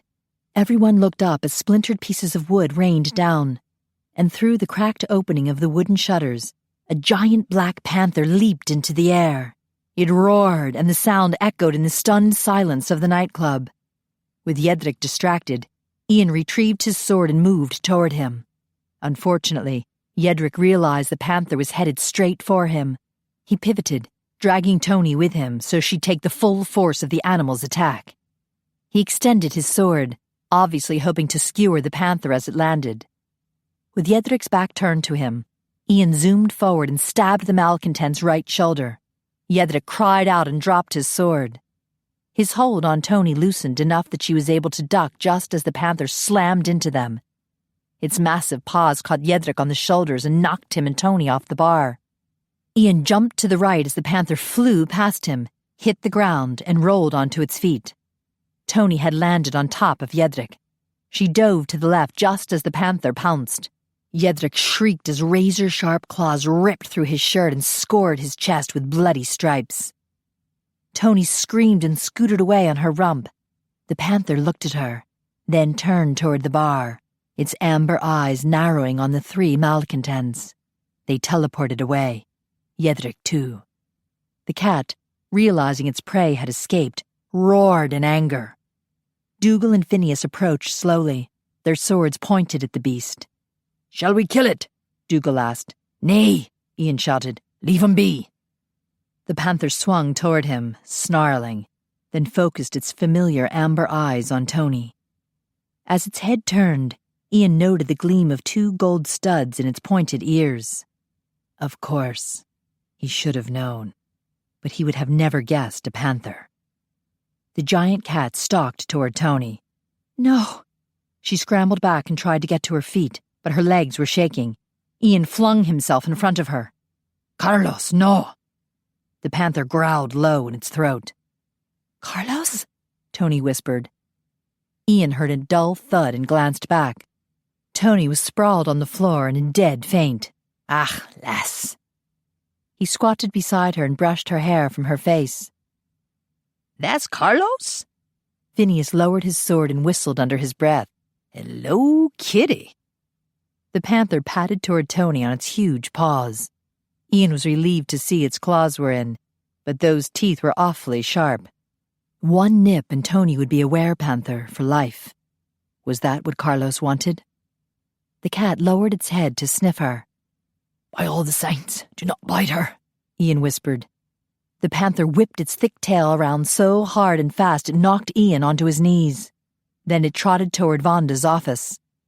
Toni had left the door slightly ajar, and the cat squeezed through. "I thought he smelled like a shapeshifter," Dougal said, "but I assumed he would be a black wolf." Me too. Ian supposed Carlos was headed back to the harem room to change and dress. When Sabrina screamed, he knew the panther had arrived. God, I hate shapeshifters. Vonda had found her whip and was looping it around her waist. You know of them? Ian asked. Vonda shrugged. Long story. Just get that cat out of here, okay? He saved Toni's life, Phineas reminded her. She wouldn't have needed saving if she'd followed orders, Vonda snapped. You should fire her ass, Ian. No. Coralie strode toward Vonda. Toni cut me free. She freed all the hostages. And she kept that terrible Nadia from killing you, Vonda. Land's sakes, I've never seen a mortal be so brave. Okay, she's brave. Vonda tightened her whip. But she still can't follow orders. Yes, she disobeyed a direct order. Ian tamped down on the anger simmering inside him. She disobeyed him and come bloody close to dying, and he'd been helpless to save her. If it hadn't been for Carlos, his anger spiked. Damn it, that was the real cause of his anger. Carlos had saved her. He had not. He heard her moan softly. He patted her cheek, and her eyelids flickered. Toni, wake up. She blinked at him with a dazed look. What happened? He fainted. She struggled to sit up. That's crazy. I never faint. She looked around. The malcontents? They teleported away, Ian explained. I doubt we'll see them again tonight. Jedric's in bad shape. Toni looked around again. Carlos? He's a... Were-panther. Ian helped her to her feet. It's rather unusual. Well, duh. She glanced up at the shattered wooden screen. I didn't think such creatures existed. I've never known one who shifted to a cat. Ian noticed Hugo stumbling into the nightclub. His hands were tied behind his back with silver rope, and blood oozed from a bullet wound in his thigh. Oh my God! Vonda rushed to him.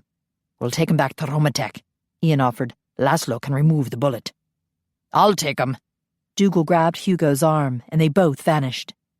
With a sigh, Vonda ran a hand through her short, spiky hair. Everyone's gone. So I'm closing for the night. I just hope the customers will come back, that we're not ruined. Land's sakes, don't you worry about that, Coralie said. This place will be notorious. We'll be packing them in. I hope so. Vonda set an overturned chair upright. Let's get the place cleaned up. Coralie surveyed the room, frowning. Lady Pamela sure picked the right night to take off. Ian grabbed Toni and teleported to the VIP room. Phineas arrived shortly after them. Sabrina gasped at their sudden appearance and retreated across the room. Carlos was back in his human form and gave them a nervous glance as he buttoned his shirt. Toni approached him slowly. You saved my life. I wanted to tell you about my condition, but... He glanced at Sabrina, who was regarding him with horror. I didn't want to lose your friendship. Carlos. Toni wrapped her arms around him. You will always be my friend. He hugged her back. Thank you, Menina. You know I would do anything for you. She gave him a wry look. I thought I saw a putty dad. He grinned. You did. They both laughed. Ian felt a mixture of emotion, a twinge of jealousy and a surge of pride. Toni was so generous and accepting. She'd risked her life to save vamps she didn't even know, and she remained loyal to her friends no matter what. It's not funny, Sabrina muttered from across the room. I saw him change. It was awful. It was awesome, man, Teddy blushed. Though it was kind of freaky when he started stripping. That was nothing, Sabrina argued. What about the black fur sprouting out and the claws and the sound of bones breaking and shifting? She shuddered. Yeah, that was cool. Teddy's face brightened with excitement. Do you have a name, dude? Like Panther Man? No. Carlos sat on a low table to put on his socks and shoes. Aw, come on. Teddy sat beside him. You superheroes are totally ignorant about how to behave. How do you expect to get famous without cool names? We do not want fame. Ian stood in front of Teddy. Listen to me. You cannot speak of us. Ever. If the outside world learned of our existence, they would kill us. That's true. Carlos slipped on his shoes. My kind was discovered by a land developer in the Amazon. He sent out hunters to destroy us all. They're tracking down my people and killing them. Toni pressed a hand to her chest. Carlos, I'm so sorry. That's terrible. I managed to save some of the children. Their parents were slaughtered. Those are the orphans you're supporting? Toni asked. Carlos nodded. 5 of them. Our numbers are dwindling fast. I've been searching Malaysia because there are panthers in the jungle, and odd stories are told in the villages. I've been hoping to locate more of my kind.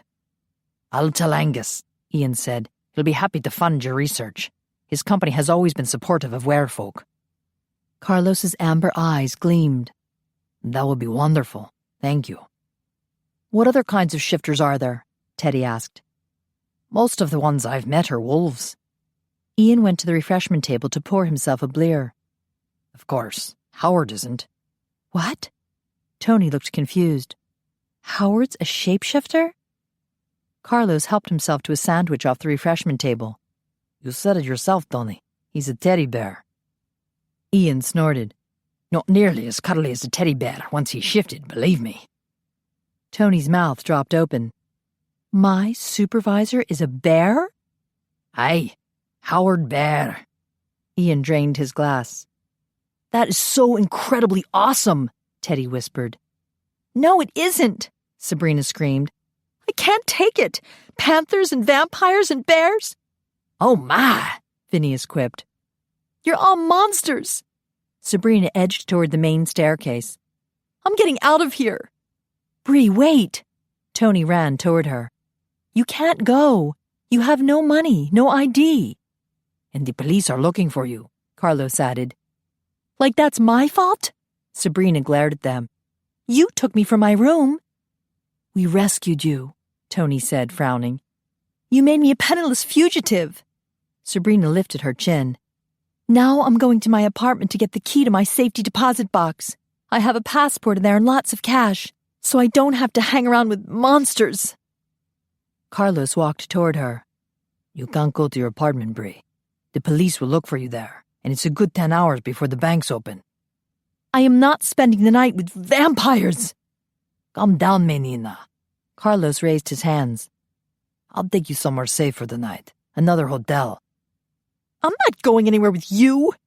Tears streamed down Sabrina's face. You're an animal. Carlos halted, and he scowled at her. That's why I never told you my secret. Vanderkitty told me you couldn't handle the truth. Sabrina gasped. You talked to my cat? Ian was fast losing patience. There was no way he was letting Sabrina leave with the knowledge she now possessed. Sabrina glared at Carlos. You said you had orphans for our orphanage, but they're animals like you. Carlos's face flushed with rage. They're children in need of a home and education, and compassion. Sabrina wiped tears from her face. I can't possibly put them with normal children. They might bite them or eat them. Enough! Ian moved toward Toni as he sent a psychic message to Phineas to take Sabrina. Miss Vanderworth, your fear is an unfortunate result of your ignorance. She gasped. How dare you! Ian wrapped an arm around Toni.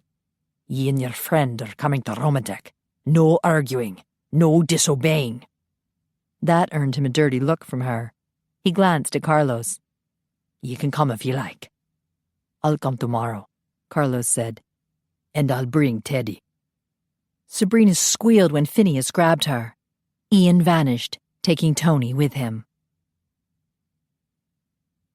Chapter 22. They're holding us prisoner. Sabrina trudged about the silver room. They're keeping us safe. Toni opened a can of chicken noodle soup and poured it into a saucepan. This room is lined with silver so no vampires can teleport in. She didn't dare tell her friend that she knew how to unlock the door. The last thing they needed was Bree running around White Plains claiming she'd seen vampires and werepanthers. She'd end up back in Shady Oaks before the night was over. Bree collapsed into an easy chair. This is crazy. Toni stirred the soup as it heated on the stove. You'll find it easier to accept everything once all the drugs are out of your system. Why would I want to accept vampires? And Carlos, I can't believe him. I feel so betrayed. Your uncle was the one who betrayed you. Toni tamped down on the anger she'd been squelching for hours. First, Ian had tried to order her around. Vonda had treated her like a lowly worm. Carlos had somehow forgotten to tell her he was a shapeshifter, even after she'd told him about vampires. And Sabrina was acting like they'd ruined her life instead of rescuing her. Toni gritted her teeth. I'm sure Carlos can't help being born a shapeshifter, no more than I could help being born an illegitimate embarrassment. Sabrina yawned. That's it, isn't it? You accept all these weirdos because they're outcasts, and you've always felt like an outcast too. Toni started to argue, but paused. Sabrina could be right. She'd always felt a natural empathy toward anyone who felt unworthy or didn't fit in. Ian's fear that he didn't deserve true love because of his jaded past, that had touched her deeply. It had made her determined to prove him wrong, and her eagerness tonight to jump into danger to rescue vamps. Was she still trying to prove she was worthy? I can't believe you're working for the Undead, Bree grumbled. I mean, you get attacked by vampires, and then you go to work for them? That's crazy. There's a world of difference between the malcontents who attacked us and the vamps I've been working for. Toni poured soup into 2 bowls and brought them to the table. They both look violent to me. Sabrina sat at the table and yawned. I'm so tired. You've been on some strong meds. Toni set 2 spoons on the table. Bree rubbed her eyes. I can't believe I saw one of my best friends turn into a panther. We'll try to get you back to a normal life as soon as possible. You'll need your IDs. Do you know where your handbag is? Shady Oaks or your uncle's house? Bree ate some soup while she considered. I don't remember much. I think it's still at Uncle Joe's house. We'll get it back. Bree frowned. When you say we, you mean you and that vampire? Yes, Ian. He was bossing you around. He was anxious to keep me safe. Toni had realized too late how vulnerable she would be. She'd always fought well in practice sessions, but the good vamps fought with honor. The malcontents resorted to vanishing and taking hostages. It's hard to compete with a vampire. Exactly. Bree set down her spoon. You can't compete with them, Toni. You don't belong in their world. Whatever possessed you to join up with them?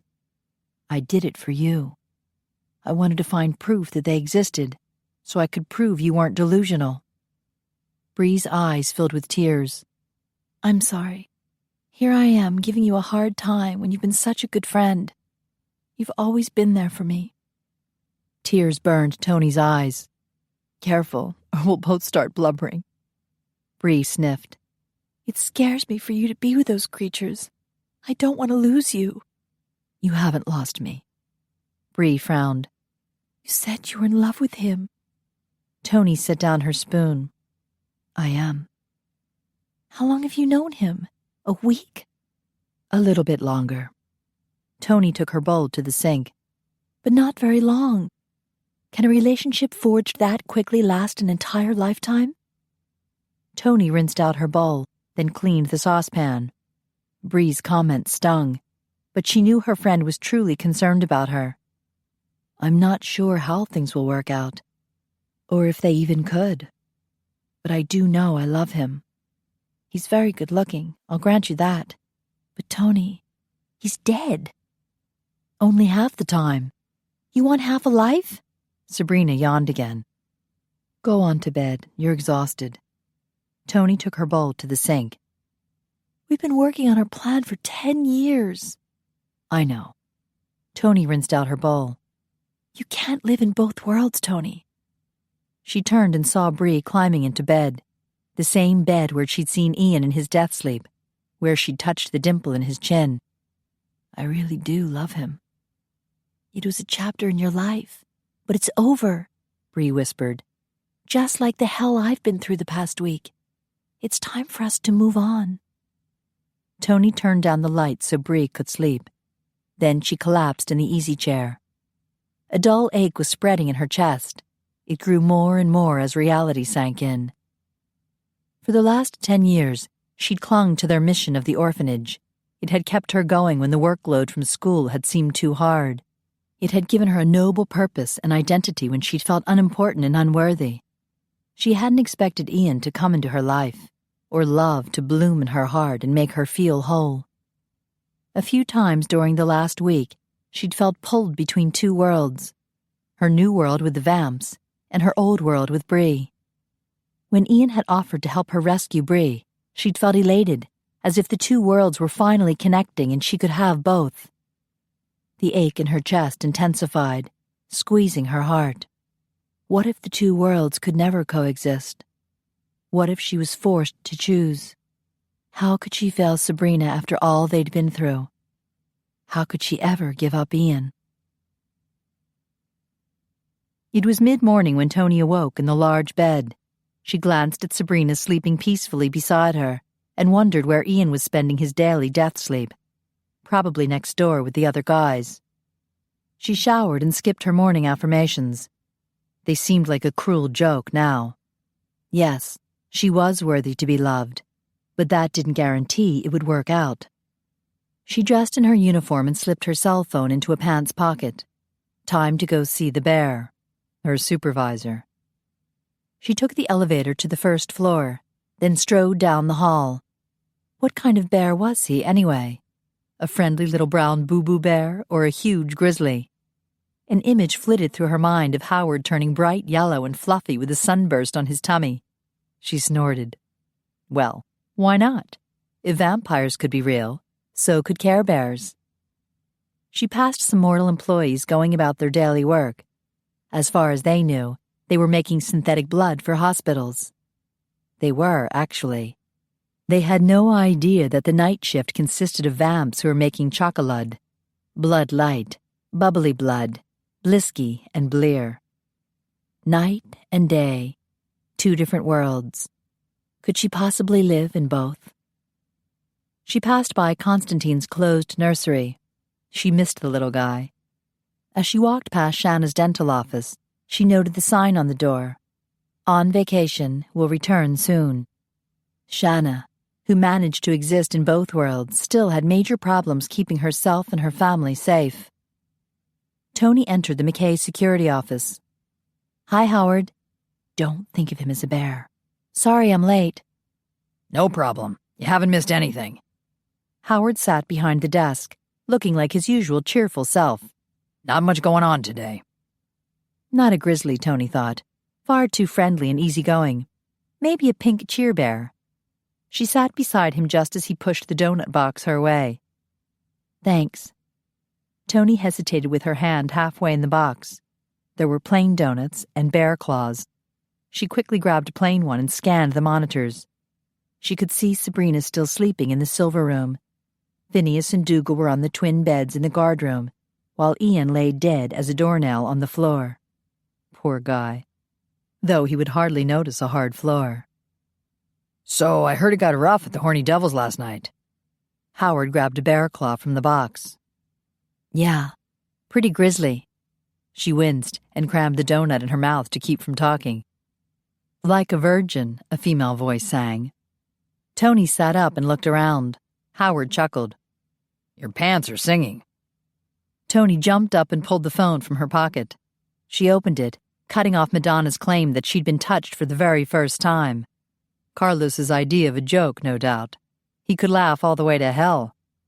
Hello? Menina, how are you? Carlos. Toni walked across the office.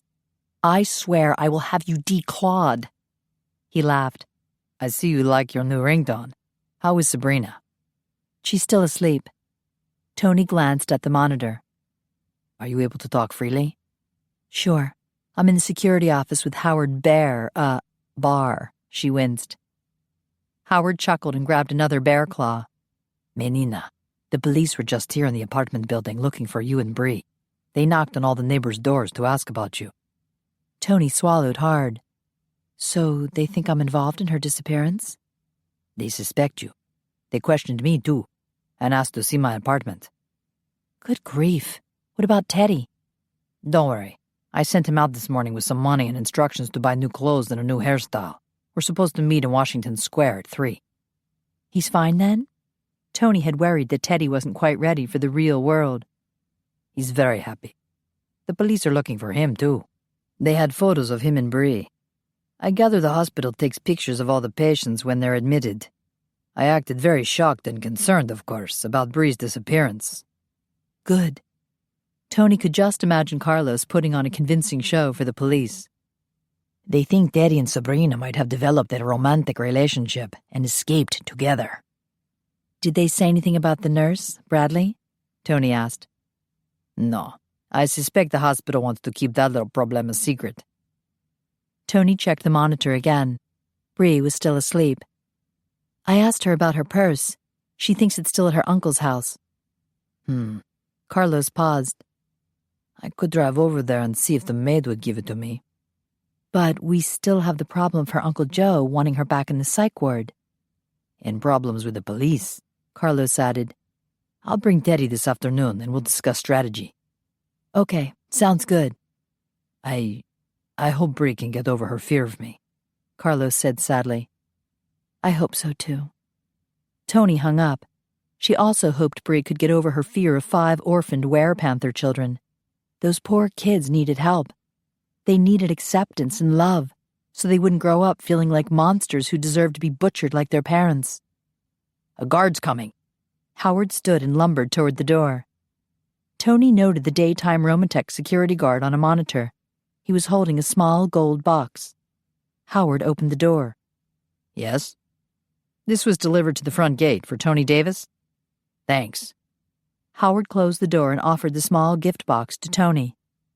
She eyed it warily. Do they expect me to fall for that again? Howard smiled. This is legit. I saw Ian order it online last night. Really? She grabbed the box and unraveled the golden ribbon. Inside the box, on a bed of cotton, lay a beautiful gold filigree heart. She grinned. With the filigree design, it was obvious there was nothing hidden within the heart. It was pure. Wedged in the top of the box was a note. My dearest Daytona, you brought sunshine back into my life. Ian. She pressed the note to her chest as her heart constricted with emotion. In that moment, she knew no matter what happened, she would not make a mistake as long as she followed her heart. When Ian awoke Thursday evening, he warned Dougal and Phineas to be extra vigilant. Jedrick would be completely healed after his death sleep, and no doubt plotting to avenge his embarrassing defeat at the Horny Devils. While Phineas and Dougal made a sweep of Romatech and the grounds, Ian called Angus to give him an update and request extra guards. Angus was still at Jean-Luc's home in Texas. Since Jack and Zoltan were planning to return to Europe soon, they agreed to stay in New York for a few nights before teleporting east. They would arrive before dawn. A quick check of the monitors in the security office showed him Toni's location. She was in the Romatech cafeteria with Sabrina, Carlos, and Teddy. He studied the monitor screen closely. Toni was wearing the heart necklace he'd ordered. That was a good sign. She was laughing with Carlos and Teddy. Sabrina was eating quietly, casting an occasional wary look at Carlos. According to Howard, Carlos and Teddy had arrived an hour ago and filled out employment applications for McKay's security and investigation. Carlos would make an excellent guard when he wasn't busy tracking down more of his own kind. As for Teddy, Ian had different plans for him. He stopped in Shanna's office to pick up her folder. Then he proceeded to the cafeteria. Toni's pretty green eyes lit up when he approached. Her hand moved to the golden heart on her chest. Thank you. You're welcome. He kissed her cheek, then greeted the others. Sabrina watched him curiously. He's wearing a kilt, she whispered to Toni. He's a medieval Scotsman, Toni whispered back. Oh. Sabrina's eyes widened. We have some nachos left. Carlos motioned to a plate on the table. But I don't suppose you're interested. I already ate. Ian sat at the end of the table. Anyone we know? Carlos's amber eyes twinkled. Ouch! He glared at Toni. Ian smiled, for he'd heard the kick underneath the table. I mostly drink AB positive. It's my favorite flavor. When Toni's cheeks turned a pretty pink, he inhaled deeply. Smells like heaven on you. Her blush deepened. You can taste the difference between different blood types? And you can tell which type people have? Aye. When Sabrina grimaced and turned away, Ian realized he'd better change the subject. He tapped the folder he'd brought from Shanna's office. This is something that Roman and Shanna have been working on since Constantine started levitating at the age of 3 months. He glanced at Sabrina and Teddy. I should explain. Roman Dragoneste is the owner of Romantech and inventor of synthetic blood. I already told them who's who, Toni said. And Howard told Teddy and me about the war against the malcontents, Carlos added. Good. Ian opened the folder. Roman and Shanna have a second child on the way. Heather and Jean-Luc plan to have children too. You're talking about half-vampire children? Sabrina asked. Her nose wrinkled. Aye, it's the only way we can be fathers. Ian glanced at Toni, wondering how she would feel about giving birth to such a child. Her gaze met his, and her eyes widened. Did she know what he was thinking? Did she know how deeply he was falling in love with her? Carlos cleared his throat. Ian broke eye contact and removed a few large photos from the folder. He slid them down the table. This is a property in upstate New York that Roman recently purchased. There's a mansion, numerous other buildings, a pool, tennis courts, and 300 acres. Wow!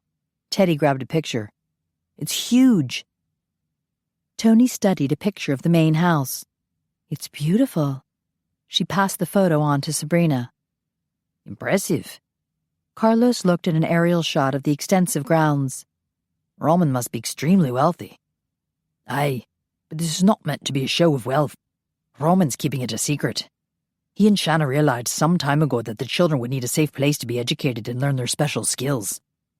Teddy looked up from the photo he was examining. You plan to turn this mansion into a school? Aye. Ian handed them the rest of the photos. You understand the need for secrecy about this. The children attending this school will be unique. What about the were children? Carlos asked. Would they be welcomed there? Yes. Ian nodded. Any child with abnormal abilities, or children who simply know too much. Heather's daughter falls into that category. This is so cool. Teddy thumbed through different photos. A school for future superheroes. Would they live on campus? They could. Ian shrugged. Some of the vamp children could be teleported there if they wanted to live at home. This is great. Toni passed another photo to Sabrina. I can't wait to introduce you to Constantine. He's so smart and sweet, and he can already levitate and teleport. Sabrina remained quiet, frowning at the photos. Look at these. Carlos pointed at a picture of a lake. There's an island here. It would be the perfect place for my kids to practice their panther skills without putting any other kids in danger. Toni leaned forward to look. That's an excellent idea. The main problem Roman and Shanna face, Ian continued, is finding teachers and administrators who can be trusted. Count me in, Teddy said. Me too, Carlos said. I'd love to bring my orphans there. Ian gave Toni a questioning look. What do you think? I think it was very wise of Roman and Shanna to plan ahead like this. I don't think Tino could be happy in a normal school. She turned to Sabrina. This would be an interesting place to run, don't you think? Sabrina slowly stacked the photos. It's a beautiful place, and an interesting idea. She gave Toni a worried look. But this was not our plan. We wanted to help children who were homeless, starving and suffering. This Constantine has a billionaire dad to take care of him. What about the children who have nobody? We can't turn our backs on them just because these mutant children are more interesting. Toni's cheeks turned pink. Don't call them mutants, please. Sabrina's eyes narrowed. You're not planning on having any, are you? An awkward silence fell upon them. Ian watched Toni carefully, but she avoided his eyes. Her blush reddened. Was she embarrassed to be involved with him? Sabrina pushed the stack of photos away. This is admirable, but it's not our plan. Toni and I have been working on our own plan for 10 years. Toni closed her eyes with a pained expression. A twinge of panic crept into Ian's gut. What if she decided to completely leave the vamp world behind? What if she left him? He grabbed the stack of photos. There's 300 acres here. We can build more buildings. We do not need to turn children away. Toni finally looked at him. We could fit a regular orphanage in there? Ian took her hand. We would have to okay everything with Roman. But I do want ye to keep both worlds. You should not have to choose one or the other. Her eyes glimmered with moisture. That would be good. Look at this field behind the mansion. Carlos showed a photo to Sabrina. It would make a perfect soccer field. She snorted. I can see where your priorities are. Come on, Sabrina. Teddy leaned forward. This is the coolest opportunity ever. She sighed. I'll think about it. I still need some time to adjust to everything. She glanced warily at Carlos and Ian. And I still have a year of school left. That is, if I can go back to school without my uncle trying to lock me up. We were just talking about that before you arrived. Toni selected a chip from the tray and bit into it. We need to get Bree's purse from her uncle's house and somehow convince him to leave her and her money alone. Carlos grabbed a salt shaker and sprinkled more salt on the chips. The police came by today, looking for Bree, Teddy, and Toni. We need to get this mess straightened out before one of us gets arrested. Ian considered as he stacked the photos back into the folder. Where does his uncle live? Westchester. Carlos munched on a chip. I've been there before. I think I could get the maid to bring me Bree's things. I should go, Sabrina said. Ian shook his head. Nay, you'll be safer here with Teddy. He stood. Carlos, drive Toni to the uncle's house, then call me, and I'll teleport there to meet you. I have to go somewhere else first. Where? Toni asked. What are you planning? I left my cape in Scotland, but Roman has a vampire cape and tuxedo at the townhouse. I need to get into costume first. Toni's eyes widened. Costume? Teddy grinned. Cool. I always said you needed a cape. Sabrina frowned. What are you going to do to my uncle? Do not fash. I'll not be violent. Ian smiled. But I do not believe your uncle will enjoy his encounter with Count Dracula. Chapter 23. You look very handsome. Toni adjusted Ian's black tie. He'd just materialized in the alley behind the Proctor's house in Westchester. I'm supposed to look scary, he muttered. More like sexy. Toni ran her fingers over his elegant black tuxedo. His black satin cape was lined in red, and his black hair curled inside the stand-up collar. If I was making a vampire movie, I'd hire you in a second. Carlos cleared his throat. If you two are finished admiring each other, we'll get on with this. He approached the back kitchen door and knocked lightly. The maid peered out the window and smiled when Carlos waved. She opened the door and spoke to him softly in Spanish. He motioned to Toni and Ian, and the maid nodded. Maria's letting me sneak up the back stairs, Carlos told them. I'll collect Bree's stuff and meet you downstairs. She says the doctor's in the library at the front of the house. I'll go around. Ian disappeared into the shadows. Carlos slipped up the back stairs while Maria escorted Toni to the library. Dr. Joe Proctor was pacing behind his desk, talking on his cell phone. Look, Jenkins, you're supposed to be the best PI in the business. Don't tell me you can't find one lousy girl. He paused, rubbing a hand over his balding head. Yeah, I realize she must be getting help. He spotted Toni at the library entrance. I'll call you back. He dropped his phone on the desk as he approached Toni. Who are you? I'm Toni Davis, Sabrina's roommate. He hesitated, then broke into a big grin. Toni, how wonderful to meet you. You must be terribly worried about Sabrina. Let me assure you I am sparing no expense to find her. You wouldn't happen to know anything about her disappearance, would you? You'll never find her. His smile morphed into a snarl. You helped her escape, didn't you? He strode back to his desk and grabbed his phone. I'm handing you over to the police. Of course you could avoid being arrested if you just tell me where Sabrina is. Go ahead, Call the police. I'd like to report some crimes. Let's see. There's medical malpractice for claiming Bree was delusional when she wasn't. He lifted his chin. Any psychiatrist would agree with my diagnosis. Then there's the embezzlement of her trust fund and holding her prisoner so you could steal more of her money. He snapped his phone shut. You can't prove any of that. Toni strolled toward him. Once the police investigate your financial records, it'll be very clear. You imprisoned Sabrina. You poisoned her mind. You tried to steal her entire life from her. No. He waved a hand in the air. I wouldn't have kept her locked up forever. I just needed a little money to pay off a few gambling debts. And then there would have been more gambling debts. Proctor's eyes narrowed. Those guys would have killed me. I didn't have any choice. Those guys are the least of your problems. Have you wondered how Bree escaped? He watched her warily. Of course I wondered. You locked her away because she said vampires are real. But only a vampire could have helped her escape. You're as crazy as she is. Proctor's eyes lit up. I'll lock you both up. Toni smiled. You can try. But first let me introduce you to someone. She lifted a hand to cue Ian, who was waiting outside by the window. His body materialized in the middle of the room. Proctor gasped and stepped back. What? This is some kind of trick. Ian raised his arms, spreading his cape wide. You do not believe in the existence of the undead? Toni bit her lip to keep from laughing. Ian's fake Transylvanian accent still had a touch of Scottish in it. Impossible, Proctor breathed. Ian zoomed toward the desk at vampire speed. Proctor stumbled back and knocked against the bookcase.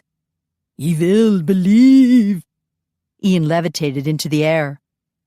Toni winced as his head almost bumped the ceiling. At least Proctor looked truly terrified as he cowered behind his desk. She just thought Ian looked incredibly cute. He dropped onto the desk, and with a flash, his eyes glowed a brighter blue and his fangs sprang out. Toni flinched. That wasn't very cute. Proctor huddled on the floor, lifting his arms in a defensive posture. Don't hurt me, please. With a hiss, Ian flipped his cape back over his broad shoulders. Toni wobbled as her knees grew weak. Good grief, he was in full monster mode, and all she could think of was bite me. How strange that the malcontent attack had left her terrified and disgusted, while the thought of Ian biting her made her skin tingle with anticipation. Her face heated up, and she flushed all over, feeling the rush of blood through her veins, rushing faster and faster as if it needed to escape, as if it were calling to him. Ian turned to look at her, and a surge of lust nearly knocked her off her feet. She gasped as the blue glow of his eyes turned red hot. Oh God, he knew she was turned on. She stepped back, lifting a hand to her throat. Her heart beat wildly, her thighs squeezed together with sudden hot need. Good grief, no wonder women had offered him blood over the centuries. Ian turned back to the trembling doctor, huddled on the floor. He reached out his right arm, and Proctor flinched as if an invisible force had struck him. Ye are under my control. Ian's eyes glowed an intense blue, and Toni realized he was using mind control. Ye are lowly, and I am your master. You are lowly, and I am your master, Proctor whispered, his eyes wide and glazed. Ian grimaced. Nay, I am the master. You are the master, Proctor said. Toni stifled a grin. Ian wasn't very good at being an evil monster. No wonder she adored him. Listen and obey, Ian ordered. You'll never steal from Sabrina again. You'll never interfere in her life. You'll be an honorable uncle to her. Do you understand? Yes, master. Ian turned to Toni.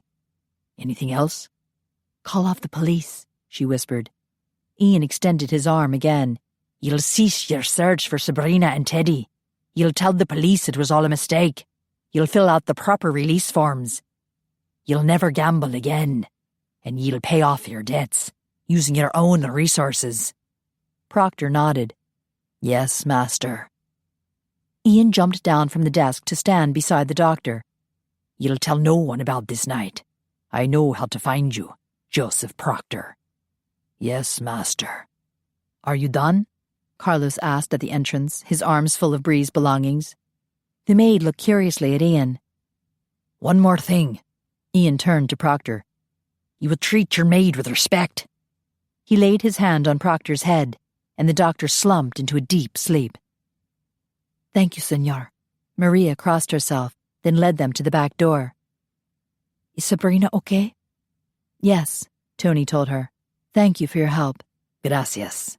Carlos kissed the maid's cheek. Maria giggled as she shut the door. "You were wonderful." Toni hugged Ian. "Thank you." He smiled and kissed her brow. "Get a room," Carlos muttered as he strode to his car. He dumped Bree's stuff in the trunk. Ian held Toni's hand as they walked back to Carlos's car. "Zoltan and Jack will be arriving before dawn. There's not enough room for everyone at Romatek, so we'll go back to the townhouse for our death sleep." "Are you sure it'll be safe there?" Toni asked. "It'll be safe during the day," Ian answered. "The malcontents will be as dead as we are. And Howard will spend the day there. Carlos, too." "All right." Toni stopped next to Carlos's Jaguar. "Coming with us, Dracula?" "I'll see you later, sweetheart." He vanished. But she didn't see him later. After Carlos drove her back to Romatek, and they told Sabrina and Teddy the good news, Bree immediately wanted to go home and see Vanderkitty. Then, with everyone at Toni's and Bree's apartment, they ordered in Chinese food and celebrated. Howard had asked Carlos to start his security job right away, so Carlos packed some clothes to take to the townhouse. Toni packed some more of hers. She was nervous about leaving Bree alone, so Teddy offered to stay overnight at the apartment. It was 10 p.m. by the time Carlos and Toni arrived at Roman Dragonesti's townhouse on the Upper East Side, and it took 30 more minutes for Carlos to inspect and admire each room. He chose the bedroom next to Toni's for his own. "This is perfect for me, menina." He ran his hand appreciatively over the bed's wood and wrought iron footboard. "I love this Spanish decor." "I believe the room belonged to a medieval Spanish lady named Maria Consuela," Toni said. "What happened to her?" Carlos hefted his suitcase onto the red velvet bedspread. Toni tried to remember what Dougal had told her about the former harem when she'd moved in more than a week ago. She'd been so insulted by the idea of a harem that she'd tuned out half of what he'd said. "My room belonged to some medieval chick called Princess Joanna. She and Maria Consuela weren't too thrilled about being co-owners of the Horny Devils, so they sold their shares to Vonda and moved back to Europe. London, I think." Carlos unzipped his suitcase and began removing clothes. "I have to thank you, girlfriend. This is the best possible job for me. Howard said they'll work around my remaining classes so I can finish my master's." "That's great." Toni eyed the pile of bikini underwear Carlos had piled up. One was spotted like a leopard, and another was striped like a tiger. "And they'll work around my research trips, too. I would never find another employer that understanding." Well, the vamps know how much they need mortals they can trust. Not that Carlos was entirely mortal. Carlos Pantera. Toni mentally slapped herself on the brow. She should have known. She winced when he said another item on the bed. Good grief, those were the biggest nail clippers she'd ever seen. "It's just so wonderful, menina. I've always had to keep my secret. Well, secret, you know. But with this job, I am free to be myself. In fact, being a shapeshifter actually adds to my value, and I found a home for my orphans." Toni smiled. "I'm very happy for them. "And you." Carlos skirted the bed and hugged her. "Thank you so much." "Thank you, Carlos. You've always been a great friend." She resisted the urge to pet him behind the ears. The guy was practically purring. "I'll let you settle in. We have to be up before sunrise, you know." She moved toward the door. He grabbed a stack of clothes and headed for the dark, ornately carved wooden dresser. "What are you going to do, menina? Will you stay with Ian or go back to Sabrina?" That was the question of the day. Toni fingered the heart pendant on her chest. "I'm hoping that it won't be an either-or situation, that Sabrina will come around in time." Carlos nodded. "Sometimes you must dare to believe." Toni went to her bedroom, repeating those words to herself. Dare to believe. She loved Bree, and she loved Ian. She had to believe it would all work out. She overslept in the morning and didn't wake until she heard Carlos banging on her door. "I'll be right down," she called out.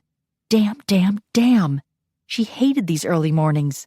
She rushed through her shower and threw on her uniform. She was hurrying down the stairs, pulling her damp ponytail through a scrunchie, when she spotted Zoltan Chakvar and Giacomo di Venezia, a.k.a. Jack, coming up the stairs. "Bellissima, you're as lovely as ever." Jack bowed. Boy, was he full of it. Toni appreciated the compliment, but she knew her male uniform was baggy and ugly, and she was wearing very little makeup. "You guys retiring for the night? I mean, day?" "Yes. We'll be in guest rooms on the 4th floor," Zoltan said. Between his yawn and his Hungarian accent, he was hard to understand. "Bellissima, will you check on me personally?" Jack's brown eyes twinkled. "If you like, sure." "Molto bene. Ciao, bellissima." Jack started up another flight of stairs. Zoltan trudged behind him. "You're planning to sleep in the nude, aren't you?" Jack chuckled. Toni rolled her eyes, then ran down the stairs. Hopefully Ian was still awake. In the foyer, she met Dougal and Phineas heading down to the basement. Phineas yawned. "Good night, sweetness." "Good night, or morning." These guys were confusing her. "Have you seen Ian?" "Already gone to bed." Dougal shut the cellar door behind him. Too late. Damn it. It was hard having a boyfriend on the graveyard shift. She trudged into the kitchen. "Good morning." Howard sat smiling at the kitchen table, munching on a bear claw. Donuts again? If she kept eating those, she'd be as big as a bear. She noticed Carlos was spooning something from a bowl into his mouth. He looked a bit healthier. "What are you eating? Meow Mix?" Howard snorted with laughter, while Carlos gave her a bland look. Toni smiled sweetly. "I hear they have a new anti-hairball formula." "E-cereal." Carlos showed her the box. Special K for kitties? Can I have some?" She fetched a bowl. "If you'll stop being catty," Carlos grumbled. "Sorry." She patted him on the head. She knew she was being ornery. She was just so disappointed about not seeing Ian. It would be a long, long time till sundown. After breakfast, she offered to go check on him. "Is he on the 5th floor?" "Yes." Howard finished his cup of tea, with extra honey, no doubt. "What do you say, Carlos? Are you up to a martial arts session? I want to see how well you can fight." "You're on." Carlos and Howard headed down the basement stairs, while Toni started the long climb to the 5th floor. She was breathing a bit heavily by the time she reached the 5th floor office. The room was dark, the aluminum shutters closed. An empty blood bottle sat in the sink at the wet bar. Ian must have had a snack before going to bed. She opened the double doors leading into the bedroom. Light spilled from the partially closed bathroom. "You left the light on. Shame on you." She approached the left side of the bed. Ian was lying there in his white t-shirt and plaid flannel pajama bottoms. He'd folded back the tan suede comforter to lie on the cool cotton sheets. His black hair was loose from its leather thong and made a dramatic contrast to the white pillowcase. He was in the usual position he assumed for his death sleep. Flat on his back, big feet pointed to the ceiling, hands clasped neatly over his flat stomach. He'd probably learned this position from centuries of sleeping in a coffin. Toni did a double-take to the area below his clasped hands. There was a definite bulge in his pajama bottoms. She leaned over for a closer look. Good grief. He'd fallen into his death sleep with a hard-on. Was it possible for a stiff to be that stiff? She straightened with a deep breath. "Naughty boy," she whispered, and glanced at his handsome face. A shadow of dark whiskers lined his strong jaw. His black eyelashes were so thick. She would hate him if she didn't love him so much. She reached out to touch the cute dimple in his chin. His eyes suddenly opened. She jumped. A hand locked around her wrist in a tight grip. She gasped. "Surprise!" He seized her by the arms and rolled her onto the bed. Chapter 24. He'd certainly surprised her. She lay on the bed, her bonny mouth dropped open. He rolled onto his side to face her and propped himself up on an elbow. You're not dead, she whispered. He smiled. Not at the moment. How? You took that drug? The stay-awake drug? Aye. I know where it's hidden. She sat up. But Ian, it makes you grow older. 1 year for each day. He shrugged one shoulder. So I look 28 instead of 27. Her mouth fell open again. You were willing to age a year? To spend a day with you, aye. That's so sweet. She stretched out, facing him. But are you sure you should be sweet? I mean, you're awake and the bad guys are asleep. His smile widened. She was as much a warrior as he was. So you want to slaughter them while they're unable to defend themselves? She winced. I realize it's not a very honorable thing to do, but they would do it to you in a second. Aye, they would. So we'll have to make sure they never get that drug. He reached out to brush a tendril of damp hair off her cheek. Actually, I would be tempted to kill them all and to be done with this mess. But they have about 20 Russian mafia guys guarding them with high-powered assault rifles. Oh. She made a face. That would be nasty. Aye, very nasty. Ever since Roman visited them during the day, they've been extra vigilant. He trailed a finger along the line of her jaw. And then there's the problem of me burning to a crisp if I go out in the sun. I guess we'll have to stay inside. Aye. He skimmed his finger over her ear. I guess we could think of something to pass the time. Her eyes twinkled as she glanced at his pajama bottoms. It looks like you've been thinking ahead of me. He smiled wryly. A man should never be unprepared. It was true that while he lay in bed, waiting for her to arrive, he'd grown aroused just thinking about making love to her. He knew his eyes were turning red now. A red tint shaded the room, making Toni's skin look pink and ripe with blood. It would be a challenge to keep control. He'd purposely filled up with synthetic blood to make it easier. The way she'd looked at him when he'd unleashed all his vamp power in Dr. Proctor's library, that had stretched his control to the max. He'd heard her heart racing. He'd smelled the scent of her arousal. He'd wanted to leap on her and sink his fangs into her neck.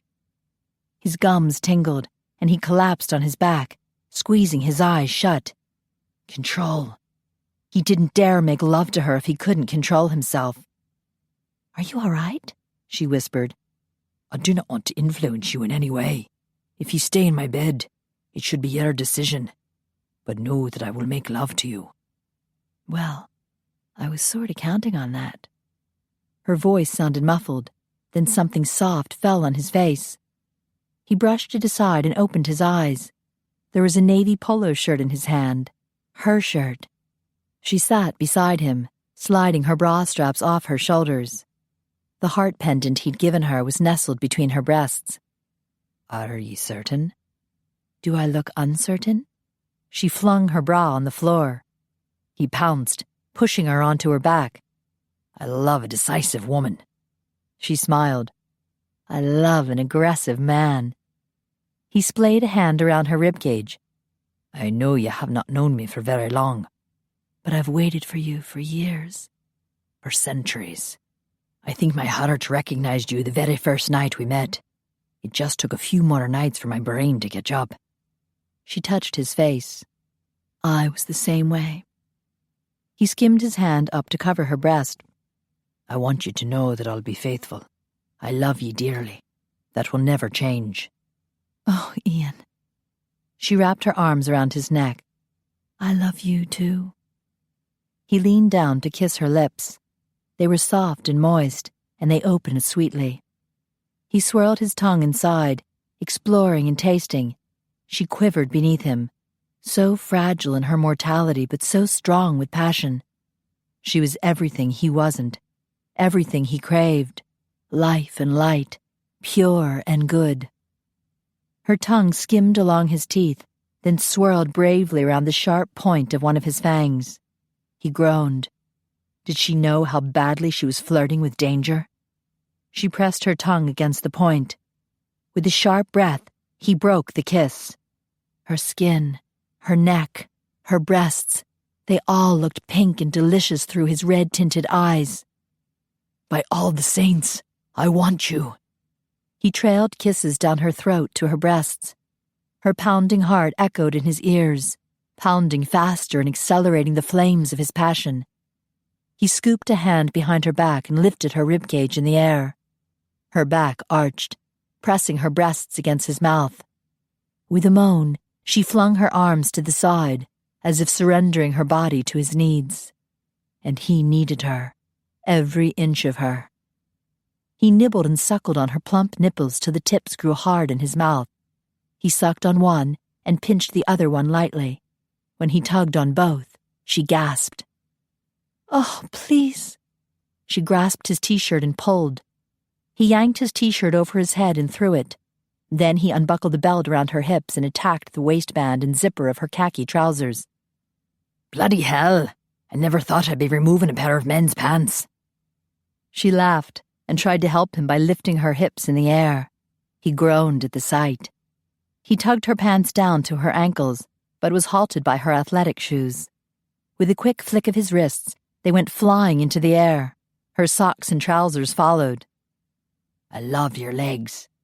He grasped an ankle and lifted her bare leg so he could plant kisses along her calf. Take off your pants. Now? He tickled the underside of her knee. Her leg jerked. Yes, now. He lowered her ankle onto his shoulder, then rose to his knees to pull his pajama bottoms down. His erection sprang out. She propped herself up on her elbows to get a better look at him. Wow. I hope you do not expect me to dance like that guy at the Horny Devils. He tossed his pajamas on the floor. What guy? She murmured, her eyes glued to his crotch. The more she stared, the more swollen he became. At this rate, he wasn't going to last another minute. He needed to distract her quickly. Now, where were we? He kissed her ankle. No. She slid her leg off his shoulder and leaned forward. I want to touch you. She circled her hand around his erection. Ah, lass, I cannot endure this for long. Ah, come on. She squeezed gently. You're a tough guy. He hissed in a breath as she teased the tip with her thumb. He'd already leaked a drop, and she spread the moisture around. I am tough. He gritted his teeth. I'm a seasoned warrior. A real He-Man. She shoved him back onto the bed. His head was halfway off the end of the bed. He gasped when her mouth enveloped him. He crushed the comforter in his fists. He could handle this. He wasn't a green boy. I grew a few inches over the summer. She made a sound of appreciation deep in her throat. Her fingers tickled his balls, then squeezed. Her tongue was swirling around him. The room swirled around him.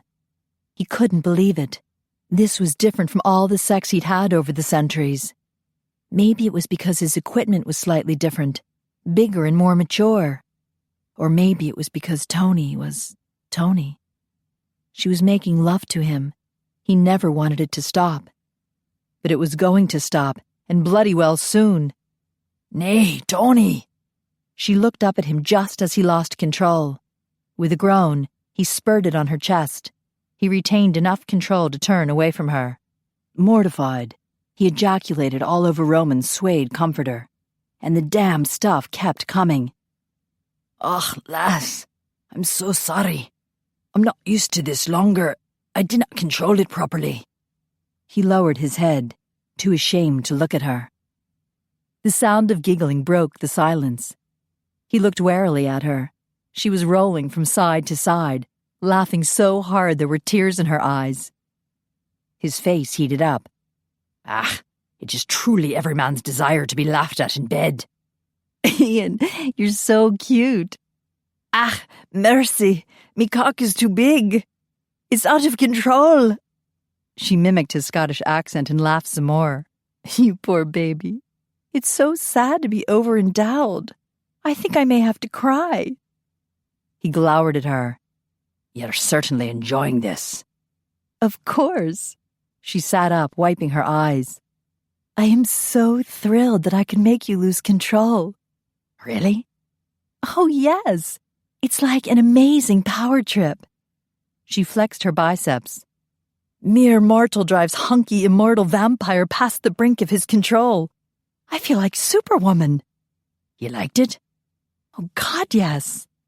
She pressed a hand to her chest, then laughed some more when her fingers landed in cum. She grabbed the edge of the sheet and wiped her hand and chest. Ian was amazed. He could embarrass himself with Toni, and she still loved him. He was the luckiest man on earth. And I have to say that I really appreciate those extra inches. Her gaze dropped to his crotch. You are magnificent. Thank you. He was feeling much better now. I could easily be persuaded to lose control again, since it makes you feel so good. Her mouth twitched. That's real noble of you. I aim to please. In fact, now that I'm no longer in danger of exploding, I can devote more time to pleasing you. Her eyebrows rose. That sounds good. Aye. He trailed his fingers up her bare leg. It will be my mission to drive you past the brink of control. I love a man with a mission. He arched a brow. Off with your undies, lass. With a giggle, she lay back. Aye, aye, medieval warrior. She hooked her thumbs in the waistband of her panties and slowly wiggled out of them. You may have your lusty way with me. That I will. He admired the way she moved her hips. When her undies reached mid-thigh, she couldn't reach any farther with her hands. Could you be so kind as to offer me some assistance? My pleasure, dear lady. He hooked a finger in her undies and dragged them down her legs. Why, thank you kindly, sir. Her southern accent grew more pronounced, and she gave him a sultry look. He chuckled. He should have known making love to Toni would be like nothing he'd experienced before. She filled his heart with joy. You're most welcome, fair lady. He tossed her panties in the air. When they defied gravity, he looked up and spotted them hanging from the light fixture. Toni reclaimed his attention when she planted one foot to the right, and then, with a seductive sway of her hips, she planted the other to the left. She opened her legs. I do hope you'll enjoy the view. Aye, I do. He could see the moisture glistening on her tender folds. He inhaled deeply, savoring the scent of her arousal. Ah, lass, you're the most beautiful of all fair maidens. You are too kind. She wiggled her hips provocatively. I shall endeavor to accommodate your manly size. She grinned at him. I'm going to suck on you till your eyeballs pop out. Her eyes widened. Okay. He grasped her ankles and placed them around his neck. Hold on, sweetheart. This could get wild. She giggled. He seized her hips and buried his face in her scent. She gasped when he started to lick and trembled when he sucked. He inserted 2 fingers and stroked her gently. With panting breaths, she moved her hips in rhythm with his fingers. She was so wet now, so hot, so beautiful. And he was growing hard again. He enjoyed one last look at her wet, engorged flesh, then moved in for the final assault. He flicked his tongue, increasing his speed as only a vampire could do. Her legs clenched, her hips rose, almost there. With a squeal, she jolted. Her inner muscles spasmed around his fingers, her whole body shuddered. He kissed her trembling thighs and lowered her feet to the bed. He kissed her belly, her breasts. He held himself poised over her, and the tip of his erection grazed her slick opening. Ian. She skimmed her hands up his back to his shoulders.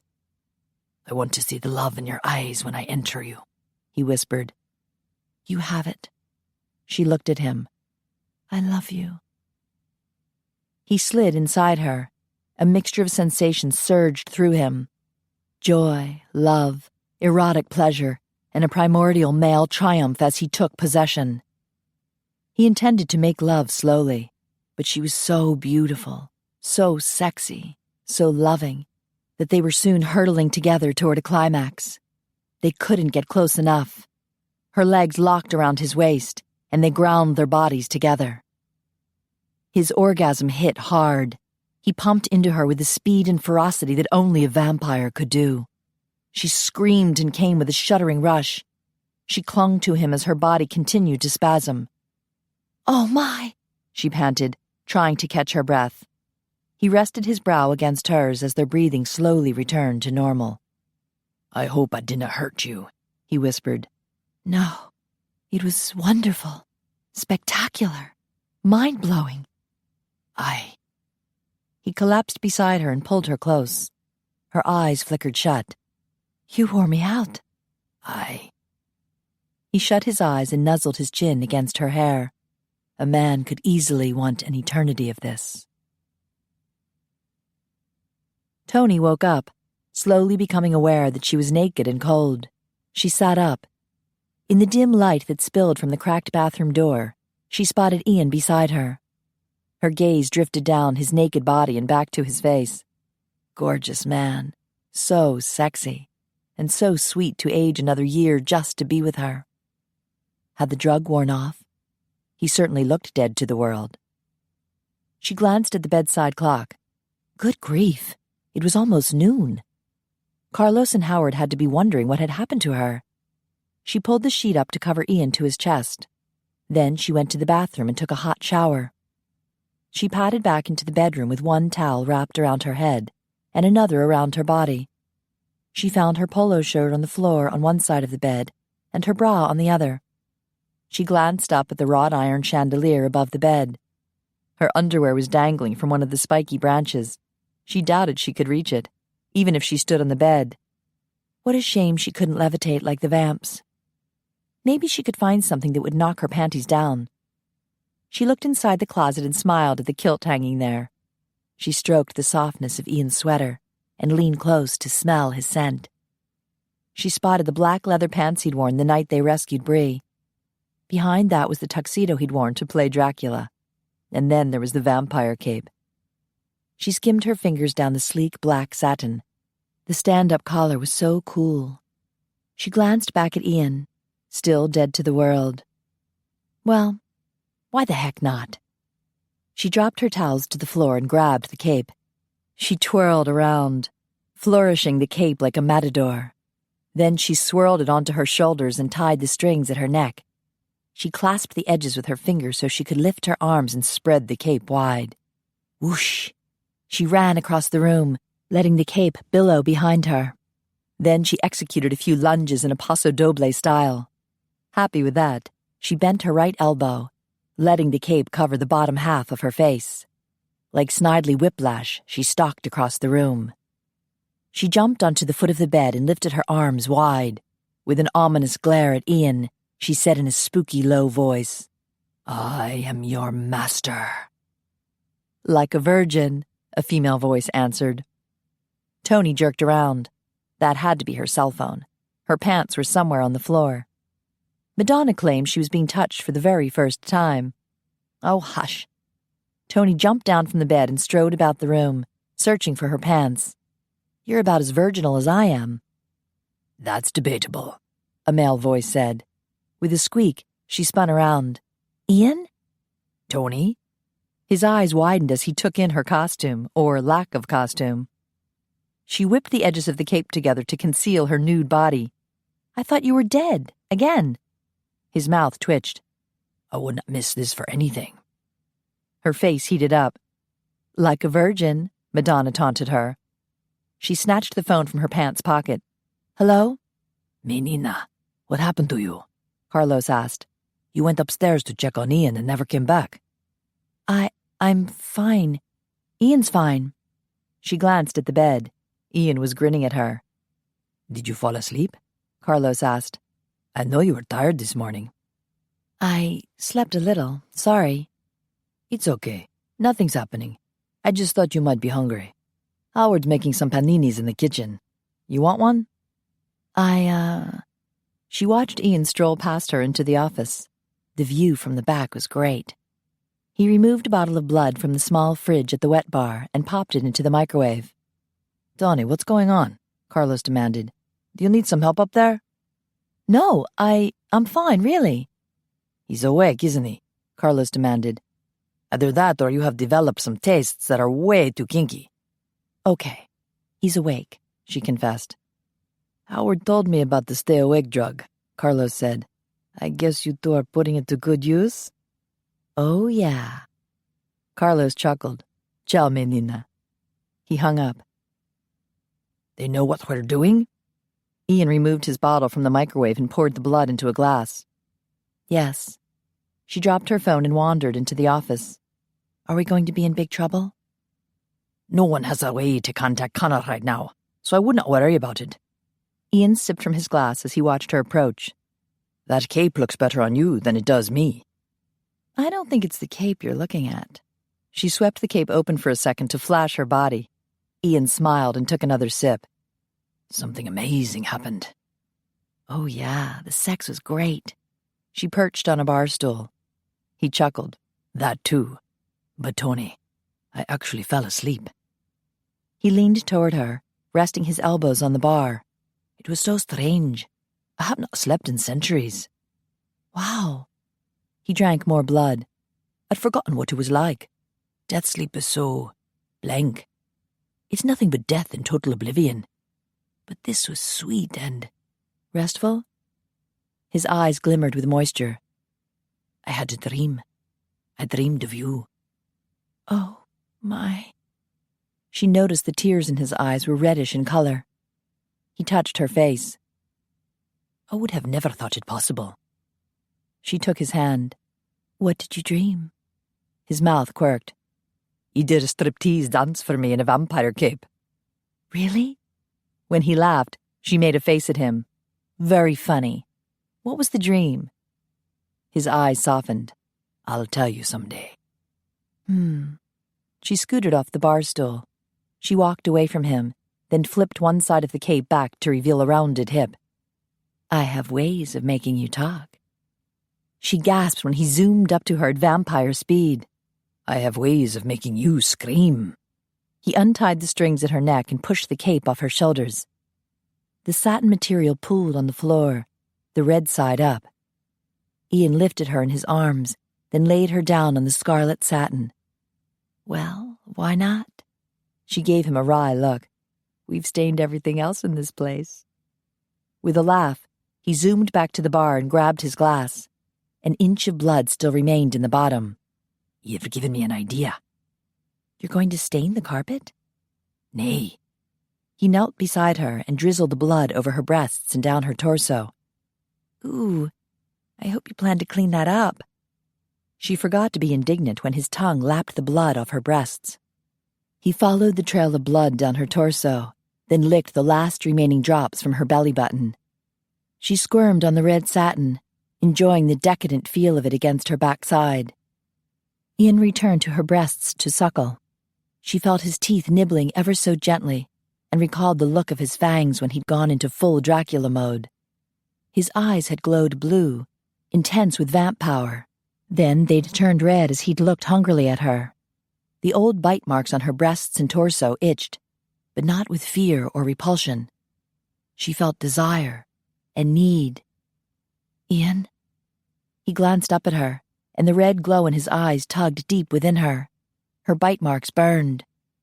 She raked her hands into his long black hair and gripped his head tight. Bite me.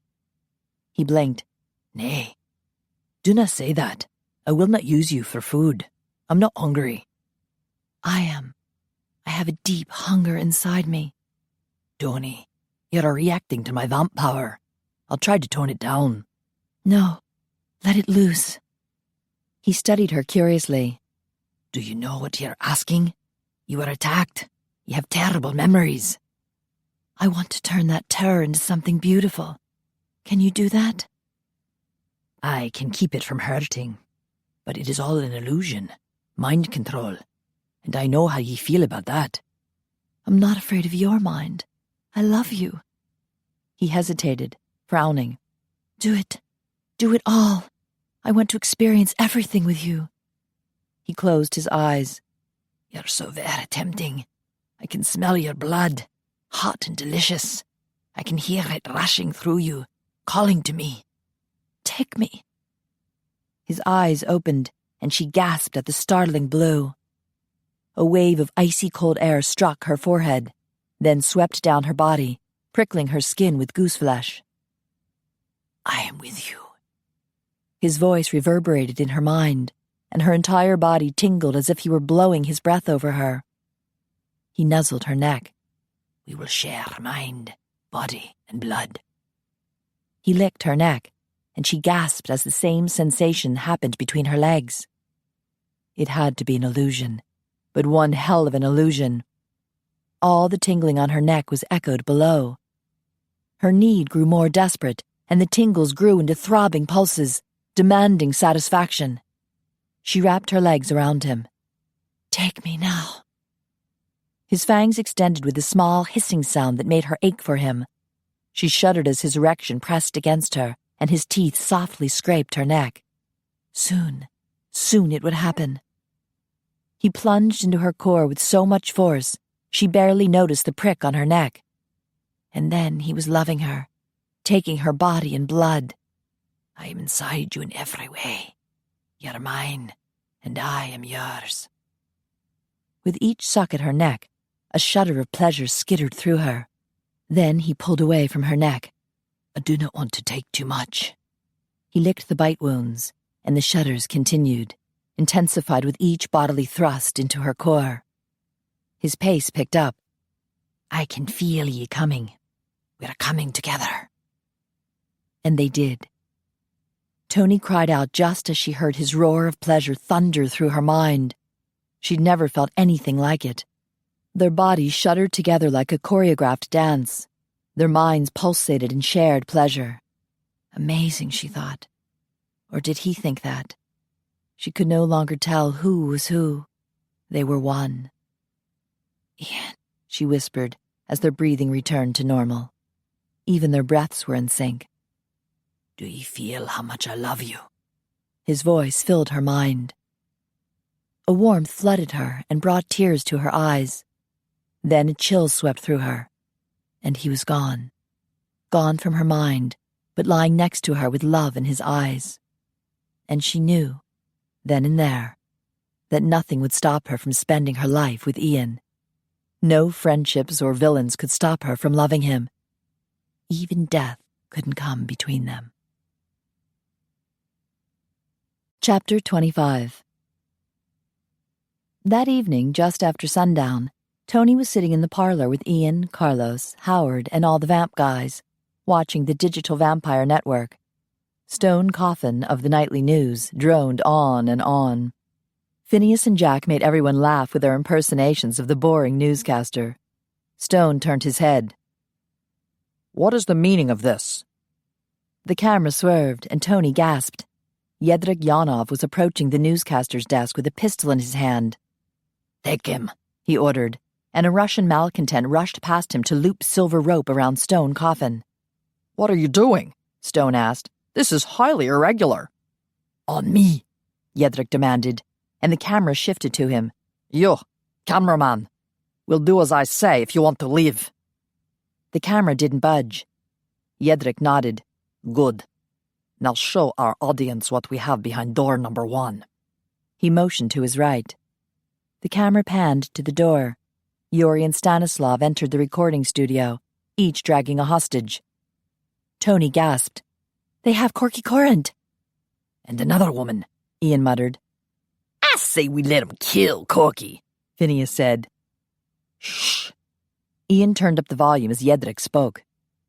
As you can see, we have taken over DVN. Your regularly scheduled programming has been cancelled for a far more interesting show. Ian MacPhie, you have 20 minutes to bring me the stay-awake drug, or I start executing people on live television.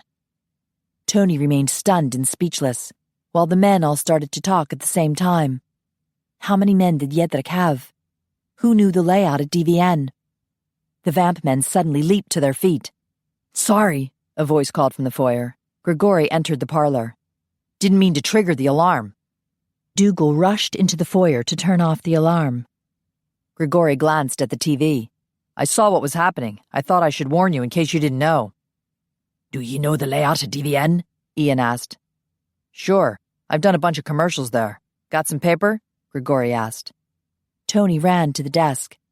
She collected some paper and pens, then dropped them on the large square coffee table. Grigori sat on one of the couches and began drawing. Phineas, Dougal, go below, Ian ordered. Bring up some weapons. Howard, do you know where DVN is? It's in Brooklyn. Howard stood. You want me to drive there? Ian ran a hand through his hair while he considered. We do not want to teleport into a trap, so I think we should attack from the outside. Agreed, Zoltan said. Their attention was snagged by a scream emanating from the television. You're burning my skin, you bastard! Corky Corn screeched as Yuri looped silver rope around her wrists. The other woman whimpered as she was tied up. Stone Coffin looked curiously at his ropes. I say, what do you expect to gain from this? Yedrick sneered. The world.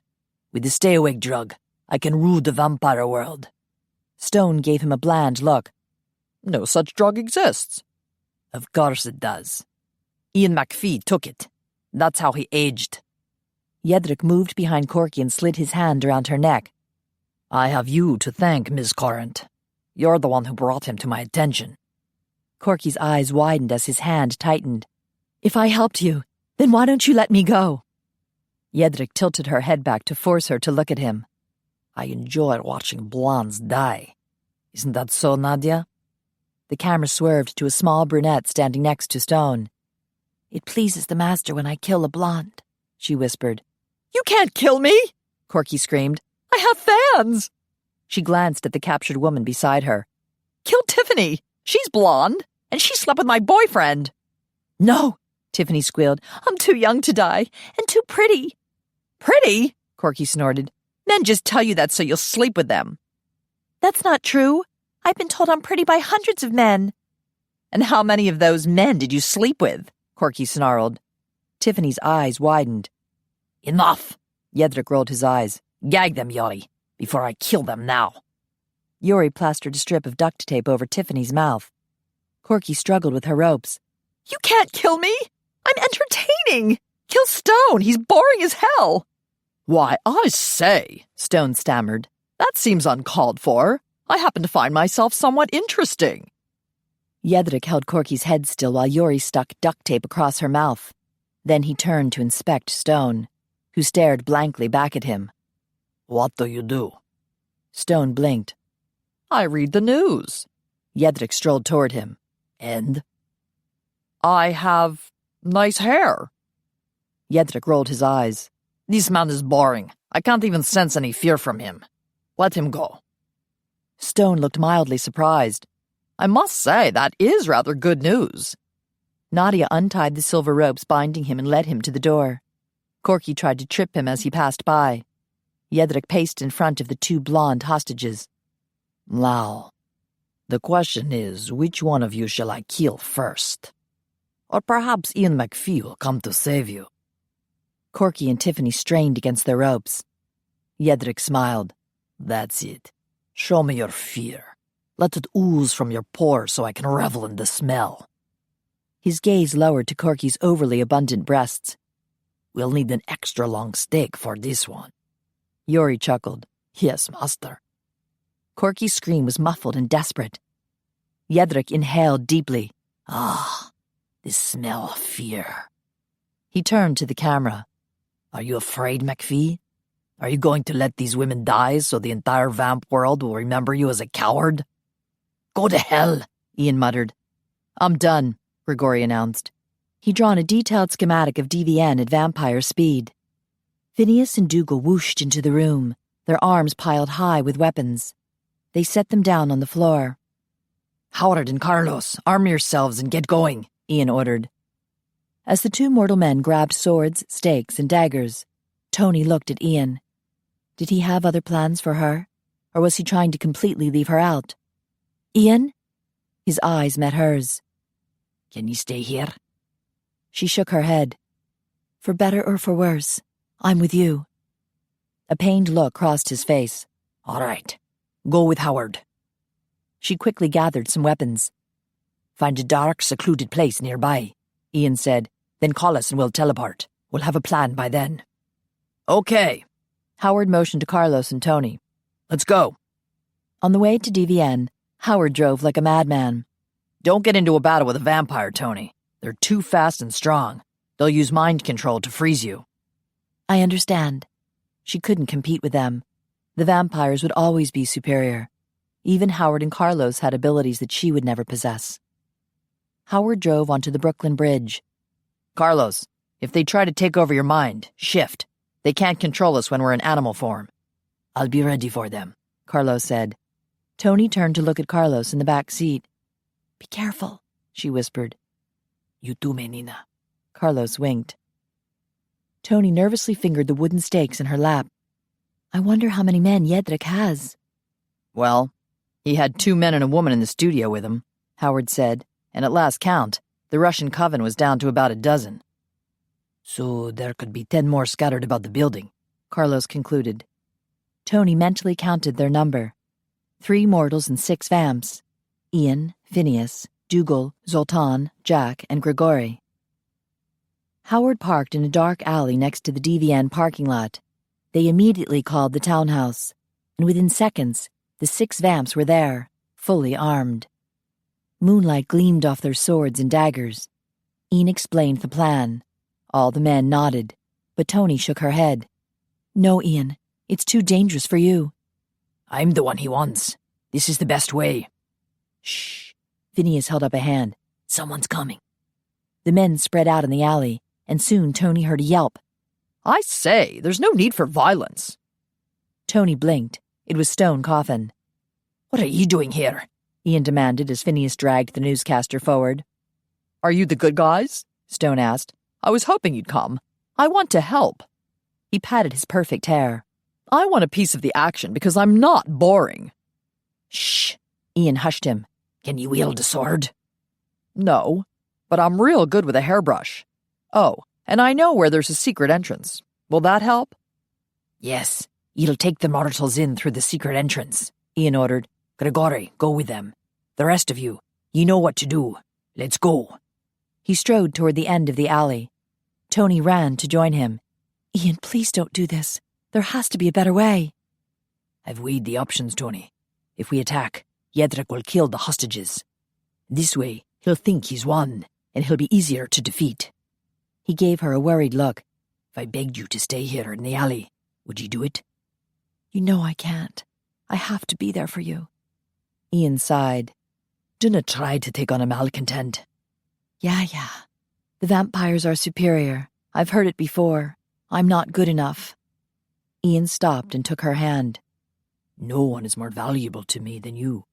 Dinna blame me for being terrified for your safety. I feel the same way about you. I'll be fine. Trust me. He kissed her brow, then skirted the alley wall to enter the DVN parking lot. Toni said a silent prayer for him. Hot tears stung her eyes, but she blinked them away. No time for that now. Phineas, Dougal, Zoltan, and Jack moved stealthily into the parking lot, keeping themselves hidden, while Ian strode straight to the entrance door. Let's go. Howard motioned for her, Carlos, Grigori, and Stone to follow him. They crept along the back of the DVN parking lot, staying in the shadow. They stopped behind 2 large cars to watch. Ian approached the entrance, where 2 malcontent guards pointed their rifles at him. He raised his hands. I'm Ian MacPhie. I brought the drug for Jedrick. One guard held his rifle on Ian, while the other patted him down. No weapons. What about his purse? The malcontent pointed his rifle at the leather pouch in front of Ian's kilt. It's a sporran. Ian opened it and showed them the vial of greenish liquid. I'm to deliver this personally. Toni's breath caught. Did he really have some of the drug with him? The guard checked Ian's sporran. There's nothing else inside. Let's go. He opened the door and motioned for Ian to enter. The guard scanned the parking lot, and not seeing anything, they both went into the building to escort Ian to Jedrick. About 5 minutes later, Toni saw a blur of movement as Phineas and Dougal zipped at vampire speed toward the now unguarded entrance. They slipped inside. 2 more figures crept from the shadows. Zoltan and Jack stood on each side of the door, pressed against the wall. Grigori cursed under his breath. Their alarm just went off. There must be a malcontent in the security office, and he spotted our guys. We knew that could happen, Howard whispered. At least the recording studios are soundproof, Grigori said. Jedrick can't hear it. Toni recalled the plan that Ian had explained in the alley. Phineas and Dougal were supposed to take over the security office as quickly as possible. The 2 guards who had escorted Ian returned. They ran out the front door with swords drawn, but they didn't get far. Zoltan and Jack jumped them, and in a flash, both guards were nothing but piles of dust on the pavement. Zoltan and Jack sheathed their daggers and drew their swords. Then they rushed inside. Their mission was to zoom through the building, killing any malcontents they came across. From what Toni could tell, they looked quite capable of the job. All right, Stone, let's go. Howard gave the newscaster a push. They ran to the side of the building. Stone moved a heavy potted plant to reveal a trap door in the pavement next to the building. He pulled on a metal ring to lift the door and revealed a staircase leading into the basement. Howard pulled a small LED flashlight from his utility belt and flipped it on. Let's go. This is all storage, Stone whispered, once they were downstairs. No one comes down here except Tiffany and the boss when they want to. We gotcha, Grigori muttered. Take us to the stairwell that's closest to the control room. This way. Stone led them across the vast storeroom and up a narrow flight of stairs. Me first. Grigori drew his sword. Of course. Stone let him pass. Grigori cracked open the door and peeked outside. It's clear. He led them down an empty corridor. The sound of clashing blades could be heard in the distance. As Toni passed beneath the security camera, she could only hope they were being watched by Phineas or Dougal, and not the malcontents. This is it. Grigori stopped by a door with a sign that read, Control Room. Clashing blades could be heard inside. Grigori flung open the door. Toni followed him just in time to see Zoltan slash his sword across a malcontent's neck, then skewer him through the heart. The dead vampire turned to dust. Zoltan swiveled to face them and bowed. The room is yours. He zoomed out the door. Wow. Toni watched Zoltan disappear around a corner. I'm glad that guy's on our side, Carlos muttered. Grigori cursed. Look at this. He motioned to the wall that was covered with 12 monitors. Toni gasped. All 12 monitors showed the same scene. The studio where the nightly news was aired. Ian had been stripped to his kilt, and Nadia was casually looping silver rope around his bare chest. Red welts appeared on Ian's skin, and the sizzling sound made Toni's stomach lurch. We have to get him out of there. Toni pulled her dagger from her belt. We will, soon, Grigori assured her. Ian wanted to make sure we had the rest of the building completely under our control and as many malcontents as possible killed before we make our final move on Jedrik. Howard stood guard at the door, while they all watched the monitors, unable to help Ian. You have the drug, Ian spoke through gritted teeth. Let the hostages go. Jedrik lifted the vial of greenish liquid. How can I be sure this is really the stay-awake drug? You might have filled it with poison. Is it poison, MacPhie? Ian glared at him. Is it poison? Jedrik shouted. Nadia looped some silver rope around Ian's neck and pulled it tight. His neck sizzled. Toni swallowed hard at the bile rising in her throat. Ian glowered at Jedrik. It's not poison. Try it and see. Jedrik nodded slowly. You want me to drink it? He strode to Corky and ripped the duct tape off her mouth. She screeched, That hurts, you bastard! This might hurt worse. Hold her, Jedrik ordered, and Yuri held Corky's head still. Corky glued her lips together, but Jedrik pinched her nose till she opened her mouth to gasp for air. Jedrik poured some of the greenish liquid down her throat. Back in the control room, the door opened slowly and Phineas peered inside. Don't shoot, he told Howard. Do you have the security office? Howard asked. Yeah, I left Dougal there. Zoltan and Jack are doing one final sweep. We're almost ready to move on Jedrik. Thank God. Toni motioned to the monitors. Have you seen what they're doing to Ian? Yeah. Phineas grimaced. There's a monitor in the security office that shows us what's on air. More importantly, the whole vampire world is seeing what they're doing to Ian. And he has a bunch of admirers out there. So? Toni didn't want to hear about all the vamp women who still wanted to date Ian. So they're all showing up outside, Phineas said. We can see the parking lot on a monitor. And there's got to be 50 angry vamp women out there. They're all screaming that Ian MacPhie must be released. Good grief, Toni breathed. It's getting wild out there, Phineas continued. Those women have whips and baseball bats. I have an idea. Grigori went to the wall of shelves and grabbed a camera. He turned it on and looked at the monitors. How do I get this to show up there? Here. Stone went to the control panel and flipped some switches. A bottom monitor showed them in the control room as seen through Grigori's camera. And how do we get this on air? Grigori asked. Stone showed them which switches to use. He handed Carlos the earphones and took a small one for himself. I'll let you know when we're ready. Grigori headed out the door. Let's go, Stone.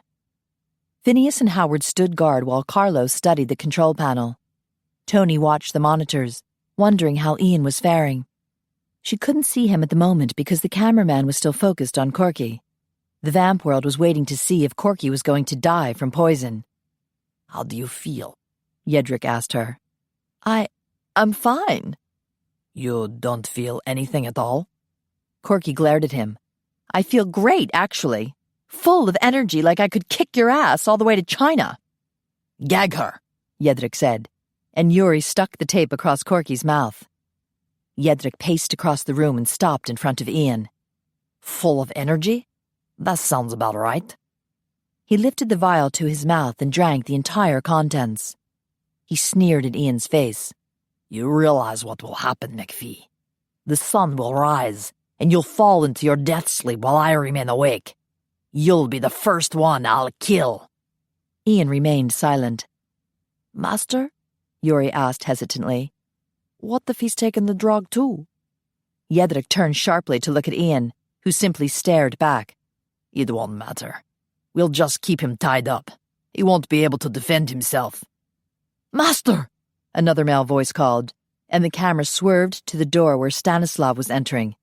Master! The vamps have invaded the building. Jedrick gritted his teeth. Do I have to tell you what to do? Just kill them. Stanislav paled. They were too fast. I can't find any of our men. What? Jedrick shouted. Look! Toni pointed at the bottom monitor. Grigori and Stone were in the parking lot. They're ready. Carlos flipped the switches and spoke into the headphone. You're on. Stone's face filled almost all the monitors now, while Jedrick was relegated to one monitor on the bottom row. This is Stone Coffin, reporting live from the parking lot of DVN, the newscaster shouted. As you can see, this is definitely not boring. Over 50 vamp women and a few men have gathered here in support of Ian MacPhie, who is being held prisoner inside. In fact, more vamps are teleporting here as I speak. Grigori panned the camera along the angry mob. They shook their fists and baseball bats in the air. Set Ian free! Set Ian free! I have their ringleader here, Stone continued, and Grigori aimed the camera back on him. Vonda Barkovsky, do you have anything to say? Vonda lifted a fist, holding her whip. You're going down, Jedrick. Nobody hurts our Ian MacPhie. We love Ian. The crowd took up her shout. We love Ian! We love Ian! Oh, please, Toni muttered inside the control room. Look at this. Carlos turned up the volume on the monitor, showing the studio where Jedrick was waving his hands in the air. What the hell is going on? Jedrick glared at the monitor in the studio. What is Vonda Barkovsky doing on national television? How did she steal my place? The vamps must have taken over the control room, Stanislav said. Jedrick whirled around to glower at the malcontent. They cut me off? This is my show! He pulled his pistol from his belt, zoomed to Ian, and pressed the barrel of the gun against Ian's forehead. Put me back on, now! Toni gasped. Carlos, quickly! I got it. He put Jedrick back on air. Jedrick glanced at the monitor and saw himself. That's more like it. Stanislav, Yuri, go take back the control room now. Yes, master. They ran from the recording studio. Toni gulped and tightened her grip on her dagger. They're coming. Carlos jumped to his feet and drew his dagger. Howard took up a position by the door with his dagger in hand. Phineas raised his sword. I'll take one, the three of you take the other. The door burst open. Stanislav zoomed toward Phineas, and their swords clashed. Yuri halted when he spotted Carlos and Toni. Mortals, he sneered. He pointed his sword at them. This will be too easy. With a bear-like growl, Howard leaped on Yuri's back and plunged a dagger into his side. Yuri screamed and threw Howard off his back with so much force that Howard flew across the room and crashed into the wall of shelves. Contents from the shelves spilled down on Howard. He didn't move. Yuri sucked in a hissing breath as he looked at his bleeding wound. You'll pay for this! He lifted his sword and charged. Carlos ducked, and Toni leaped to the side. She heard Phineas cry out and glanced his way. Oh no! Stanislav had managed to stab Phineas in the shoulder. A blur shot past her, and she whirled, lifting her dagger. No! Carlos shouted. Yuri caught her from behind. He pressed the edge of his sword against her neck. Drop your weapon. The sword pinched her skin. Drop it! She let her dagger tumble to the floor. Stand back! Yuri shouted. With a stricken look, Carlos stepped back. The clash of swords echoed in her ears as Phineas continued to fight Stanislav. A low growl emanated from Carlos as he ripped his shirt off. She realized he was going to shift. Yuri cursed, then Toni gasped as everything went black. Chapter 26. Toni materialized right into a shootout. Yuri jerked them both down to the floor as bullets sprayed overhead. She looked quickly about. Corky and Tiffany had dropped to the floor and were squirming out of the way. Jedrik was shooting at Jack and Zoltan. They must have just charged into the studio. Jack jumped behind Stone Coffin's desk, while Zoltan rushed in the opposite direction, taking shelter behind an unmanned camera. The cameraman was huddled on the floor behind his camera. Jedrik's pistol made some empty clicking noises. With a curse, he threw it aside and drew his sword. Zoltan rushed forward to engage him, while Jack dashed toward Ian to press a dagger into his hands. Stop! Nadia ran at Jack, her sword raised. Jack lunged at Nadia, forcing her to retreat. No! Yuri lurched forward to help Nadia. With a quick slash, Jack nearly sliced off Yuri's arm. Blood splattered. With a screech, Yuri fell to the floor. Jack turned him to dust, then went after Nadia. Toni swallowed hard. She couldn't let this violence freak her out. Yuri's sword was lying on the floor, and she needed to grab it. She stumbled to her feet, but an icy cold assault knocked her flat on the floor. The familiar icy wave swept through her, freezing her body. You cannot move. Jedrik's command rang in her head. He zoomed toward her. You will drop your swords. He pointed his sword at Toni's heart. She stared at the sharp point, poised to kill her. Her body couldn't budge. She couldn't even turn her head. Out of the corner of her eye, she saw Ian's stricken face. Swords clattered on the floor. Jack and Zoltan had surrendered. Oh God, what if Jedrik killed them? What if he killed Ian? And all because she was unable to function on their level. An old familiar shame swept through her. Always unworthy, never quite good enough. Tie them up, Jedrik ordered. Nadia looped silver rope around Jack's wrists. Jedrik strolled over to them. What shall I do with you two? Shall I kill you now? Giacomo, the famous son of Casanova. He stopped in front of Zoltan. And the mighty coven master of Eastern Europe. I should tie you both to a lamppost and let the sunrise burn you to death. Toni noticed from the corner of her eye that Ian had cut the silver ropes looped around his chest and wrists. He stuffed some rope into his sporran. Nadia was too busy tying the new prisoners, and Jedrik was too busy taunting them to notice. She had to help Ian. His poor chest and hands were covered with red welts. God help her. She couldn't lie here helpless while he tried to save everyone. And how could he save anyone if Jedrik kept control of the situation by threatening to kill her? She had to fight this. Somehow she had to break through Jedrik's mind control. Toni concentrated hard on Ian, on how much she loved him, on how strongly she wanted to help him. Her fingers twitched. She glanced at Jedrik and Nadia. Their backs were turned to her as they tormented Jack and Zoltan. Her hand jerked awkwardly to the wooden stake in her belt. Slowly, she closed her fist around it. She turned her head and saw Ian watching her. He nodded slightly. He was counting on her. She focused hard. Her love for Ian had to be stronger than Jedric's power. Jedric, have ye figured out yet that ye've been tricked? Ian asked, and Jedric whirled to face him. Do ye really think I would give you the stay-awake drug? That vial was naught but an energy drink. Jedric's face turned red with rage. I'll kill you now! He ran at Ian, raising his sword in the air. Ian lunged to the floor to grab Jack's sword, then jumped to his feet to deflect Jedric's first swing. With Jedric's mind fully engaged, Toni was better able to defy his mind control. She eased to her feet. Ian's sword flashed so quickly, it was clear Jedric was outmatched. With the flick of his wrist, Ian sent Jedric's sword flying through the air. Jedric backed up. With his free hand, Ian pulled a length of silver rope from his sporran. Nay, this time ye will not teleport away. He dropped his sword and leaped forward, looping the silver cord around Jedric. He pulled the malcontent against his chest. Jedric struggled and kicked, but Ian held him tight. Now, Toni! As she ran forward, she noted the shocked look on Jedric's face. A mere mortal was about to kill him. He attacked her with a wave of psychic power. You are under my control. Drop that stake now! Her hand shook. Icy power streamed through her, threatening to freeze her in place. She forced her feet to move forward. 1 step, 2. Jedric's eyes widened. No! You will fear me! You will feel the power of fear! I'll show you fear, you bastard! She stabbed the stake through his heart. His cry faded as his body disintegrated. Her mind was free.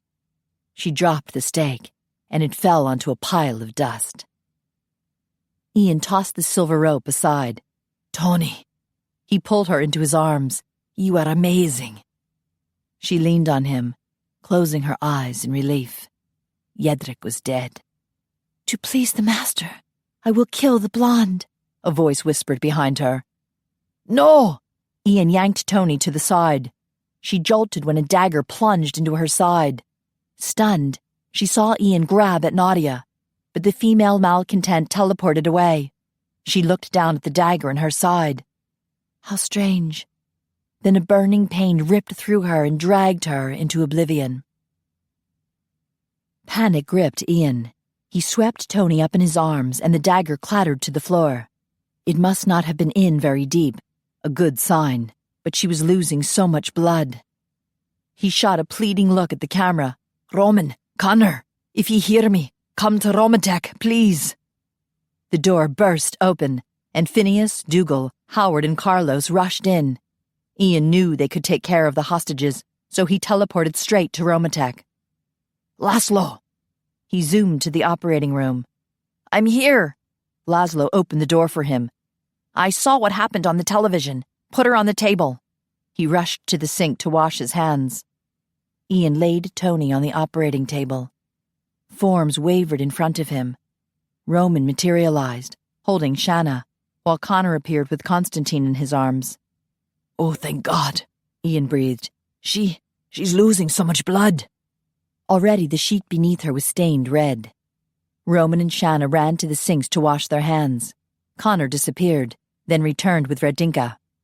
Laszlo snapped on a pair of surgical gloves. You realize she may have to go to a hospital? Yes, of course. Ian didn't know how to help. He pulled off Toni's shoes and socks. Laszlo grabbed a pair of scissors and began cutting away her polo shirt. Ian unbuckled her belt and pulled it out from underneath her. Ian, stand back. Roman snapped on gloves. I cannot lose her. Ian flinched when Connor grabbed his arm to pull him back. Get out of their way, lad. Let them do their job. Is Toni hurt bad? Constantine asked, his bottom lip trembling. She'll be fine, Connor said. How is she? Radinka asked. She'll be fine, Connor repeated as he handed Tino to her. Radinka forced a smile. Of course she'll be fine. She hurried from the room with the little boy. Let's wait outside.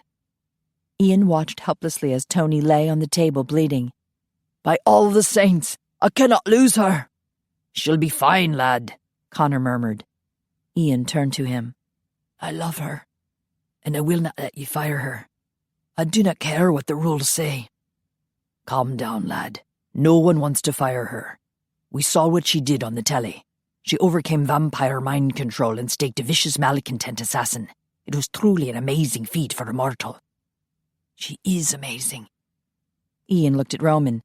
You have to heal her. We'll do our best, Roman said calmly. The wound is shallow. No major organs were affected. He gazed at the monitor that Shanna had hooked up to show Toni's vital signs. Her blood pressure's very low, but that's to be expected. He tossed a bloody pad into a metal pan.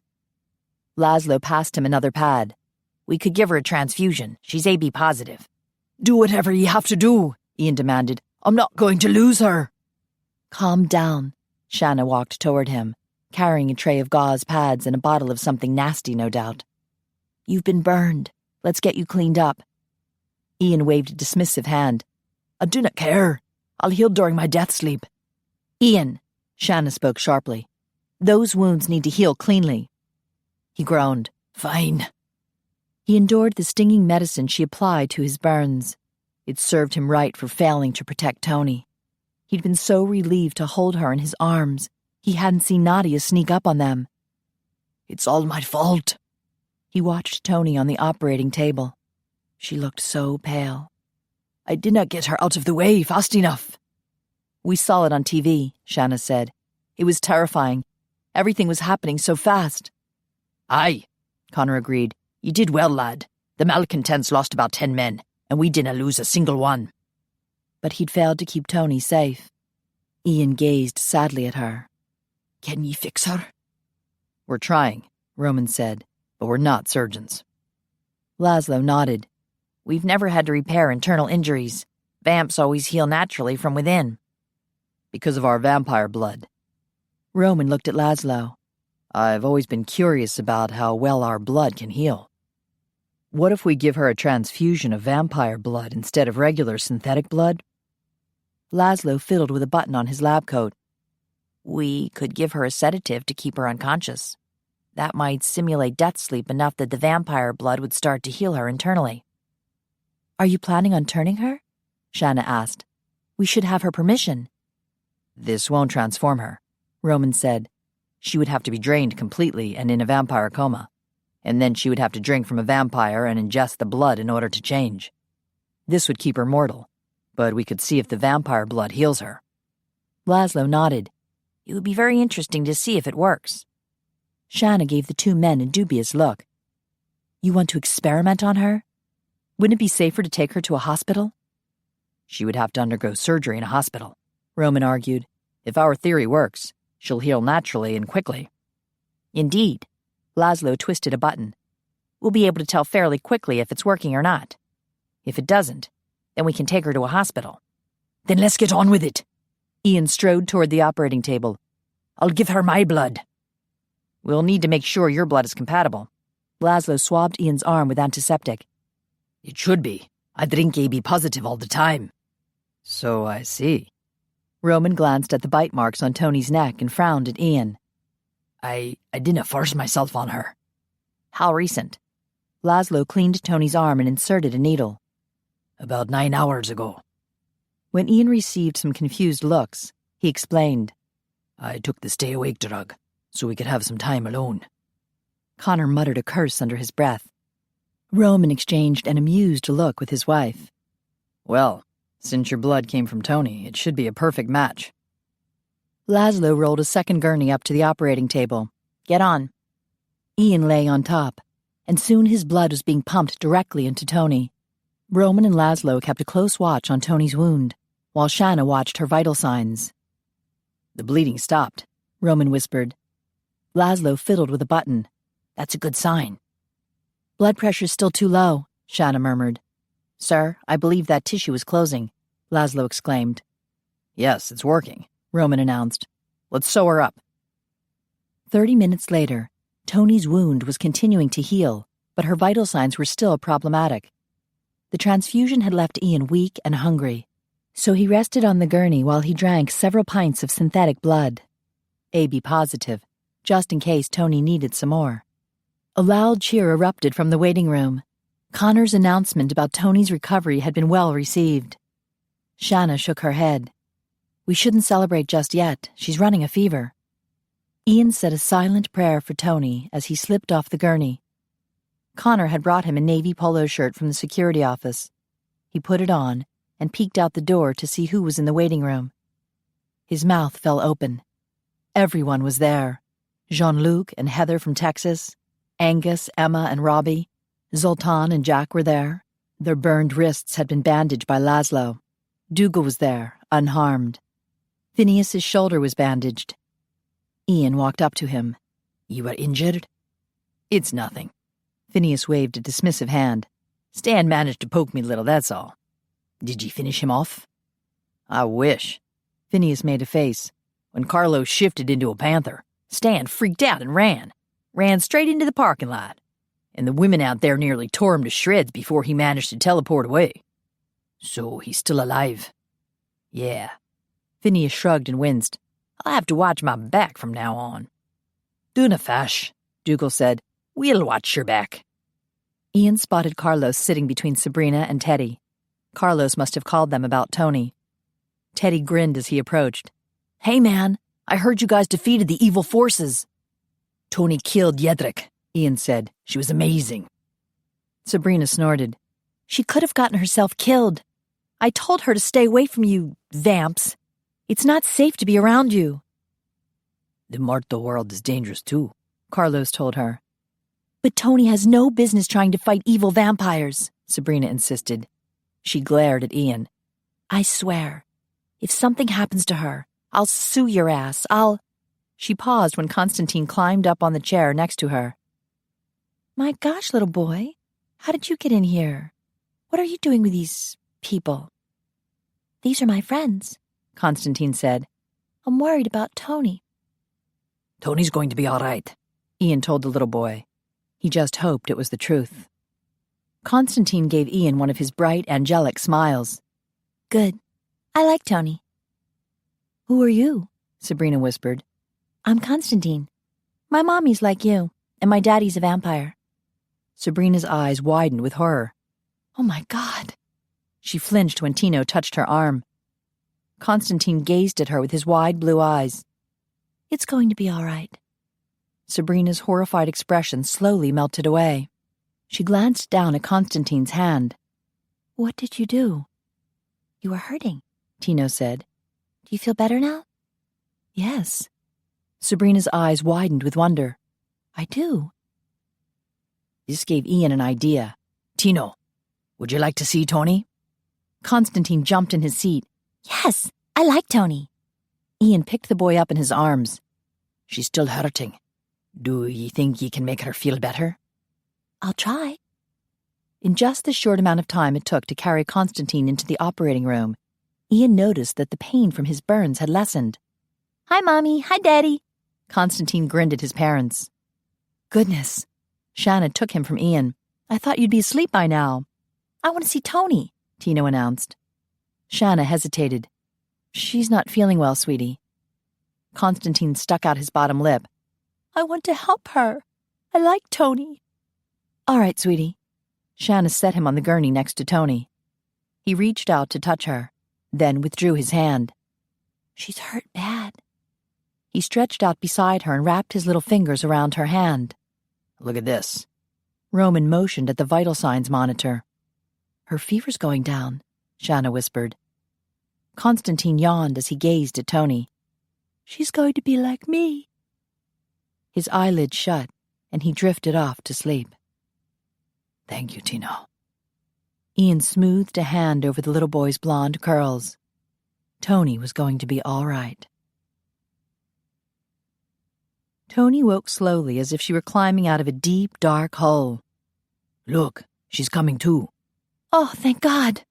She heard Carlos's voice, followed by Sabrina's. Her eyes flickered open. Their faces hovered over her, their features fuzzy and unclear. She spotted another person at the foot of the bed. Ian? She blinked, trying to focus. What was wrong with her eyes? Hi, Toni, the third person said. Oh, she swallowed her disappointment. Hi, Teddy. How do you feel, me, Nina? Carlos asked. I'm fine, I think. She lifted a hand to rub her eyes. My eyes are burning. I was afraid of that, Sabrina said. They didn't realize you wear contacts. She fumbled in her handbag and pulled out a compact mirror. Toni sat up. Careful. Carlos grabbed the bed's control device. Let me adjust the bed for you. With a humming noise, the back of the bed rose up to support her back. I'm in a hospital? Toni asked. No, this is the operating room at Romatech, Carlos explained. Ian brought you here. Toni tried to focus on the compact mirror. She removed one contact and passed it to Sabrina. Where's Ian? What time is it? She removed the other contact. It's just after 5. Sabrina tossed the contacts in the trash. In the morning? Toni blinked. Evening, Teddy said. You slept all day. Toni looked at him, then at Carlos and Sabrina, then around the room. Oh my gosh. What's wrong? Sabrina rushed back to her side. My eyesight. It's perfect. Without contacts. She handed the compact back to Sabrina and looked around the room once more. Her sight was more than perfect. She could read the fine print on a poster across the room above the sink. It described the proper procedure for washing hands. She caught Carlos and Sabrina exchanging a worried look. Something was wrong. She lifted the sheet and blanket to look at her side. The last time she'd looked, there had been a dagger stuck in her. She touched the area gingerly, expecting to feel some pain. Nothing. Underneath the sheet, she pulled up her hospital gown. She peeked at her side. There was a faint scar, barely noticeable. She touched the scar. No pain or tenderness, and all the bite marks that had dotted her torso were gone. Alarm crept into her. She must have slept for weeks to be this healed. How long was I out? Was I in a coma? Menina. Carlos touched her arm. You were wounded last night. But that doesn't make sense. She grabbed his hand. Tell me what happened. He winced. Toni, lighten up. You're about to crush my bones. She released his hand. Her sense of alarm grew into full-fledged panic. I hurt you? Carlos flexed his fingers. You seem a lot stronger.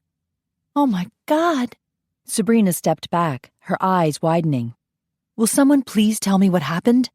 Toni grasped the railing beside her so she could lower it and get out of bed.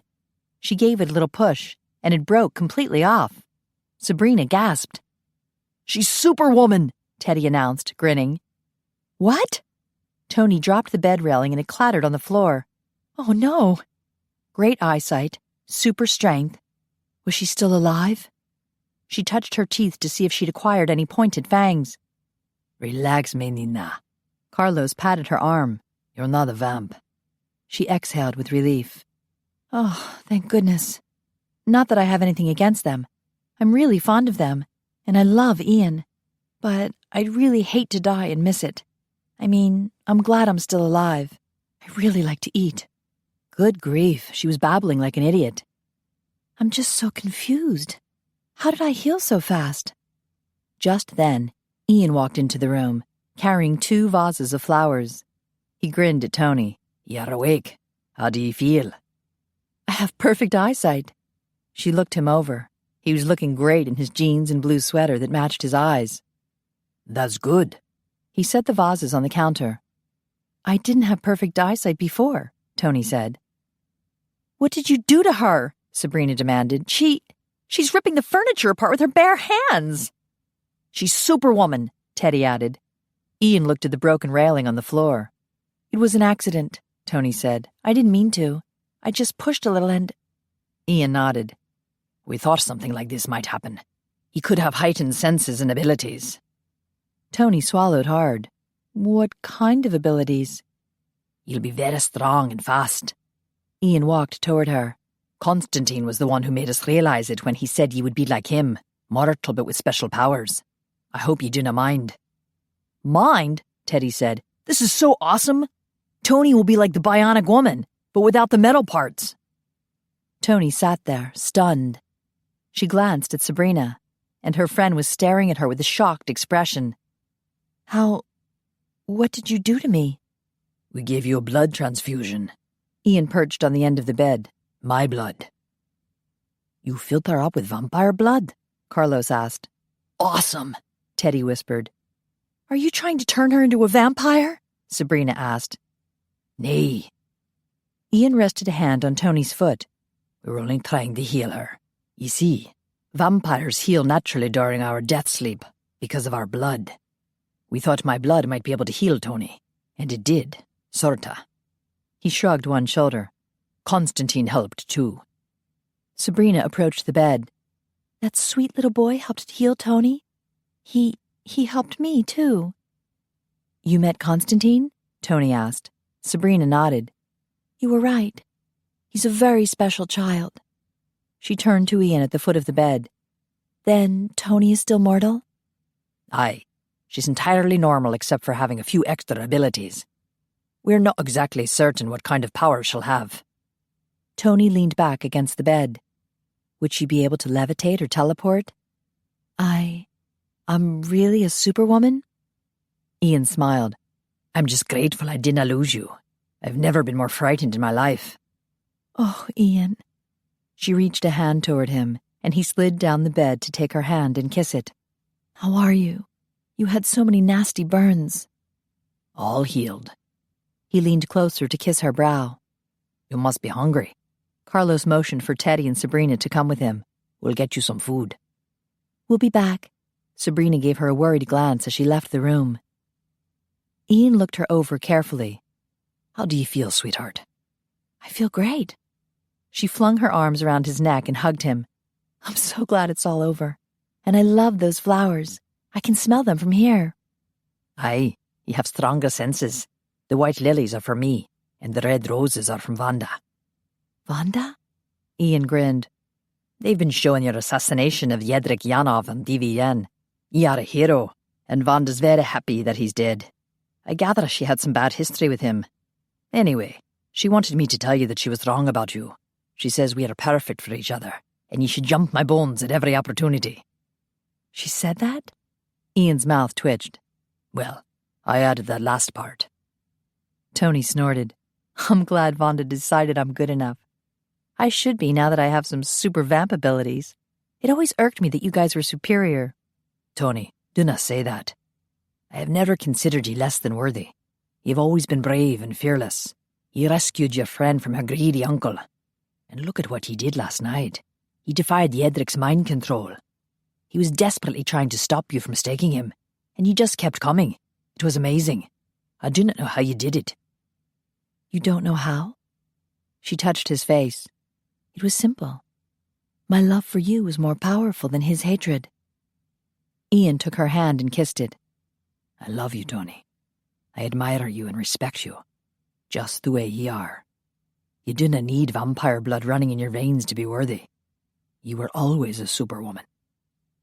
Tears filled her eyes. I am worthy to be loved.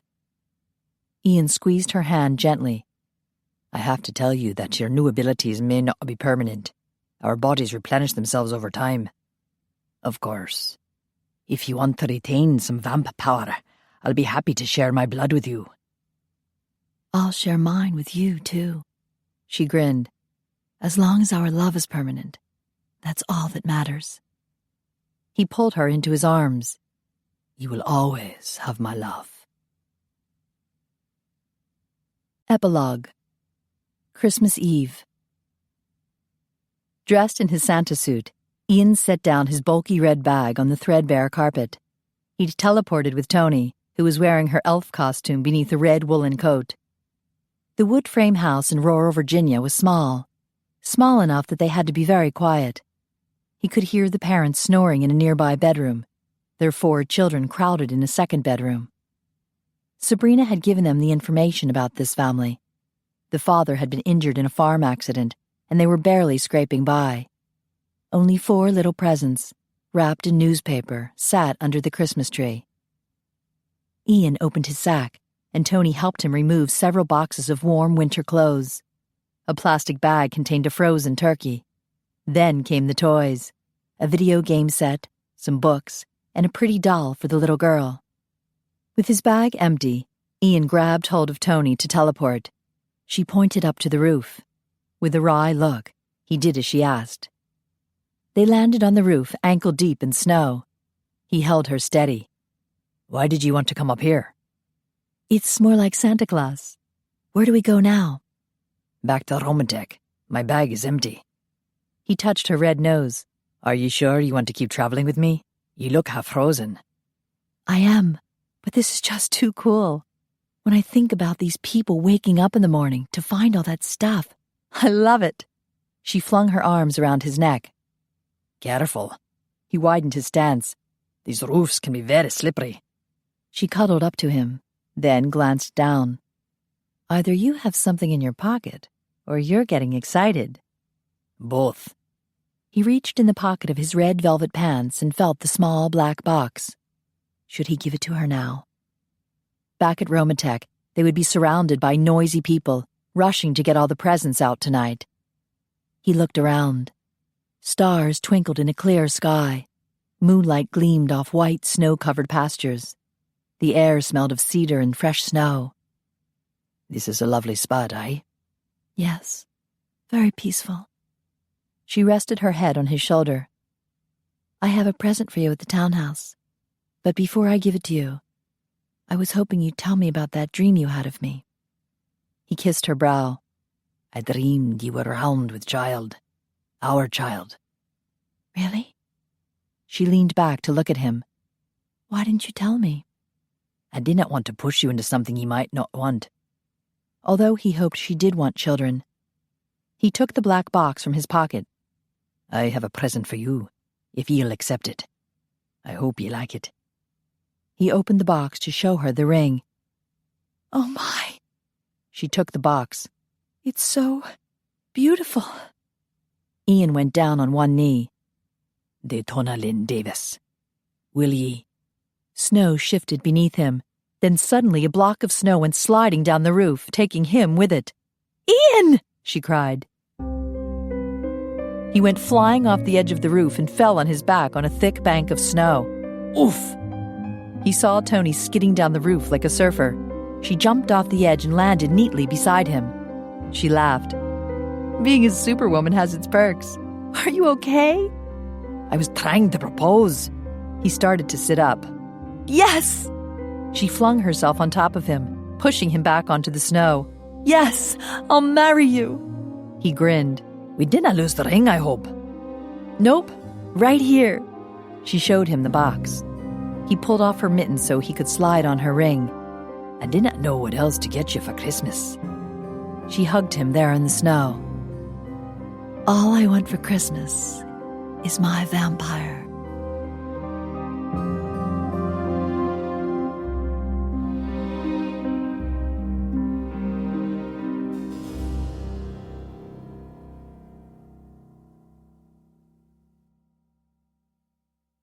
This recording of All I Want for Christmas is a Vampire by Kerrelyn Sparks was performed by Colleen Marlowe. It was produced and directed by Bob Dion. Executive producer, Karen Jakonski. Text copyright 2008 by Kerrelyn Sparks. Production copyright 2011 by HarperCollins Publishers. We hope you've enjoyed this program from Harper Audio. For more information about the broad range of titles from Harper Audio, Harper Children's Audio, and Cadman, please visit harperaudio.com. Thank you for listening.